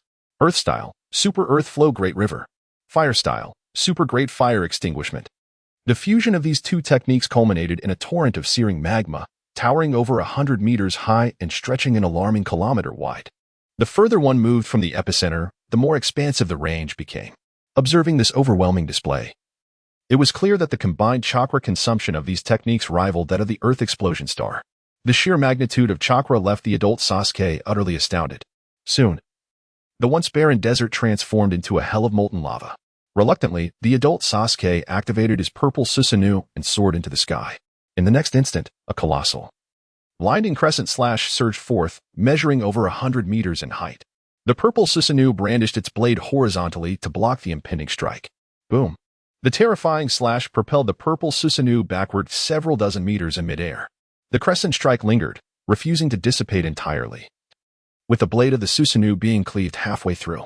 As the clash between the purple blade and the crescent strike unfolded, Sasuke unleashed a technique known as the God Moon Breathing. Form 11, Moonlit Thunder Kick, transforming his swordsmanship into a martial art. A figure, enveloped in dark lightning, suddenly emerged from behind the crescent. This dark figure was none other than Sasuke in his God of War form, resembling a winged demon. At that moment, he also activated an illusion technique capable of distorting perception. Although the adult Sasuke managed to unravel the illusion in a fleeting moment, it regrettably came too late. Just as he dispelled the illusion, he saw the armored Sasuke standing before him, delivering a decisive kick to the head of Susanoo. Boom. Crack. The purple Susanoo's head was obliterated by the strike. The adult Sasuke was propelled backward, spitting a mouthful of blood as he flew uncontrollably toward the molten lava below. How could this be? A single kick shattered Susanoo? The shock within the adult Sasuke's heart eclipsed the pain from his injuries. At that moment, a glimmer of light appeared in the distance above the lava. In an instant, this light caught the adult Sasuke, whose wings unfurled behind him, allowing him to hover slightly above the ground, gazing down at the two below. Indeed, it was Naruto who had caught the adult Sasuke. With his wind-style instantaneous technique, Naruto could also fly, albeit at a speed roughly two-thirds that of his ground-based instantaneous movement. Chapter 52. Intensification, Various Techniques. Sasuke, from his elevated vantage point, gazed down upon the two combatants, incredulous at their attempt to subdue him. To his surprise, he had instantaneously conjured an environment suited to his combat style. The adult Sasuke coughed up a mouthful of blood. Naruto's mastery of ninjutsu was predominantly limited to wind, fire, and lightning, all of which were ineffective against magma. However, to take flight, he would need to activate his complete Susanoo, a feat that would demand immense energy and render him nothing more than a target. His opponent's Susanoo not only maintained its strength but also outclassed him in speed and agility, particularly when power was concentrated at a single point. The destructive potential became even more formidable. The burden of dragging Naruto along would significantly impair his combat effectiveness. The situation was dire indeed. It appeared he would have to resort to drastic measures. Planetary devastation. The adult Sasuke raised his hand, directing his focus towards his younger counterpart. Above Sasuke's head, a small black orb materialized, instantly emanating an exaggerated gravitational pull. Not only was the speed of its release remarkably swift, but its power had also multiplied several times compared to the orb Nagato had summoned 6 months prior. The magma within a kilometer radius was swiftly drawn towards Sasuke, encircling him with alarming velocity. In this technique, he surpassed Nagato. Sasuke evaluated the situation with calmness. In the next instant, Sasuke propelled himself towards the black orb, delivering a powerful kick. Bang! The orb was sent soaring away, hurtling towards Naruto and the adult Sasuke's position. The magma, which had been drawn in, now surged to encircle the two once more. Sage Art, Wind Release, Raisin Shuriken. Naruto had just formed a shuriken in his hand, preparing to launch it. Heavenly Hand Power. The adult Sasuke, along with Naruto, suddenly swapped places with the incoming black orb, effortlessly escaping the magma's grasp. The orb continued its descent, undeterred, heading straight for the magma below. Just as Naruto released his shuriken, intended to obliterate the black orb, it veered directly towards Sasuke instead. Naruto was taken aback. It was clear that without employing ruthless tactics, he could not hope to subdue Sasuke. Sasuke smirked dismissively, as if to say that a mere show of force would be sufficient to conquer him. Moon Breathing, 12th Form, Crescent Moon Flash. Sasuke's blade ignited with black flames as he swung it with casual elegance. The black crescent slash hurtled towards Naruto's Raisin Shuriken at lightning speed. In the following moment, a cataclysmic explosion of energy erupted from the epicenter where the two forces collided. 1 second later, the black crescent continued its relentless trajectory towards Naruto and the adult Sasuke. The adult Sasuke's pupils constricted. The addition of the Kagaya clan's technique to his slash granted it an indestructible quality. In a contest of energy, he would never face defeat as long as he maintained his composure. However, the black flames were easily extinguished by the adult Sasuke. Both of his eyes possessed the formidable power of black flames at a level of remarkable proficiency. It could be said that he was the swiftest in the ninja world at extinguishing these flames. Boom. The adult Sasuke first used his purple Susanoo to take a stand. Boom. As soon as the Susanoo manifested, It was forcefully driven into the ground by the black crescent. During its descent, the black flames vanished at a visibly rapid pace. At this moment, the two beheld a massive, concave pathway emerging amidst the lava. Precisely the area where the heavenly star had recently passed. The depression spanned 2 to 3 kilometers in width and plunged several hundred meters deep. The ground bore neither lava nor sand, only the unwavering hardness of solid rock. This is dire.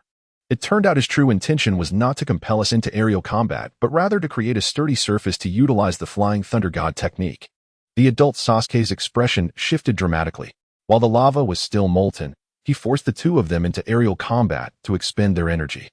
Once the lava cooled and solidified into a rigid surface, he would be poised to employ the Flying Thunder God technique. At that moment, both he and Naruto would be rendered sluggish due to overexertion. Yet, the young Sasuke seemed to adapt with greater agility to this tactical maneuver. The adult Sasuke found himself momentarily at a loss for a solution. Illusion technique. Dreamlike place. Simultaneously, Sasuke unleashed a genjutsu upon the two. Moon breath. First style, moonlit thunder slash. He then transformed into a bolt of lightning, charging directly towards Naruto.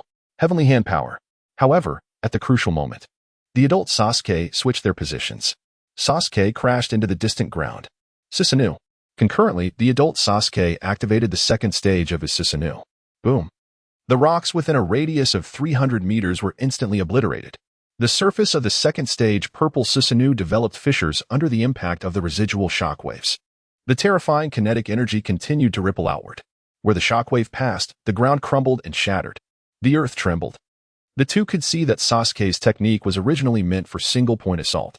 Yet, under such terrifying speed, it wreaked exaggerated destruction upon the environment. If the two were to face this strike head-on, the consequences would be unfathomable. Even Naruto would sustain grievous injuries, or worse, perish.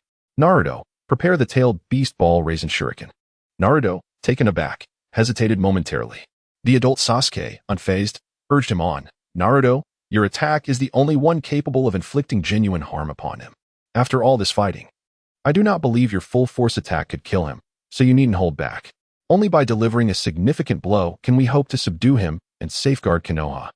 Naruto, with a grave expression, nodded and soared into the sky, raising his right hand high above his head. The wind release, tailed beast jade spiral shuriken. The essence of the shuriken lies in the pitch-black tailed beast jade, with 4 curved blades revolving at high speed, resembling a luminous disk. At this moment, the adult Sasuke has activated his complete Susanoo, soaring into the sky, poised to launch an additional attack or counter at any moment. Deep underground, Sasuke has entered a state of demonization. Unlike his previous transformation, this time it does not occur instantaneously. It takes about a second for him to regain his peak condition. The disparity in strength between day and night has notably diminished. Sensing the shuriken in Naruto's grasp, Sasuke feels a twinge of wariness. His forte lies in illusion techniques combined with close combat ninjutsu. Now, his most formidable long-range technique, the Crescent Moon Heavenly Charge, is countered by adult Sasuke. Engaging Naruto in a direct ninjutsu clash offers little advantage. However, utilizing Kamui for a direct confrontation is a possibility, though he prefers not to reveal it just yet. Instead, he decides to test Naruto's strongest attack against his own defensive capabilities. Having made his decision, Sasuke forms a hand sign. Earth release, 100 dragon earth bullets. The ground suddenly trembles violently. Countless fragments of earth and stone rapidly coalesce into over 100 earthen dragons, each several meters thick, lunging towards the two in the sky. Cursed, he must be hiding within one of the earth dragons, attempting to close the distance. Unfortunately, the slashes of Susanoo only make it more challenging for him to locate. Adult Sasuke sees through the opponent's intentions but feels powerless. The slashes of Susanoo are ineffective. The lightning Kirin cannot annihilate them all. And the earth explosion star is too slow. Sasuke clearly intends to use this earth release to replace Naruto's tailed beast jade spiral shuriken. Understanding this, Naruto decisively hurls away the shuriken in his hand. In the next moment, boom, it is as if a nuclear explosion has occurred. The shuriken Naruto threw transforms into a rapidly expanding super-dense energy body. This blinding, luminous energy body continues to expand until it reaches a diameter of nearly 2 kilometers before halting. The terrifying shockwaves and gales spread to even more distant areas. Orochimaru and his companions are also swept into the air by this tempest. Fortuitously, they awaken mid-air, staring warily at the distant explosion. Suigetsu, drenched in cold sweat, exclaims, "What am I witnessing? Is the target at the heart of the explosion Sasuke?" Chapter 53. What does it mean to be truly powerful? Naruto has concentrated the essence of his training on the art of creating Rasengan. Thankfully, the Rasengan does not disappoint Naruto's affection. Its power is indeed extraordinary. Although the epicenter of the explosion is high in the sky, the ground below has formed a massive crater, plunging over 300 meters below the surrounding terrain. Such destructive force would be insufferable for any ninja village. Even more terrifying is the fact that Naruto can unleash several of these techniques in quick succession. In the unseen depths of the ground, the once mighty armor of Sasuke had nearly vanished. Blood trickled from the corner of his mouth, his complexion pale. And he was missing half an arm, presenting a rather dire appearance. When the energy detonated upon impact with the earth, the ground overhead disappeared in an instant. At that moment, his ghostly form transformed back into human flesh. Clearly, his defenses were insufficient. He could not withstand even the modest attack of the tailed beast Rasengan. In the next moment, Sasuke became a mere phantom, reappearing from the side, unscathed. This was the manifestation of his Izanagi. If he were to attempt it, he had to ensure his safety. The Izanagi activated in his left eye could last for a maximum of 10 minutes. Within this span, all adverse circumstances would transmute into mere dreams. Many online commentators prior to his journey had misinterpreted this technique, believing that one eye equated to one life. In truth, one eye offered a temporary invincibility. During its effect, no matter how many times he perished, he would resurrect. However, Sasuke did not wish to reveal this yet. He did not require such a prolonged duration. Thus, he customized it to last only half a minute. At this moment, the dust lingered, and everyone hesitated to act. Sasuke awaited the loss of his left eye. Naruto and the adult Sasuke felt a mix of certainty that he would not perish, yet a flicker of concern remained. Further away, Orochimaru and his companions were engaged in an intense discussion. "Let me go? I must rescue Sasuke," Kagaya exclaimed. "How terrifying. This battle is truly monstrous," Suigetsu remarked. "If your past meddling brings harm to Lord Sasuke, I shall end you," Kinshiki threatened. "It matters not, Kagaya. Should Lord Sasuke truly fall, we shall accompany him in death," Yugo declared. Orochimaru licked his lips. "If Lord Sasuke were to tragically perish, I would resurrect him." Kabuto adjusted his glasses. "Lord Orochimaru, I hope your words herald a true revival." Moments passed, and amidst the swirling dust, Sasuke's left eye finally succumbed to blindness. Then he executed a Doton technique, burrowing underground. In that instant, his left eye was restored. Subsequently, with a swift motion, Sasuke dislodged his left eye, only to reinsert it into its socket. This Izanagi technique was indeed peculiar. While his ghostly form could restore his eye, the unique ocular techniques, powers, and vision could only be revived under specific conditions.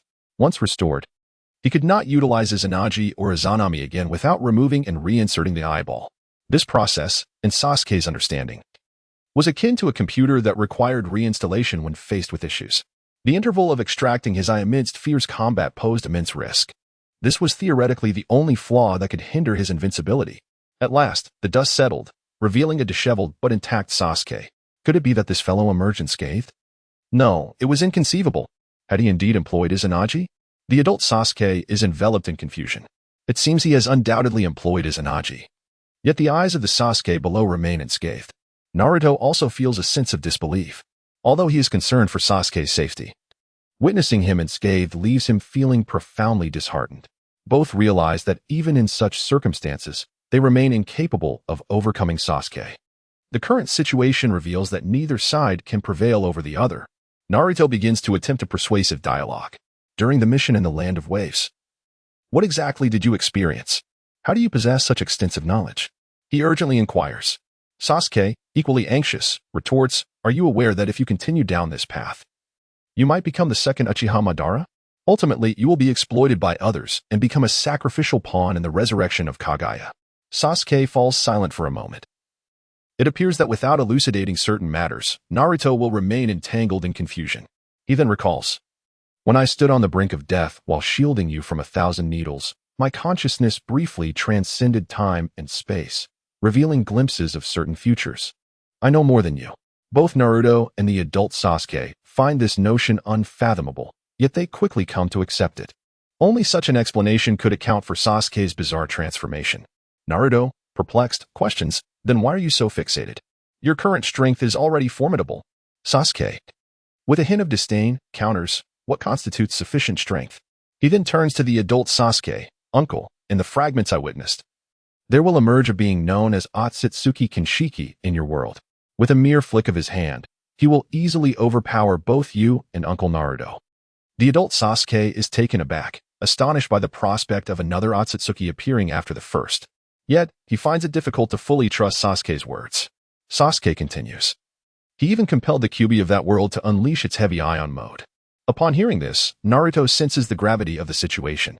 Before he can inquire further, he observes the Kyuubi's grave demeanor. This mode is my trump card, unknown to the other tailed beasts. What he claims might indeed be true.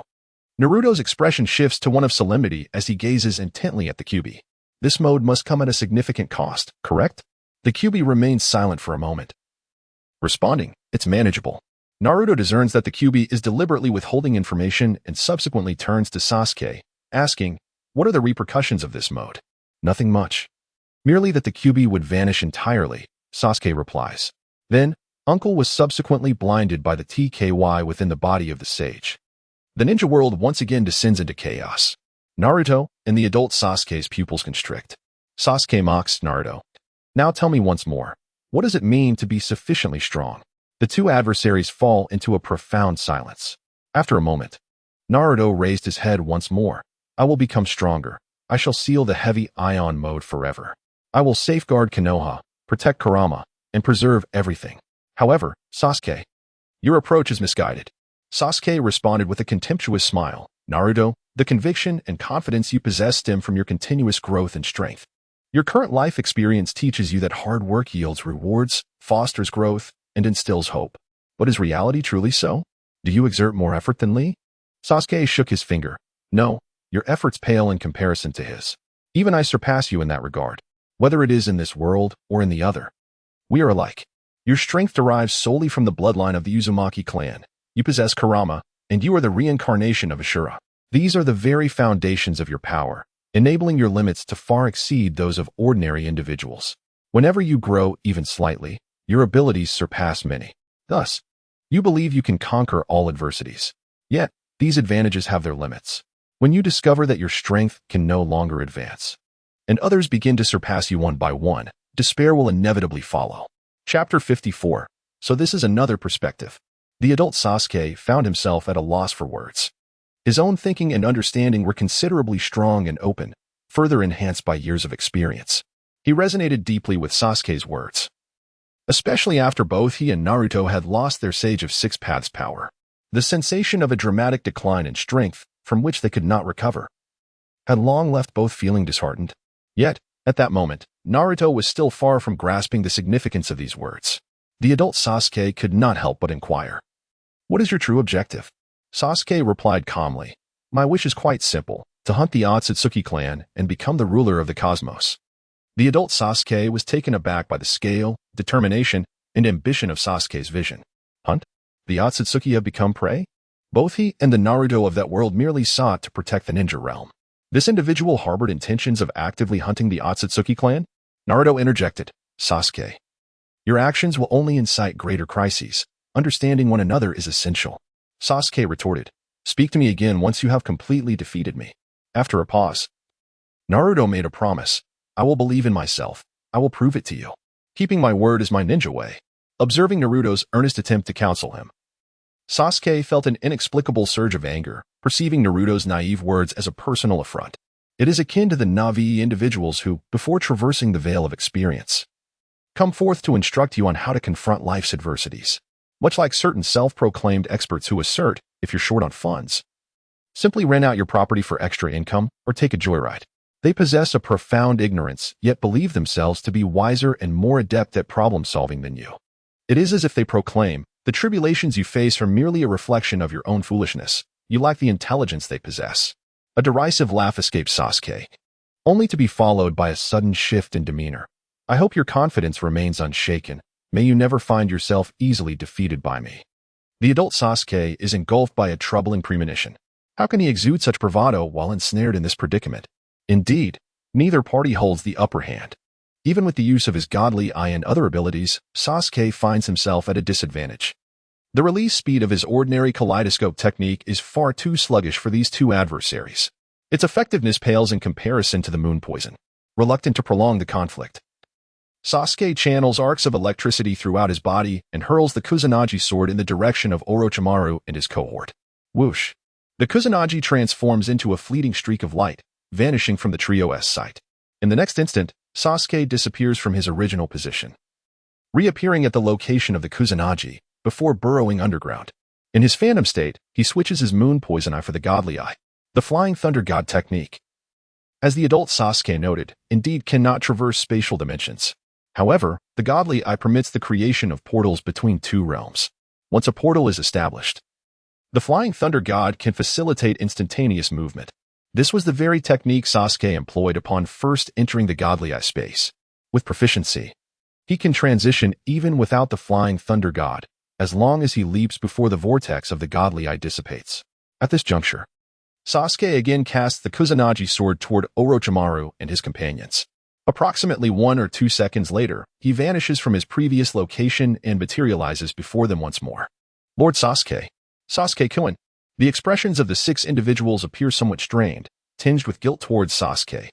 They are acutely aware that despite the significant enhancement in their abilities due to Sasuke's guidance, they have fallen victim to a foe with such ease.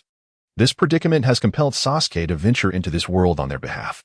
Their defeat is understandable. First, they must return to the shinobi world. Suddenly, a semi-transparent spatial vortex emerges within the godly eye space. The 6 are unperturbed, following Sasuke into the vortex. Orochimaru exhales a weary sigh. Sasuke-kun, the cells of Hashirama. Sasuke retorts with a sardonic smile. No matter.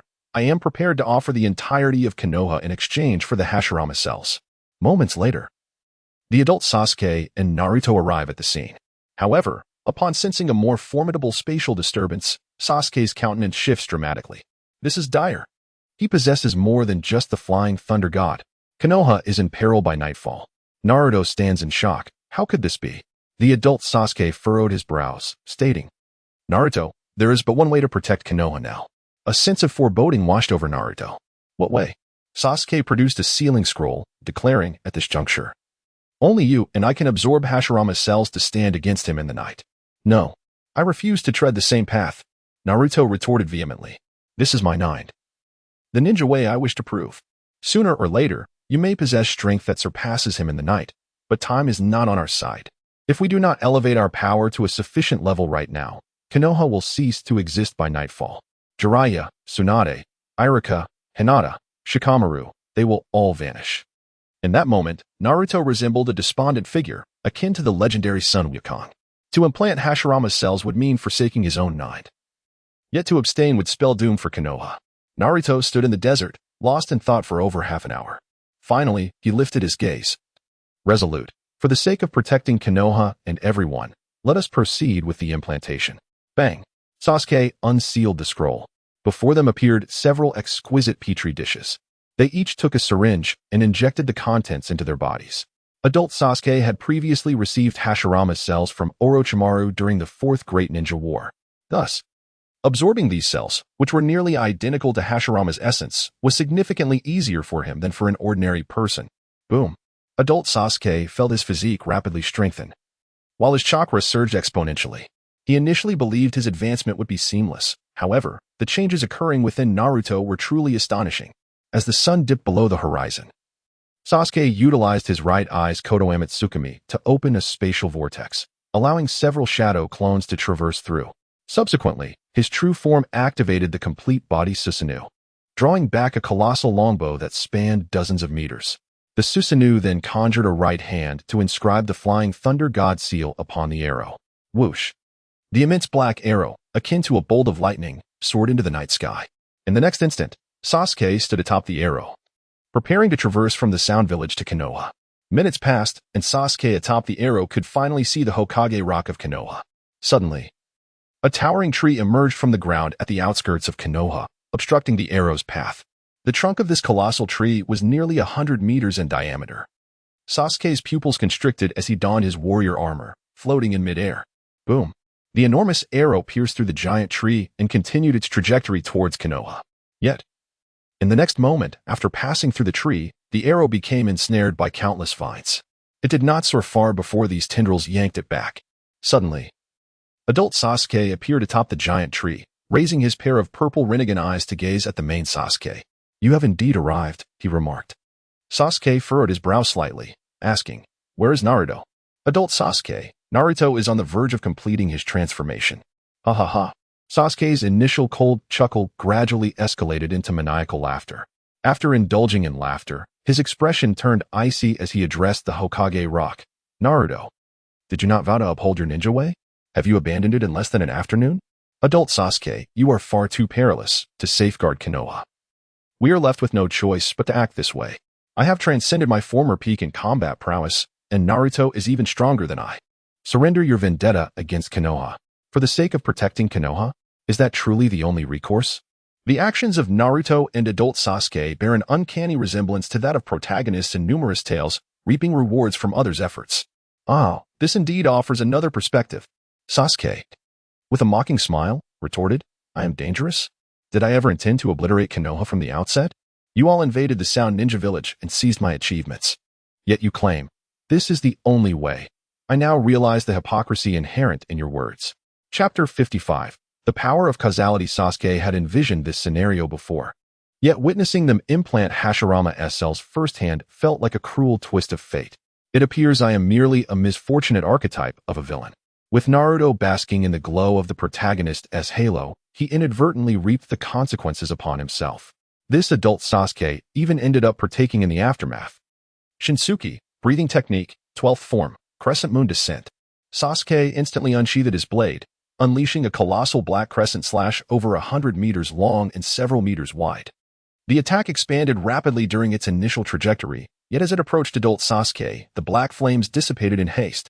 By the time it reached adult Sasuke, only a mere wave of slashing force remained. Whoosh! Adult Sasuke then hurled a kunai skyward. Tenshin no Chikara. The immense crescent slash abruptly exchanged positions with the kunai, soaring directly into the heavens. In the next instant, Sasuke materialized beside adult Sasuke, his right hand wielding the Kusanagi blade, mere centimeters from his neck. Shinra Tensei. Suddenly, an overwhelming repulsive force surged, striking Sasuke's entire being. His assault seemed to come to a standstill. The potency of the Shinra Tensei surpassed that of Nagato's original technique by several magnitudes. A second later, boom, both were violently thrust away by this force. Sasuke reverted to the normal size of his complete Susanoo, vigorously flapping its wings to counteract the impact, yet he was still propelled nearly a kilometer away. Adult Sasuke, on the other hand, crashed through the towering tree, disappearing from sight as he flew toward the opposite side of Konoha. Furthermore, the injuries sustained from crashing through the giant tree were rapidly healing, as he had inherited Hashirama's remarkable self-regeneration. Though the area affected by the Shinra Tensei was not excessively vast, its localized power had already eclipsed that of Pain's almighty push from the original narrative. Indeed, the cells implanted within the interstice are remarkable. However, it seems that the adult Sasuke has not yet adapted to this sudden surge of power. The technique Shingetsu Breath, 11th form. Moon pursuing thunder slash channels immense lightning into the fully manifested Susanoo. In an instant, the black Susanoo materializes before the purple Susanoo. Its long black blade, stretching several meters, poised at the forehead of the purple Susanoo. Yet, within the purple Susanoo resides a wooden figure. An unprecedented occurrence of Susanoo encasing a wooden being. Its strength proves to be no less formidable than that of Madara's beast. Nonetheless, atop the wooden figure, the adult Sasuke remains in shock. He never anticipated that his Susanoo could perfectly replicate the mobility of his physical form. Ten Hands Power. Boom. The heads of the purple Susanoo and the wooden figure are severed by a single strike. In the next moment, the wooden figure suddenly extends 2 wooden dragons and hundreds of thick vines, ensnaring the black Susanoo. Upon contact, these wooden appendages rapidly absorb chakra. Shingetsu Breath, 5th form, Moon's Wrath Vortex. The black Susanoo remains motionless, yet hundreds of colossal crescent slashes materialize around it. These strikes are densely packed, resembling a vast vortex accompanied by countless crescent blades. The sword technique, executed by the fully manifested Susanoo, amplifies its range 1,000-fold, with a proportional increase in consumption. Only through the extraordinary regenerative capabilities of the ghostly form can it sustain such exertion. The terrifying slashes engulf the surrounding area, nearly a kilometer wide. The vines and wooden dragons extended by the wooden figure are sliced into chunks of varying sizes, plummeting toward Konoha. Even the purple Susanoo and the wooden figure sustain numerous grievous wounds. However, those injuries begin to heal at an observable rate almost instantaneously. Within the wooden figure, the adult Sasuke breathes a sigh of relief, narrowly escaping a bisecting strike. Yet, he now possesses a profound understanding of the nighttime Sasuke. It appears that engaging in a war of attrition may not yield victory against him. Nevertheless, Sasuke's movements do not cease. Shingitsu breath, 10th form, slash through the leaf scaps, crescent moon. The technique that nearly shattered the adult Sasuke's Susanoo during the day is invoked once more. The black Susanoo swings its blade, unleashing two massive crescent saws, each with a diameter exceeding several hundred meters. These saws spin at high velocity, accompanied by countless crescent blades ranging from several to a dozen meters in length. Adult Sasuke's pupils constrict, sealing technique, absorb all. The colossal purple Susanoo spreads its arms wide, a gigantic light membrane manifesting upon its surface. From atop the Konoha cityscape, the purple Susanoo resembles a luminous deity. The citizens of Konoha gaze upwards at the celestial battle, feeling an overwhelming impulse to revere. As the two saws make contact with the light membrane, their advance halts, and their rotation gradually decelerates, the energy within them slowly merging with the membrane. At this moment, the black Susanoo sheathes its long blade and forms hand seals. Flame release, great flame destruction. The blazing white flames expelled by the black Susanoo were ignited by the black fire, and the resulting inferno instantaneously transformed into a sea of darkness. Alas, this black sea of flames could also be absorbed by the mature Sasuke's sealing technique. Nagata was unable to absorb it, yet the Rinnegan, possessing the Amaterasu ability, could indeed do so. Realizing this technique was futile, Sasuke ceased his fiery onslaught, decisively manipulating his Susanoo to draw a bow and inscribing the Flying Thunder God seal upon the arrow. Whoosh! Bang! A black arrow abruptly pierced through the black flames, transfixing the wooden figure's throat. The arrowhead had already penetrated the back of the wooden figure's neck, mere inches from the mature Sasuke. Almost simultaneously, the distant colossal black Susanoo vanished, revealing Sasuke clad in black divine armor at the tip of the arrow. This position placed him within the blind spot behind the mature Sasuke. The black sea of flames before the mature Sasuke had yet to be fully extinguished. In the next instant, thrust. Sasuke's right hand wielding the Kusanagi sword impaled the mature Sasuke's chest, while his left hand gouged out the mature Sasuke's left eye. Squeak. Sasuke continuously infused the Kusanagi sword with electricity while tilting his head back to consume the mature Sasuke's left eye. However, the mature Sasuke merely glared with his right eye. Causality. Thrust. The positions of Sasuke and the mature Sasuke abruptly switched. All the attacks and injuries the mature Sasuke had just sustained were transferred to Sasuke himself. At that moment, Sasuke held his own left eyeball in his hand, while the Kusanagi sword was lodged in his own chest. The mature Sasuke reached out a hand towards him, and when that right hand was less than 5 centimeters away from Sasuke, Flying Thunder God. Being touched by the mature Sasuke, who possessed the Rinnegan, was an exceedingly perilous affair. Sasuke was instantly transported from Konoha back to the Sound Village. In that fleeting moment, Sasuke's left eye had already restored, yet it bore no tomo. After swallowing the left Sharingan in his hand, the 6-pointed star pattern re-emerged. The ocular power contained within equated to his maximum mana capacity. Losing it would result in the loss of this ocular power, causing the eye to degrade. If not reabsorbed, it would necessitate gradual upgrading once more. Sasuke had once fantasized about endlessly regenerating his Sharingan, thus rendering this method impractical. Returning to the present, Sasuke withdrew the Kusanagi sword from his chest. In less than a second, all his injuries had fully healed. Had his recent maneuver truly inverted causality? Nevertheless, this eye of his possessed a power akin to my own. Once he ascended to the Rinnegan, he would also acquire this ability. Fortunately, I had prepared a contingency. Bang, bang, bang. At that moment, far away in Konoha, Sasuke's shadow clones suddenly detonated. Sasuke smiled. Naruto would have no opportunity to learn the Flying Thunder God technique. The shadow clones initially crossed the realm of Kamui and appeared around Konoha. The adult Sasuke was engaged in battle, while Naruto was still undergoing his transformation. The others were entirely oblivious to Sasuke's clones. At the moment of the main body's fierce confrontation, the shadow clones seized the opportunity to infiltrate Konoha and destroy the Book of Seals, even eliminating the 3 subordinates of the 4th Hokage. In Chapter 56, with the successful use of the Kamui, Sasuke hurriedly gathered the Sound Ninjas to prevent the imminent assault from the adult Sasuke and Naruto on the Sound Village the following day. A swift use of the Flying Thunder God technique transported everyone to another branch base. A location Sasuke and Orochimaru had visited 6 months prior, the hidden village of dreams in the land of the moon. This nation was now effectively under the control of Sasuke and Orochimaru. Sasuke believed that this branch base was currently the only sanctuary. Its unexpected capture was a result of his own emergence. He presumed that the other branch bases were also known to the adult Sasuke.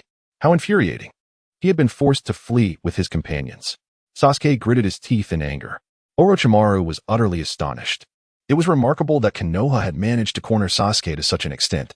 However, upon reflection, he surmised that it was their own shortcomings that had contributed to the situation. How frustrating.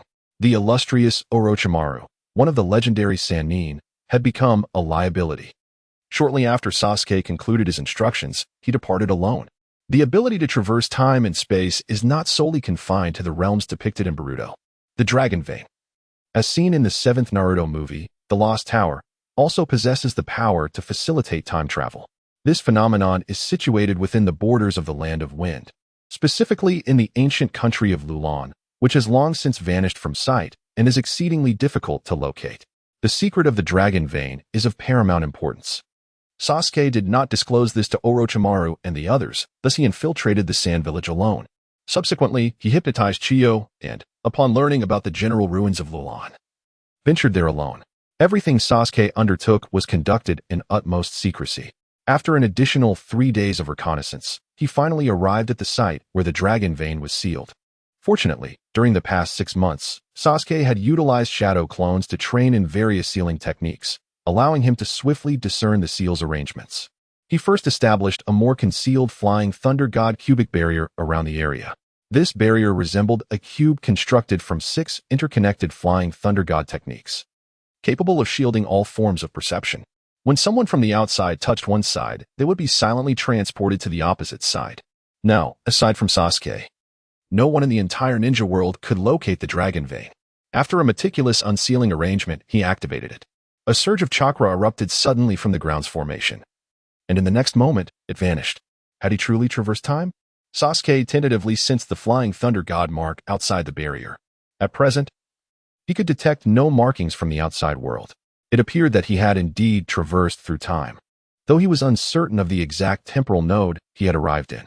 The time points associated with the Dragon Vein's traversal were notoriously elusive, with deviations reduced to within a month being nothing short of miraculous.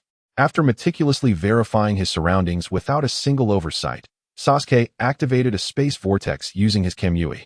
Upon emerging from the vortex, he found himself above the Hokage rock, which bore no signs of having been cleaved. The statues of the 1st, 2nd, 3rd, and 4th Hokage were all exquisitely intact, while the statue of the 5th Hokage, Tsunade, had only just begun to occupy the most rudimentary of spaces. Indeed, this realm was yet another parallel world where the concept of temporal paradoxes did not manifest. Sasuke pondered the temporal paradox he had once encountered, a person traveling to the past to slay their own grandmother. Prior to his traversal, he had felt that such occurrences were impossible within the universe. The true timeline was impervious to such intrusions. The so-called time travel merely led one to the past of another parallel world, even if that individual were to kill their grandmother in the parallel realm. Upon returning to their original timeline, nothing would truly change. This was indeed momentous news. He could once again confront Danzo and see Shirsue's eye along with Kakashi's Kamui. However, these matters would have to wait until he completed his primary objectives. Once transformed, Sasuke stealthily navigated through Konoha.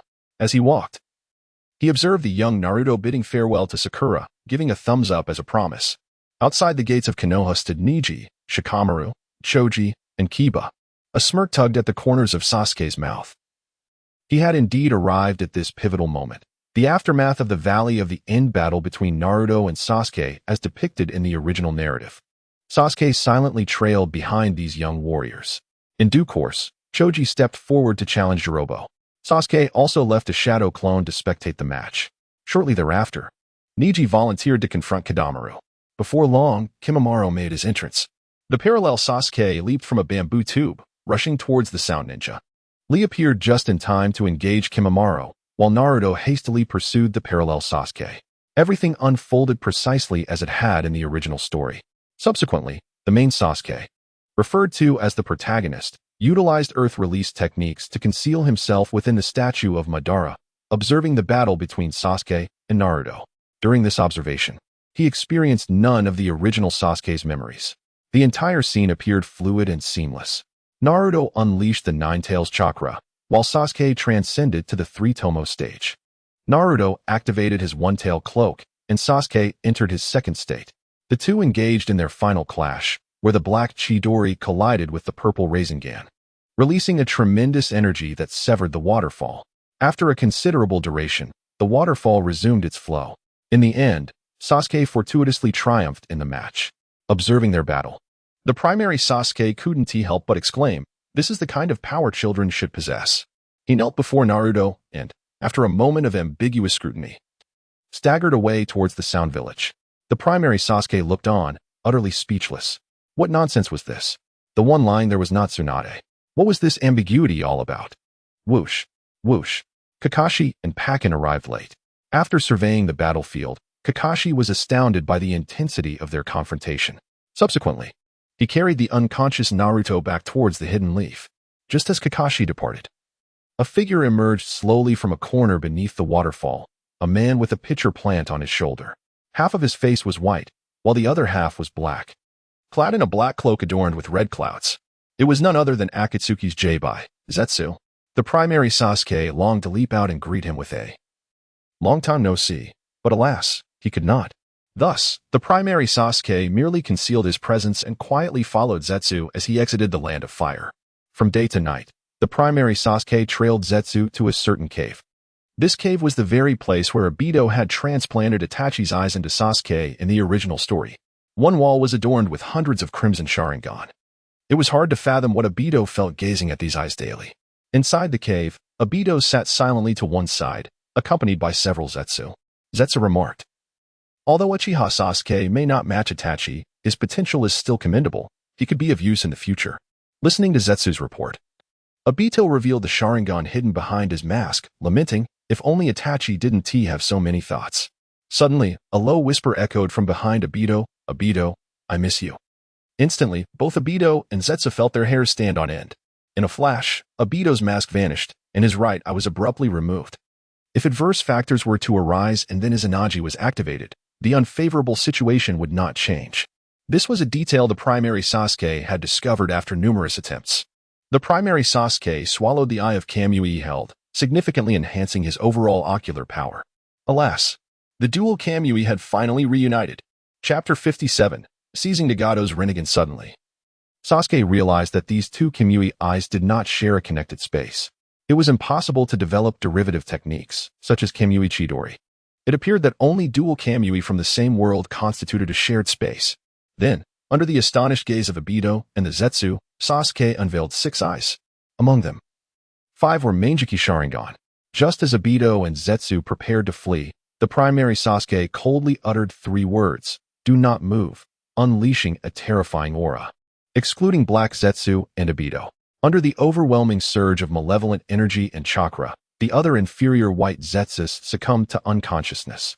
Black Zetsu, in a state of shock, even felt a twinge of fear. Obito, his face a mask of astonishment, exclaimed, "How do you know I am Obito? How do you know Rin?" Sasuke, displaying a cruel grin, teased, "Would you like to know? I shan't tell you." In a flash, Sasuke delivered a devastating blow, cleaving Obito in 2. In that fleeting moment, Black Zetsu yearned to flee. Magical restraint technique. Instantly, Black Zetsu found himself immobilized.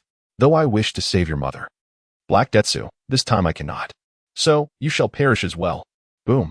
Black flames ignited upon Black Zetsu's form, yet he found himself unable to move.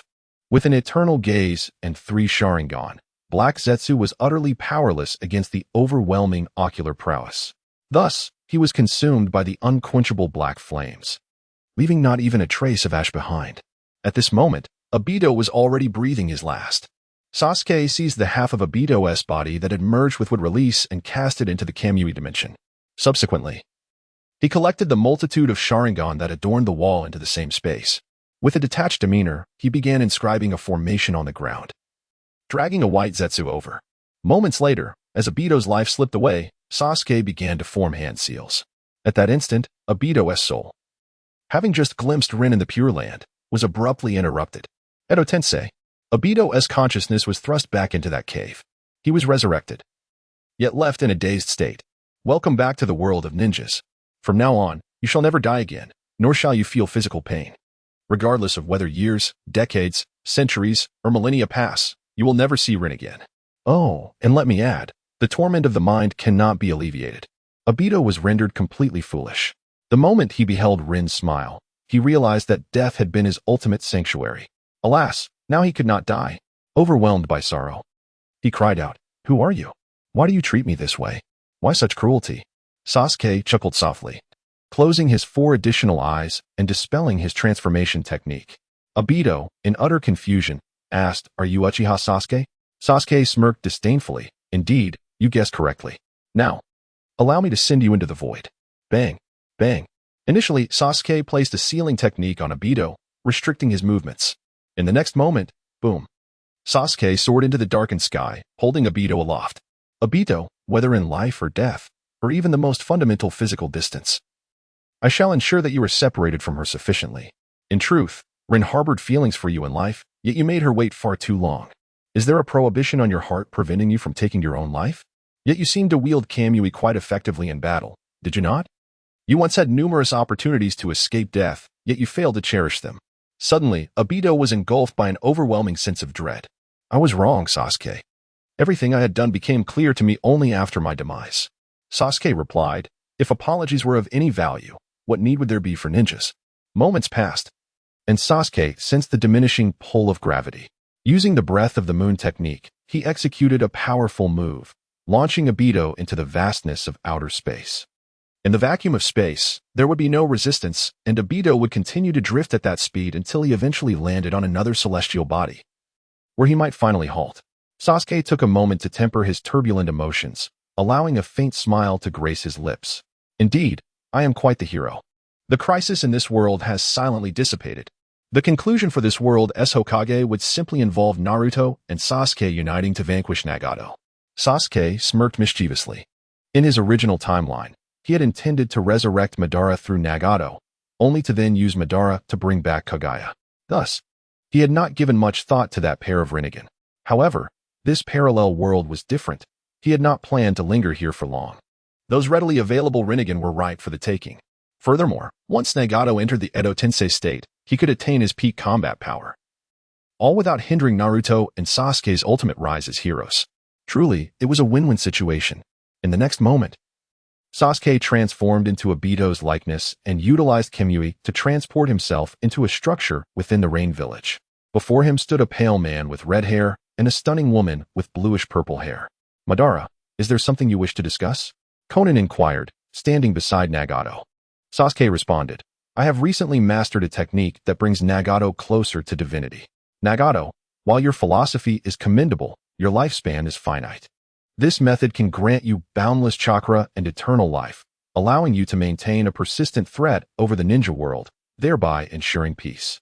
Both Nagato and Konan were taken aback, their expressions shifting to one of skepticism. Is there truly such a technique? Sasuke candidly continued. Have you heard of Orochimaru resurrecting the first and second Hokage during the fall of Konoha? Nagato fell into deep contemplation. Konan furrowed her brow, questioning. What kind of method is this? It would merely turn him into a puppet. Sasuke clarified, as long as Nagato performs the technique himself, he would not become a puppet. Nagato, intrigued, asked, perform it myself? Sasuke affirmed, yes, you would use Edo Tensei on your own body. Since your vessel is your own, you would be able to unleash your full potential. Moreover, your thoughts would remain untainted by outside influence, alleviating any concerns of becoming someone else's puppet.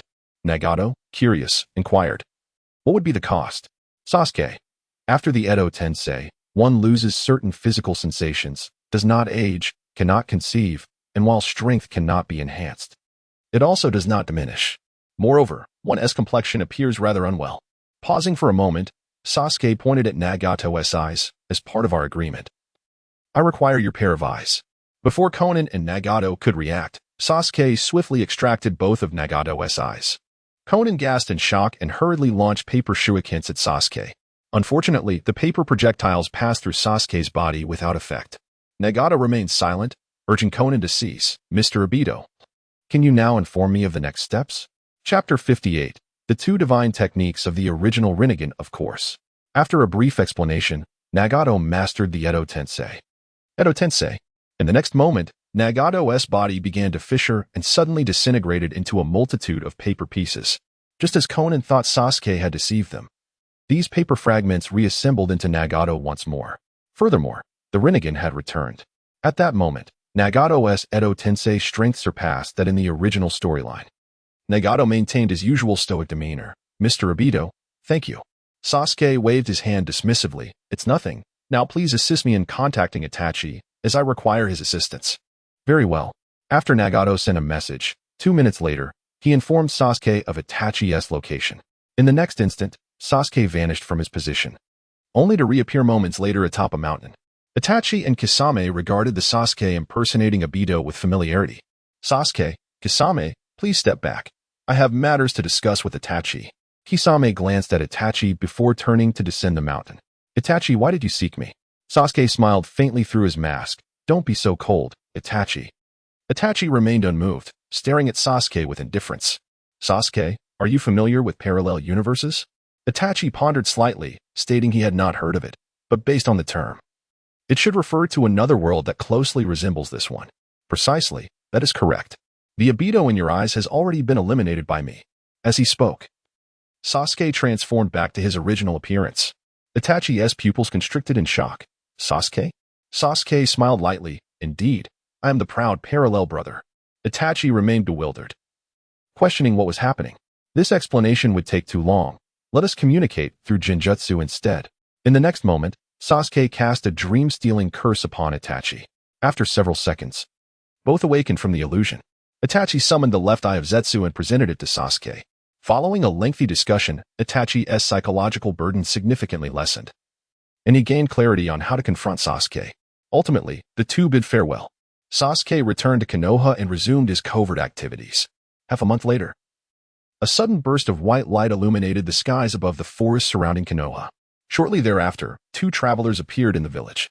One was the one-armed hero, Sasuke Uchiha, and the other bore a striking resemblance to Naruto, named Boruto.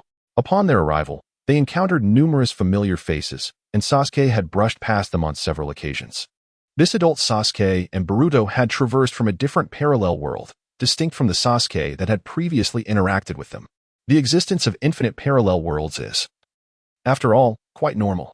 As the arrival of Otsutsuki Kinshiki loomed inevitable, it was once again time for Danzo's right eye to be reclaimed. However, this time, it was imperative to remain discreet. Utilizing his Kamui and the ability to traverse dimensions, Sasuke stealthily infiltrated Danzo's chamber. With a swift incantation, Danzo slipped into a profound slumber. In an instant, Sasuke removed Danzo's right eye, Kodo Amatsukami, and all the Sharingan embedded in his right arm. He then filled the vacant sockets with glass orbs and, retrieving a syringe from a scroll, injected Danzo with the blood of Kinshiki's cursed illness. With this viral infusion, Danzo's future promised to be excruciating. Based on Orochimaru's prior research and experimental findings, Sasuke deduced that the Hashirama cells would initially mitigate the effects of the cursed illness for the first 2 years. However, by the third year, as Danzo's energy waned, the Hashirama cells would begin to turn against him. Yet, it would not lead to immediate demise. Instead, Danzo would gradually transform into a true vegetative state.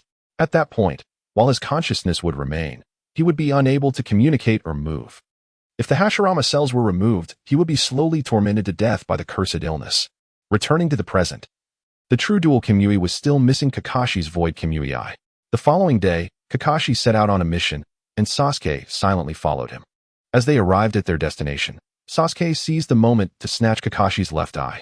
This time, Kakashi had no opportunity for resistance whatsoever. At last, the dual Kamui had been fully assembled. With a single use of Kamui, Sasuke returned to the Uchiha underground palace, preparing for his metamorphosis. With an abundance of eyes at his disposal, he took stock of his collection. The eternal Manjiki Sharingan, Tsukuyomi and Kagaya's divine power. The eyes seized from the main world, Kodo Amatsukami and the left Kamui, from past parallel worlds, dual Kamui, dual Kodo Amatsukami, and dual purple Rinnegan. Upon reflection, It seemed rather unfortunate for the two eyes acquired from the main world, as their potent abilities felt somewhat squandered if merely repurposed for the evolution of other Meijiki Sharingan. After some contemplation, he decided it would be best to retain them for the time being. Sasuke directly extracted the two Meijiki Sharingan from the main world and placed them into a petri dish. Subsequently, he inserted the four Meijiki Sharingan acquired from this parallel world. At last, the 6 eyes of the first version were complete. The next step was to initiate another evolution. Sasuke retrieved the Rinnegan he had seized from Nagato. Which pair of eyes should undergo transformation? It is said that the Rinnegan of Kagaya Tsutsuki possesses time-related abilities. The combination of time and Kamui's space should be more harmonious. Madara's limbo is merely a tool for bullying the weak, with limitations that pale in comparison to the eyes of the original Sasuke. Thus, this pair of Rinnegan would serve as nourishment for the transformation of his original eyes. In the next moment, Sasuke consumed this pair of Rinnegan. The terrifying ocular power surged through him. The strength contained within these eyes was nearly equivalent to the total of his current 6 eyes. Truly, Madara is formidable. Soon, his eternal Meijiki Sharingan transformed into a pair of purple 3-tomo Rinnegan. Upon sensing the unique abilities of his new eyes, he realized that the left eye was unlike the original Sasuke's. It did not possess the ability of heavenly hand power. Instead, the left eye's ability was dimensional instantaneous movement. Within 5 seconds, it could teleport a total distance of 1 kilometer, with no limits on the number of uses. For instance, if he teleported 1 kilometer at once, he would need to wait 5 seconds before using it again. Conversely, if he averaged 10 meters per teleport, he could teleport 100 times within 5 seconds. If he averaged 1 meter, he could teleport 1,000 times in the same duration. He could also execute advanced maneuvers combining regular attacks with instantaneous movement. And there were no coordinates, making it unpredictable. To counter this, one would need to employ high-intensity area attacks with a radius exceeding 1 kilometer. How terrifying. How monstrous. However, the energy consumed for each teleportation was equivalent to releasing a single Kamui. If used too frequently, the consumption would indeed be alarming. If Kakashi from the early days of Naruto were to use it, he would faint after merely 2 teleports. The ability of the other eye was known as causality. It could reflect the damage and status inflicted within 5 seconds back to the attacker. The cooldown period was 50 seconds. Indeed, the right eye possessed the same power as the Rinnegan of adult Sasuke. This ability was utterly fearsome for humans, a divine technique for counterattacks. Chapter 59. By day, Tsutsuki Sasuke. By night, the Demon King Kokushibo. 2 days later, spatial fluctuations once again appeared on the outskirts of Konohagakure. This time, Sasuke was able to perceive them as well. Shortly thereafter, adult Sasuke, Boruto, Jiraiya, and others hastily gathered around Naruto. Kagaya Tsutsuki finally made her entrance. Main Sasuke remained quietly in the distance, waiting for the opportune moment to act. When Tsutsuki spoke, his voice reminded Sasuke of Zoro from One Piece, slightly improving Sasuke's impression of Tsutsuki. Unexpectedly, after only a few exchanges, Sasuke began to doubt whether he had fallen victim to an illusion. The battle unfolding before him was simply astonishing. Although the adult Sasuke lacked 6 paths chakra, he should at the very least possess strength on par with that of a Kaga-level ninja. The adult Sasuke he had previously battled exhibited a similar level of prowess. However, the disparity in strength between him and the figure before him was utterly staggering. The difference was almost surreal. With a mere flick of a skill, he found himself drained of chakra. The performance of Otsutsuki Urashiki was equally bewildering. He had assumed that without consuming the fruit, any member of the Otsutsuki clan would, at the very least, reach the initial stages of Kage power. Yet, Urashiki was an enigma. His abilities seemed to barely scrape the surface of even a basic Kage level. Despite possessing the Rinnegan, he merely fled from confrontation, showcasing an abysmal level of combat skill and awareness. It was no wonder he was deemed a disgrace to the Otsutsuki lineage.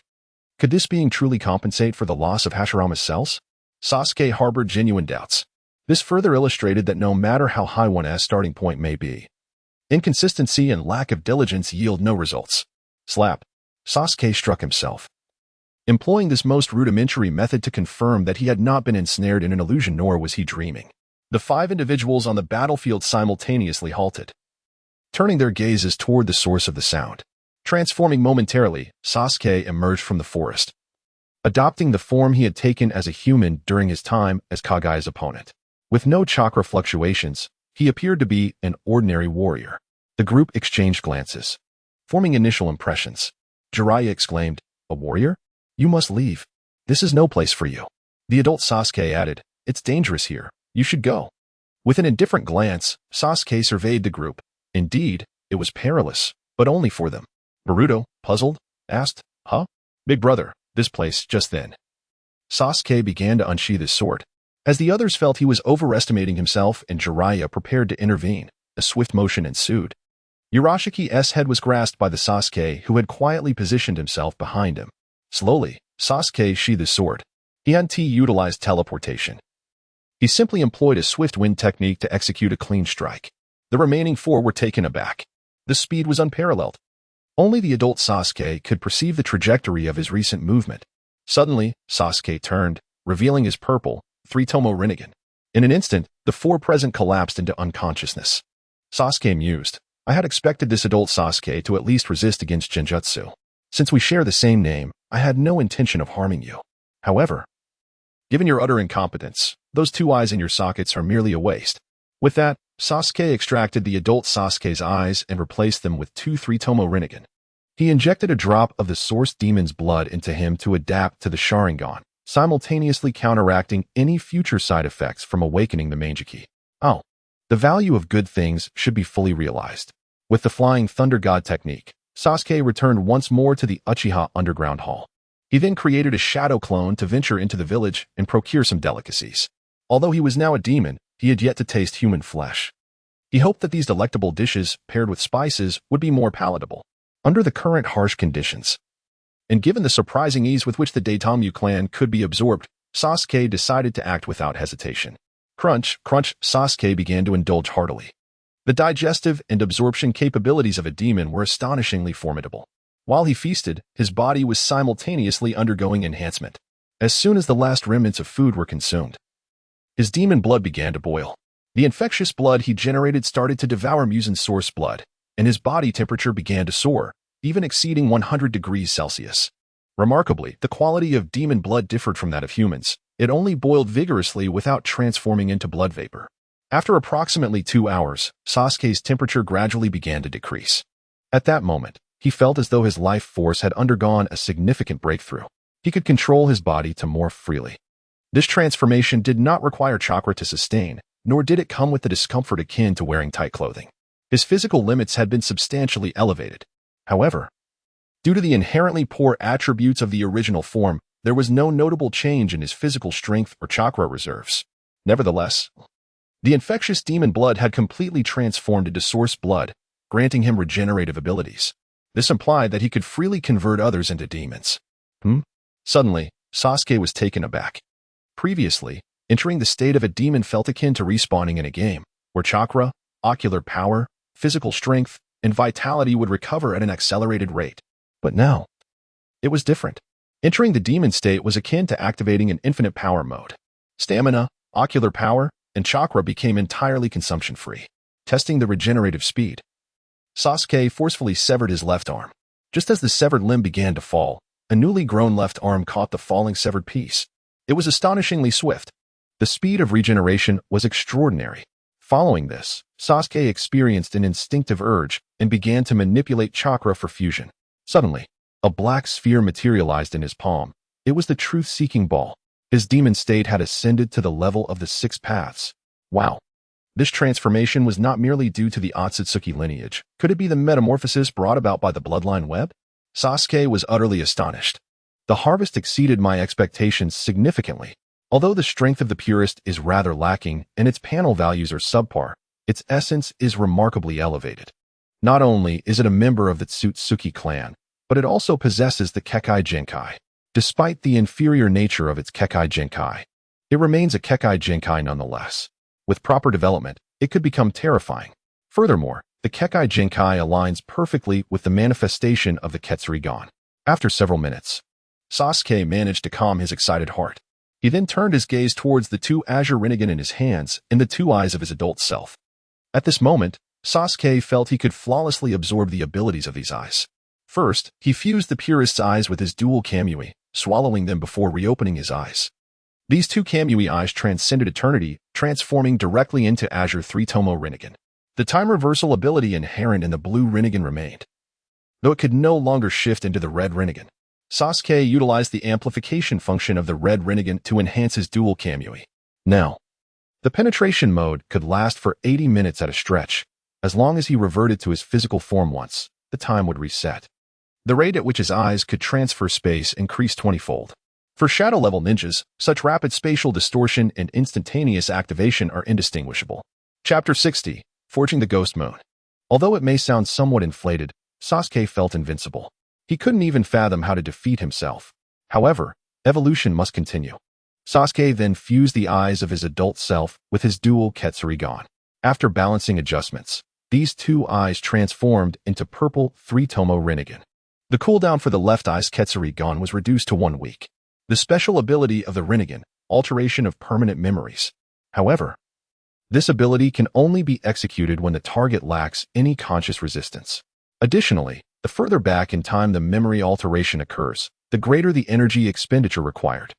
Although it may take only a moment in reality, it necessitates enduring an equivalent duration in consciousness. For instance, to modify someone's memories from a year prior, Sasuke would need to endure a year in his consciousness. The right eye's Rinnegan ability, alteration of temporary memories. The cooldown for the right eye's temporary Ketsurygon and Ketsurygon radiance has been reduced to 50 seconds. These two eyes are primarily intended for support. Sasuke stretched his body and exited the Uchiha state. Beneath the sunlight, he reverted from his ghostly state and could no longer produce the orb of truth. He could now only create low-level black rods. It seems that only by absorbing the bloodline of Kagaya Tsutsuki can he metamorphose into a perfect ghostly form, unafraid of sunlight. Nevertheless, he still inherits the Tsutsuki constitution and the inferior Kekkei Genkai. Although the changes in his physical constitution are minimal, the potential can be rapidly developed under the stimulation of the permanent patterns. Originally, invincibility seemed so simple. Despite Sasuke's attempt to maintain a facade of calmness, an unmistakable excitement flickered in his gaze. Since the ability to seize powers exists, there happens to be a formidable one within Konoha. With a mere flick of his fingers in the air, a dark fissure gracefully manifested in the space around him, which soon tore open to reveal a black portal, H-Rabi Saka. Sasuke stepped through, finding himself in the territory of the Kuruma clan. In the original storyline, there was a girl named Kuruma Yakumo, endowed with the extraordinary ability to control the 5 senses and even materialize illusions into reality. For many, Yakumo posed a significant threat.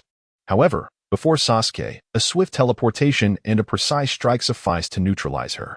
Within a mere 10 seconds, he had appropriated Kuruma Yakumo's abilities. Having embarked on this journey, he could not overlook other secret techniques. Under the auspices of the bloodline limit, it was only natural to cultivate these skills. Thus, he sought the gentle fist of the Hyuga clan, the shadow techniques of the Nara clan, the multiplication jutsu of the Akimichi clan, and the 1,000 hands kill from the Fire Temple. After amassing various secret techniques, Sasuke finally returned to the Dragon Vein. 3 years was a duration he had no desire to endure. This time, he resolved to traverse directly to the 4th Shinobi World War during the Shippuden era. A mischievous smile played on his lips. Yet, in the next moment, he was taken aback. The Dragon Vein could not be traversed again. To reach another time point in a parallel world, he must first return to the main timeline. Very well. With a hum, Sasuke dispelled the seal and instantly returned to the main timeline. However, upon his return, he was startled to discover that the power of the Dragon Vein had nearly dissipated. What on earth? Did the movie not claim that this was an endless source of chakra from beneath the earth? In a flash, Sasuke soared out of the desert, capturing wild animals and casting them into the Dragon Vein's formation, experimenting one by one. Ultimately, he confirmed, the stronger the entity traversing through time, the greater the consumption of the Dragon Vein's power. Given Sasuke's current strength, he would need to wait over 70 years for the Dragon Vein to replenish before he could traverse once more. Fortunately, he had returned. Had he truly remained in the parallel world for 3 years, he might not have made it back. The so-called infinite power of the Dragon Vein referred merely to its capacity for infinite recovery, albeit at a sluggish pace. With a snap of his fingers, a pitch-black fissure appeared in the space around him, soon expanding into a black portal. He arrived at the land of the moon in the village of dreams. At that moment, Orochimaru was engrossed in the fusion of breathing techniques and sage mode of the Dragon Cave. Suddenly, a black portal manifested before him. Kusanagi Sword. The non-organic reincarnation. A slender snake suddenly emerged from Orochimaru's arm, its mouth opening to release the Kusanagi Sword, propelled forth like a bolt of lightning. The already extendable Kusanagi sword, combined with the sage technique of the Dragon Cave, exhibited astonishing speed. From the depths of the black portal emerged a left hand, clad in a semi-transparent black armor, which grasped the tip of the Kusanagi sword. Orochimaru's assault was effortlessly subdued by this hand's overwhelming might. Upon witnessing it, Orochimaru, feeling a sense of relief, hastily retracted the Kusanagi sword. Then, with a flourish, Sasuke dispersed the armor of the god of war and stepped forth from the portal. Orochimaru, taken aback yet exhilarated by the sight of the three-tomo Rinnegan in Sasuke's eyes, remarked, Sasuke-kun, your gains this time are quite remarkable, surpassing my expectations. With a decisive motion, Sasuke cast aside half of Obito's body, which had been merged with Hashirama's cells. This was a new embodiment of Hashirama's cells, boasting a purity surpassing that of Danzo. Furthermore, it was time for you all to experience the power that transcends humanity. A devilish smile graced Sasuke's lips as he slowly extended a finger. In an instant, Sasuke traversed several meters and appeared before Orochimaru, piercing the space between his brows with his fingertip. Orochimaru had no time to react before Sasuke's finger penetrated his mind, flooding his brain with a torrent of a potent liquid. This liquid, imbued with formidable energy, swiftly spread throughout his body, igniting a fever within him. His temperature soared, and his blood and organs began to boil. The once yellow hue of his eyes transformed into a blood-red shade, reminiscent of the Nine-Tails gaze. Orochimaru writhed in agony. Relax. This is the power that grants you immortality, the ability to create. After several minutes, Sasuke withdrew when he sensed that Orochimaru could no longer endure. A further 10 minutes passed before Orochimaru slowly opened his eyes, astonished by the incredible power he now possessed. This force not only propelled Orochimaru's body beyond its peak state, but also bestowed upon him the potential to manifest various abilities through blood techniques. Sasuke smiled faintly, remarking, however, this power only manifests in the absence of sunlight. Suddenly, realization dawned on Orochimaru. Sasuke was indeed Kagaya Otsutsuki, not merely a vessel for some strange entity. A relieved smile spread across Orochimaru's face. So it has always been you, Sasuke-kun. Sasuke returned the smile, and then, in an instant, his left eye transformed into the Byakugan. Possessing the Otsutsuki bloodline, he could transition freely between the Byakugan, Sharingan, and Rinnegan. Furthermore, in the Byakugan state, the realm of perception expanded to encompass its field of vision. Orochimaru, slightly astonished, inquired about Sasuke's Byakugan. Let's give it a try, Sasuke encouraged, intending to endow those infused with his cursed blood with Otsutsuki traits, lest their disparity with himself become insurmountable. With curiosity etched upon his face, Orochimaru concentrated, channeling his mental energy to manipulate his eyes. In the next moment, his crimson irises shifted to white, though the vertical markings remained. Instantly, Orochimaru's field of vision expanded to 3 kilometers. In the midst of contemplation, D was analyzing the physical parameters of Kimimaro and others, occasionally comparing them with his own data. Kimimaro felt the wind as Chongwu sat serenely upon a small hill. Shueisha was attuned to the water, while Xianglin blushed profusely as she examined a portrait of Sasuke. Suddenly, Orochimaru observed Sasuke materializing before D, and with a gasp, D experienced a fate akin to that of Orochimaru. Following this, it was Kimimaro, Chongwu, Shueisha, and Xianglin's turn. Within the village of sound, Sasuke had only infused these few individuals with cursed blood. Although he possessed the capacity to create continuously, Sasuke was disinclined to replicate numerous inferior beings akin to Muzan. For his other subordinates, merely imparting the cursed seals and breathing techniques sufficed. Chapter 61. The Divine Eye. After the core members underwent demonization, each was bestowed a pair of 3-tomo Sharingan. Subsequently, Sasuke, Orochimaru, and D returned to the conference room. It was time to investigate the intelligence on the tailed beasts. All information regarding the tailed beasts would be collated before commencing simultaneous action. Sasuke proposed the forthcoming strategy. Orochimaru remarked, Sasuke-kun, during your 3 days of seeking power, Naruto has alerted all ninja villages to safeguard the tailed beasts and has also destroyed our other strongholds, scattering those members. This Naruto is formidable. His shadow clones encompass nearly the entire ninja continent, and they will hinder our plans. D added, Lord Sasuke, the 3 tails vanished 6 months ago. The 4 tails Jinchuriki from Iwagakure and the 6 tails Jinchuriki from Kirigakure have also been returned to the ninja village. Consequently, the difficulty and duration of our reconnaissance may exceed our initial expectations. During the hunt, we will also need to engage the entire ninja village head-on. Time in the parallel world does not synchronize with the main storyline. The 3 days Orochimaru referenced were merely the days Sasuke searched for the dragon vein. At that time, Sasuke was in the desert and somewhat oblivious to external circumstances. However, he had anticipated the current situation. Sasuke reassured, "It's of no concern. Time is on our side. Your strengths have ample room for growth. Moreover, humans are prone to forgetfulness. With time, they will grow lax." With the meeting concluded, Sasuke exited the conference hall. The dusk had settled. "Well, I shall head to Konoha later. For now, let us first go to the village of Rain to gather the 12 demon moons." Once the 6 individuals under Orochimaru reach their full potential, each should be capable of vanquishing a major nation with ease. However, the world had already experienced a butterfly effect. Furthermore, neither Obito nor Zetsu's whereabouts were known. For safety's sake, it would be prudent to employ a duo formation. The remaining members of the Akatsuki organization conveniently amounted to 3 pairs. With a snap of his fingers, the plan was set in motion. In the dimly lit chamber of the tallest building within Rain Shinobi Village, a pitch-black portal materialized in the air. Nagato appeared frail, while Conan silently accompanied him. Suddenly, a dark fissure tore through the space, presenting an unprecedented and eerie entrance. The two felt an immense pressure emanating from the abyss. "Conan, we must leave," Nagato urged. However, as he turned, he found Sasuke standing beside Conan, a smile gracing his face. "Should I greet you as if it's our first meeting, or as if it's been a long time?" In a flurry, Conan transformed into countless paper shards, retreating to Nagato's side. Both of them regarded Sasuke with heightened vigilance. "If you are aware of everything, why do you still pursue the Eye of the Moon plan?" Nagato questioned. Sasuke frowned slightly, piecing together the situation. "You've encountered Naruto, haven't you?" Nagato replied, "If it is indeed for peace, I would be willing to sacrifice my life.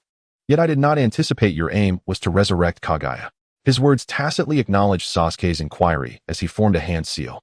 In an instant, the 6 paths of pain appeared before Nagato and Conan. Sasuke smirked, his eyes narrowing slightly as the Tomo transformed into the purple Rinnegan. Nagato and Conan gasped in shock. Is it possible for there to be another pair of Rinnegan in this world? With Tomo as well? In the next moment, Nagato barely caught a glimpse of Sasuke blurring before him. Suddenly, the 6 paths of pain split into 2 halves simultaneously. Conan was pulled back to her original position by Sasuke, who now had his right arm around her slender waist. As she regained her senses, she realized her chakra was rapidly depleting, leaving her utterly defenseless.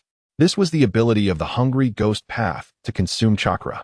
Faced with such an overwhelming disparity in strength, and with Conan rendered a hostage, Nagato relinquished the notion of continuing the battle.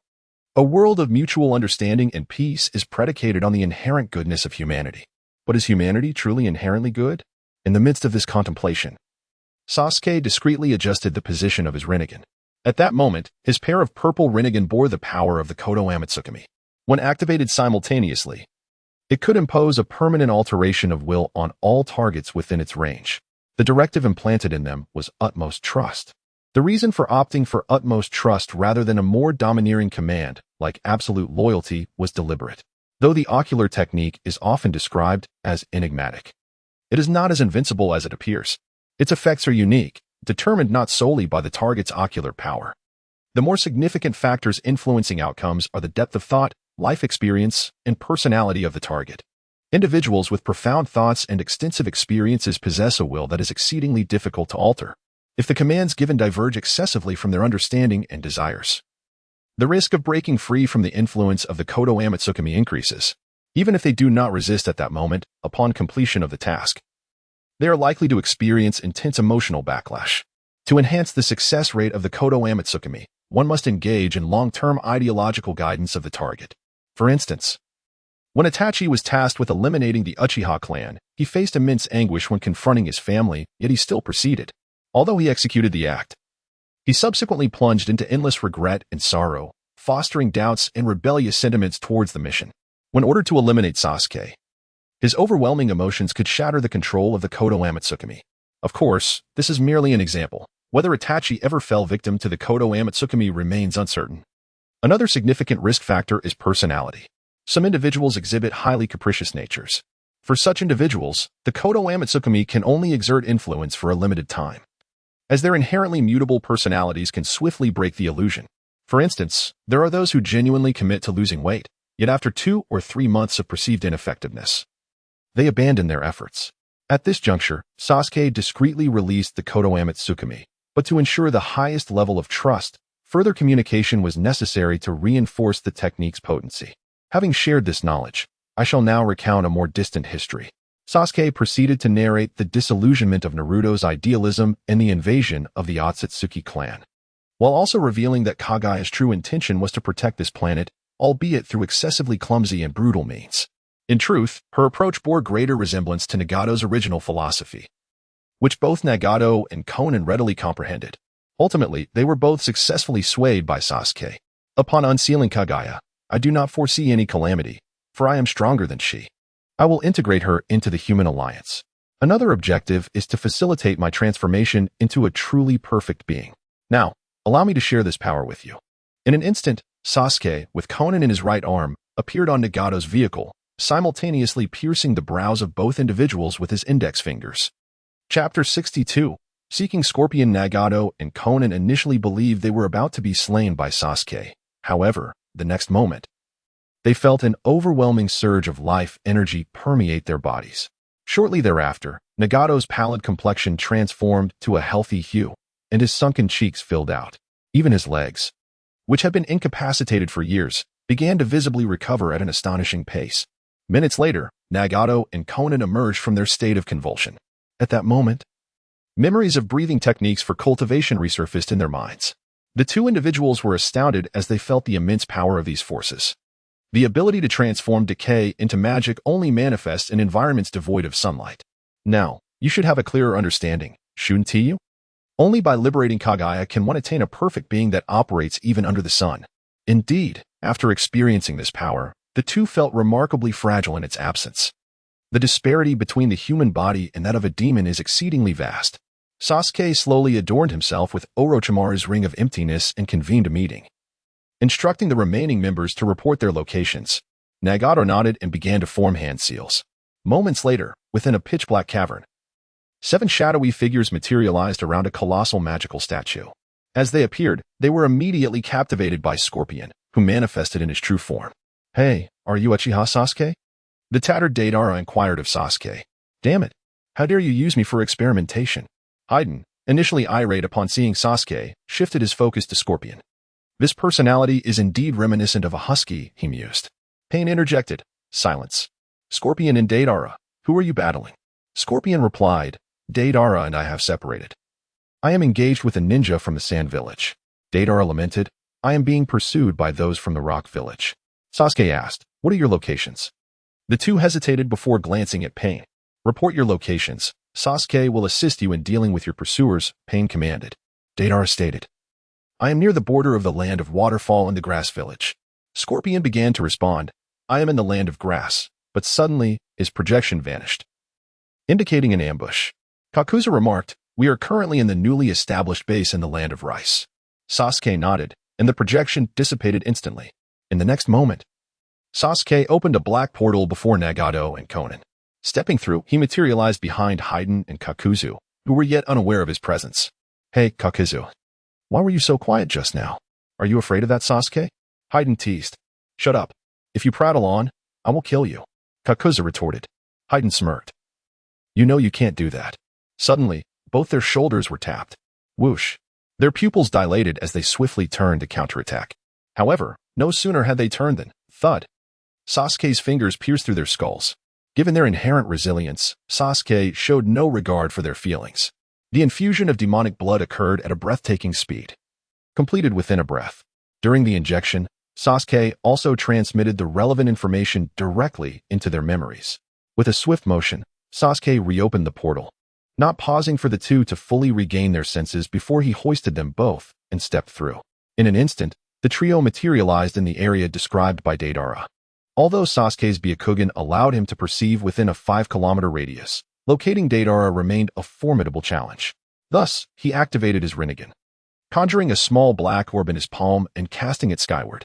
Moments later, the earth several kilometers ahead began to fracture and ascend into the air. Within minutes, a colossal sphere, nearly a kilometer in diameter, materialized in the sky, its surface adorned with an image of Deidara, arms outstretched, with 3 faces all sticking out their tongues. Under a tree 10 kilometers away, Deidara stared in awe at the immense orb in the sky, exclaiming, "Isn't that a bit excessive?" Suddenly, with a loud thud, he hastily transformed Clay into a majestic white bird and soared toward the gigantic sphere. Further afield, his companions pondered the nature of this jutsu, marveling at what kind of creature Deidara's ally might be. Indeed, the opponent whom Naruto so revered was no ordinary foe. Deidara was always a source of concern. He would undoubtedly go there, and they needed to follow swiftly. The trio from Awagakure Ko, aka, and Kuro hurried toward the colossal sphere. But running could not match the speed of flight. Within 2 to 3 minutes, Deidara arrived close to the enormous orb, slightly entranced by its beauty, declaring it a marvelous piece of art. Yet in the next moment, he cursed himself for doubting. A faint sound of footsteps echoed behind him. Art is inherently diverse. It is not confined to a single form. Deidara turned abruptly to see Sasuke, momentarily mistaking him for Itachi. "You do bear a striking resemblance to Itachi, but your words are far more pleasing to the ear." Suddenly, as Deidara greeted him, Sasuke pierced his brain. "Ah!" Deidara screamed, his body convulsing. Almost immediately, Sasuke transported him to the side of Kakuzu and Haiden, who were regaining consciousness. With a snap of his fingers, the four traversed through the black portal. The floating Tenchi bridge began to disintegrate as it lost its chakra supply. As the trio from Awagakure arrived, they could only witness the majestic spectacle of the colossal sphere plummeting. In a cave located at the heart of the land of grass, a dark fissure appeared, from which 3 men emerged. Deidara was slung over Kakuzu's shoulder, while Haiden observed Sasuke with a hint of excitement. "So, the true gods really do exist in this world." Sasuke glanced at Haiden. "You should now be able to fly as well and possess the Byakugan. Split up to search for Sasori. Once you locate him, contact me." In unison, Kakuzu and Haiden replied eagerly, "Understood." As soon as the words left his lips, the two individuals catapulted forward, attempting to soar through the air as they ran. Initially, their flight was rather clumsy, but before long, they acclimated to the sensation. Moments later, Deidara inhaled deeply, his consciousness gradually returning. His mind became infused with memories of ghostly blood and breathing techniques. Observing Sasuke now, he found it impossible to act with the same casualness as before. "The fate of your elder brother, Scorpion, will depend on whether we locate him first or if he falls to the forces of Sunagakure," Deidara declared. "I am certain I will find him before he meets his demise." With that, he summoned forth a magnificent white bird once more. Though he had gained the ability to fly, Deidara still preferred to ride upon his steed. Chapter 63. Why involve father and mother in this fatal strike? The other three soared through the skies at breakneck speed, while Sasuke continually utilized the Yellow Springs hiragana for spatial leaps.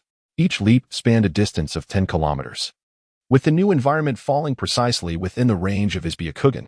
After a minute, Sasuke finally beheld the clash between Scorpion and the ninjas of Sunagakure. The prominent figures from Sunagakure included Chiyo, Maki, Temari, and Kankuro. Initially, they had intended to bring Scorpion back to the village. But upon witnessing the third Kazekage transformed into a puppet, they realized that Scorpion could not be returned alive. The shadow must perish by any means necessary. At that moment, Scorpion activated his 100 machine manipulation, and the battle escalated to a fever pitch. In this confrontation, Kankuro proved utterly useless. It was likely that Chiyo had brought him merely to broaden his horizons. Temari's wind release did have some effect, but her chakra was soon depleted after a few attempts. After enduring numerous assaults from Chiyo's puppet jutsu and the mini sand ninjas, Scorpion prepared to employ his fourth scroll. However, at that moment, Chiyo maneuvered her 2 puppets, father and mother, to flank Scorpion on either side. Each puppet wielded a razor-sharp blade. This strike could be evaded by any Genin, yet Scorpion hesitated for an instant. The onlookers watched in horror as the blades drew perilously close to the rebirth core embedded in Scorpion's chest. Clang! The blades of father and mother astonishingly shattered. What? How could this be? Dozens of sand ninjas stood in disbelief, unable to comprehend the scene before them. "No, this is not his ability," Chiyo murmured gravely. The crowd soon recognized the anomaly, their gazes fixating on the rebirth core. They beheld a mysterious, jet-black fissure forming just a centimeter in front of Scorpion's chest. Gradually, this slender spatial crack began to widen, swiftly expanding to encompass the area of the estate's entrance. Fear gripped them all. Even Chiyo had never witnessed such a bizarre entrance. Could this be a spatial ninjutsu? To master it to such an extent is truly astonishing. He must be an unprecedentedly formidable adversary. I have never heard of such a being in the world of ninjas. One foot stepped through the pitch-black portal. The sound of his landing abruptly silenced the entire scene. In the next moment, Sasuke emerged from the realm of Yomi, his left hand casually tucked into his pocket, while his right hand nonchalantly held two broken blades between three fingers. Sasuke, Temari, and Kankuro wore expressions of sheer horror. Sasuke's reputation had spread far and wide since the day of Konoha's downfall. Moreover, with Naruto's clones recently cautioning all major ninja villages to remain vigilant against Sasuke, many initially dismissed the warnings. However, after witnessing the prowess of Naruto's clones, no one dared to underestimate him. Thus, as the crowd beheld Sasuke, beads of cold sweat began to form on their foreheads. Chiyo squinted her aging eyes. Is this truly Uchiha Sasuke? I never imagined he would attain such power. A bead of cold sweat clung to Maki's brow, yet he was too apprehensive to wipe it away. It is indeed astonishing that Sasuke was once able to overpower Naruto, and now it is unfathomable to consider his current strength. The crowd gasped. Overpowering Naruto? The Naruto who had visited Sunagakure was merely a shadow clone. What might the real Naruto be capable of? And how formidable must Sasuke be in comparison? Sasuke slightly raised the broken blade in his right hand. While I can understand the encirclement of Scorpion, why employ the memory of his parents to deliver such a fatal blow? Scorpion and Chiyo were struck with a jolt. Indeed, this was akin to delivering a true stab to Scorpion's heart. Scorpion experienced an unprecedented sensation, realizing that someone could so delicately perceive his emotions. He gazed at Sasuke's silhouette, momentarily entranced. Chiyo's face reflected sorrow. It seems I have grown old and confused once more. Suddenly, Kakuzu and Haiden descended from the heavens, landing on either side of Sasuke. Lord Sasuke, shall we eliminate these nuisances? Divine One, may I offer them as sacrifices to you? In the air not far behind Sasuke, Deidara appeared, riding atop a magnificent white bird. Allow me to show them the fleeting beauty of my art. With a crackle, the broken blades in Sasuke's hand were crushed to dust. Opponents who offer no resistance cannot be deemed worthy of battle. This matter pertains to Scorpion and shall be left for him to handle. The Sand Ninjas felt a deep sense of shame. How could they allow him to leave so easily? One individual, feeling indignant, began to form hand seals. Sasuke merely beckoned with his finger. With a thunderous roar, a bolt of lightning, 10 meters in diameter, descended from the sky. This lightning struck with divine precision, hitting the unfortunate ninja directly. Unfortunately, the three nearest Sand Ninjas were also caught within its devastating range. As the thunder descended, none of those present noticed the slightest anomaly. It was only when the earth trembled and the subterranean rocks were shattered and sent flying that the surviving sand shinobi became aware of the situation. After a moment, as the dust settled, Sasuke and his companions had long since vanished. All that remained on the battlefield was a deep pit, 10 meters in diameter. Was this still ninjutsu? What kind of power is this? This must be the lightning Kirin from before. Temari glanced uncertainly at Maki. Maki responded, this technique was unexpected. I never anticipated such a move could be executed instantaneously. In truth, Sasuke hadn't even unleashed its full potential yet. After a moment of transition, Sasuke and his team materialized before Nagato. Sasuke then prodded the regeneration core of Scorpion. Minutes later, both the core and the puppet underwent a transformation. The original wooden structure morphed into metal. Surprisingly, the size of the regeneration core shrank to that of a walnut, hidden within the very heart of the puppet.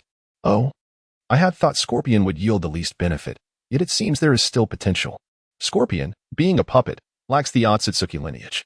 His limits should be far inferior to others. When Sasuke subdued Scorpion, he had anticipated that he might end up being the weakest link. Yet, to his astonishment, a pleasant surprise emerged. The regeneration core was deeply concealed within the puppet's core, and since the puppet's exterior does not entirely qualify as a bloodline technique, Scorpion remained in a demonic state even during the day. This somewhat compensated for his shortcomings. My lord Sasuke, Scorpion greeted with composure as his consciousness returned. Not out of excitement for strength, but with a respectful bow. Sasuke smirked slightly. We are all rogue ninjas. There is no need for the rigid formalities of the great shinobi villages. Indeed, being a rogue ninja has its advantages. The others relaxed considerably. Having been infused with demonic blood, they understood that their very lives were now in Sasuke's hands, and they surmised that he had become the new leader. Initially somewhat restrained, they now felt a wave of relief. Chapter 64. Retribution is a principle as the sun set. Sasuke gently stretched his neck and joints. Are you planning to retaliate against Konoha? Conan inquired. Sasuke replied with a gentle smile. Yes, but this is not out of anger or impulsiveness. Retribution is a principle. It is an attitude. Only those who can execute precise and effective retribution will compel others to heed their reactions and feelings, earning their respect. A person who possesses great power but refrains from retribution will still be subject to oppression. Ironically, such individuals are often labeled as heroes. Unfortunately, they overthink lofty, artistic ideals and overlook the fact that effective retribution is the most fundamental, simplest, and correct social behavior. Thus, they can only become tools that a group of weaker individuals can manipulate through public opinion. Sasuke has traversed the realm of Yomi and, adorned in divine armor, now hovers 10,000 meters above the village of Konoha. Given that the adult Sasuke acknowledges Naruto's superiority, he cannot afford to hold back at the onset. Heavenly obstruction, shaking stars. Upon completing the necessary hand seals, a colossal meteor, nearly 1,000 meters in diameter, is summoned from the depths of outer space. Appearing just 1,000 meters above Sasuke, it begins its slow descent towards the earth below. Due to Sasuke's elevated position, the meteor gains an additional 10 kilometers of acceleration. As it falls, a dazzling tail of flames rapidly envelopes its surface. A meteor with such ample acceleration signifies a vastly different level of threat than an ordinary one. Had Madara summoned such a force from the skies, the allied shinobi forces would not have survived. In Konoha, Naruto, who is currently studying would release techniques, senses the impending danger and instinctively looks up at the sky. He notices a luminous point steadily growing larger. Simultaneously, the adult Sasuke, engaged in training with his Raijin armor, perceives something amiss and gazes into the obsidian night. This Raijin armor was acquired from Kakashi's scroll. A sudden jolt of realization strikes adult Sasuke. This is dire. While Naruto may be oblivious, the adult Sasuke is all too familiar with this technique. In the next moment, both Naruto and adult Sasuke find themselves atop the Hokage building. Following them, Tsunade, Jiraiya, and Guy appear as well. As for Kakashi, he has yet to recover from the injuries sustained while masquerading as adult Sasuke. After all, only 3 or 4 days have passed in this world. Adult Sasuke speculates, it must be retribution. This technique can only be executed with the Rinnegan. I fear Nagato's Rinnegan has fallen into his hands. I shall shatter the meteor. Naruto, remain vigilant for any anomalies within the village to prevent a recurrence of the last incident. The group recalls the previous time Sasuke sought revenge, stealthily dismantling the sealing scroll and annihilating the Minato's guard. Countless locations within Konoha still bear Sasuke's flying thunder god marks. Ultimately, it took the combined efforts of the entire Hyuga clan and thousands of Naruto clones working tirelessly for a day and night to eradicate them. Naruto's expression darkens. Understood. Tsunade and Jiraiya gaze upward at the increasingly radiant point of light. Is this truly a ninjutsu? We are utterly outmatched. Whoosh. Adult Sasuke instantly activates his complete Susanoo, soaring straight into the night sky. As the distance narrows, his perception of the meteor sharpens. The impact of this meteor is overwhelming. Adult Sasuke furrows his brow. Boom. The purple Susanoo swings its colossal sword with full force, delivering a series of strikes before the meteor collides. The resounding explosion draws the attention of the villagers of Konoha, who look skyward in awe. There, amidst the cosmos, fireworks erupt, transforming into hundreds of meteors adorned with fiery tails. Shinra Tensei, as the meteorite traversed through the adult Sasuke, an overwhelming repulsive force emanated from him. Most of the meteorites were deflected into the distant forest. Immediately thereafter, hundreds of colossal trees surged forth from the outskirts of Konoha, swiftly spreading upwards directly above the village's center. In the blink of an eye, a vast wooden shell enveloped the entirety of Konoha, plunging it into darkness. Countless villagers were engulfed by fear. Jiraiya resolutely unleashed a large-scale fire technique into the sky, illuminating the surroundings for the villagers. Simultaneously, Naruto entered Sage mode, his radiance instilling a profound sense of security among the people. A few moments later, fragments of meteorites collided with the wooden shell hovering above Konoha, producing deafening booms. With each impact, the inhabitants within the shell were met with a resounding, thunderous noise. The immense sound generated slight shockwaves, causing some villagers' eardrums to bleed. Seizing this opportunity, Sasuke's shadow clones strategically marked various locations within the village with the Flying Thunder God technique. Meanwhile, Sasuke's true self had silently appeared atop the meticulously recarved Hokage rock, cradling several black orbs in his hands, which he hurled in different directions toward Konoha. The moment these orbs left his palms, the sensory ninjas were instantly alarmed. In a hurry, Yamato connected with Naruto, Tsunade, and Jiraiya. The trio was taken aback. Naruto swiftly created dozens of wood clones that appeared in various locations throughout Konoha, unleashing defensive wood techniques. The ninjas adeptly evacuated the villagers as one by one. The gravitational spheres were obliterated by Naruto's wood clones. Sasuke's shadow clones were also dispatched by Naruto's wooden avatars. Although Konoha's response was remarkably swift, the village still suffered considerable damage, with many thriving areas reduced to ruins. Behind the Hokage rock, several Narutos emerged. Sasuke turned his gaze back with a smirk. The Narutos were astonished to see Sasuke's pair of purple Rinnegan eyes. Sasuke, you have indeed obtained the Rinnegan. Why would you turn against Konoha, where so many villagers reside? One of the Narutos demanded angrily. Sasuke extended his hands, feigning ignorance. What? Do you regret destroying Orochimaru's base? Shinra Tensei. With a thunderous roar, an invisible, immense repulsive force surged towards the Narutos. The Hokage rock beneath Sasuke launched like a cannonball towards the Konoha district. Wood release, advent of the divine tree. Hundreds of colossal trees erupted from the rocks near the Hokage rock, reflecting a metallic sheen and growing at an astonishing rate. In the blink of an eye, they enveloped the surrounding Naruto clones and secured the crumbling Hokage rock in place. Boom, boom. Even beneath Sasuke's feet, several colossal trees burst forth instantaneously. Utilizing the technique of fixed-distance teleportation, Sasuke materialized behind Naruto while continuously unleashing Shinra Tensei. The closer the repulsive force, the more potent its impact. Naruto, already straining against the onslaught, was caught off guard by the sudden assault from behind. Whoosh! Naruto propelled himself toward the Hokage building with a velocity surpassing that of a shooting star. Sasuke withdrew his hand and swiftly unsheathed the Kusanagi sword. The 12th form of the God Moon breathing, the Crescent Moon Chaser, augmented by the 3-Tomo Rinnegan, wielded power several times greater than before. As it pursued Naruto, the crescent expanded at an extraordinary rate. When it was a mere 100 meters from the Hokage building, its width nearly engulfed half of Konoha. Chapter 65, The Debut of Fixed-Distance Teleportation. Bang! A gash suddenly appeared in the wooden shell above Konoha. The instant the breach emerged, the power of the heavens shifted. The adult Sasuke and a fragment of rock atop the Hokage building exchanged places. Immediately, the adult Sasuke concentrated his ocular power to swiftly extinguish the black flames. As he dispelled Amaterasu, an ominous premonition gripped him. Did Madara possess the ability of Amaterasu as well? Doubt clouded the adult Sasuke's mind. After all, during the Fourth Great Ninja War, Madara had not revealed his Manjiki Sharingan abilities. He had merely effortlessly countered Amaterasu when engulfed by its flames. This suggested a significant probability that Madara indeed possessed the power of Amaterasu. Boom.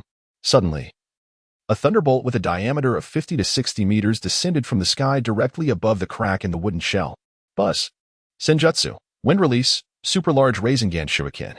Just as the thunderbolt pierced through the wooden shell, a brilliant white Rasengan Shuriken surged toward the bolt, expanding rapidly in mid-flight. Crash. The two forces collided, igniting the sky with a blinding radiance akin to daylight. In an instant, countless villagers were dazzled, seeing stars. The gash in the wooden shell was rent apart, creating a hollow expanse nearly 400 to 500 meters wide. The night sky re-emerged before their eyes. The 11th form of the God Moon breathing. Moonstep Thunder Slash. Rumble. A 10-meter-wide lightning dragon blinked into existence before the adult Sasuke, who was poised to unleash the power of the heavens. Sasuke initially intended to disrupt with moon poison, only to discover that the conscious virus affecting both himself and Naruto had been eradicated. Moon poison could be dispelled, but the process was excruciating, akin to undergoing a surgical incision. Moreover, the afflicted must remain perpetually alert. Losing consciousness would render the search for the virus impossible, akin to a computer shutting down. At this moment, both the adult Sasuke and Naruto had mastered Gai's technique of combat by observing foot movements, leaving no opportunity for illusions to be cast. In the next instant, in his adult form, Sasuke successfully activated the heavenly hand power, transporting himself to Naruto's side. The lightning dragon that had enveloped Sasuke was swiftly devoured by his adult counterpart using the hungry ghost path. Naruto had anticipated this and had already unleashed the wood release, thorn killing technique.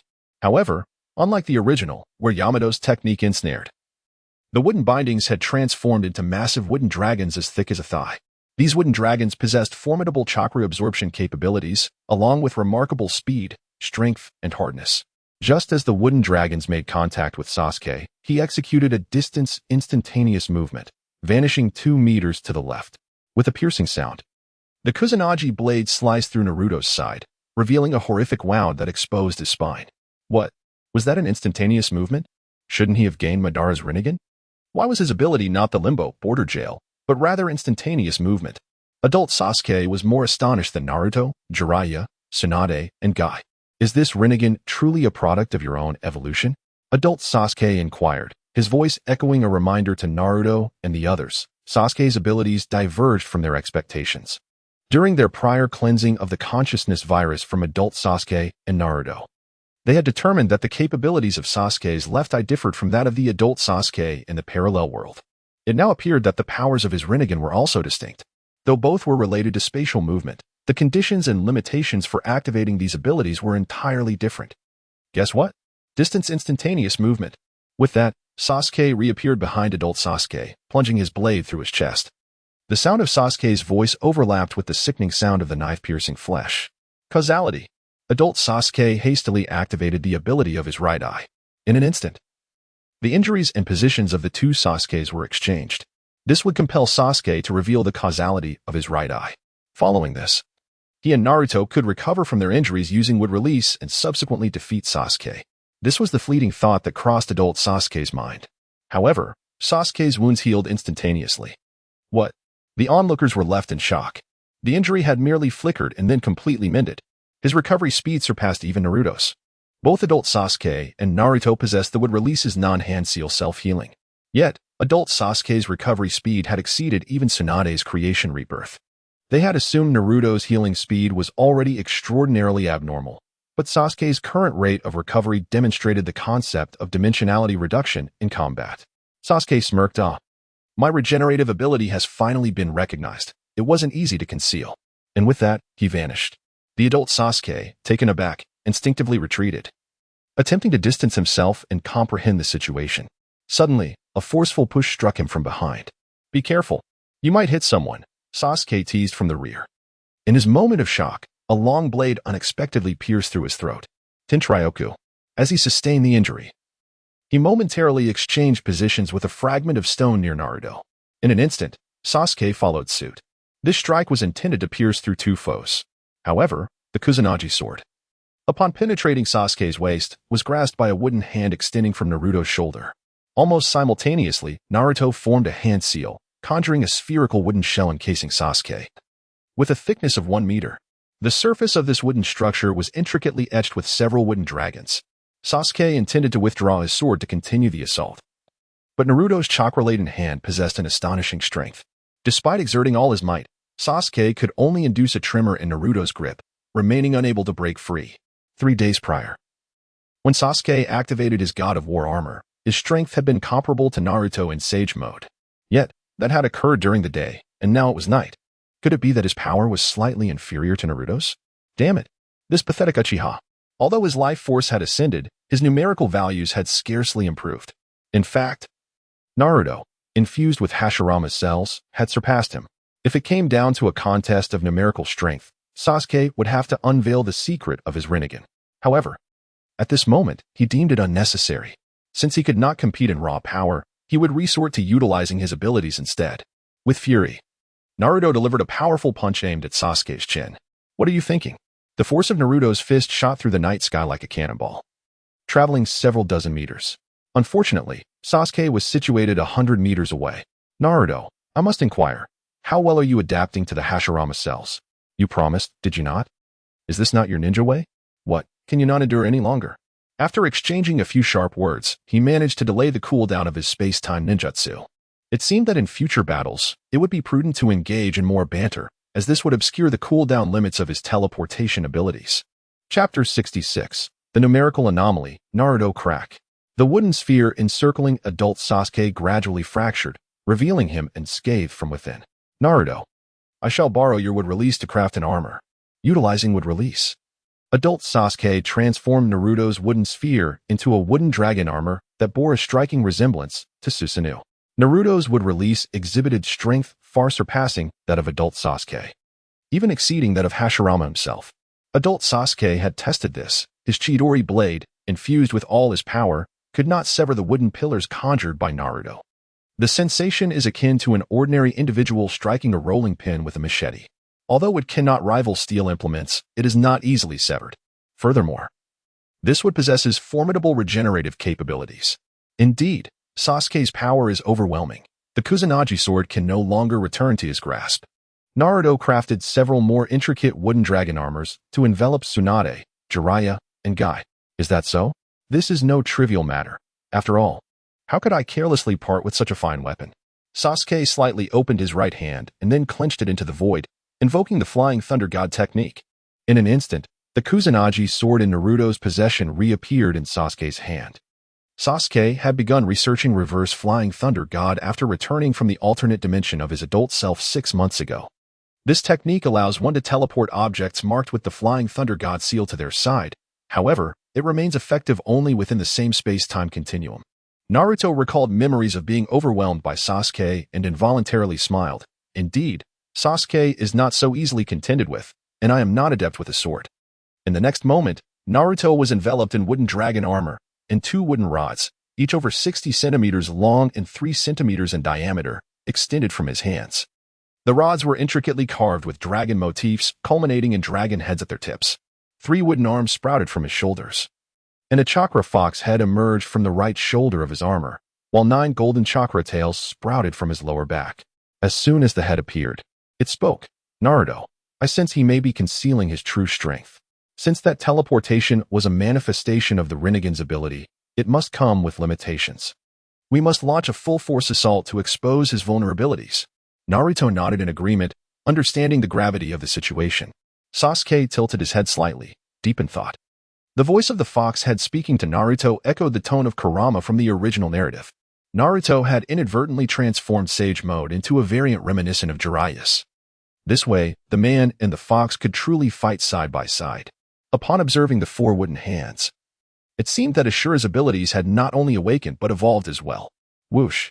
In an instant, Naruto crossed 100 meters, arriving before Sasuke.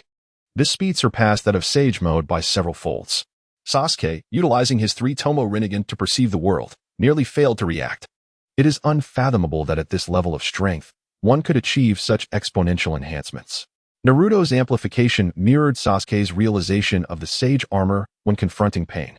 While what released does not directly augment speed, a substantial increase in power naturally enhances velocity.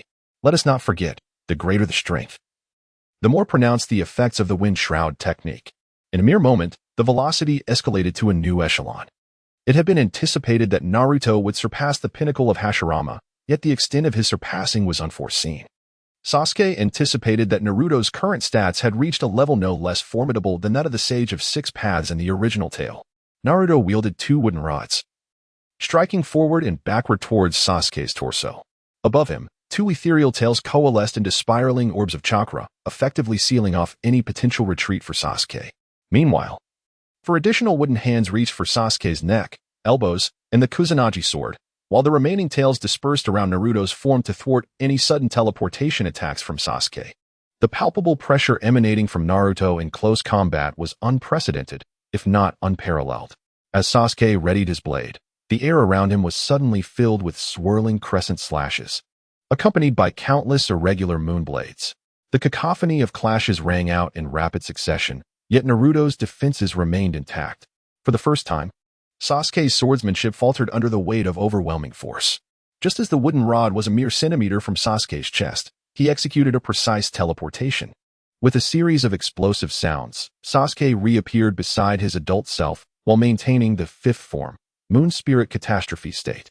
Regrettably, the erratic moon blades only left superficial scratches upon the wooden dragon armor of his adult form, and the swirling slashes merely carved shallow fissures of 3 to 4 centimeters deep into the armor.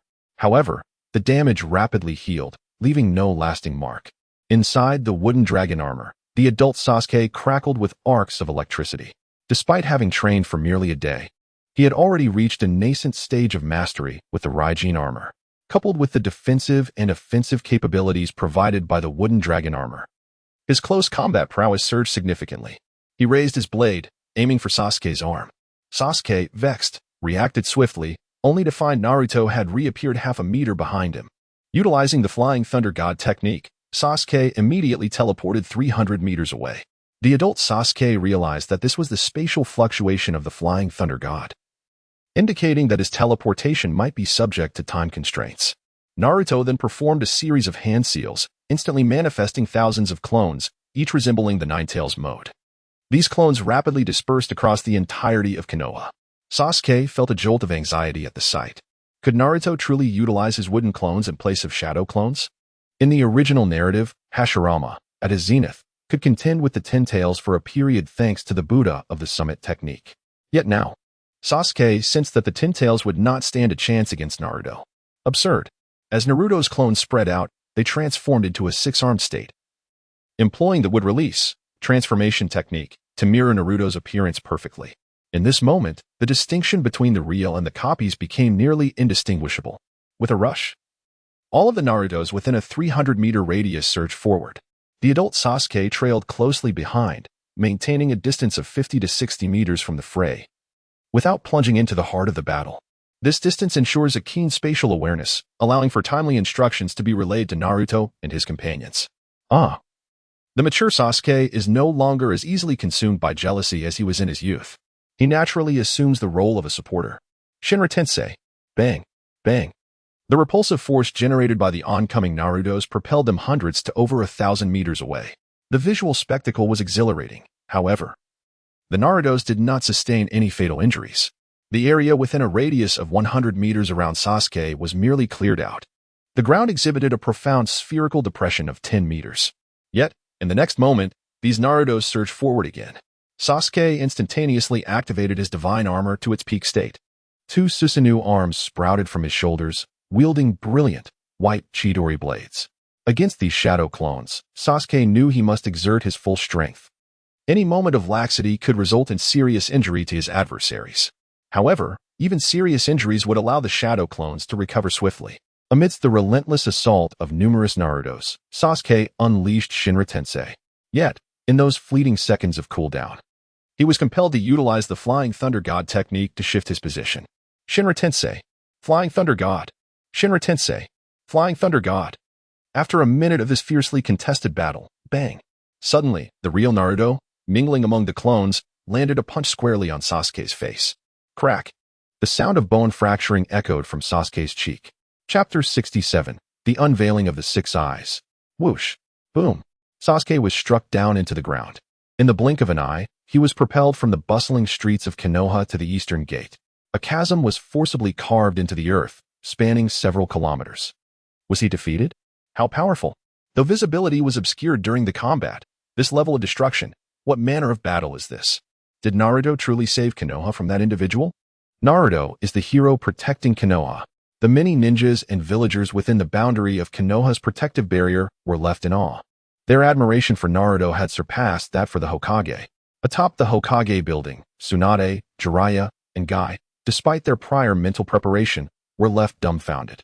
Guy released a sigh of relief, remarking that it seemed he wouldn't need to open the 8 gates, while the red leaves had yet to fall. The green foliage was already flourishing. Jiraiya, regaining his composure, laughed heartily, stating that it was only natural for his disciple to be so exceptional. Tsunade shot Jiraiya an alluring eye roll, retorting that this was largely due to the Sasuke from another world and her grandfather's cells. Ahem. But my guidance played a crucial role as well, Jiraiya insisted stubbornly. At the eastern gate of Konoha, Sasuke's fractured jaw healed as he was sent flying. Now lying in the deep pit, he fell into contemplation. The purpose of this visit to Konoha was to instill a suffocating sense of intimidation, thereby facilitating the subsequent tasks of the Sound Ninjas while preventing Naruto from intervening at every turn. I had anticipated an effortless victory. Yet was I truly compelled to reveal the Six Eyes in such a manner? I once believed that such measures were only necessary when confronting Kaguya. But how has Naruto elevated his prowess to such an astonishing degree? He remains so reckless and seemingly carefree, striving towards an invincible state of perfection. Why do these natives resist so fiercely? Suddenly, with a swift motion, several massive tree roots erupted from beneath Sasuke, ensnaring him. In the distance, numerous Narutos and an adult Sasuke were charging forth. Seeing Sasuke bound by several roots left the Narutos bewildered. This would-release technique was merely intended to create a distraction.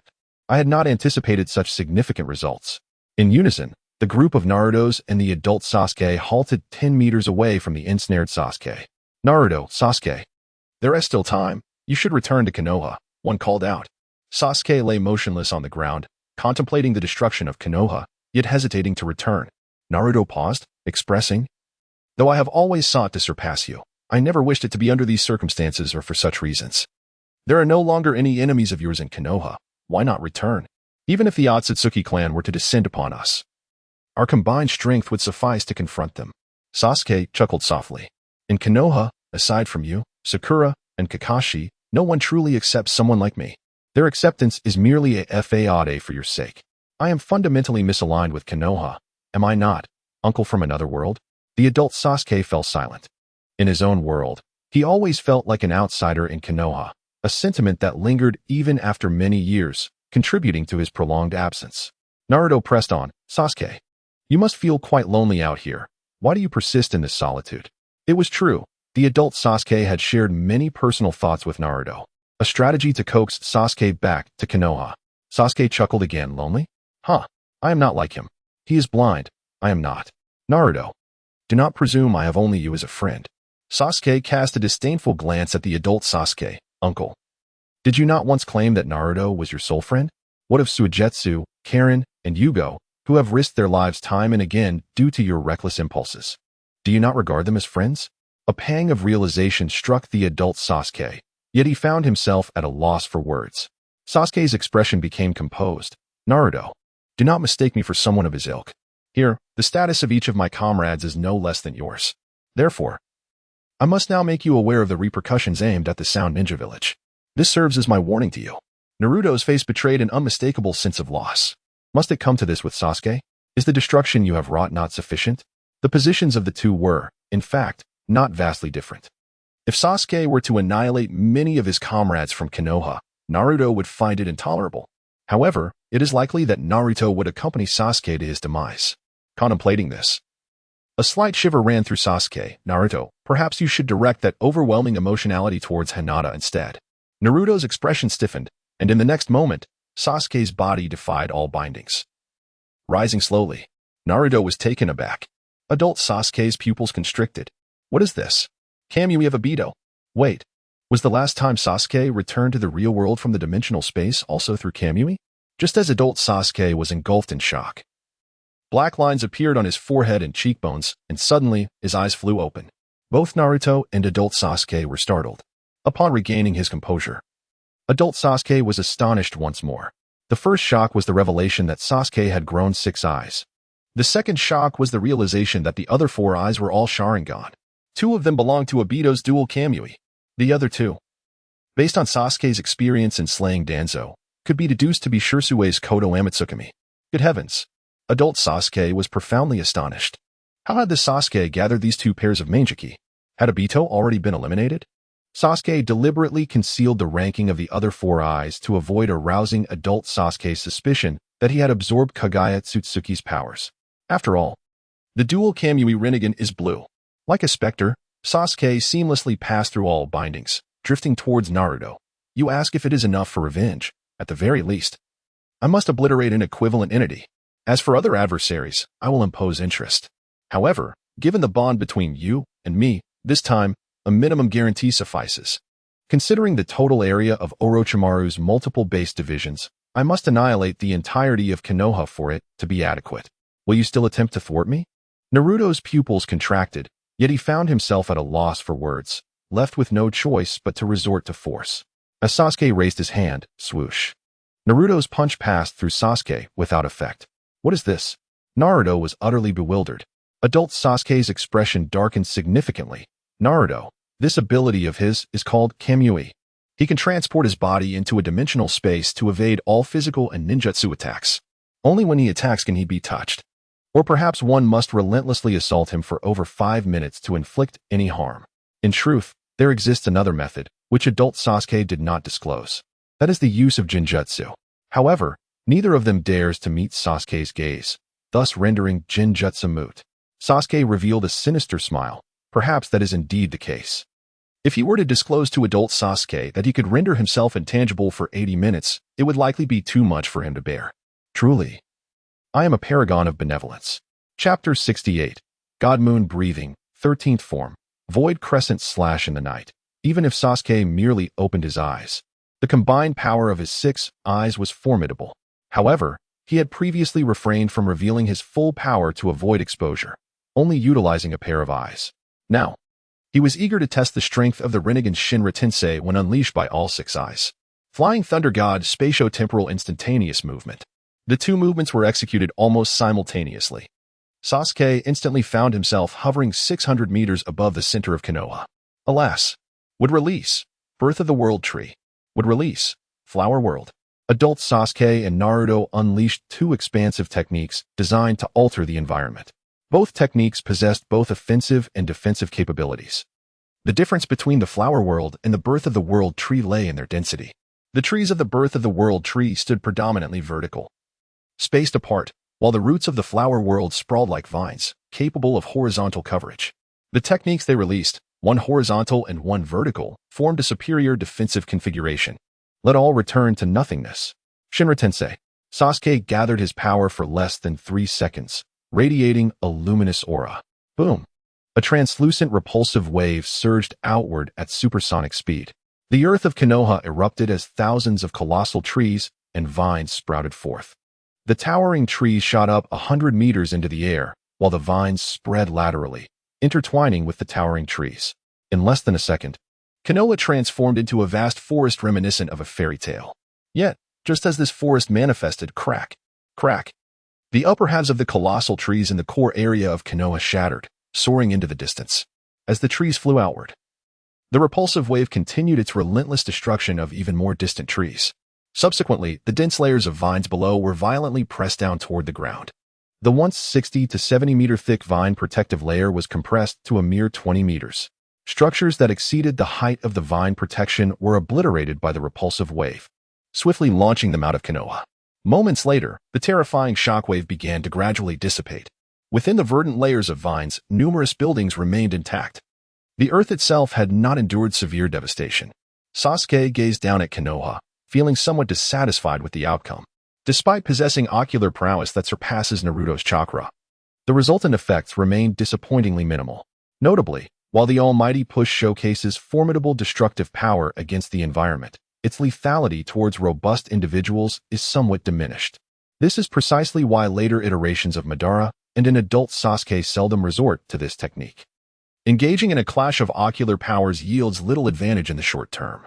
A confrontation using chakra would only exacerbate the awkwardness of the situation, rendering oneself inferior to Naruto in the immediate moment. It appears that I must resort to mechanized combat.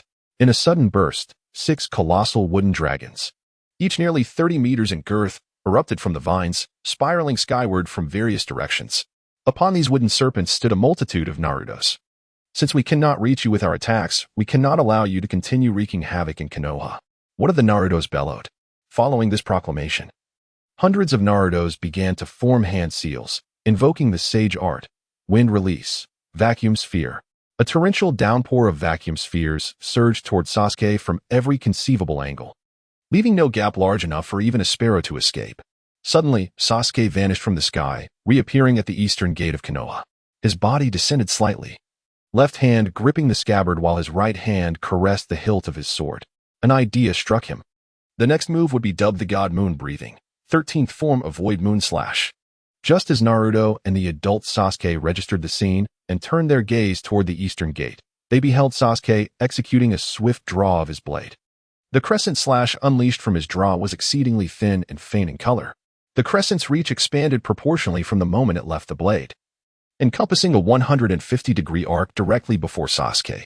Its speed appeared deceptively slow. Observers were convinced it lacked haste, yet in an instant, it traversed the entirety of Konoha.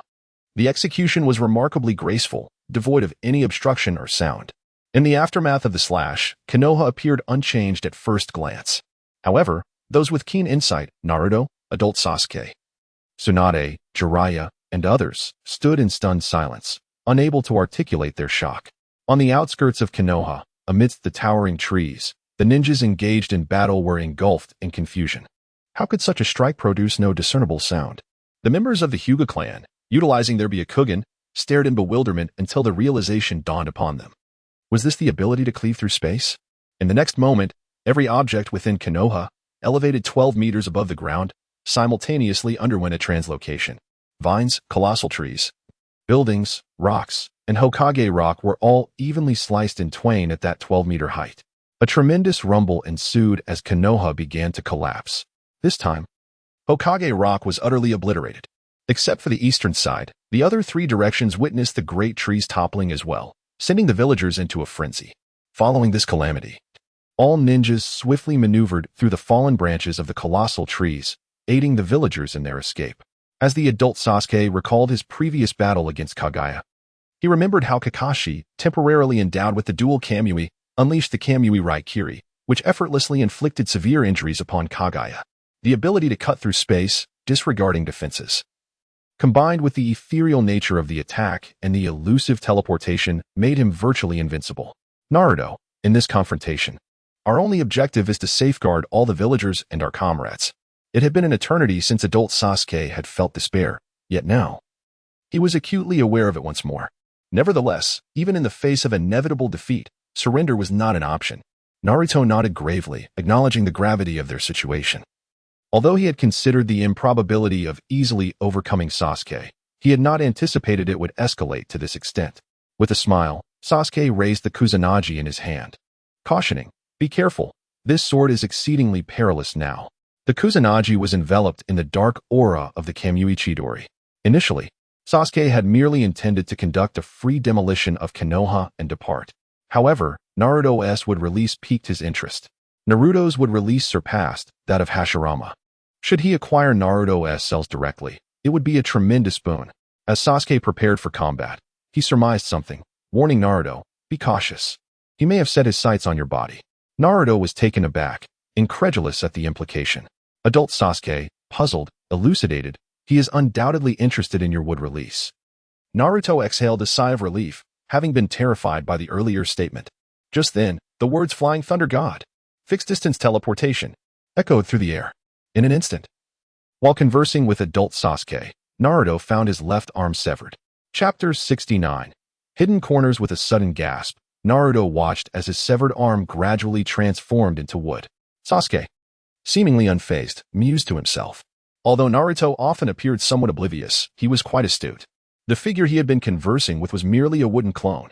In a swift motion, the wooden clone erupted forth, sending numerous vines spiraling towards Sasuke. The vines penetrated Sasuke, yet elicited no sensation. Sasuke sidestepped and executed an upward slash.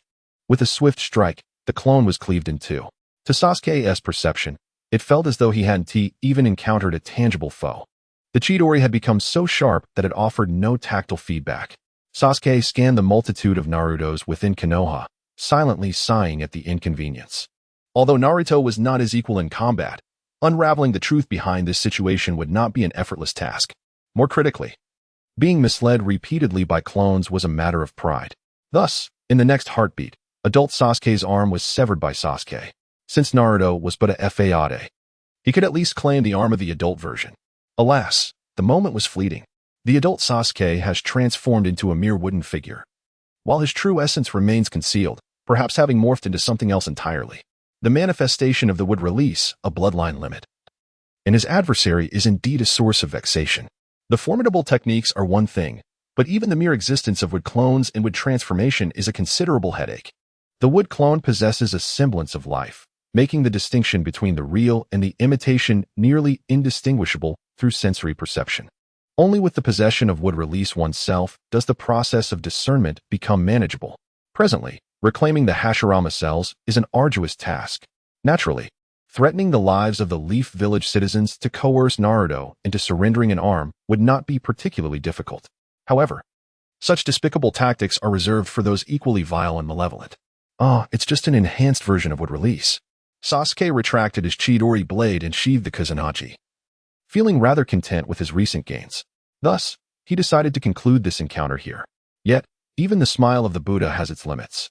Sasuke's expression gradually turned cold. Should you continue to obstruct me, the next occurrence will not merely be a simple demolition. A transparent vortex began to materialize in the space around him. Just as Sasuke was about to vanish, Naruto suddenly appeared, pulling Sakura along. It was utterly exasperating. Ignoring Sakura's nonsensical thoughts, how could Naruto have actually brought this individual here? Sasuke, as Sakura approached, She was horrified to discover that Sasuke's face had sprouted 6 eyes, causing her complexion to drain of color and her body to tremble, instinctively retreating a step. Sasuke smirked. I told you, you have no real understanding of me. Do you now have a compelling reason to see me? Sakura had intended to confront Sasuke verbally, but fear rendered her speechless. Sasuke unabashedly mocked her, stating, if you are feeling inferior due to the disparity in strength and choose to observe from a distance, that would be somewhat understandable. Yet you inexplicably insert yourself into the fray. Even Tsunade, the Hokage, recognizes her lack of qualification to intervene. It seems it is indeed you, Sakura, a woman devoid of self-awareness. As the vortex dissipated, a brief silence enveloped the scene. Naruto and the others looked at Sakura, wishing to comfort her, yet unsure of how to express their sentiments. After all, the gap in strength was undeniable. Even if Sakura were to dedicate her entire life to training, she could hardly measure up to a single shadow clone of either of them. Following this calamity, the residents of the Leaf Village felt an impending sense of death. That Sasuke arrived in the village, laid waste to everything, and then departed freely. In recent years, the populace had believed that with the Hokage in place, things would be different. They had hoped that with Jiraiya's presence, the Leaf Village would flourish anew, especially witnessing Naruto's newfound strength, leading everyone to believe that the village was on the brink of resurgence. Yet, what has changed since 6 months ago? Many hearts once again found themselves bereft of a sense of security. Some individuals left Konoha with their families, while those who chose to remain faced the daunting task of rebuilding the village. The landscape of Konoha was strewn with collapsed structures, rubble, colossal trees, and vines, making the reconstruction far more complicated than the barren land depicted in the original narrative. After nearly an hour of deliberation, the assembled crowd commenced the reconstruction plan. Firstly, the adult Sasuke unleashed a celestial technique, gathering all the debris into a sphere. Following this, Naruto initiated a wood-style technique, conjuring thousands of towering trees. These magnificent giants were adorned with numerous hollows, each spanning hundreds of square meters and divided into various rooms, transforming into a natural arboreal high-rise. Konoha had metamorphosed into an expansive forest, where all inhabitants lived like ethereal beings within the tree hollows. Beyond its unique aesthetic, the defensive capabilities of this new structure reached astonishing heights. The following day, news of Sasuke's devastating assault on Konoha reverberated throughout the ninja world. Villages that had previously witnessed Naruto's formidable shadow clones felt an overwhelming sense of impending danger. Meanwhile, in an undisclosed cavern within the ninja realm, a middle-aged man with an explosive hairstyle was bound to a wooden frame and plunged into a deep coma. The ground of the cave was inscribed with an intricate array of symbols. Nearby stood a short man with white hair, performing hand seals for the ghostly eruption technique. Suddenly, the man with the explosive hair lifted his lifeless gaze, as blood seeped from his skin and gradually merged with the white-haired man. Abruptly, a black hole materialized within the cave space. 3 cloaked figures emerged, one adorned with a spiraled orange mask, another with a face split between black and white, and the third, a robust figure with long black hair cascading to his waist. Startled, the white-haired man prepared to interrupt the ghostly eruption technique. But the masked individual spoke soothingly. There is no need for alarm. We harbor no ill intentions. I am called Akatsuki. This is Zetsu, and he is Shinnon. The white-haired man, still on guard, inquired about their organization and their purpose for seeking him. The figure known as Akatsuki scratched the back of his head thoughtfully. Let's call our organization the Jewel. We have come to recognize your potential and extend an invitation for you to join us. Within our ranks lies a treasure trove beyond your imagination, including the Sharingan and would release. As he finished speaking, the crimson 3-tomo Sharingan glimmered from the holes of Akatsuki's mask. Simultaneously, he produced a petri dish containing 2 more Sharingan, causing the white-haired man's pupils to constrict in disbelief. Shinnon grinned, stretching his neck and joints. If you disagree, I shall strike you down. Chapter 70, Ascending to the Moon, Unifying the Moon's Great Otsutsuki. Bairuho narrowed his eyes slightly. This organization appeared rather intriguing, yet he wondered about their true strength. Shinnon's hands cracked ominously. Hurry and complete your technique. I can hardly wait. Moments later, as the last drop of blood fused into Bairuho's body, he vanished in an instant. Whoosh! Almost instantaneously, Bairuho materialized before Shinnon, delivering a powerful punch to his abdomen. Bang! A dull thud echoed. Yet, Shinnon merely scoffed. Is that all you've got? Allow me to demonstrate the essence of a fist. Steel release. Just as Shinnon's fist was about to make contact with Bairuho's face, a metallic sheen enveloped Bairuho's visage. However, clang, thud, Bairuho's face was contorted by the impact, blood and teeth flying several meters away. Boom. Bairuho himself was sent crashing into the mountainside, buried several meters deep. This single blow left Bairuho utterly dazed. It was indeed reinforced. He hastily formed a seal. Suddenly, countless vines erupted from the mountainside, gradually pulling Bairuho back to the trio. A Fei and the others. Surviving a punch grants you the right to be one of us, a Fei remarked. Shinong chuckled awkwardly, indeed. I'm quite satisfied with the companion Lord A. Fei has chosen. Slowly regaining his senses, Bairuho cautiously inquired, what is the primary purpose of our organization? To liberate the world from suffering entirely, a Fei replied, leaving Bairuho even more astonished. A Fei couldn't help but reminisce about Sasuke's visage. Yet obstacles still lingered in the current ninja world. We need to amass strength and only act after undergoing a true transformation. Overwhelmed by shock, Bairuho followed the trio into the black, hole-like portal. Moon Country, Dream Hidden Village. After numerous attempts, Sasuke grew increasingly familiar with Zuki's realm. Tonight, it was time to attempt the lunar journey. Snap! A pitch-black portal materialized in the air. With a single step, Sasuke transcended from Earth to the moon's surface. His demonic transformation reverted back to his human form. The hemisphere of the moon visible from Earth was illuminated by the sun. Yet, the cosmos of this two-dimensional world was remarkably enchanting. The temperature here was not much different from Earth, and breathable air supported the ecosystem. As far as the eye could see was an endless expanse of gray terrain, riddled with uneven craters. Although the moon's surface appeared barren, Sasuke sensed powerful energy fluctuations emanating from within. Upon entering his human state, he had already activated his dual Sharingan. At this moment, he traversed into the depths of the moon like a fleeting apparition. Shortly thereafter, Sasuke arrived at an artificial world within the moon. This realm was characterized by an immense hollow expanse, wherein a synthetic sun resided at its core. This artificial sun bore no influence over the state of transformation. As Sasuke ventured into the innermost depths of the synthetic sun, he beheld a colossal golden reincarnation eye. This eye was somewhat smaller than its counterpart in the cinematic adaptation. In the future, this location was destined to become his clandestine base. The reincarnation eye was to serve as a source of illumination, thus it could not be absorbed. However, it could be adorned with an illusionary barrier. Consequently, the artificial sun acquired the capability of projection. After making the necessary preparations, Sasuke departed to continue his search for the descendants of the Feathered Village. In a short while, he observed two factions engaged in warfare upon the earth. One of these factions, bearing a flag emblazoned with a black moon emblem, was none other than the Sasuke branch family. They had fashioned a purple reincarnation eye, approximately 1 meter in diameter. Through subtle chakra perception, Sasuke felt a tinge of disappointment regarding the prowess of these individuals. He had anticipated that they would possess abilities akin to those of SH-10 from the cinematic narrative. In reality, most of them were merely at the level of elite Jonin, with only those of captain rank and above attaining the strength of a Kage. Their Sasuke lineage had long since become diluted, rendering them only slightly superior to the High Ga clan on Earth. Sasuke SH-10 was a rare genius, though regrettably. Despite his remarkably pure bloodline, he was born without dual eyes. Suddenly, the purple reincarnation eye of the branch family began to gather energy, releasing a beam of purple light in an instant. In that fleeting moment, Sasuke manifested at the heart of the battlefield, utilizing his Hungry Ghost realm abilities to single-handedly catch the beam emitted by the purple reincarnation eye. After a brief flash of brilliance, all the Sasuke clansmen stood in stunned silence. "Who are you?" the leaders of the two factions inquired, astonished. They were apprehensive that Sasuke might be a concealed master from the opposing faction. Gradually, Sasuke unveiled his 6 reincarnation eyes, causing the expressions of the onlookers to shift dramatically. They soon realized that Sasuke had materialized from the earth into their midst. Sasuke slowly ascended into the air. Surveying the assembly below, you seek to annihilate the earth on one hand, while simultaneously striving to protect it on the other. Yet, you remain utterly unfamiliar with the life forms upon the earth.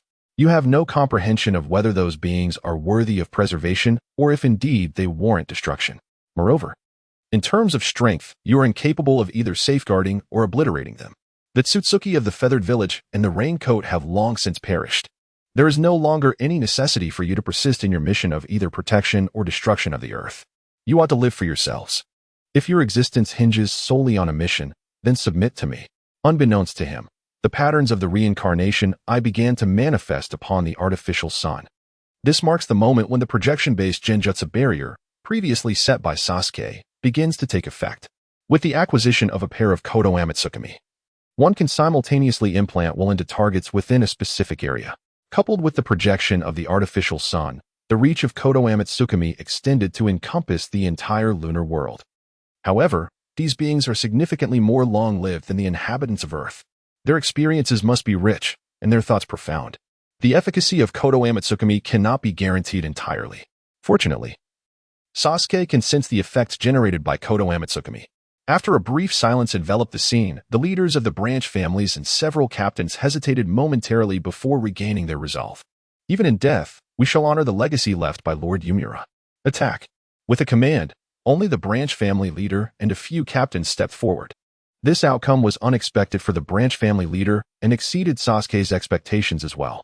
For Sasuke, however, this surprise was far more favorable. This may be attributed to their lack of exposure to the environment of Earth, resulting in a more singular mindset. The effects of Kodo Amatsukami were remarkably effective. Though only a few were willing to act, they charged towards Sasuke with unwavering determination. Sasuke's right hand, appearing slow yet swift, grasped the hilt of the Kusanagi. To ask you to relinquish your resolve is indeed a challenge. Thus, you shall leave behind your tenacity and depart forever. Chapter 71. Transformation of the Blue Divine. No fierce battle ensued. Suddenly, Sasuke found himself standing not far behind several individuals. In the next moment, splurt. A fountain of blood erupted from the necks of a few, reaching several meters high. Sasuke turned to the head of the main family, stating, "From now on, you shall be the leader of these two families. Organize the population and strength data of your clan." Understood. Within an hour, all the information regarding the Otsutsuki clan on the moon had been compiled. At this moment, only Shurin, the last surviving member of the Otsutsuki clan, remained unaffected by Kodo Amatsukami. Consequently, Sasuke drained Shurin's blood. Shurin inherited the pure bloodline of Otsutsuki Yumura, intertwined with the power of chakra fruits. Upon absorption, Sasuke felt his physique strengthen slightly. Next, it was time to absorb the purple Rinnegan. The purple Rinnegan was formed from the combined eyes of countless deceased branch family members, its ocular power rivaling that of the Rinnegan. Since Sasuke's 6 eyes had already been revealed, there was no need for concealment. He thus exchanged his usual daytime vision for the dual Meijiki Sharingan. Sasuke decisively fused the purple Rinnegan with the dual Meijiki Sharingan. During the fusion, the bloodline power of Yumura resonated with Sasuke's own Kekai Genkai. The Meijiki Sharingan transformed into a passive state, yet the iris turned blue. The time for the Void Deity's manifestation has reached 100 minutes. The speed of transfer of the left eye has doubled. This pair of eyes not only possesses the abilities of the Byakugan but has also been significantly enhanced. The images perceived through this ocular power have transformed into vibrant colors, additionally granting the ability to magnify microscopic details. As the viewpoint enlarges, one's control over chakra simultaneously improves. Although this power may seem trivial at first glance, its actual efficacy is astonishing. Sasuke endeavored to conjure a black rod using chakra. As his field of vision continued to expand, he observed minute gaps within the rod. Upon their emergence, Sasuke filled these voids with chakra. As he magnified his perspective further, even finer fissures appeared, which he promptly filled once more. Thus, the density and strength of the black rod metamorphosed at an observable rate. Within a minute, Sasuke's vision could discern bacteria suspended in the air.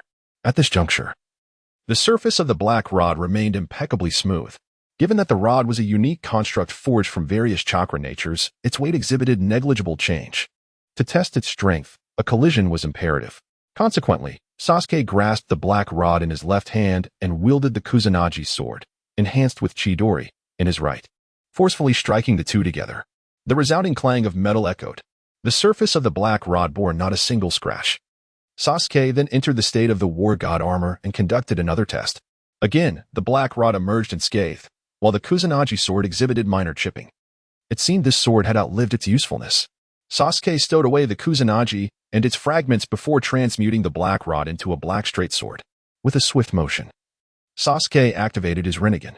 The intricate patterns within his eyes had evolved into the 6-pointed blue Rinnegan. Imbued with all the abilities of the Samsara eye and capable of manifesting the truth-seeking orbs. At this moment, the upper limit of his ocular magnification had risen once more. Sasuke continued to infuse the black sword with chakra for nearly 2 additional minutes until he reached the apex of his ocular power. Regrettably, The truth-seeking orbs could not be utilized in their normal state.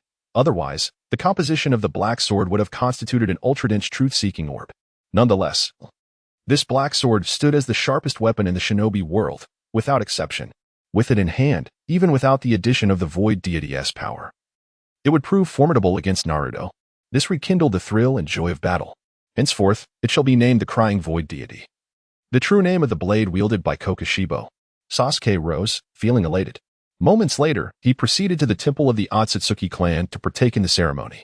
During the ritual, Sasuke imparted breathing techniques and a modicum of cursed blood to the assembly, officially becoming the new leader of the Moon's Otsutsuki clan. Subsequently, utilizing his golden samsara eye, he established a spatial conduit leading to Earth. The other end of the passage found itself within an inconspicuous well in the village of Dream Hidden. Upon returning to the shinobi world, Sasuke tossed the Kusanagi sword to Suigetsu and subsequently granted him access to the lunar base of the 12 Kazuki. The entire ninja world fell into an eerie silence. On the surface, it appeared peaceful. However, it was merely the calm before the storm. All the ninja villages were exerting their utmost efforts to enhance the abilities of their shinobi. Most of the Jinchuriki were concealed in obscure locations. Sasuke was not surprised by this. He then penned several tales and essays concerning freedom and equality, dispatching individuals to masquerade as monks to disseminate them throughout the ninja realm. Those who encountered these narratives began to reflect and contemplate the meaning of life, yet a profound awakening remained a distant prospect. In Konoha, the adult Sasuke gradually mastered the chakra absorbed from Orochimaru and his associates. Furthermore, he deduced the methodology of breathing techniques through chakra research. Soon after, the core ninjas of Konoha commenced their training in these techniques. A year later, the adult Sasuke activated his marks, coinciding with Naruto's own awakening of the same.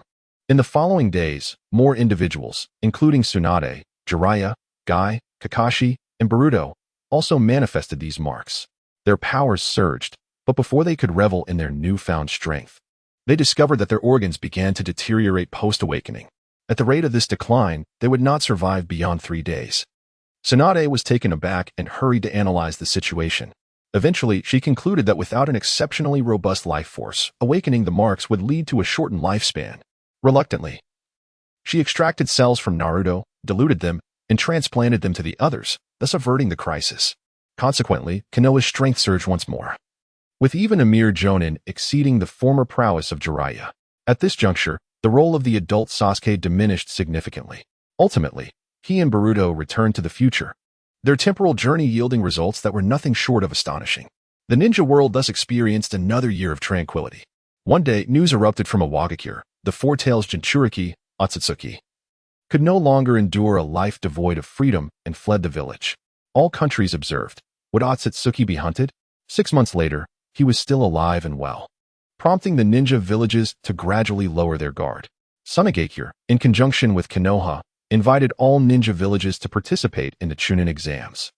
Among those accepting the invitation were Naruto and the 7 Tails Jinchuriki from Takigakure. On the moon, within the solar palace, the 12 Kazuki stood poised. Before them, on the throne, Sasuke held an invitation in his hand, remarking, "It seems I am still a Genin after all." Orochimaru, with a sly grin, licked his lips, commenting, "According to the ninja ranking standards, this is indeed the case." Chapter 72. The capture of the tailed beasts begins. Conan. Is Konoha deliberately luring us into action? Could there be a trap? Do adjusted his glasses, revealing our intentions. Now, aside from the 3 tails, the other Jinchuriki have returned to our line of sight. As for the traps, Nagato remarked, to us, their traps hold no significance. Sasuke, placing down the invitation in his hand, declared, since Konoha intends to draw out the serpent from its den, let us present ourselves for their observation. Furthermore, I must also entice Obito and the others to reveal themselves. This night, the hunt commences. The group swiftly divided the tailed beasts among themselves. Nagato and Conan were tasked with hunting the 5 Tails Jinchuriki in the Stone Village. Kinshiki and Yugo would pursue the 8 Tails and 2 Tails Jinchuriki in the Cloud Village. Suigetsu and Do were assigned to hunt the 6 Tails Jinchuriki in the Mist Village. Deidara and Sasori, as in the original tale, would venture to the Sand Village to hunt Gaara. Haiden and Kakuzu would seek out the rogue 4 Tails Jinchuriki, Old Purple. As for Sasuke, Orochimaru, and Karen, they would directly head to Konoha to hunt the 7 Tails Jinchuriki. With Konoha having extended its hand, it was time to strike decisively. At that moment, Numerous foreign ninjas queued to enter Konoha. From a distance, they beheld a colossal tree reaching toward the heavens. As they approached, the sight became even more awe-inspiring, causing them to pause before entering. 3 representatives from the land of Wave's Dream Hidden Village had just passed the inspection and entered Konoha. Among them were 2 boys and a girl, all appearing to be around 15 or 16 years of age. The tall boy on the left was gaunt and pale, looking as if he were gravely ill. The girl on the far right wore red glasses and had cascading black hair. The boy in the center donned flat glasses, exuding a demeanor of humility, reminiscent of an approachable, honest individual. Upon entering the main gate, surrounding ninjas began to question whether he was indeed a ninja. These 3 individuals were, in fact, the disguised Orochimaru, Karen, and Sasuke. Karen gazed curiously at Konoha, exclaiming, "Wow. It's completely different from the last time I participated in the Chunin exams." Orochimaru, licking his lips, cast a sidelong glance at the middle figure, Sasuke. "No worries.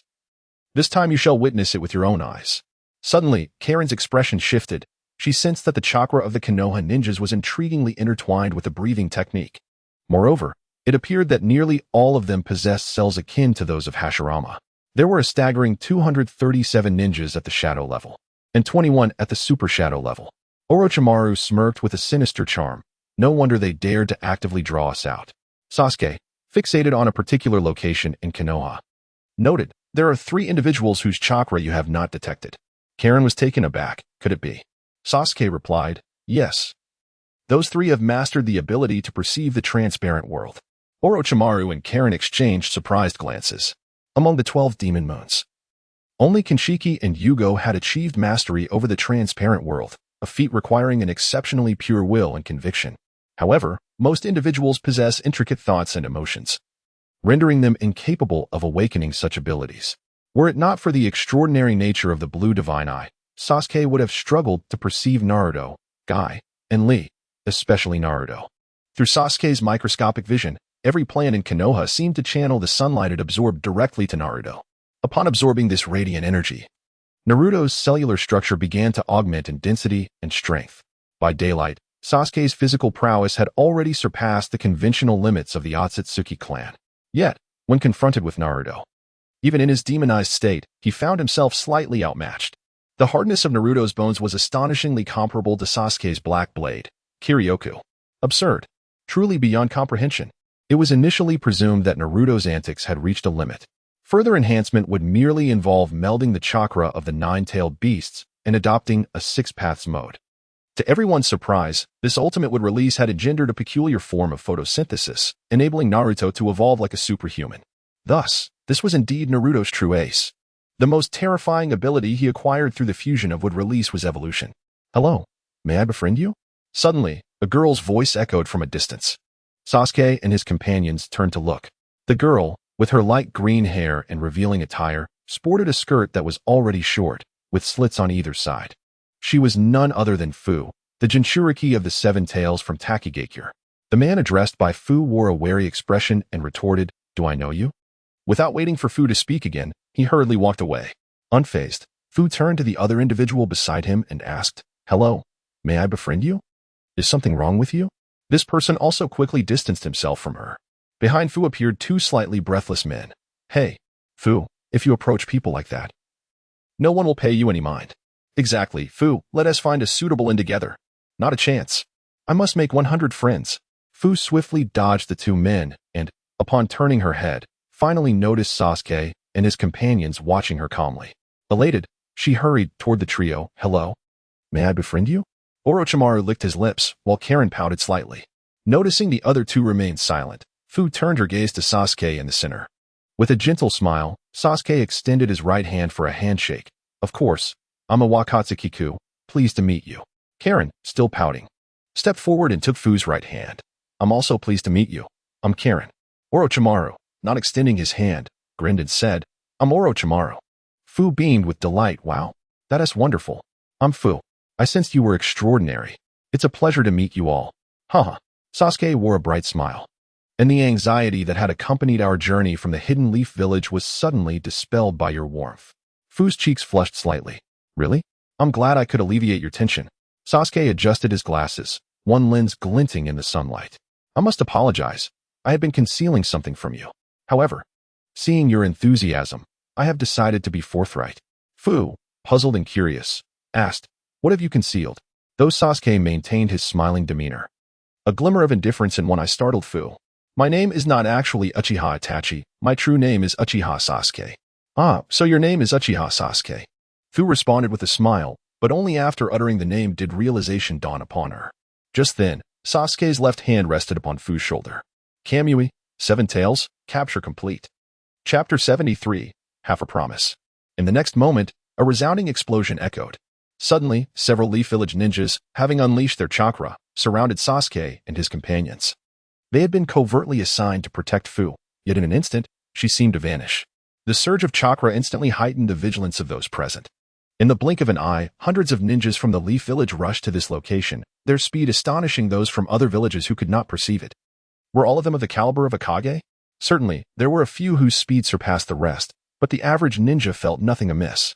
Just as the Leaf Ninjas finished unleashing their chakra, silver-haired Kakashi and spiky-haired Guy appeared within mere seconds. Naruto traversed thousands of meters and arrived at the scene. Instinctively, he looked at Sasuke. "Sasuke?"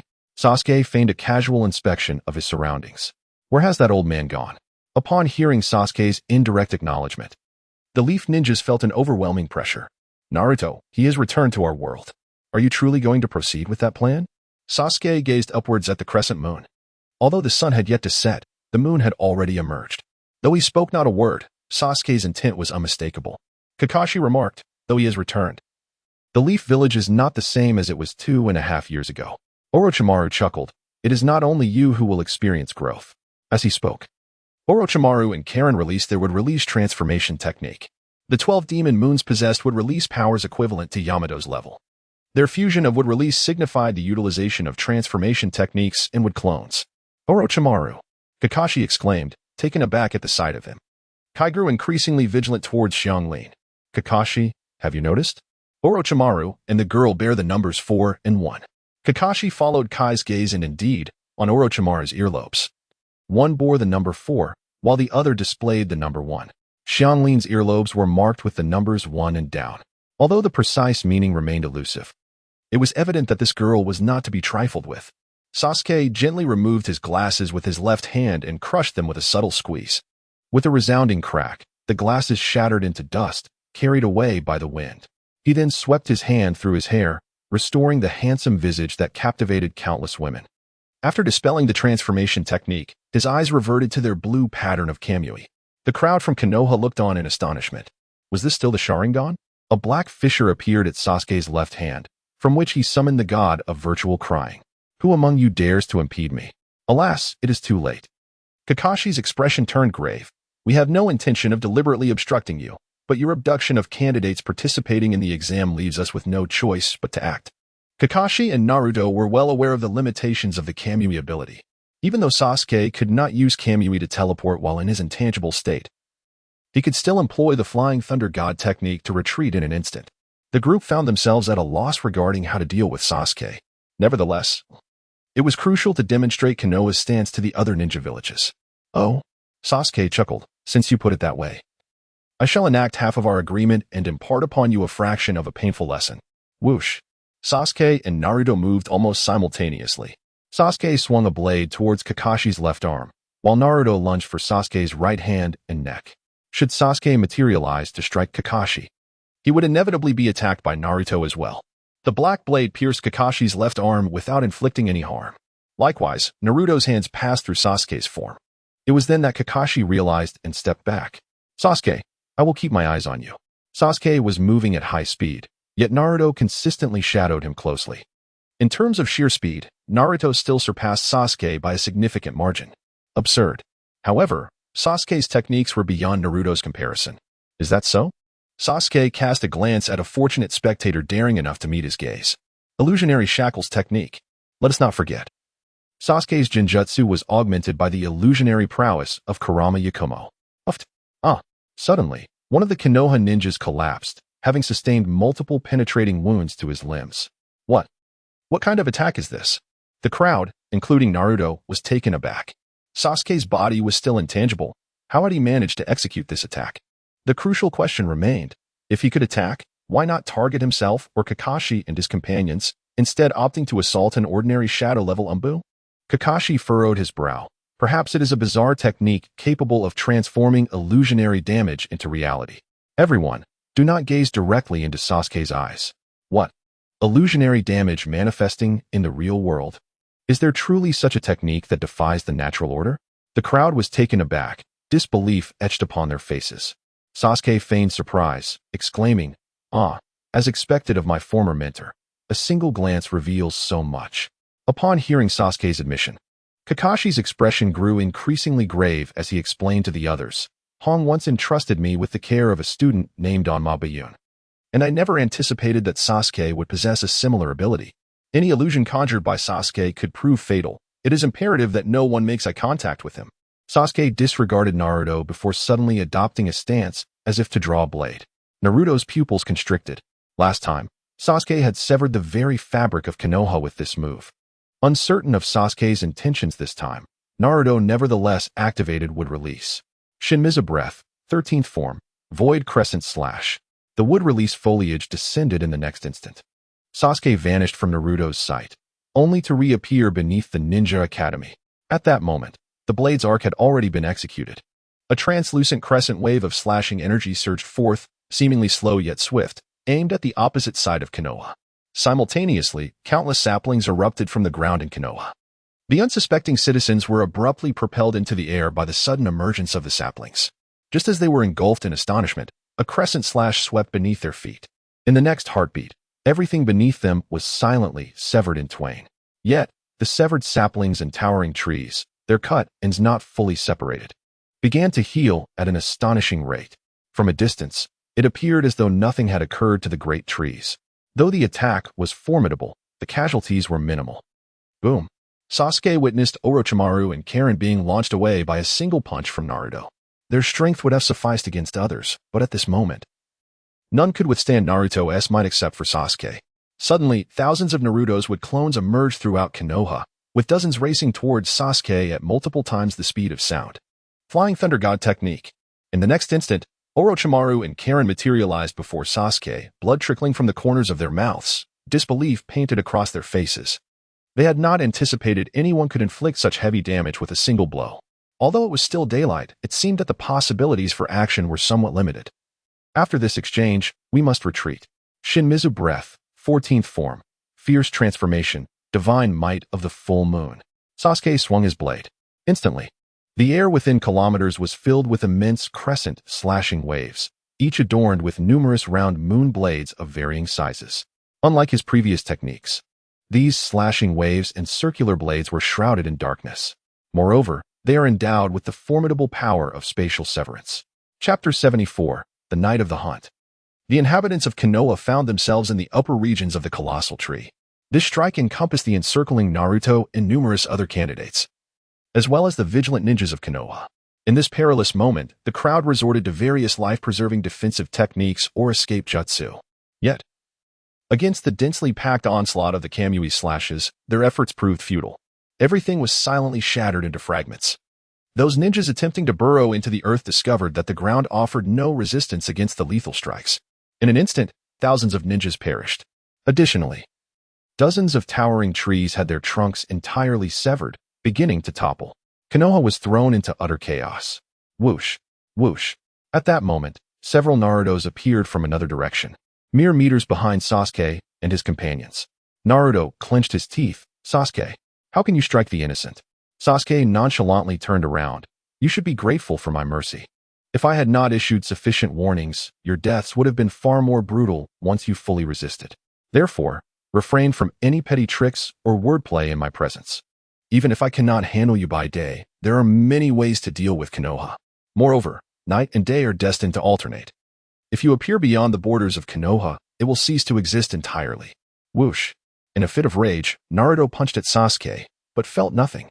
Sasuke and his companions had already transformed into phantoms and vanished from Konoha.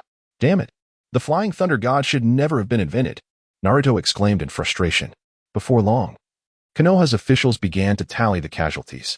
Almost none of the ninjas from various nations had survived. How were they to explain this to the other nations? The higher-ups in Konoha were beset with headaches. However, in reality, the other four nations were about to face an even graver crisis. Shortly thereafter, the sun finally dipped below the horizon. In the land of wind, on the outskirts of Sunagakure, hundreds of sand ninjas stood vigil atop several stories of protective walls. At that moment, a sand ninja, armed with binoculars, was scanning the distant desert. Suddenly, he spotted a colossal white bird in the sky 2 kilometers away. On the back of this giant bird stood 2 youths clad in black with red clouds.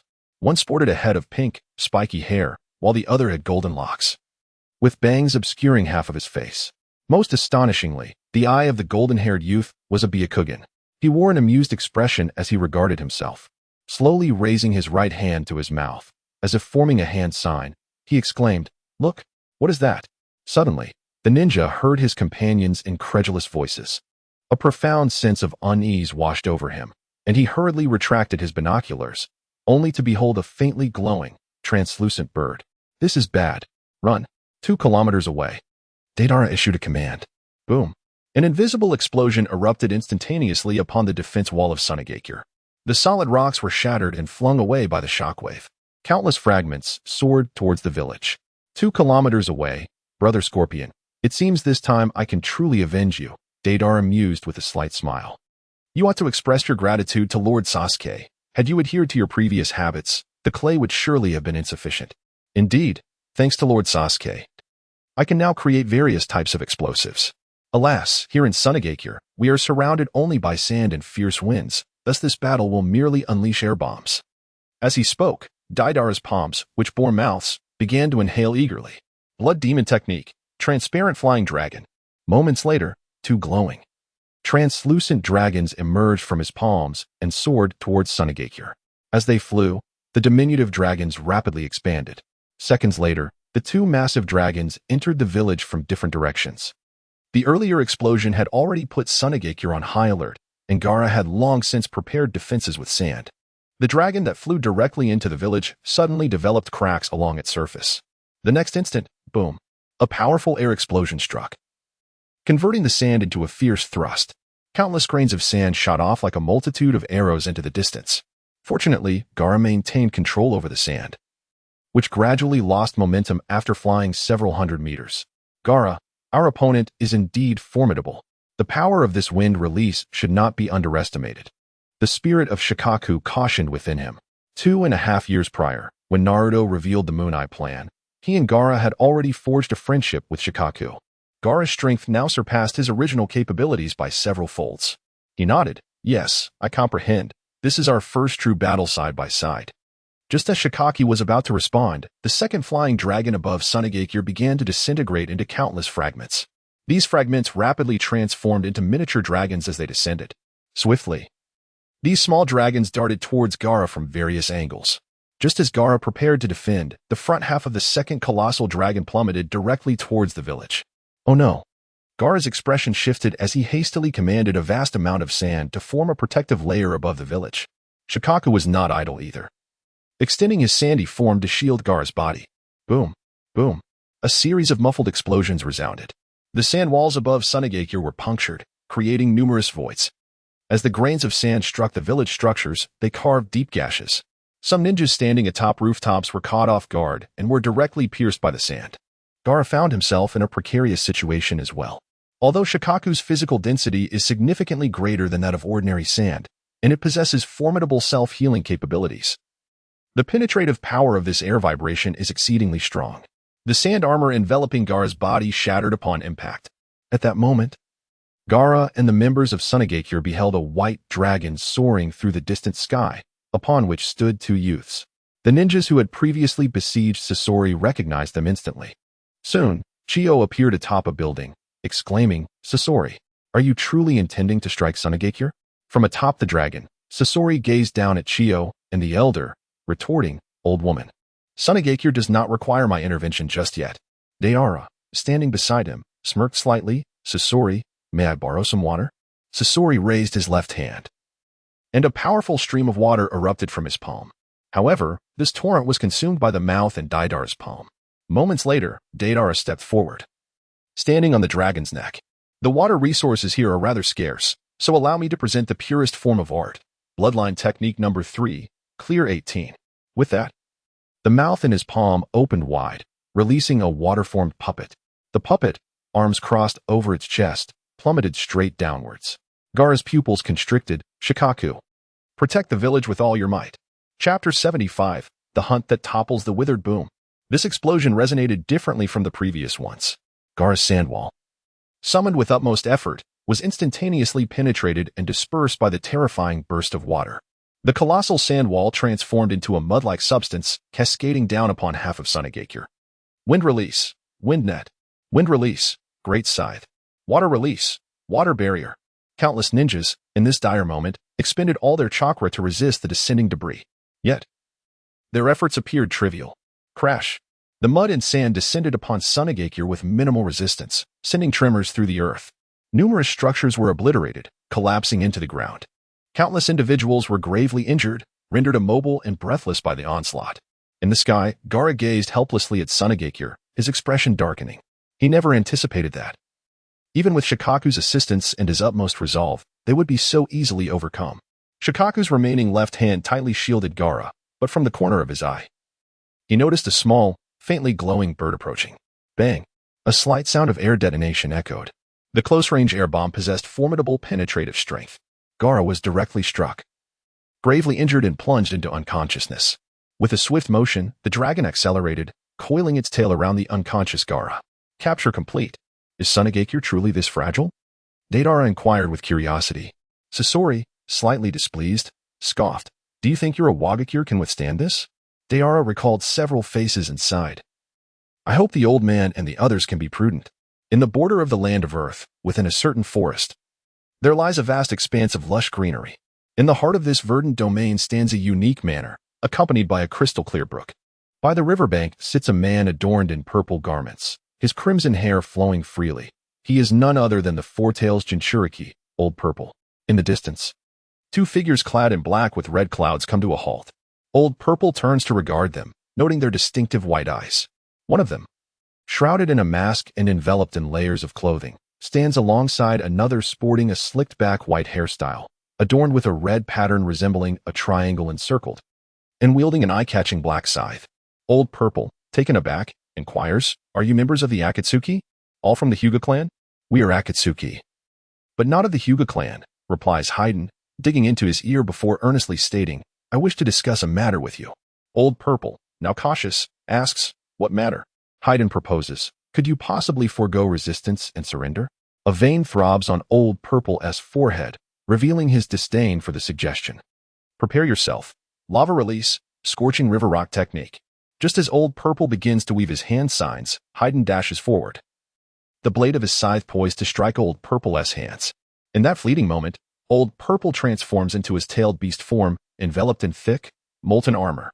Blood erupts as Haydn's assault interrupts Old Purple's final hand sign, nearly severing his left wrist. In a swift motion, Old Purple's four tails lash out towards Haydn. A grin spreads across Haydn's face as he retracts his scythe, licking the blade.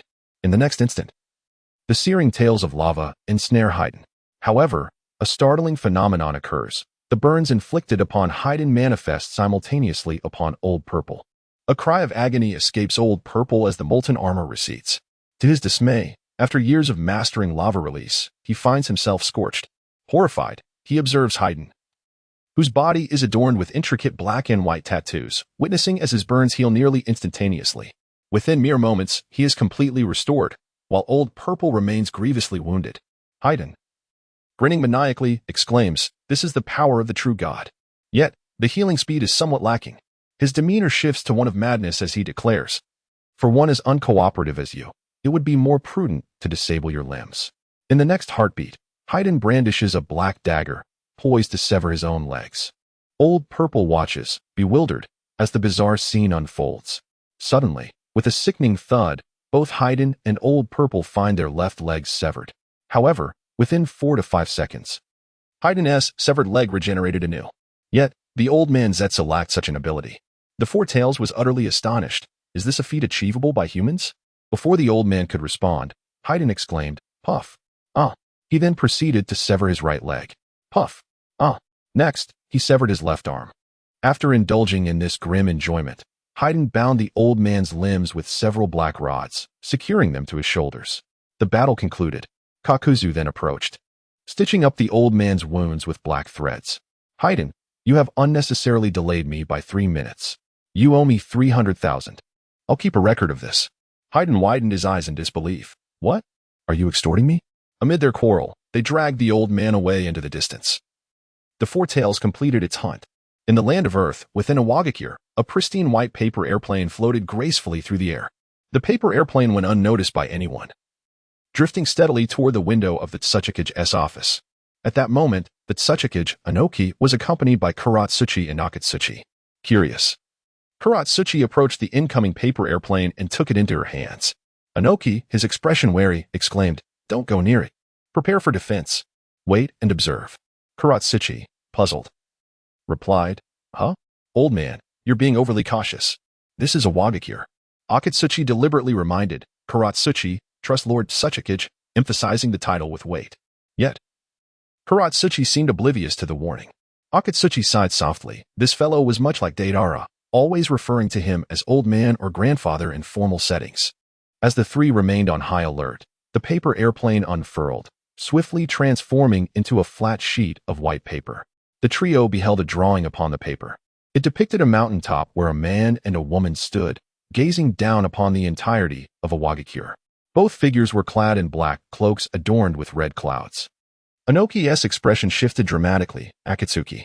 In the next moment, the figures in the drawing abruptly turned around. Their sudden movement, coupled with their pale eyes, was particularly unsettling. "Ah!" Kuratsuchi screamed in fright. The other two were startled by the sudden change, but managed to remain silent. Suddenly, the two figures stepped out from the drawing. Nagato and Konan emerged, instantly returning to their normal forms.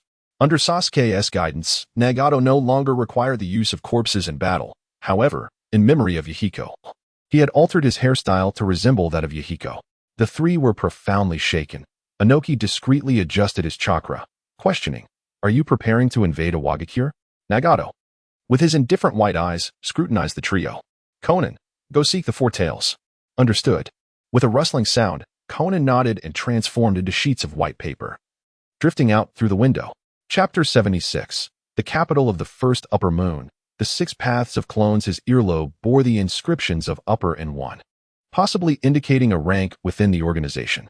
Naka's expression was grave. The likelihood was substantial, yet how was it that they all possessed the Byakugan? Suddenly, the dust release, original world separation technique activated. A semi-transparent cube materialized around Nagato. Curiously, Noki had not performed any hand seals. At that moment, the figure seated in the Tsuchikage chair gradually transformed into a clay clone. The true Noki then rose from beneath the table, declaring, "No matter how formidable you are, your time has come to an end." The semi-transparent cube emitted a radiant glow. When the light dissipated, Nagato remained steadfast, encased in a spherical membrane of light, a manifestation of the hungry ghost path's sealing technique, absorption. Nagato's bloodline technique was remarkably straightforward. It involved harnessing all the abilities of the Rinnegan through his bloodline art, surpassing even the original. During the day, Nagato utilized the powers of the Azura path to transform himself into a mechanical entity akin to the scorpion, with his core safeguarded within the machinery. Thus, he remained perpetually in a ghostly state. The powers of the 6 paths were also at his disposal. As for Nagato's Rinnegan, it had been entrusted to Sasuke for future use in reviving Obito. Noki and his clone were utterly astonished. The dust release had proven ineffective. Nagato scoffed, remarking that even the shadows of great nations resorted to such inconsequential tricks. Earth release, rock fist. Yellow Earth summoned a rocky gauntlet on his right hand and charged toward Nagato. The earth release, rock technique was invoked. Naka's clay clone summoned a colossal rock giant that burst through the Tsuchikage's office. This sudden upheaval instantly alerted the Iwagakure village, prompting numerous ninjas to rush to the scene. In the ensuing chaos, the rock giant forcibly evacuated Black Earth. Super heavy rock technique. Seizing the opportunity, Noki applied 100-fold weight just as Yellow Earth's fist was about to collide with Nagato's visage. Noki was confident that this punch could even overwhelm the 5 tails. However, in the next instant, as Yellow Earth's fist was a mere 5 centimeters from Nagato, it came to an abrupt halt. An overwhelming repulsive wave erupted from Nagato, merging the powers of Shinra Tensei and Banch Tenin. Both his defensive and offensive capabilities had seen a marked enhancement. Bang! The Tsuchikage building vanished in an instant. The shattered walls and debris transformed into dozens of supersonic projectiles, indiscriminately bombarding various locations within Awagakure. Many ninjas rushing toward the scene were effortlessly pierced by the flying rubble, resulting in significant casualties. Both Noki and Yellow Earth were propelled away at a velocity akin to the debris, blood spewing from their mouths, their bodies riddled with fractures. Notably, Naka's already aged lumbar vertebrae had shattered. The intense agony rendered him unable to move, forced to bend over in torment. At this moment, the figure of Nagato, suspended in midair, manifested 5 clones. This was no ordinary technique. It was the 6 paths of pain, a unique bloodline technique that could only be utilized during the night. Each clone possessed the abilities of a single path, yet retained the identical skills of the original in terms of the 5 elemental natures, taijutsu, and more. Should any one of these clones perish, the power of that fallen path would automatically transfer to another. Subsequently, Nagato, endowed with the abilities of multiple paths, could resurrect the deceased clone in an instant. Thus, unless all 6 forms of Nagato were obliterated simultaneously, he could never truly be vanquished. This was the advantage of the first among the upper moons. Previously, Nagato's energy had been limited, with most of his focus devoted to developing the abilities of the Deva path, making it appear significantly stronger than the other 5 paths. However, in reality, the powers of the 6 paths themselves bore no inherent strengths or weaknesses. They merely reflected the level of mastery achieved by the user. Each clone possessed the consciousness and thought process of the original, enabling the full potential of each path to be realized with ease. With a swift motion, the Azura path of Nagato sprouted metallic arms from its shoulders and accelerated towards the dirt. The hungry ghost path soared towards the vast expanse of the field. At that moment, more rock ninjas rushed towards Nagato, with 2 groups heading towards the dirt and the vast field as well. Somewhere in the hidden stone village, a tremendous explosion erupted. Amidst the chaos, a mass of white paper gradually coalesced into a human figure. Simultaneously, a massive white beast with 5 tails emerged, the 5 tails, Mu. The hell path descended from the sky towards the location of the 5 tails. Meanwhile, the encroaching rock ninjas were met with the slow descent of the animal path of Nagato, who then assumed a stance reminiscent of the Bagua palm technique, executing the 10-24 palm of spiritual communication. The palms of Nagato glowed with a summoning seal, and he unleashed a strike towards the rock ninjas from a distance. Bang! The first unfortunate observer was sent flying several meters but did not die instantly. Curiously, he looked down to find a rune emblazoned on his chest, and soon thereafter, he felt an excruciating pain within his body. Just as he let out a wail. A centipede, several meters long, exploded from his chest. It was needless to say that the ninja's body had been torn apart, leaving a gruesome scene. The witnessing ninjas felt a chill run down their spines, horrified by the brutality of such a demise. Yet, the animal path continued to strike with the rapidity of a Gatling gun, delivering hundreds of summoning strikes each second. Mere moments later, every struck individual met a gruesome end. Earth style, Earth wall, Earth style, Earth flow city, Earth style, Earth dragon bullet. Amidst the chaos, the multitude of ninjas hastily unleashed a variety of techniques in an attempt to resist. However, the summoning palms wielded by the beastly Nagato met the rocks with an equally devastating effect, unleashing a myriad of bizarre summoning beasts. These creatures swiftly charged towards the numerous rock ninjas, indicating that even a single beastly path was beyond the capabilities of a Wagakure. In the distance, on the earth and ground, the speed, strength, and physical resilience of the Azura path were augmented by the inherent Otsutsuki physique. In a mere instant, the ninjas striving to protect the earth were severed in twain or obliterated with a single punch before they even caught a glimpse of their assailant. Within less than 2 seconds, Nagato had decapitated the earth itself. Damn it, they were undeniably formidable. They should have accepted the presence of the Konoha forces from the outset. Since this individual could absorb chakra, it was imperative to eliminate the others. Super outer path, severance technique. On the verge of immobility, Noki, hunched over, completed his hand seals and expended his entire chakra. In the distance, the Deva path and the human path were enveloped within a colossal transparent cube that spanned hundreds of meters around Nagato. Suddenly, a black rod pierced through Naka's chest. In that instant, his chakra was disrupted, and his dust release, utilizing all his chakra, was forcibly terminated. Curse it. In the end, I cannot take even one with me. With his consciousness fading, Noki could only glimpse a shadowy figure approaching. On the other side, the 5th-tailed beast, Mu, had just been grievously injured by a paper bomb when he noticed a red-haired man soaring towards him. Humph. Boiling release, unmatched strength. The fifth-tailed beast summoned its might, propelling itself toward Nagato with an explosive force, aiming to strike him with its formidable horns. Yama. A colossal figure materialized around the body of the Hell Realm Nagato, resembling the Yama from the original narrative. Yet now, this incarnation was akin to a complete Susanoo. The figure extended its colossal left hand, seizing the fifth-tailed beast by the nape of its neck. Suddenly, the fifth-tailed beast sensed its body losing control. With a resounding crash, the colossal figure's right fist struck the back of Mu's head. With that single blow, the beast reverted from its tailed beast form, transforming into a heavily armored man. As the capture of the fifth-tailed beast was completed, just as Nagato and Konan prepared to withdraw, the enraged Karatsuchi shouted from the ground, "You deranged fiends! Why have you come to assault a Wagakure?" Much like Tsunade from the original tale, Karatsuchi was ready to confront Nagato, who was initially poised to retreat. The skies Nagato bowed slightly, gazing down upon the dark earth. Your Rock Hidden Village has engaged in numerous collaborations with our Akatsuki. When you covertly struck against many ninja villages, did you ever reflect upon the insanity of your actions? Moreover, during times of conflict, have your great nations ever considered the sentiments of the smaller ones? Each time, it is your powerful nations that instigate warfare, yet it is the smaller nations, squeezed in between, that bear the brunt of the suffering. They have done nothing to provoke such wrath, yet find themselves inexplicably subjected to your ruthless slaughter. Do you truly have the audacity to don the guise of a victim? The very fact that you utter such words suggests that your suffering has not been sufficiently profound. As the path of pain began to gather strength, Konan found herself ensconced within a sheet of white paper nestled in Nagato's collar. 5 seconds later, feel the agony. Shinra Tensei. Boom. A visible repulsive force erupted from Nagato's body at supersonic speed. The force first made contact with the earth directly beneath him. In that instant, the ground sank deeply, resembling a sponge. Subsequently, the repulsive wave surged outward at an astonishing speed. Structures fashioned from solid rock crumbled before the force like mere foam blocks. Countless ninjas and villagers, along with a multitude of debris and various items, were brutally hurled away by the wave. Mere moments later, the rock-hidden village was no more. The land lay eerily pristine, save for a massive crater several hundred meters deep. Even the nearest mountain to the Tsuchikage's building was sent flying, its fractured mass colliding with distant peaks.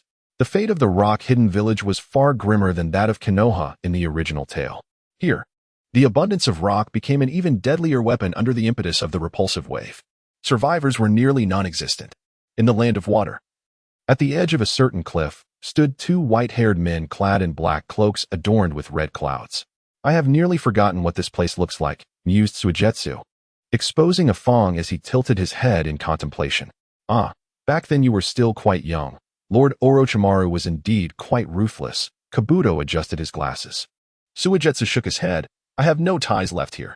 Speaking of which, Orochimaru only abducts orphans like myself. He does not appear as cruel and terrifying as one might think. In this chaotic era of ninjas, isn't the opportunity for growth what orphans yearn for?" Kabuto smiled softly, choosing not to respond further. He then traced patterns in the air with his hands. To their astonishment, space itself seemed to be sliced open by his fingers. With a gentle push, the rift widened like a door. The other side revealed the rooftop of the Mizukage's building. The 2 men stepped through the spatial portal, arriving directly at the top of the Mizukage's tower. Beneath their feet lay the Mizukage's office. Suddenly, Ching's white eyes beheld 2 figures materializing from the rooftop. And upon closer inspection, he noted their attire adorned with cloud patterns. These individuals appeared to be the Akatsuki, of whom Konoha had previously warned. Ching's expression turned grave. "Lord Mizukage, the Akatsuki has appeared on the rooftop of the Mizukage building." The chakra emanating from these 2 surpassed that of the tailed beasts. Terumi Mei was taken aback and, following Ching's indication, formed hand seals for the water release, water dragon bullet technique. With a resounding roar, a massive water dragon, several meters in diameter, erupted from the rooftop, capturing the attention of the citizens of Kirigakure. Jur, wielding the Hiramakiri, swiftly materialized in front of Terumi Mei, followed closely by more mist ninjas. Mizuki observed the Hiramakiri in Jur's hand and remarked, "Oh, have you inherited my brother's Hiramakiri?" Upon hearing this, Terumi Mei and Ching exchanged glances, realizing that Mizuki bore a striking resemblance to Mangetsu. As Jur appeared puzzled, Terumi Mei spoke up. "You are indeed the younger brother of Hzuki Mangetsu, Hzuki Mizuki, are you not?" Mizuki slowly drew the Kusanagi sword from his waist, a smile of excitement gracing his face. Excellent. It seems you have not forgotten my brother, but I wonder how much strength you possess now. Ching, noticing the characters inscribed on Mizuki's earlobe, quietly warned, Lord Mizukage, their earlobes bear the numbers 5 and 6, which may indicate their strength ranking. Terumi may scrutinized closely and indeed spotted the 5 on Mizuki's earlobe and the 6 on CH Jur's. I shall handle this, Mizuki. You all be cautious of the one with glasses. In an instant, Mizuki launched himself towards Terumi May. CH Jur reacted with remarkable speed. Unleashing a chakra-infused slash with the Hiramakiri, Mizuki treated the strike as inconsequential, neither dodging nor evading. The next moment, CH Jur's chakra slash pierced through Mizuki, nearly stirring a splash of water. A water clone? When did that happen? CH Jur questioned in confusion. Terumi May suddenly gasped, attempting to alert CH Jur, but Mizuki whispered, "You have disappointed me," as he appeared at CH Jur's side, swiftly drawing his blade. This was the water transformation technique. Mizuki's blade glided across CH Jur's neck, seizing the Hiramakiri in the process. Moments later, a spray of blood erupted, propelling CH Jur's head several meters high. The remaining ninjas gasped in astonishment. This speed is astonishing. Terumi May and Ching were equally shocked. Zuki Mangetsu. No, even the second Mizukage, Zuki Mangetsu's water transformation technique, could not be this seamless. Chapter 78. To ensure the opponent's instantaneous demise is the ultimate act of mercy. Boil release, skillful mist technique. Terumi May rapidly formed hand seals, expelling a cloud of boiling, highly acidic gas. This technique could overwhelm even a standard Susanoo. Yet, Mizuki smiled enigmatically, unleashing his blood demon technique. Blood breathing, fourth form, hot-blooded ripple dance. In an instant, the speed of Shueisha surged dramatically, vanishing before the eyes of the assembled ninjas, effortlessly evading Terumi May's attacks. Not only was Shueisha's movement exceptionally swift, but the commotion it caused was minimal, akin to a droplet falling upon a serene lake. The gentle sound of dripping continued, reminiscent of water softly cascading into water. After yet another swift maneuver, Shueisha returned to its previous position.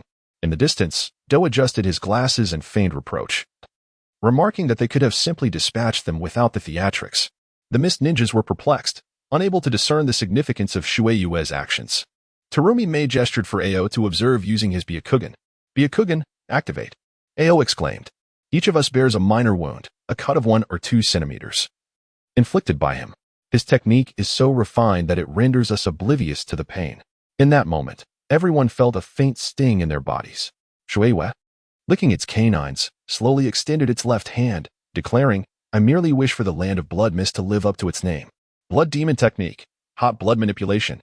With a hiss, the mist ninjas suddenly sensed their internal blood temperature soaring, the blood at their wounds beginning to evaporate. The mist ninjas desperately attempted to resist the boiling blood with chakra, but to no avail, losing their combat capabilities in an instant. Even Terumi May appeared crimson, as if her blood were on the verge of bursting forth. Should the temperature of their blood persist for no longer than a minute, all the Jonin would perish. Within 2 minutes, Terumi May would meet the same fate. This was merely Shueisha's playful torment. The blood within their wounds had been infused with Shueisha's cursed blood. Shueisha could now elevate their blood temperature to an unscientific level exceeding 1000 degrees Celsius.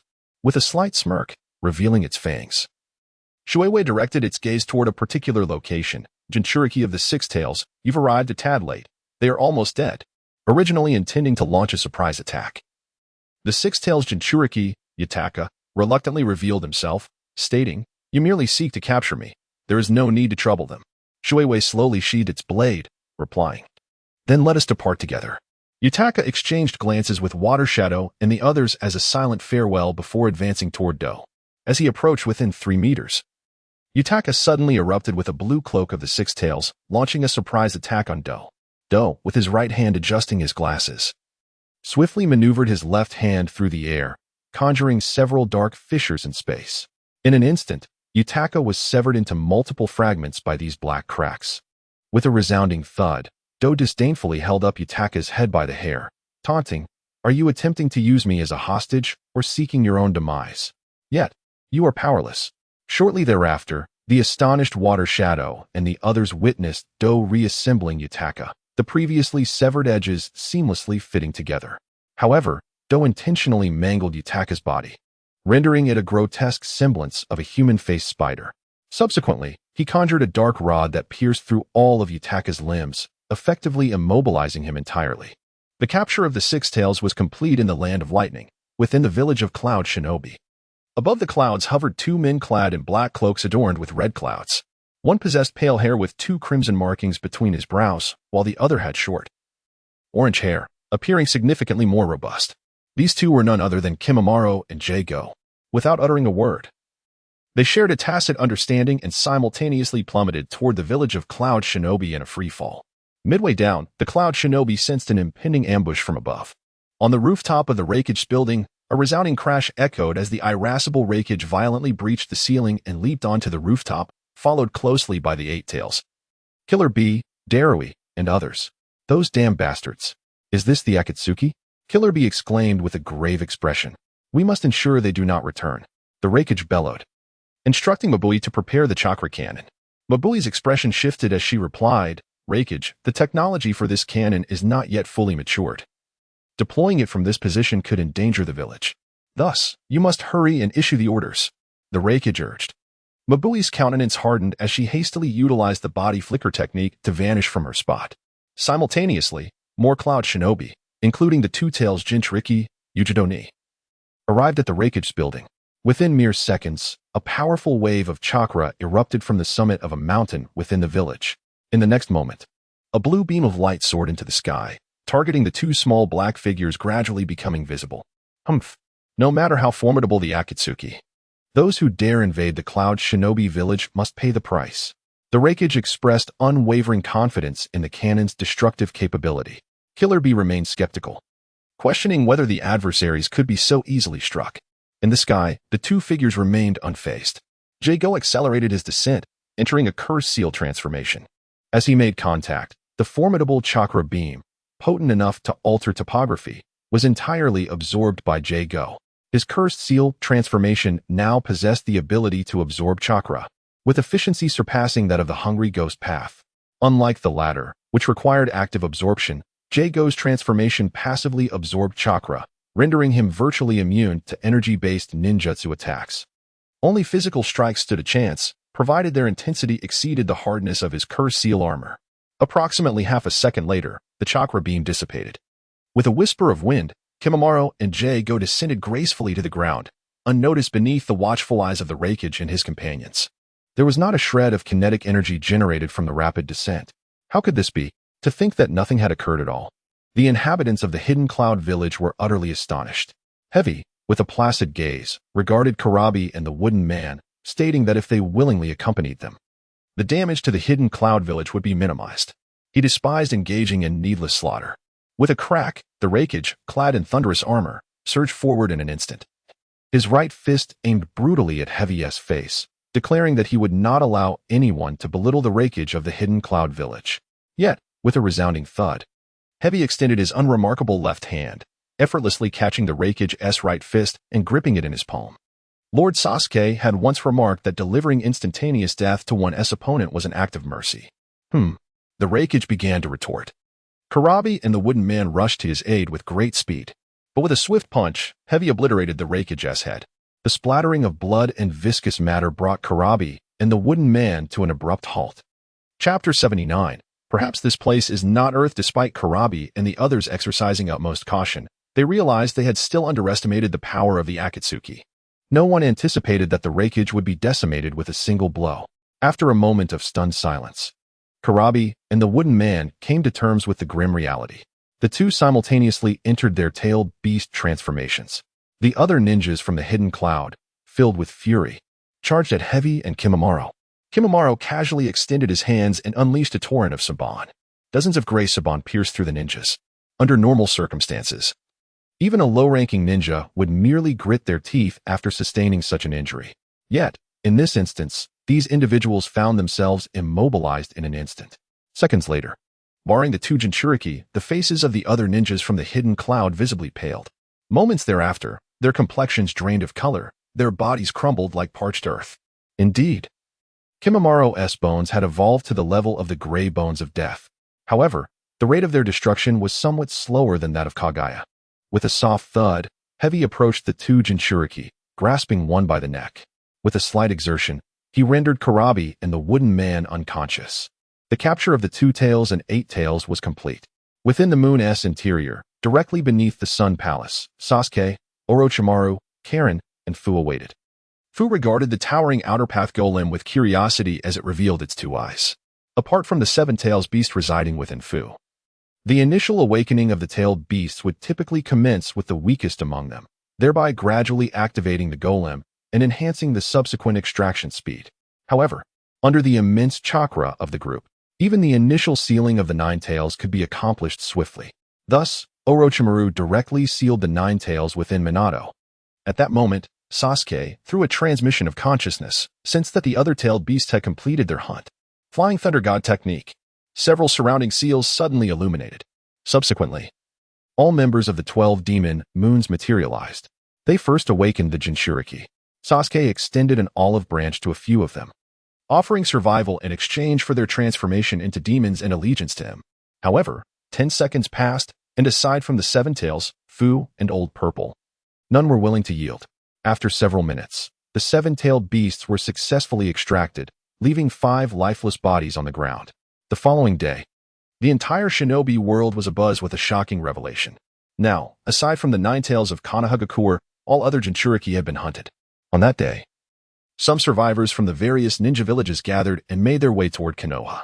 3 days later, survivors from all nations arrived at Konoha, hoping to form a shinobi alliance under Konoha's leadership to combat the Akatsuki.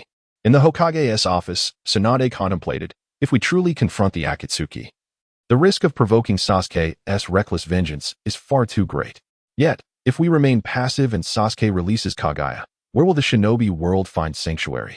Indeed, should Kaguya be unleashed, our position would become utterly precarious. Presently, the fate of the entire shinobi world hangs in the balance. Perhaps soon they will converge to strike against Konoha, preparing to hunt Naruto. In the office, Jiraiya, Kakashi, and other astute jonin engaged in heated discussions. Suddenly, Tsunade slammed her hand on the table, and silence enveloped the room. In this war, we must emerge victorious. After making her decision, the Ninja Alliance was finally established. Seizing the early morning, the Allied forces commenced their swift march toward the Rain Village. Approaching midday, the coalition finally reached the border between the Land of Fire and the Land of Rain. The survivors from the various nations were originally the elite of their respective villages. Yet now they were utterly exhausted. There was no choice if they did not reach the Rain Village by day to commence their siege. Their chances of success would diminish significantly by nightfall. Jiraiya gazed at the vast forest at the border of the Rain Country, an area that had previously been devoid of such foliage. Naruto, this is would release on par with future Sasuke. It seems Sasuke has indeed acquired the cells of the first Hokage. Tsunade raised an eyebrow, instructing everyone to remain vigilant upon entering the forest. The group nodded in agreement. The atmosphere was thick with tension and apprehension, rendering the coalition eerily silent. After a brief respite of about 10 minutes, they pressed on. The Allied forces have finally begun to infiltrate the forest ahead. As they stepped into the depths of the woods, apart from Naruto, the others felt their chakra being swiftly devoured by the tree trunks beneath their feet. At this rate, after advancing merely 2 kilometers, the ninjas from other villages would find their chakra completely drained, and the leaf ninjas would also experience significant depletion at the forefront. Utilizing wood release, Naruto promptly fashioned a pair of grass sandals for everyone, effectively halting the loss of chakra. Indeed, dealing with them was not so straightforward. Fortunately, Naruto possessed a more potent wood release. Among the crowd, someone expressed relief. Kakashi, Naruto, it seems Sasuke is quite confident that you won't intervene. Otherwise, such defensive measures would surely not be so rudimentary. Naruto, since Sasuke has set up these defenses, perhaps now is the pivotal moment for us to accelerate, he urged. The group nodded in agreement. Whoosh. Tens of thousands of ninjas suddenly surged forward. Minutes later, whoosh, whoosh. Naruto led the others out of the forest. However, what lay before them was starkly different from Jiraiya's recollections. Jiraiya furrowed his brow slightly. This should have been within the territory of the Rain Village. Kakuzu wore a grave expression. Lord Jiraiya mentioned that this should have been the Rain Village's domain. It appears we are in some sort of spatial transfer barrier. We are no longer in the Rain Village. Kakashi, does this environment remind you of anywhere? Jiraiya surveyed the area carefully. This place is utterly unfamiliar to me. Although I have traveled extensively, my experiences abroad are limited. Perhaps this is an unnamed island. The group exchanged glances, realizing the situation had become precarious. Suddenly, Naruto looked up at the sun in the sky. His physical form could normally absorb energy from sunlight, although the power gained from merely his physical body was still feeble. For some reason, at this moment, he could not absorb even a trace of light energy. A sense of foreboding washed over him. The situation was far more dire than it seemed. The group gasped, awaiting Naruto's next words. Perhaps this place is not Earth. Chapter 80. I haven't even tried. And you are already falling what? How is that possible? What place could this be? The group was astonished, struggling to comprehend the revelation. I am uncertain. Naruto replied, slightly lifting his head to point towards the sun. But that object is definitely not the sun. As they followed Naruto's gesture to the celestial body, they witnessed. In the next moment, a rift opening in the center of the sun. Subsequently, thousands of Otsutsuki clan members emerged. At the center, the 12 members of the Moon's 12 appeared. Finally, the crowd gradually parted, revealing the illustrious Sasuke, who floated to the forefront of the army before coming to a halt. Naruto was utterly astonished, completely taken aback by the sheer number of Sasuke's subordinates. Even the weakest among them possessed strength surpassing that of the Kage. Naruto, why have we escalated to the brink of war? This will inevitably lead to tremendous casualties, Sasuke interjected, raising a finger to his lips to silence Naruto. You are mistaken. Naruto, in the upcoming battle, I shall be the sole combatant, and the casualties will solely be on your side. He lamented, I must admit. I am a failure as a leader for allowing my subordinates to merely spectate. Orochimaru licked his lips, remarking, there is no alternative. The power of our master is overwhelmingly formidable, and his techniques are perilously dangerous. A moment's negligence could lead to our obliteration. The others nodded earnestly in agreement. On the side of Konoha, although they were aware of Sasuke's immense strength, they felt that the reactions of his followers were rather exaggerated. While Sasuke's Kimui attack wielded an insurmountable and terrifying power, Konoha had also prepared over the years. The core ninjas had learned the technique of creation rebirth from Tsunade, and combined with their would release physical prowess, even being cleaved in two or decapitated wouldn't result in death. It was merely a matter of enduring pain. They could recover and regain their combat effectiveness within mere seconds. Thus, they believed this war would merely be a grueling war of attrition. Confident that Naruto's strength would ultimately secure victory, Sasuke observed their every reaction with keen interest. A disdainful chuckle escaped him, and thin, dark lines began to manifest on his face. Suddenly, dread filled the air as Naruto realized that in this environment, Sasuke had entered his six-eyed state. His heart raced, and he shouted, do not look at Sasuke's face. Indeed, the next moment, all 6 of Sasuke's Rinnegan eyes opened wide. Unfortunately, the vast majority of the Ninja Alliance remained oblivious, caught off guard by Sasuke's terrifying visage. What? He has 6 eyes. All of them are Rinnegan? 3 Tomo? And a blue 6 Tomo? The crowd was astounded, utterly blindsided by the revelation. With a slight smirk, Sasuke unleashed the illusion, Phantom Fire. A genjutsu that forced the target to passively endure the agony of being burned alive. Under the control of the 5 senses, the mental assault transformed into an invisible inferno. Thousands ensnared in the genjutsu bore no visible signs of flames on their bodies, yet their flesh visibly charred at an alarming rate. Countless screams erupted simultaneously, sending waves of terror through their comrades. If it were genuine flames, they could have helped extinguish the fire. But how could they combat an emberless inferno of unknown origin? Quick, incapacitate them. Kakashi's commanding voice brought many back to their senses, prompting them to swiftly render their bewitched comrades unconscious. In merely a fleeting second, these rescued ninjas had been reduced to mere ashes. How could a single glance pose such a mortal threat to thousands, many of whom possess the strength of shadows? The sheer terror of such power is unfathomable. Whoosh. Naruto could no longer restrain himself.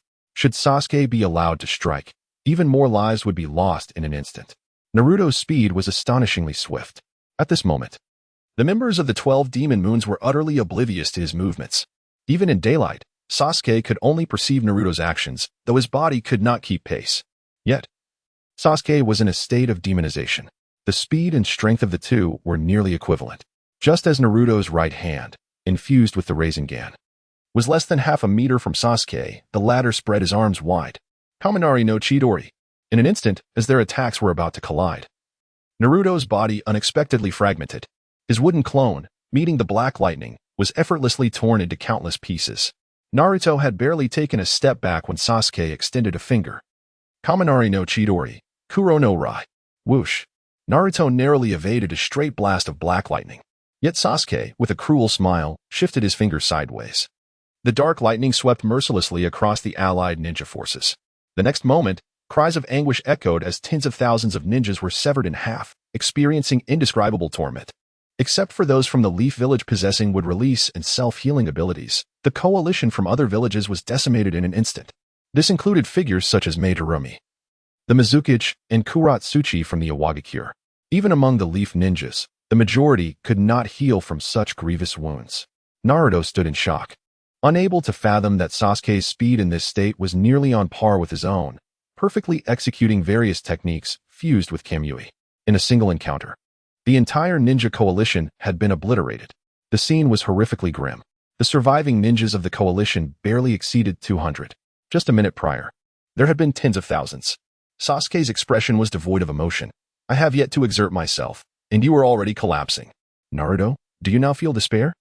Do you begin to blame yourself? Indeed, remember this. All these casualties are of your making. I offered you countless chances, yet you chose to oppose me for reasons unfathomable. The ninjas of the Leaf, masters of creation and regeneration, began to recover their wounds. With a clap, Hinata rushed to Naruto's side, gently slapping him. Naruto, it is not you who is the slaughterer. This outcome only underscores the necessity of our triumph over Sasuke. Jiraiya added, Hinata is right. Naruto, if we fail, those who remain will also meet their demise. A jolt of determination returned to Naruto's eyes. Indeed, this battle must be won. Tsunade, indeed, this is more like it. Do not forget that you aspire to become Hokage. Familiar faces among the ninjas gathered around Naruto. At that moment, a low hum resonated as a black vortex materialized from an open space. Sasuke's expression brightened slightly. Kakashi, observing intently, felt an increasing sense of tension. Could it be that the adversary had reinforcements? Soon after, several cloaked figures emerged from the dark vortex. Upon seeing these individuals, despair washed over the Leaf villagers. The newcomers included the half-masked Obito, the dual-faced Zetsu, the crimson-eyed Itachi, the shark-faced Kisame, the youthfully featured J-Go, and finally, Shin. Obito addressed Naruto, assuring him, do not worry, we are here to assist you in confronting Sasuke. Chapter 81. The Death of Itachi. The Leaf Ninjas remained skeptical. Kakashi, upon seeing Obito, felt a surge of emotion. Obito, you. Obito glanced at Kakashi's left eye, remarking, it seems you truly cannot protect anything. Kakashi fell silent, his expression faltering. Sasuke, eyeing Itachi among Obito's group, questioned, are you also going to stand against me? Itachi, you are being overly obsessive, he replied. As he spoke, Itachi quietly unleashed the Genjutsu. Crow. One of the crows bore a square pattern upon its left eye. However, as this crow merely opened its eyes, poof, its head vanished into thin air. Only a few present noticed the distortion in space that occurred instantaneously. Obito's demeanor grew grave. Has Kamui truly attained such a speed of transfer? Sasuke sighed. I really cannot comprehend what you people are thinking. Itachi, it seems the best outcome is no longer achievable. In that case, regardless of your intentions, I must align with you. Poof. Just as Itachi finished speaking, a black straight blade pierced through his chest. Sasuke had appeared behind Itachi without notice. Obito and the others were taken aback. Sasuke's strength was indeed astonishing. They had believed that after their scientific enhancements, they were sufficient to dominate the ninja world. Yet, they had not anticipated that even Itachi would not stand a chance against Sasuke. In truth, Obito and his companions had enhanced their physical prowess to the level of the upper moons of the 12 Kazuki. Alas, their abilities paled in comparison to those of Sasuke and Naruto. At that moment, none dared to draw Sasuke's attention. Emotionless, Sasuke traversed past Itachi, standing before him. The moment you attempted to use Kodoame Tsukumi on me, the last remnants of our bond were severed. I no longer require your allegiance. Before your demise, let us converse about something else. Have you ever heard the term to lift someone to ruin? It signifies that excessive praise can lead one to lose self-awareness, resulting in arrogance that invites fatal repercussions. The words of Danzo suggest that at the tender age of 8, you possess the mindset of a Hokage. Does this lead you to believe you have attained the intellectual stature of a Hokage? I surmise that this arrogance, which belittles your peers and kin, began to fester at that very moment. You deem your perspective and wisdom to be comparable only to that of Shursui, believing that others, including your father Fugaku, exist on a different plane altogether. Consequently, you began to distrust your father and ceased engaging in earnest, equitable discourse. You perceive yourself as distinct from others, dismissing their familial bonds as mere folly. With your Hokage-like thinking, you feel compelled to eradicate the ignorance within the Uchiha clan for the sake of peace in the village.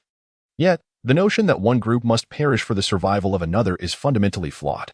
What, then, is the essence of truth? People unite to foster mutual well-being. Thus, the slaughter of the Uchiha in the name of peace for Konoha is not a pathway to harmony. It merely serves to solidify Sarutobi Danzo's position as Hokage. They brandish the banner of righteousness while pursuing selfish interests. In your misguided belief of superiority and wisdom, you have unwittingly become an effective tool for their ulterior motives. Succumbing to these illusory concepts, in what way are you truly exceptional? Exceptional, perhaps, in the sense that the other Uchiha, with their 3 Tomo, are no match for you. With the activation of the Manjiki Sharingan, your father, unaware of the depths of your strength, hesitates to confront you. Indeed, you are a perfect instrument, enabling them to eliminate their greatest thorn without bearing any blame or burden. In the lengthy discourse of Sasuke, Itachi remained silent, closing his eyes early. Yet, even with his eyes shut, Sasuke could see clearly. Itachi's closed eyelids concealed tears and remorse that were difficult to suppress. In truth, after joining the Akatsuki, Itachi, with maturity and experience, gained profound insights into the politics of the ninja world. He had long recognized the deception of Danzo. Consequently, the psychological scars deepened, leading him to neglect his physical well-being. Strangely, he even found solace in subtle self-punishment, such as standing in the rain. More telling was the time surrounding the Ch-Nin exams, when Konoha sought to assert its dominance. By then, Itachi had come to value Sasuke's significance above that of the entire village. If Itachi had been the one during the massacre, he would never have threatened Konoha. If Sasuke faced peril, he would have willingly sacrificed himself. However, had Itachi died then, no one would bear the blame, thus allowing Sasuke to survive. Sasuke paused, inquiring if Itachi had any final words. Itachi slowly opened his eyes, revealing a natural and serene smile. "I am at peace," he uttered. Following these words, blood trickled from the corner of his mouth, and he gradually lost his breath. Sasuke extended his left hand to rest upon Itachi's shoulder. Flame release, additive earth life. Suddenly, a surge of 10,000 towers black flames enveloped Itachi entirely. In the blink of an eye, not a single strand of his hair remained. Listening to these dark conspiracies, Naruto felt a chill run down his spine. He had never anticipated that this massacre was so intricately complex. While he had previously understood that Itachi had annihilated his clan for the peace of Konoha, he had not realized that it was not genuinely for peace, but rather because of a cunning plot. In a flash, a pink figure charged from behind Sasuke, brandishing a kunai aimed at his back. For peace, to reduce further casualties. "Let me personally eliminate Sasuke," the figure thought resolutely. Naruto and Kakashi's pupils constricted in shock. How dare she? At this moment, no one dared to make a reckless move. How could Sakura attempt to ambush Sasuke? With no other choice, Naruto rushed toward Sasuke. Sasuke glanced at Naruto with indifference. Then a small orb of black flames appeared at his fingertip, which he flicked behind him. Sakura, undeterred by the matchstick-sized black flame, resolutely prepared to strike Sasuke with her kunai. However, Naruto was suddenly halted by a wall of black fire. Just as he was about to withstand it with his chakra cloak, Obito erupted forth with a speed second only to Naruto and Sasuke, intercepting him with the power of the Amaterasu combined with Kamui. This was not something he could withstand. "What?" Naruto gasped. At that moment, the tiny black flame made contact with Sakura's left shoulder, effortlessly penetrating through it. In that instant, Sakura felt no pain. Almost immediately, she passed through Sasuke's body, the black flame already spreading across half of her chest. Yet, at that moment, she felt no sensation of pain. Sasuke gazed at Sakura, momentarily halting the spread of the black flames. Almost simultaneously, Sakura finally felt a heart-wrenching agony. Looking down, she discovered that a quarter of her torso had vanished, the edges consumed by the black flames. Continuously activating creation rebirth yielded no effect whatsoever. Chapter 82. Flames of Destruction. A suffocating sense of death and terror instantly filled Sakura's heart. "It seems you are not yet prepared to face death with composure," Sasuke stated, his gaze devoid of any emotion. In a daze, Sakura envisioned her own complete disappearance. "Sasuke, she is your comrade." "Sasuke, stop." Naruto and Kakashi hurriedly maneuvered around the wall of black fire, rushing towards Sasuke and Sakura. Boom. The black flames, which had just paused, suddenly erupted. It was as if flames had ignited in a gas-filled chamber. With a flash, the black flames consumed Sakura completely. In that moment, everyone was rendered speechless. Sakura possessed extraordinary power, yet it vanished the instant the black flames made contact. Sasuke proclaimed, "My 6 eyes are not mere ornaments meant to intimidate."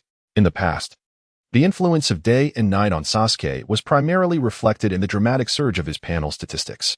Presently, however, it revolves around the fusion of abilities dictated by these cycles. Is this the Amaterasu infused with the power of Kamui? Naruto, Obito, and others were profoundly astonished. The black flames now bore the rules of Kamui. Their spatial distortion and cutting force had transformed into absolute annihilation. They burned through any object without hindrance, their speed rivaling that of oxygen combustion. Even the mightiest regenerative abilities were rendered futile against the black flames. The sole countermeasure was to avoid contact with them. Should one come into contact, one had to amputate before the flames consumed their entire body. Yet, the true horror of Sasuke's black flames was something the inhabitants of Konoha had come to understand all too well. Could anyone truly evade such a wide-ranging attack? At that moment, they comprehended why Sasuke's subordinates were deemed unworthy to partake in this battle. Indeed, apart from Sasuke himself, anyone who encountered these black flames would instantly vanish. From the onset, this war had offered no glimmer of victory. The Ninja Alliance bore expressions of despair and resignation. How could this happen? What was the meaning of all my patience and sacrifice? Obito glared with his Kamui Sharingan, bewildered and indignant. He had concealed himself for so long, orchestrating elaborate schemes and enduring life-threatening experiments. Not only had he acquired a superhuman physique, but he had also regrown his left eye of Kamui from split cells. At one point, possessing dual Kamui had led him to believe he was invincible. All he needed was to become the Ten Tails Jinchuriki to firmly establish himself as the strongest in the ninja world. Even the leader who had facilitated his scientific enhancement would not pose a challenge. Then, he could realize the Moon Eye plan free from suffering. Yet, reality was merciless. Faced with Sasuke, there was no opportunity whatsoever. The patience cultivated over so long suddenly felt absurd. Sasuke formed a hand sign with his left hand. Bang! The outer path golem abruptly emerged from amidst the Tsutsuki army. I am merely 3 tails away from fully awakening the 10 tails. Kagaya's vessel is also prepared. Zetsu, do you truly not intend to join my ranks? Zetsu was taken aback. Indeed, this Sasuke seemed fully aware of his own identity and true intentions. Although he wondered why Naruto appeared to be perfectly fine, yet, the eye at the center of the golem was indeed open. To my astonishment, this Sasuke was aware of his true intentions and was even willing to unseal his mother. What does unsealing Kagaya mean? Obito was equally taken aback, his gaze turning warily towards Jubi. What does this imply? What is the connection between unsealing Kagaya and the Eye of the Moon plan? Naruto and Obito. It seems you remain oblivious to these underlying truths. The Eye of the Moon plan is, in fact, a ruse, a grand deception orchestrated by Kagaya's will. He manipulated Madara and subsequently used him to exploit you. What you believed to be a painless Eye of the Moon plan was merely a means to unseal Kagaya. Simultaneously, Infinite Tsukuyomi would transform everyone into puppets akin to White Zetsu. In truth, Obito, Rin's death was neither chance nor coincidence. It was meticulously plotted by Madara to test you. Obito felt a shiver run down his spine, as if his soul were ensnared in a colossal vortex. For a fleeting moment, he even forgot to breathe. What? After a pause, Obito glared at Jubi with murderous intent. Is this all real? Suddenly, Jubi darted towards Sasuke. Obito narrowed his left eye, preparing to ensnare Jubi in his Kamui. Bang! A sound, perceptible only to Obito, echoed in his mind. The Kamui he activated was abruptly interrupted by Sasuke. Naruto seized the opportunity to eliminate Jubi, but he too was repelled by a surge of black flames from Sasuke. Jubi approached Sasuke unscathed. Lord Sasuke. Obito is now the 3 Tails Jinchuriki. Swiftly, Naruto and the others materialized around Obito. Obito, you cannot fall into Sasuke's hands. Flee. Witnessing his comrades from Konoha and Naruto willing to risk everything for his protection, Obito's emotions became profoundly intricate. In the next moment, he made a resolute decision. If you lay a hand on Konoha again, I shall take my own life, thereby erasing the 3 Tails entirely. Sasuke smirked disdainfully. There exists a technique I disdain to employ, yet I am not entirely averse to using it. I find it quite suitable for dealing with you. Sasuke slowly formed a series of hand seals. Forbidden technique. Impure world reincarnation. The ground beside Sasuke rose, unveiling a standing wooden coffin. He gently flicked his index finger. Bang! The coffin lid shattered instantly, revealing a young girl within. Obito and Kakashi's pupils dilated. Rin. Despicable. Shameless. Sasuke. How could you stoop to this? Sasuke. How have you become this way? The members of Konoha cast scornful glances at Sasuke, with even Kakashi and Naruto expressing discontent at his actions. Sasuke chuckled. So many of you are indignant on Obito's behalf? How amusing. Firstly, I appreciate your fearless disposition towards death. However, I am curious, did you all experience the Ninetales rampage? The group fell silent. This individual is the mastermind behind the turmoil of the Ninetales, leaving the crowd in stunned silence. They cast skeptical glances at Naruto and Kakashi, who did not refute the accusation. A chill swept through the assembly. Sasuke smirked, addressing Naruto. He is a student of your father. Your parents never wronged him. Yet, when your mother bore you, he forcibly extracted the Ninetales, attaching explosive tags to you, leading to the demise of your parents and the ruin of countless families in Konoha. Can you still find it in yourself to forgive him? Understanding devoid of principles and boundaries is not mercy, it is degradation. I can no longer bear to witness your continued degradation. Thus, I must intervene. 16 style of God Moon breathing Void Flame Moon Slash. Suddenly, a manifestation known as Phantom Crying God appeared in Sasuke's left palm, the blade enveloped in flames of annihilation. He swiftly executed a draw cut. Would release, Tree World Descent. Naruto, taken aback, hurriedly summoned trees beneath the feet of the Konoha citizens, just as the trees elevated them a few meters off the ground. The black crescent moon engulfed the survivors of Konoha. In a mere half-second, the area swept by the crescent was rendered void. Besides the earlier survivors, all other injured and foreign ninjas had vanished. In the distance, half of the forest silently disappeared. Some trees on the edges were left half-erased, while the other halves remained intact. Naruto stood frozen, images of his comrades flashing through his mind, Jiraiya, Hinata, Tsunade, Shikamaru gone in an instant. Suddenly, Sasuke materialized before Naruto. Super Tail Beast Ball, multiple spiraling shuriken. But Naruto reacted in time, fueled by boundless rage and a resolve to take Sasuke down with him. He concentrated nearly all his chakra in an instant. The mere fluctuation of his chakra caused the earth within a several kilometer radius to sink over a meter deep.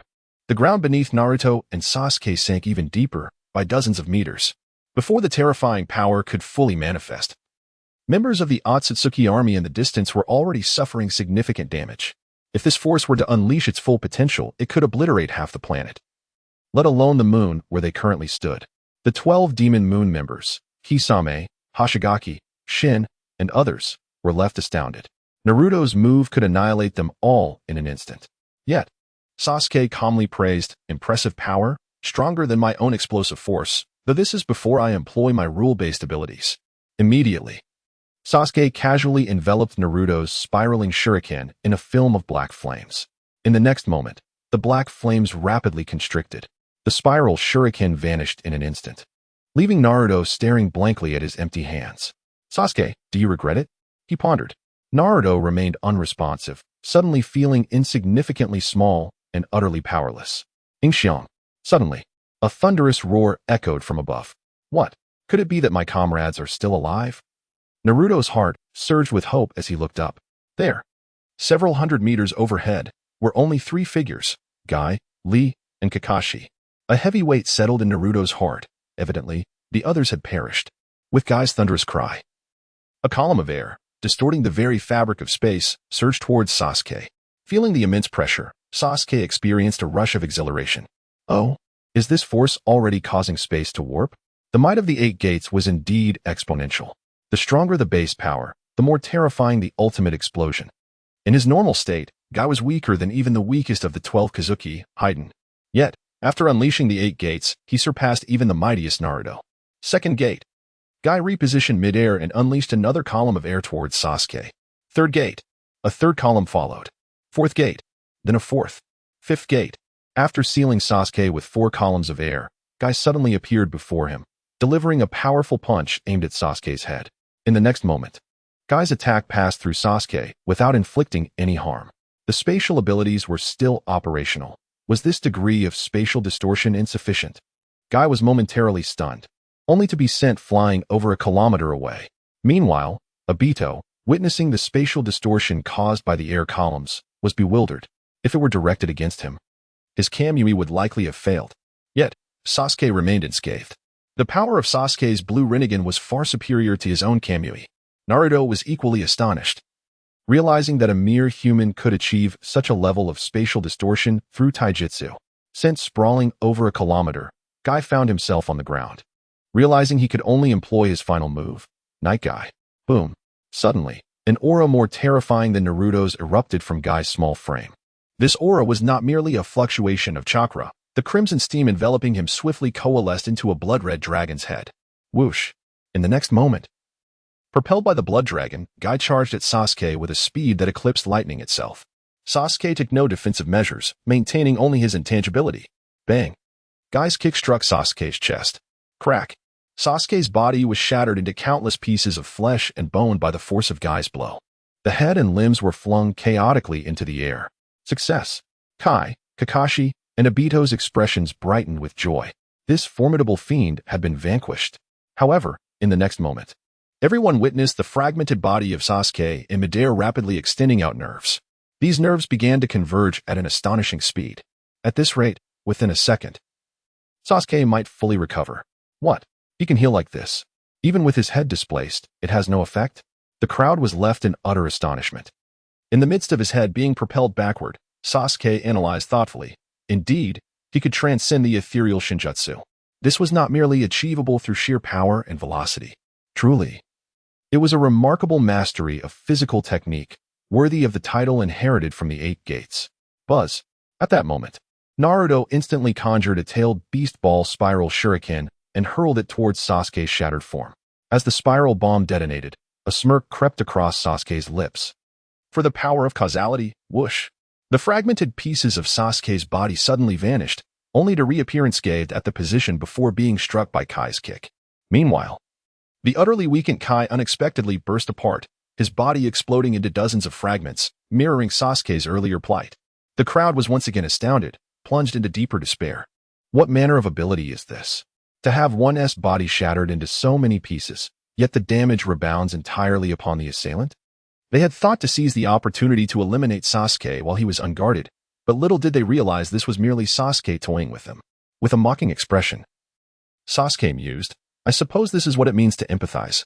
Isn't it? Naruto, how could you forget such a remarkable attribute of mine? Naruto was taken aback. Was Sasuke implying that he would never forget his significant causal power, ocular technique? Indeed, although Sasuke had never employed this move, the adult Sasuke had. His right eye mirrored that of the adult Sasuke and should possess this technique as well. He should have anticipated this sooner. How frustrating. He had been careless. Chapter 84. The Otsutsuki 1 Style. Lee, filled with rage, sought revenge against Sasuke but was firmly restrained by Kakashi. Obito, resolute, prepared to take his own life. Vowing that he would never allow them to gain the 3 tails, Sasuke snapped his fingers. Rin, who had been reincarnated through the art of drawing, slowly opened her ethereal eyes. A jolt ran through Obito's heart, halting his suicide abruptly. Rin gazed at Obito, tears beginning to flow. Obito, you lack the right to threaten me. Outer path, samsara technique. Suddenly, a green light enveloped Rin. Under the influence of the green light, the paper-like patterns on Rin's face vanished, and her body reverted to its original flesh, marking her genuine resurrection. Obito, Naruto, Kakashi, and the others were once again taken aback. Sasuke had truly resurrected Rin. The use of the Rinnegan to revive another requires the sacrifice of an equivalent portion of the caster's life potential. Even if the caster's power far surpasses that of the resurrected, they must still forfeit part of their lifespan. To their astonishment, Sasuke appeared utterly indifferent to this fact. However, before Obito and the others could revel in their joy, a sickening sound shattered the moment. Sasuke delivered a powerful punch that obliterated Rin's head. Blood and white matter splattering across the ground before Obito. Overwhelmed by profound sorrow, he felt neither anger nor hatred, and thus he merely knelt down, his expression vacant. Gently caressing the warm, viscous liquid, Sasuke then stated, Now, you must make a choice. Either I leave her in a state of perpetual suffering, or you surrender the 3 tails to me. Obito felt no imminent threat from Sasuke. However, the prospect of mere escape seemed challenging. This was precisely why he had orchestrated this elaborate ruse. If it were anyone else, he would have simply seized the opportunity without hesitation. Regaining his composure, Obito stood up, seething with impotent rage. Very well, I agree to your terms. Rising, he approached Naruto, placing a hand on his shoulder. Naruto, I am sorry for you and Konoha. As he spoke, Obito discreetly transmitted the consciousness of the Three Tails and a small portion of chakra to Naruto. Only then did he stride toward Sasuke. Of course, this subtle maneuver was clearly observed by Sasuke's blue Rinnegan. Yet, he chose not to expose it just yet. Securing the Three Tails was his priority. Suddenly, a thunderous rumble echoed as the entire moon trembled violently, a reaction to the immense force striking it.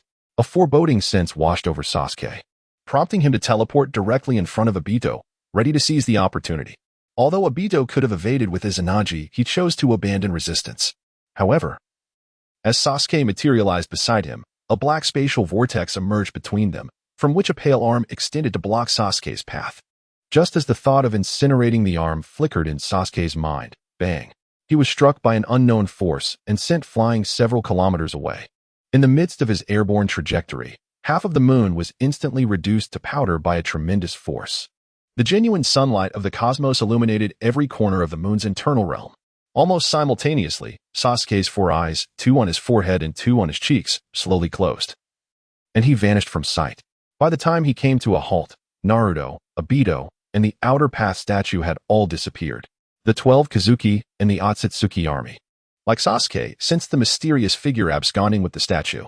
Just as they contemplated launching an assault, they were met with an inexplicable attack. Although Sasuke had just been propelled backward, yet the capabilities of the Byakugan remained vividly apparent. This enigmatic figure turned out to be Kagaya Otsutsuki. How infuriating. The abominable entity from Boruto has resurfaced. However, it was indeed predictable that Kagaya Otsutsuki had long been lurking on Earth. Even more peculiar was the fact that this incarnation of Kagaya differed significantly from the one Sasuke had encountered prior to his journey. This version bore 2 horns atop its head, its eyes entirely Byakugan, with a distinctive Sharingan symbol adorning its forehead. This being had evidently undergone some transformation.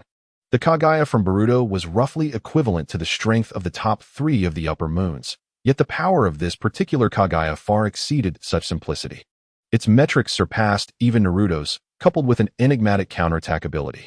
The situation had become increasingly dire. Sasuke attempted to utilize the Flying Thunder God technique, but the Outer Path Golem exhibited no response. It seemed they were no longer in the same realm. Sasuke caught sight of Zetsu lurking in the shadows. In an instant, he materialized before Zetsu. Do you have nothing to confess? Zetsu, sensing Sasuke's murderous intent, reported, the individual who appeared so suddenly is known as Shin Uchiha. In pursuit of formidable power, Tobi and I scoured for individuals with extraordinary abilities. By chance, we encountered a man named Amato, who possesses research skills rivaling Orochimaru's. He later introduced us to Shin. This Shin is shrouded in mystery, his true strength unfathomable, and he provided us with exceptionally potent cells, which Amato then assisted us in transplanting and merging. Likewise, Tobi supplied would release cells. They should currently be within the independent space created by Shin. Although Zetsu conveyed this information, it was merely a futile narrative. It was evident that Zetsu believed Sasuke had lost everything and was now inclined to align with Shin. Sasuke smirked mockingly. You truly do not comprehend his true identity, do you? Zetsu appeared astonished. Could it be that Sasuke knew his real name? He is Kagaya Otsutsuki. Your mother Kagaya's superior. Once, in her endeavor to safeguard Earth, she conspired against him, betraying the Otsutsuki clan. The Outer Path Golem now rests in his hands, and your mother is likely unable to be resurrected. Zetsu was taken aback. He indeed knew Kagaya's true identity and was the only one among them privy to it. Yet, Kagaya had once claimed it was to save Kagaya. After all, they belonged to the same clan. Had he been deceived as well? Sasuke, do you recall anything more pertinent? Zetsu hesitated for a moment. Then why did you seek to unseal my mother Kagaya? You have witnessed my abilities. Night and day are not on the same level. Sasuke gestured, stating that he only required a small sample of his mother's blood to complete the perfect physique and abilities. After a brief pause, Jubi slowly spoke. Otsutsuki Ishiki has long concealed a body that has remained uncorrupted for a millennium. This body is known as Otsutsuki Kinshiki, whom Otsutsuki Ishiki refers to as the god of Otsutsuki. A sudden jolt surged through Sasuke's heart. He seemed to recall hearing about the god of Otsutsuki before his journey through time. Intrigued by this title, he had even conducted inquiries. However, at that time, the internet was rife with speculation, and no definitive information had appeared in manga or anime, leaving him unaware of the specifics of the entity's experiences, strength, or abilities. that would release cells provided by Obito were implanted into the body of Otsutsuki Kinshiki, gradually awakening its vitality. Subsequently, Otsutsuki Ishiki managed to reincarnate through this body. Chapter 85. The Demonization of Cheyenne. Yet, despite the success of the reincarnation, the adaptation phase was exceedingly protracted. Presently, aside from an extraordinary physique, only two abilities had been awakened, one being the Eye of Insight, which could perceive up to 9,000 miles, and the other being Counter, the nature of which only he understood. So what shall we do now? Jubi, more anxious than Sasuke, posed the question.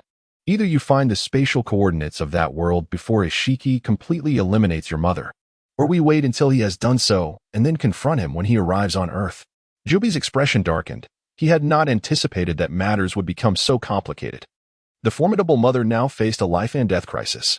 This was primarily due to the absurdity of both Ishiki's and Sasuke's methods. Jubi also harbored doubts about whether Kagaya's immortality was truly invincible. Observing Jubi's impatient reaction, Sasuke then turned to the side, where Barika, Shinin, and the emotionless Kisame stood. The first two were exceedingly tense, expressing their willingness to join his ranks. Sasuke glanced at Orochimaru and Kabuto, assessing them for suitable positions. The blue-skinned Kisame remained motionless, his expression unchanged.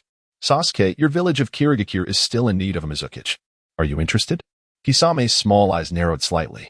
After inheriting Kirigakure, he had pledged his allegiance to Sasuke. However, given the current circumstances, this seemed to be the best outcome. A slight smile broke across Kisame's lips as he pondered the prospect of becoming Mizukage. It seemed rather intriguing. Meanwhile, in Konohagakure, the remaining Lee glared fiercely at Sasuke. Before Lee could finish his sentence, Kakashi covered his mouth. The others in Konoha were indeed innocent. He was at a loss for how to handle them, hoping merely for their reprieve. Sasuke, you need to persuade them. I will grant you only 1 hour. After Kakashi's final notification, Sasuke cast a glance at everyone. The base had lost its significance.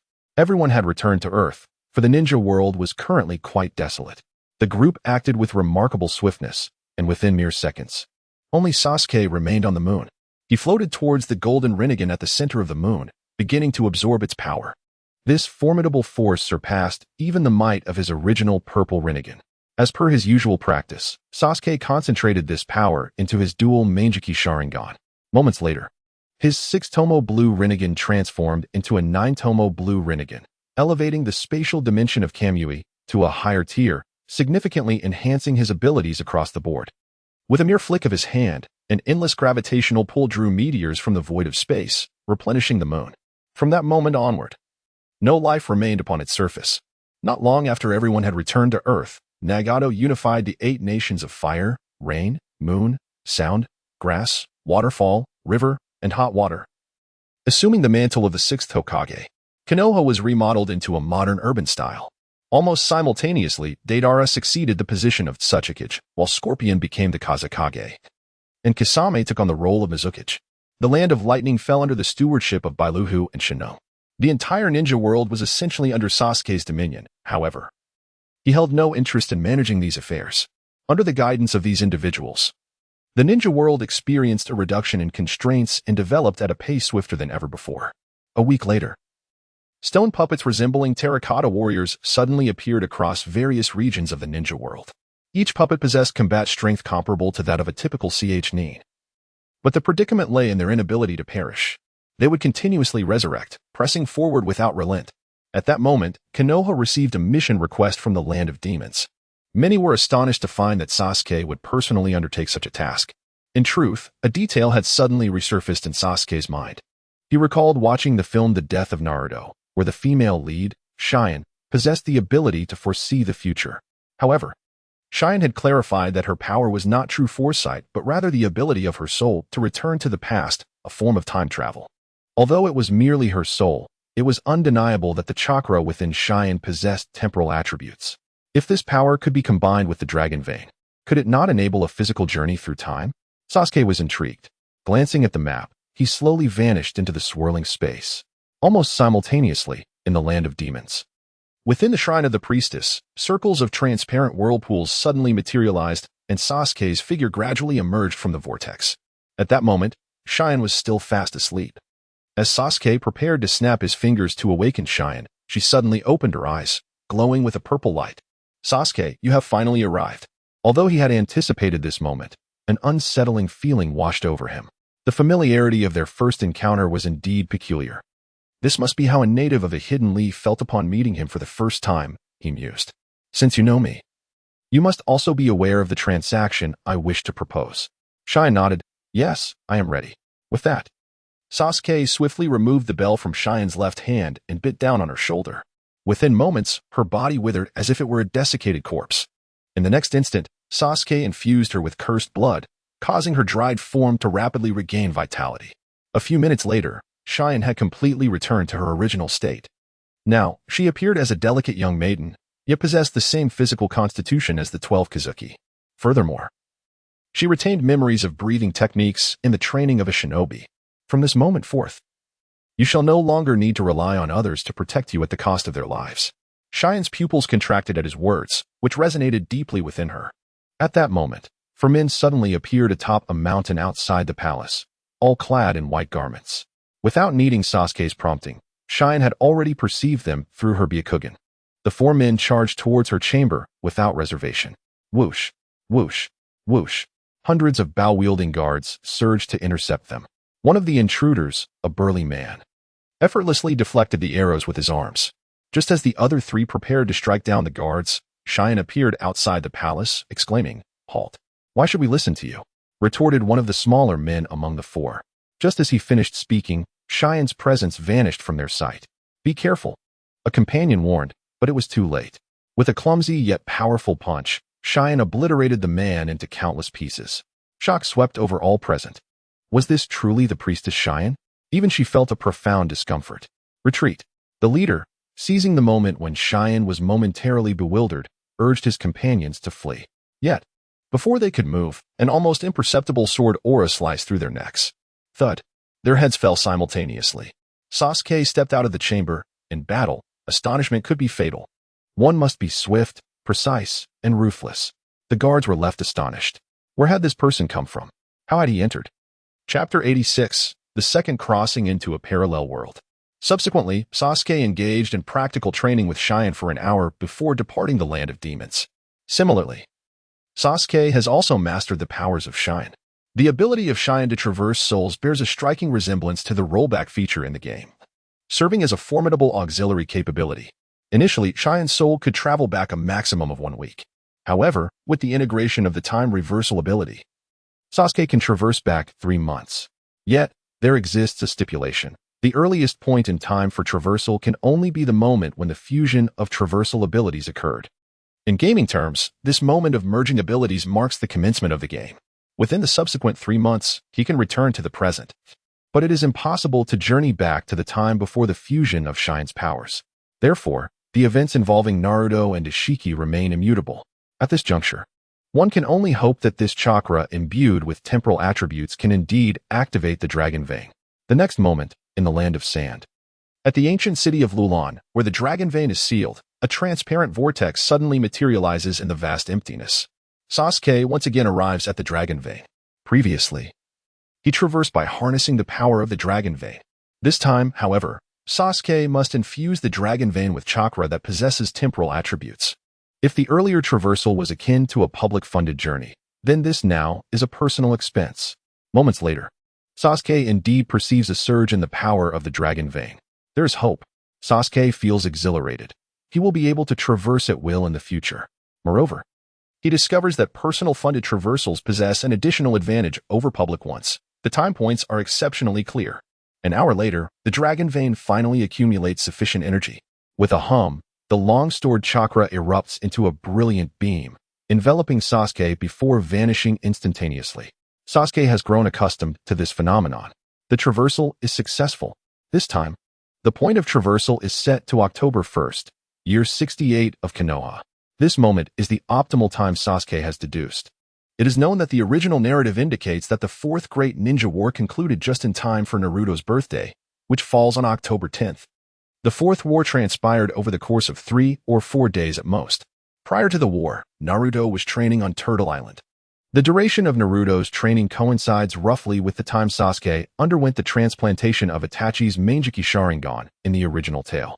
Although the exact duration is not explicitly stated in the original work, recovering from a dual eye transplantation in the ninja world generally requires about a week. Therefore, Sasuke and Naruto must have parted ways in the Land of Iron 1 week prior to the Fourth Great Ninja War, which aligns with the timing of the 5 Kage Summit. Gently tapping the space with a single finger, Sasuke creates ripples reminiscent of water across the surface, forming concentric black doors.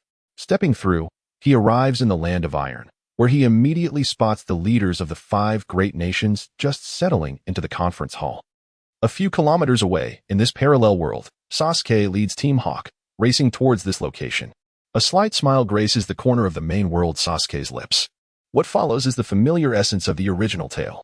This sense of familiarity is indeed delightful. To prevent any fright that might jeopardize the Moon's Eye plan, Sasuke, the primary protagonist, resolves to act with utmost discretion. Thus, he transforms into a masked warrior of the Land of Iron, stealthily blending into the Assembly Hall of the Land of Iron. This location serves as the sole passage from the Assembly Hall to the Grand Bridge, which also happens to be the very site of the confrontation between Sasuke and Danzo in the original narrative. A minute later, Danzo reveals his intentions to the leader of the Land of Iron, Mifune, only to be recognized by the vigilant Ao. The atmosphere grows palpably awkward, and at that moment, Sasuke and his companions, true to the original story, infiltrate the 5 Kage Summit building. Initially, the infiltration proceeds smoothly, but suddenly, White Zetsu appears before the Kage, betraying Sasuke's whereabouts. This act simultaneously alleviates the tension in the assembly hall. In a fit of rage, the Raikage storms towards the lower hall, while the wind shadows. Gaara hesitates for a moment before hastily following suit. The Earth Shadow and Water Shadow regard Danzo's retreat with a sense of amusement. Although Danzo merely serves as the acting Hokage, his cowardice and fleeing under pressure earns their disdain. After navigating a few corners, Danzo and his companions finally reach the exit, only to be obstructed by an unassuming warrior. As Yamano Kaze prepares to form seals to dispose of this hindrance, the warrior simply glances at the trio before stepping aside. Danzo and his companions display disdain for such timidity in the face of a formidable adversary. However, unbeknownst to them, the instant they lock eyes with the warrior, they fall victim to an illusion. In a startling turn, the warrior extracts Danzo's right eye.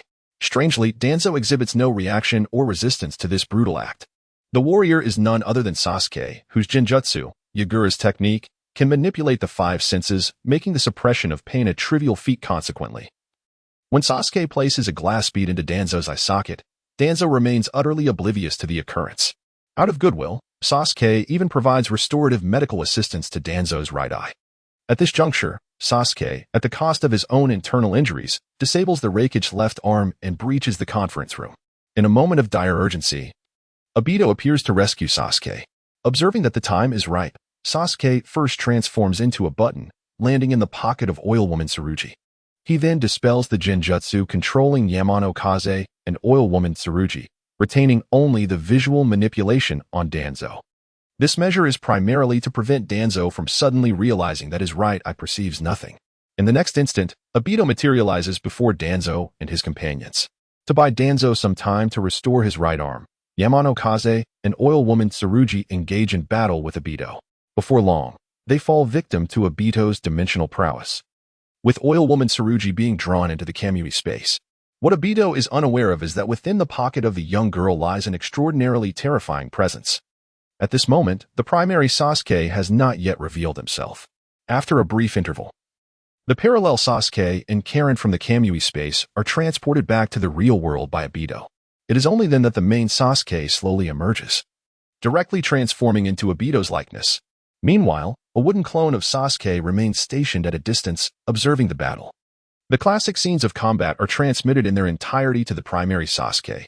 After several minutes, Sasuke finally triumphs over Danzo. Moments later, a vortex suddenly appears within the Kamui space. Subsequently, Obito emerges, bearing Danzo upon his shoulders. Just then, a call reminiscent of a playful dog echoes from behind Obito. What? There is another living person in my Kamui space. Obito, stunned and filled with dread, swiftly turns around to find a man adorned with an orange spiral mask and clad in a black cloak adorned with red clouds, strikingly similar in appearance to himself. A foreboding sense of unease washes over Obito as he demands, "Who are you? How did you get in here?"